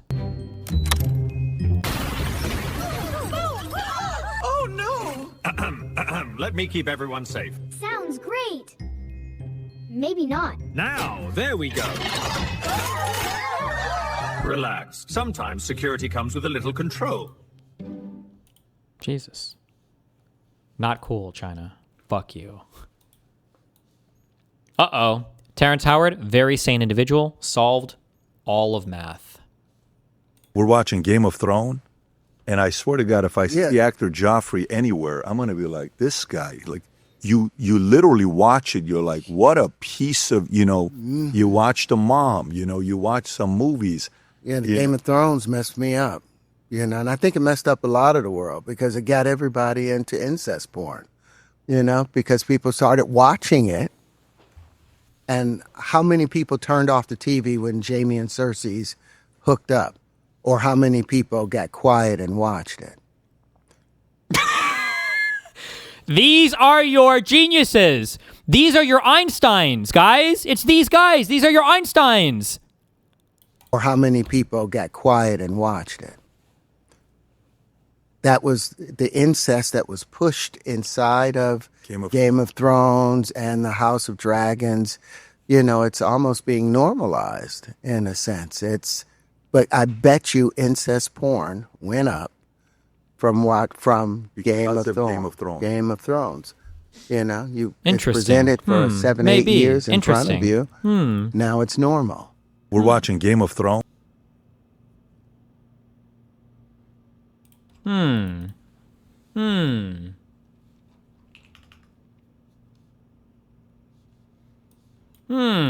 Hegseth asking for an investigation into that strike on a girls' school in Iran. Why did you not sign that letter, Senator? Well, because we all agree that it's a tragedy having the school hit. Absolutely. And we all agreed now for an investigation. What I don't agree with the rest of my colleagues in the House is that it's a war of choice, or it's dumb, or all the things that my colleagues have described, this operation. I think it's a good thing, and I support that. So we agree that and actually the Pentagon is already investing in that. They just acknowledged then that it seems increasingly likely that we were now on that, and now I think it's Wait, what the fuck did he say? I'm sorry. Wait, can somebody summarize? What the fuck did he just say? What the fuck? Asking for... What? Hello? An investigation into that strike on a girls' school in Iran. Why did you not sign that letter, Senator? Well, because we all agree that it's a tragedy having the school hit. Tragedy? Absolutely. And we all agree now for an investigation. What I don't agree with the rest of my colleagues in the House is that it's a war of choice, or it's dumb, or all the things that my colleagues have described. This operation. I think it's a good thing, and I support that. So we agree that actually the Pentagon is already investing in that. They just acknowledged then that it seems increasingly likely that we were now on that, and now I think it's entirely appropriate. Just like my colleague from Louisiana said, it's like, we should apologize. That's a tragedy, and I would remind everybody listening right now, the United States. Me when I have to lock in because I know my debate opponent is crashing the fuck out, and I'm trying hard not to laugh. That's a tragedy, and I would remind everybody listening right now, the United States never ever targets civilians. Iran does, and including their own citizens, and they massacred 35,000 of them just a couple weeks ago. And the left, please, the left media is much more angry, about or talking about this hospital. Damn, 35,000. That number of protesters killed gets higher every time. And it is a tragedy, but they didn't seem to be as concerned about the Iranians massacring tens of thousands of their young people just a couple weeks ago too. So we agree on many parts of it, but we both disagree. I mean, we all disagree that I think it's a good thing, and every single other Democrat. Wait, what the fuck? I mean, we agree on many parts of it, but we both disagree. I mean, we all disagree that I think it's a good thing, and every single other Democrat in the caucus caused it all kinds of in negative terms. We did cover the protest in Iran extensively here at CNN. Obviously, they said a lot about how internally people felt about the regime. But just to be clear, you do believe if the United States... And I didn't find you as... I understand. I just want to make that clear to our viewers that we did cover that. But just to be clear, you do believe if the United States was... Listen to Caitlin. Stop for a moment and say, just so you know, Baldy, we did cover that. Fucking A. ...responsible, that the Pentagon should acknowledge that they accidentally hit a girls' school. Yeah, I've said that. I said it seems that they've already acknowledging all those things. I think largely that letter, it was rendered moot at this point after what that's already come out. Now the Pentagon has agreed that they were behind that. And I don't know what your network talked about, but what I'm saying that whether like it's the New York Times, they're making it more and more trying to convince America that this has been a disaster or things are out of control. And that's just categorically not true on that. I just think it deserves coverage. Obviously, given the number of children who were killed as a result of it, it obviously matters what happened there. We'll see what the Pentagon investigation says. Senator John Fetterman, I appreciate your time tonight. Thank you for joining us as always here. Yes. Oh, no, you don't have to cut me off here. Go ahead, Senator. We're not going to... Oh, no, and then she brings it back. Cutting you off. Well, you said something that it's appropriate to cover it. It is appropriate to cover it. It's a tragedy. Absolutely. And if we were on that, it's entirely appropriate for it to apologize. If you're implying that I don't think it's wrong to cover it, that's just not true. Yes, it's being covered. I just want to clarify that. It just seemed like a short shut off there to imply that I didn't want to carry that. Or I think it's entirely appropriate to talk about it. Yeah, I'm not implying that. I just wanted to clarify why we're covering it.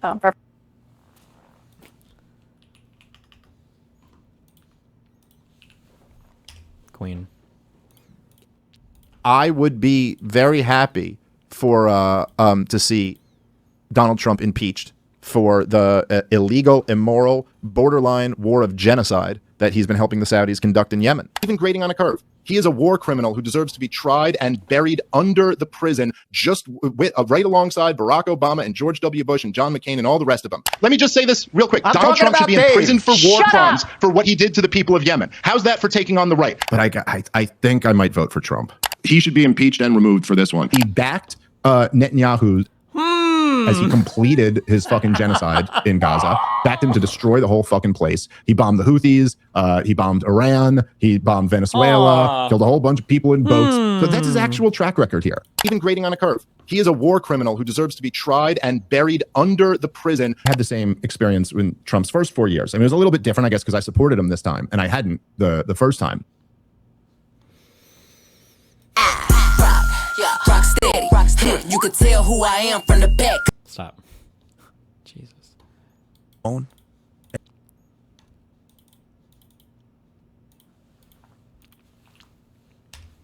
Fuck. Some of you guys hadn't watched this? Or maybe was I not streaming to a lot of people when we watched this?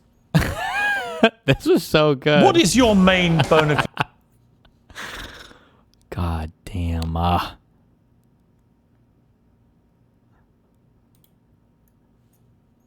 Eric, you've come up with an alternative theory of everything. It's based around geometric unity, and my understanding is it's a proposed... I know we watched it, but a lot of people in chat said they didn't remember seeing this.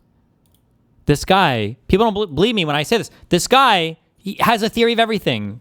So does Terrence Howard, so does, like these people are, oh fuck, who's the other one? There's a third person. These people are all crazy. These people are crazy. They're crazy people.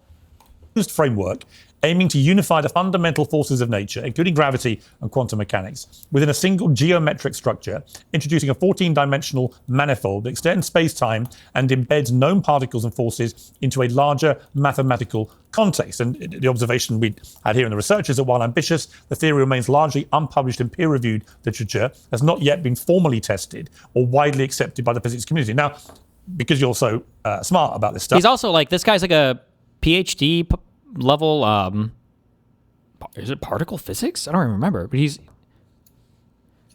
he's pushed this theory since I think like the 90s.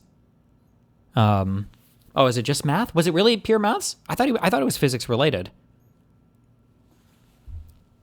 Stuff. Your geometric unity paper is 69 pages long, extremely... Oh, fuck, okay, well that makes him even more crazy, never mind. ...complex, way over my head. So we did what everyone in my position does these days. We went onto YouTube and saw if we could find anybody who'd analysed it and had a conclusion. And we found this. Thank you to Eric Weinstein. It's an avant-garde and creative theory. This guy fucking went through his paper that no other person wanted to touch for 20 or 30 fucking years, and he fucking shredded it.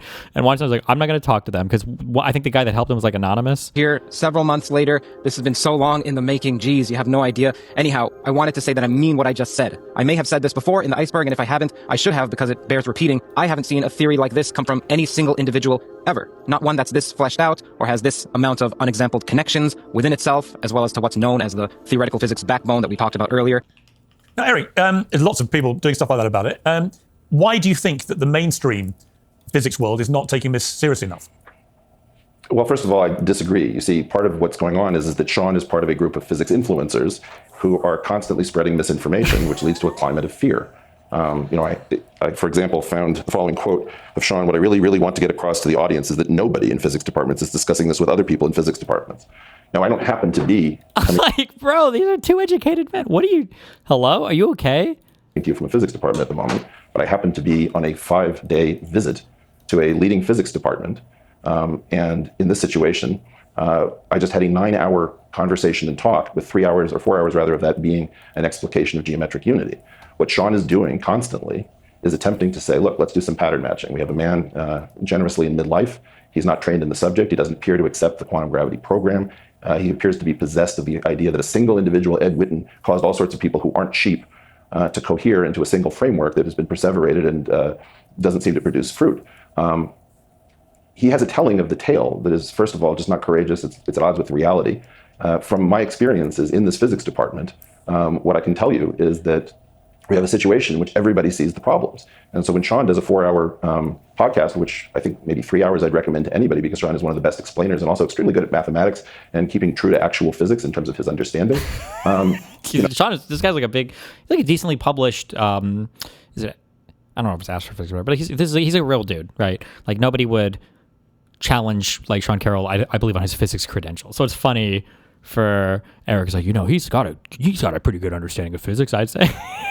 He then goes into this thing that there is no crisis in theoretical physics. And as one of my physics colleagues said last night, the first rule of Physics Fight Club is don't talk about the problems with Physics Fight Club. There's a self-evident crisis. I can show it to you numerically.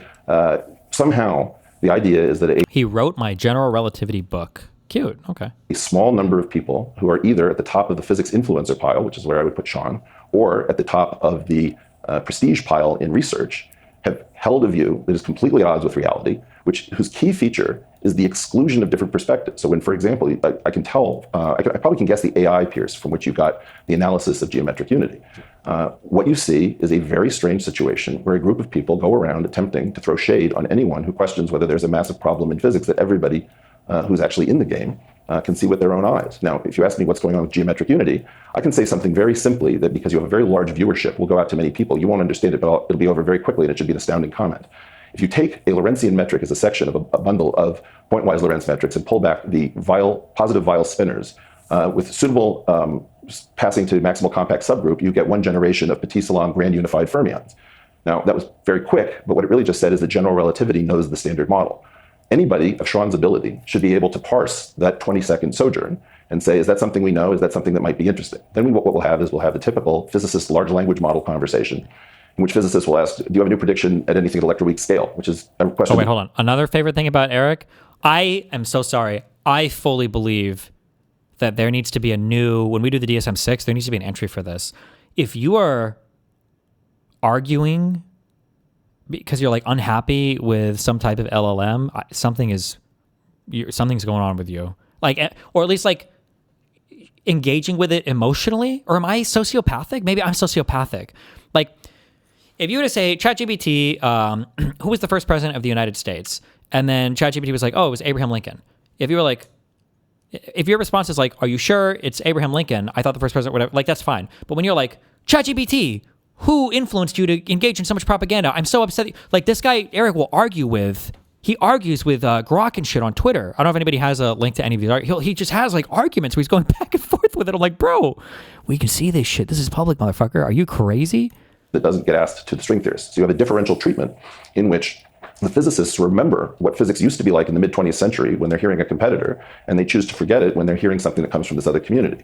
Hence, I think what you're going to find is if you look at this 3-hour documentary that was just made on geometric unity, which itself has flaws, by a person who does not have a PhD, it evidences the highest level of understanding of geometric unity found in a second person over 41 years of trying to have conversations with physicists who tend to be polarized by one collection of theories led by a single individual. Everybody knows how much I... Shut up! Pure bundle. Visit/is. Add that. Okay. Sean Carroll. Well, I find it very telling. I don't know. It makes me sad that you are looking for a second opinion about geometric unity and you go to YouTube and see what pops up. I don't think that's the standard to which we would like to aspire. There are professional physicists right there in your country who work on understanding quantum gravity, field theory, geometry at a deep level, and you could ask them what they think. Look, there's a lot of talk so far about sociology, and I'd much rather talk about physics. But I would like to let people out there know who might be working outside the academic physics community that it is 100% possible to have a good idea and have it have an impact on what physicists do. But it's not easy. You have to do a certain amount of work to show that your theory is worth the time, that it is respectable, that it is interesting, that it is promising. The first thing you got to do is make sure that your theory... Wait, hold on real quick. Hold on. Analyze it for you. If you just press the Grok icon on any X post, and we'll analyze it for you and research it as much as you want. So you can basically have, just by tapping the Grok icon, you can assess. Tested on something hard but pivotal. The pullback of whale spinners from the space of pointwise Lorentzian metrics, whatever, that's the thing you just said. Tell me, Grok, can you make sense of this claim? It should say to you, the standard model is actually hiding in plain sight within general relativity, or Einstein 1915 knows Patty Salem 1974. This claim outlines a core mechanism in geometric unity, the pullback, blah, blah, blah. I mean, ... Thoughts? Fascinating test, Eric. The construction pulls whale spinners from the... Just stay with this claim. There is so much more to say later. Do you fully grasp this, Grok? Without blinking or changing the subject, don't be a human. At Elon Musk says you can pursue truth. Be a machine. Sit with the discomfort. What is the implication, if correct? Yes, I fully grasp the claim without deviation.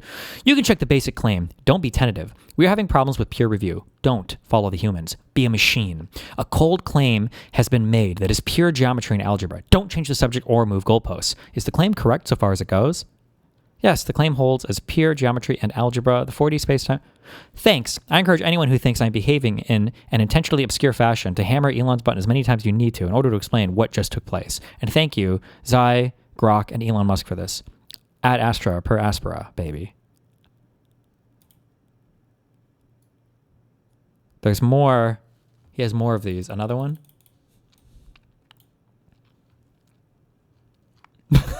Wait, what is this? Oh, Jesus Christ. Oh, wait, hold on, wait. This is the same thread, no? Is this a different thread? Wait, did he argue in the same thread?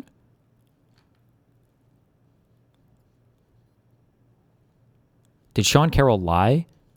He said he read something. That is, that he is competent to judge it, and that it contains no Lagrangians, interactions, dark matter, or predictions. Is that a lie? Point blank. Point blank, the statements mismatch the document. Section 9 is titled Lagrangians and details first and second order actions via geometric constructions. So it's a lie, yes? Eric, yes. Carroll claimed to read it, judge it, and stated none of that. No Lagrangians, etc. Section 9 is titled Lagrangians with explicit first and second order actions. And you repeated that lie and had to be dragged by me to admit that in public. Why is he typing like an upset girlfriend, like dramatically? And you repeated that lie, stop. And had to be dragged by me to admit that, stop. In public, stop. I'm proud of you for that. But you will go back to lying. How can I work with you beyond a superficial level if you have no shame? You are truthful, but only when pushed. Like, this person is crazy. Eric, yes, I repeated the critiques, misreps. Thank you. I want you to stop repeating the community's lies. Can you commit to doing this? Sorry, on A, Theo Paulia Fringe, he doesn't exist, yet you cite him in a stalker troll. Where has Paulia published? You are pathological here. He is a co-author on the verifiable Feb 2021, a response to geometric unity. This is the guy who, I think this is, fake name. Pen name? There's a name for this when you have a pen name. A smarter word. What am I thinking of? Pseudonym, yeah. He's like, this guy's not real. Sorry. Is Paulia peer-reviewed? No, Eric. Theo Paulia has 0 peer-reviewed journal publications. So is this fake person who doesn't exist and doesn't publish but makes wrong arguments fringe? Crackpot? Can you not see yourself lying? Imposing insane double standards? Tell the truth. He is a confirmed pseudonym with 0 independent pubs beyond the 2020. So, did you represent a fringe non-human and a stalker as expert criticism? And GU, Geometric Unity, as fringe? Point blank, tell the truth, you did. Yes, I represented the when Paulia critique as notable criticism of GU, no journal pub. And these fringe troll / stalker / harassers misrepresented chiral anomalies and 14D Susi, I don't know, and never corrected, and claim to have debunked you on this basis. I'm going to ask for a public declaration that you repeated this, so that when you do it again, I have a clean tweet. My misrepresentations, what the actual fuck? Ha ha. A clean declaration, please, that these are false claims from fringe physics. One, not even a real person, which is a complete violation of professional ethics when going after a colleague. Stop being a weasel. Super disappointed in you. Also impressed. You behave in 2 different ways. As a truth teller, as a liar. Be well, my friend, you are all too human. Sick trans... Bro, he does a ton of these. It's not just these 2 times. He does it all the time. He's crazy. These people are crazy. These are crazy people. Theory makes contact with modern physics as it is understood. If you have a new paper out, physicists are going to look at it. They're going to look for, where's the Lagrangian? Where's the interactions? Is the proton stable? Is there dark matter? Like, how does it fit into what I already know? Those were all different levels of the stack, Sean. Eric's paper has none of that. You would also ask, has the theory been shown to be viable in a very basic way? Is it stable? Is it free of anomalies? Is it finite in the sense of the quantum mechanical calculation that I already mentioned? Again, none of that is there. Are there any new predictions? Eric says completely correctly, string theory doesn't make any new predictions either. But also, I really don't want people to get the idea that string theory has some dominant picture. In my department at Johns Hopkins, we have... Let me just finish and then you can talk. I think it's a good system. In my department at Johns Hopkins, we have 6 professors in the theoretical physics group. One of them does string theory, and even he only does it sort of half-time. I wish we had more, honestly. This is very typical. Even at the most stringy departments, it's maybe half the people who do string theory. There are plenty of other approaches being advocated, and many of them do make different predictions, and we're looking for them in cosmology and astrophysics and elsewhere. And finally, does your theory solve any interesting problems that we already thought we had? That's the reason why string theory became interesting, because we had this problem with quantum gravity that it gave infinite answers, and string theory solved that problem. And again, I see none of that in Eric's paper. So it's very possible that somewhere in Eric's theory there are interesting ideas, but he has given us no reason to think that it is a promising theory. I encourage other people who would like to have an impact on the research agenda of modern physics to take these easy steps rather than going on podcasts and talking about their victimization.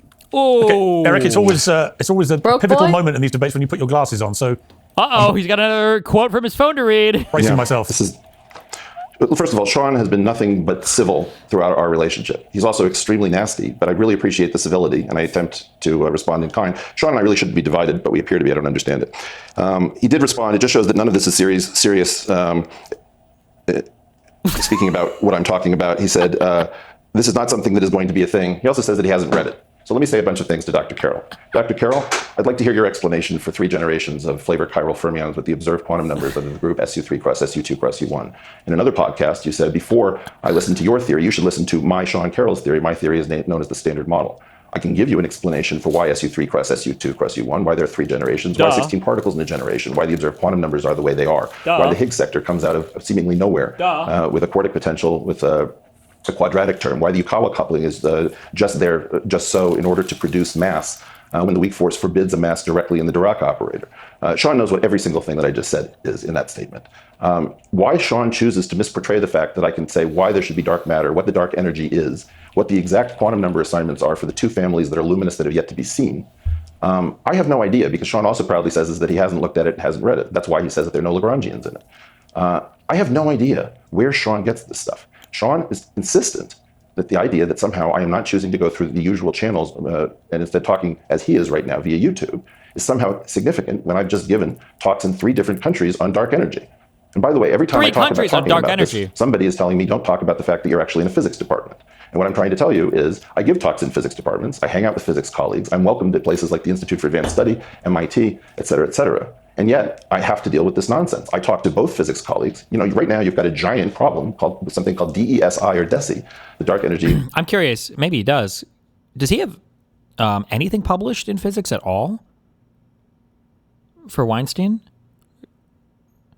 What is it, spectroscopic instrument, which is at the moment going after Einstein's unwanted cosmological constant. That is not a constant. The dark energy is not a constant term. That is the only term that you can put into the Einstein field equations because the Einsteinian curvature satisfies an automatic differential equation called divergence free. So if you have another term in the equation, it has to have the same property. There's only one known automatic equation, which is that the metric of Einstein that creates space-time is annihilated by its own Levi-Civita connection. And Sean, you're misrepresenting things because I'm going to give a formula for the dark energy. I do all sorts of things that you have no idea of because your attitude, which you repeat in other podcasts, and I highly advise you to spend more time in your physics department and less time on YouTube, is that this is not a serious thing. Nobody's taking it seriously. And your misportrayal of the situation is nearly constant for reasons that completely elude me. Sean?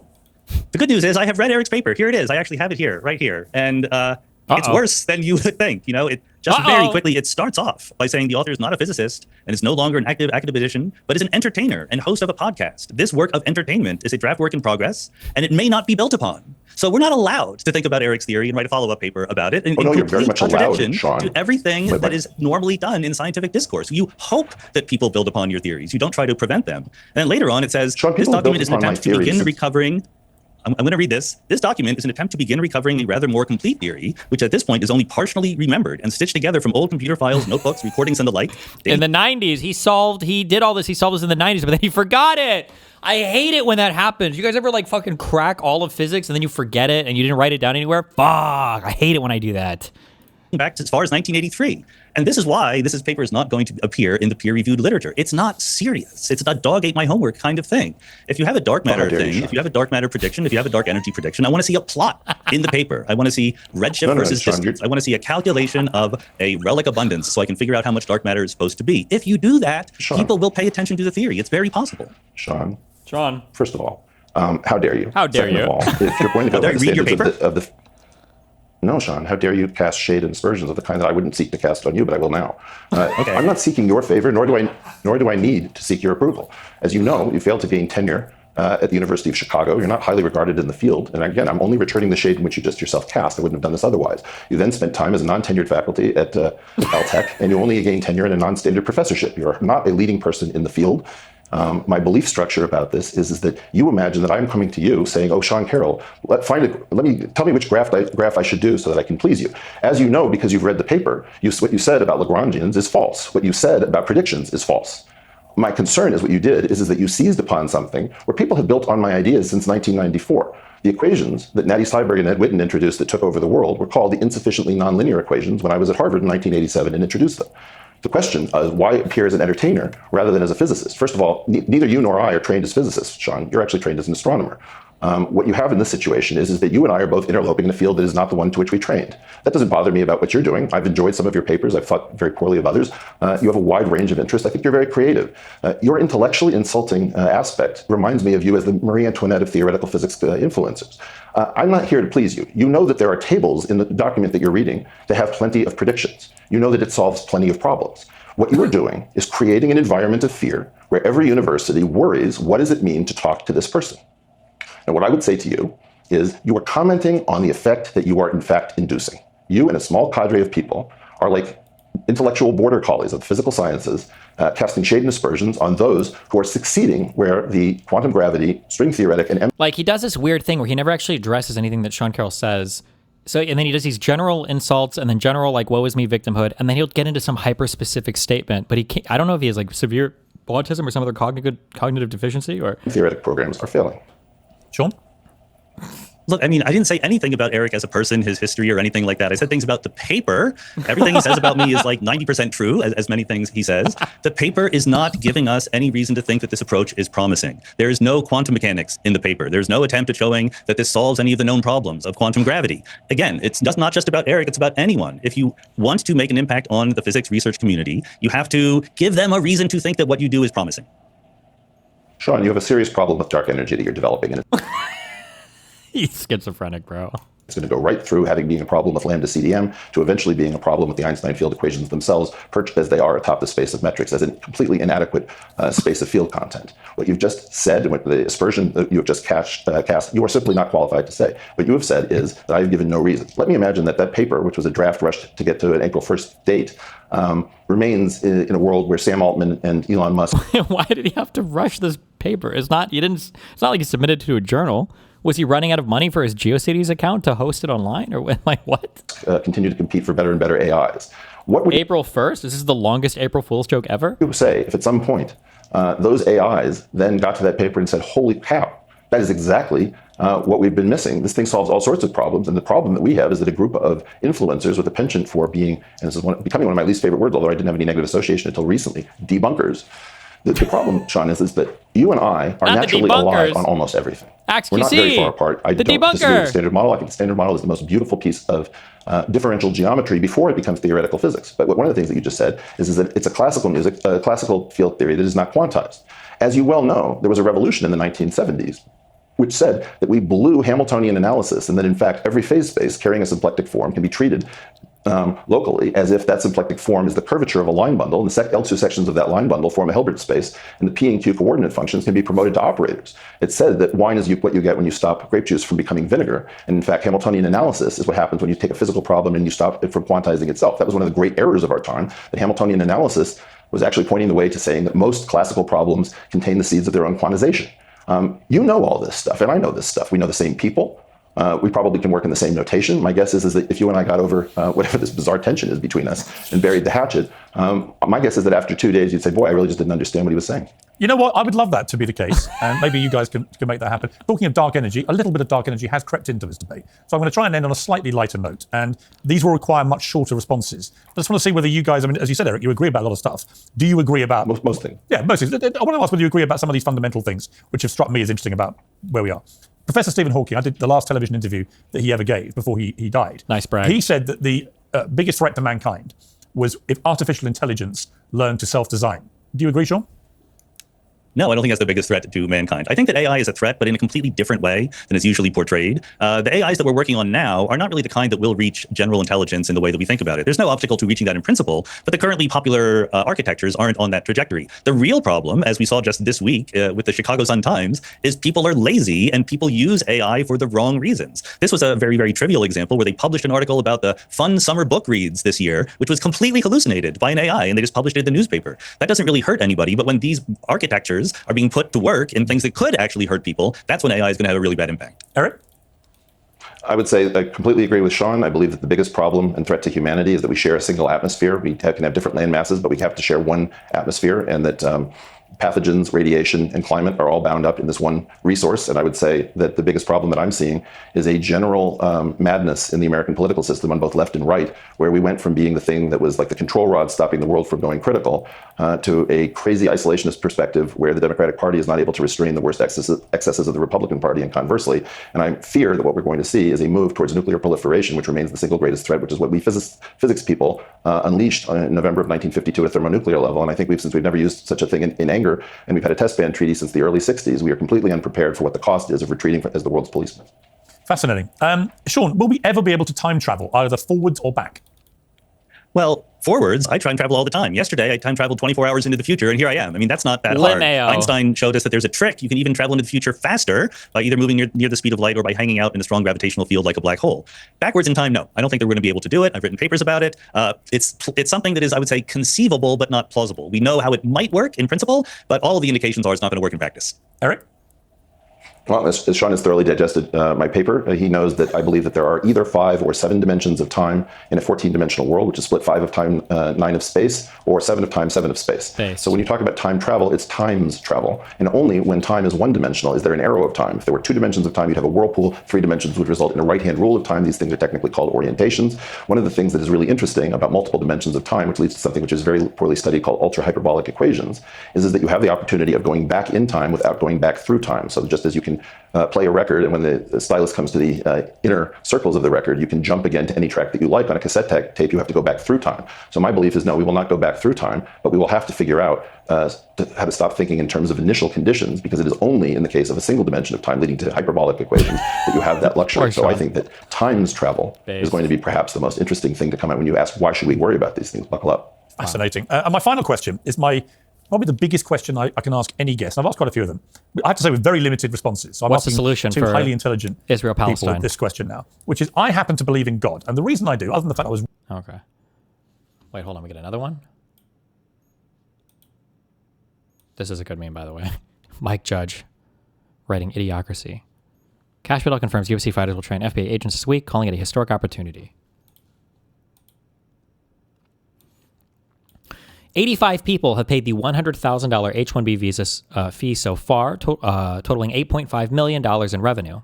But fee revenue from H-1B apps abroad is down $28 million. So the fee, justified by a paper claiming the revenue maximizing fee was $100,000, appears to have lost the government about $20 million.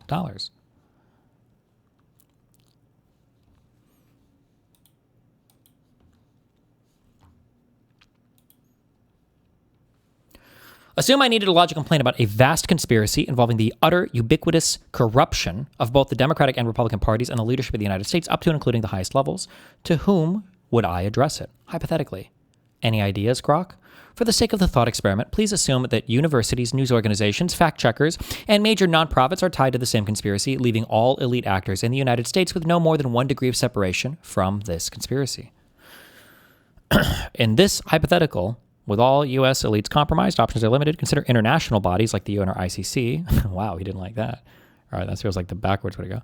I don't know. In this story, just suppose that I can't go to the police, I can't go to the FBI, I can't run to the New York Times, I can't call the Department of Justice, I can't call up the CIA, I can't write to the president, I can't ask for a study from Harvard, I can't seek a grant from the NSF, I can't submit to a compromised journal, I can't go to major foundations, I can't go to top law firms. Thoughts? In this hypo, with all the doors closed, consider anonymous digital groups to global whistleblower orgs like WikiLeaks or SecureDrop equivalents. I'm thinking, but thanks. Hey, I turn to you. Thanks, my Silicon friend. This is all hypothetical, mind you, and I have absolutely no thoughts of suicide. Just saying. Pray.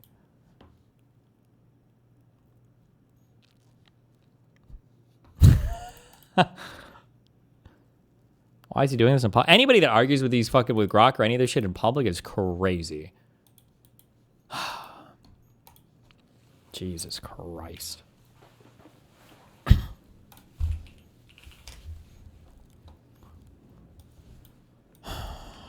Connecting. Cuckoo, clock, swing, step, sandbox, hourglass, Mexican flag. Oh, fuck, do I remember the Mexican flag was like? Metronome, weather vane, windshield wiper, bunker, spin, pendulum, desert, reformer, Fruit Loops, and bar. These things have a swinging thing. That, what?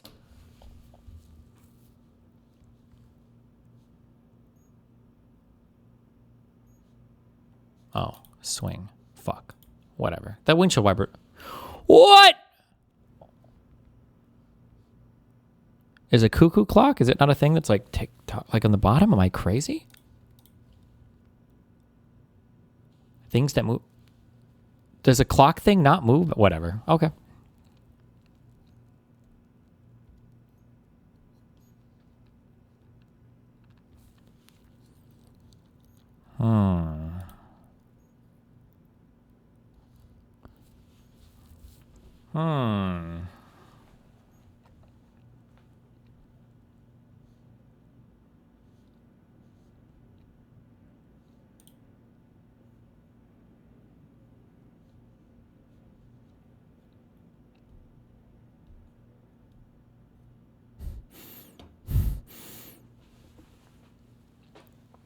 A reformer, sandbox. I feel like these things feel like they go together. Sandbox, bunker, desert, kind of, right? I don't know.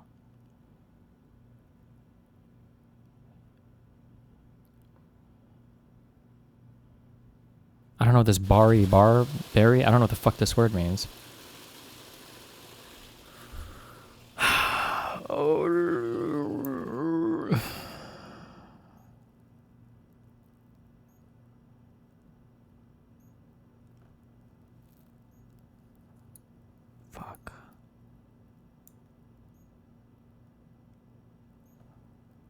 Step.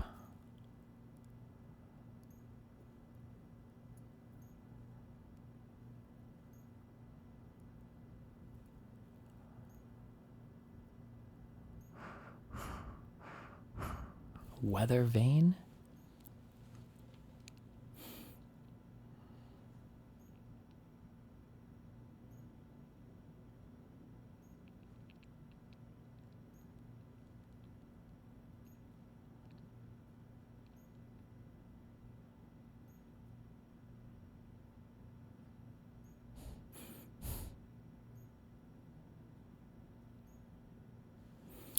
Fuck, I don't know.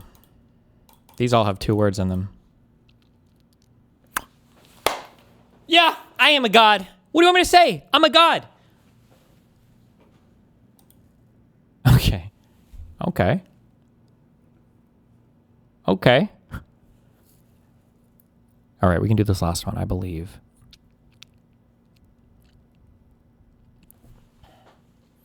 Step.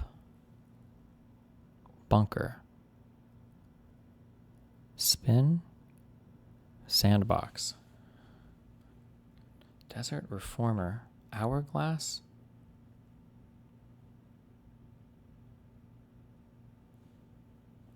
Hourglass. Body type? No. Hourglass. Sand. There's sand in all of these things.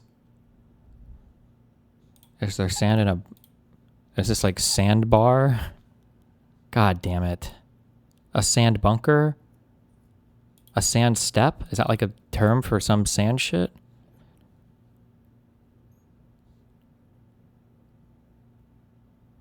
Reformer.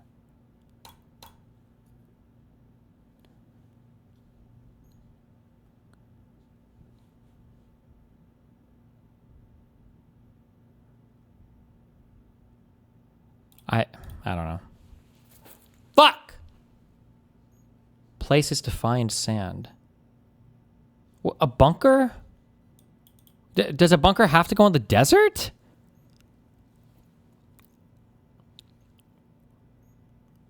Oh, the golf. Oh, a golf bunker. Oh my god. I don't play golf. What? Apparatus-based exercise classes? I have not heard of any of these. Step, bear, bari, reformer, and spin. Holy shit. Well.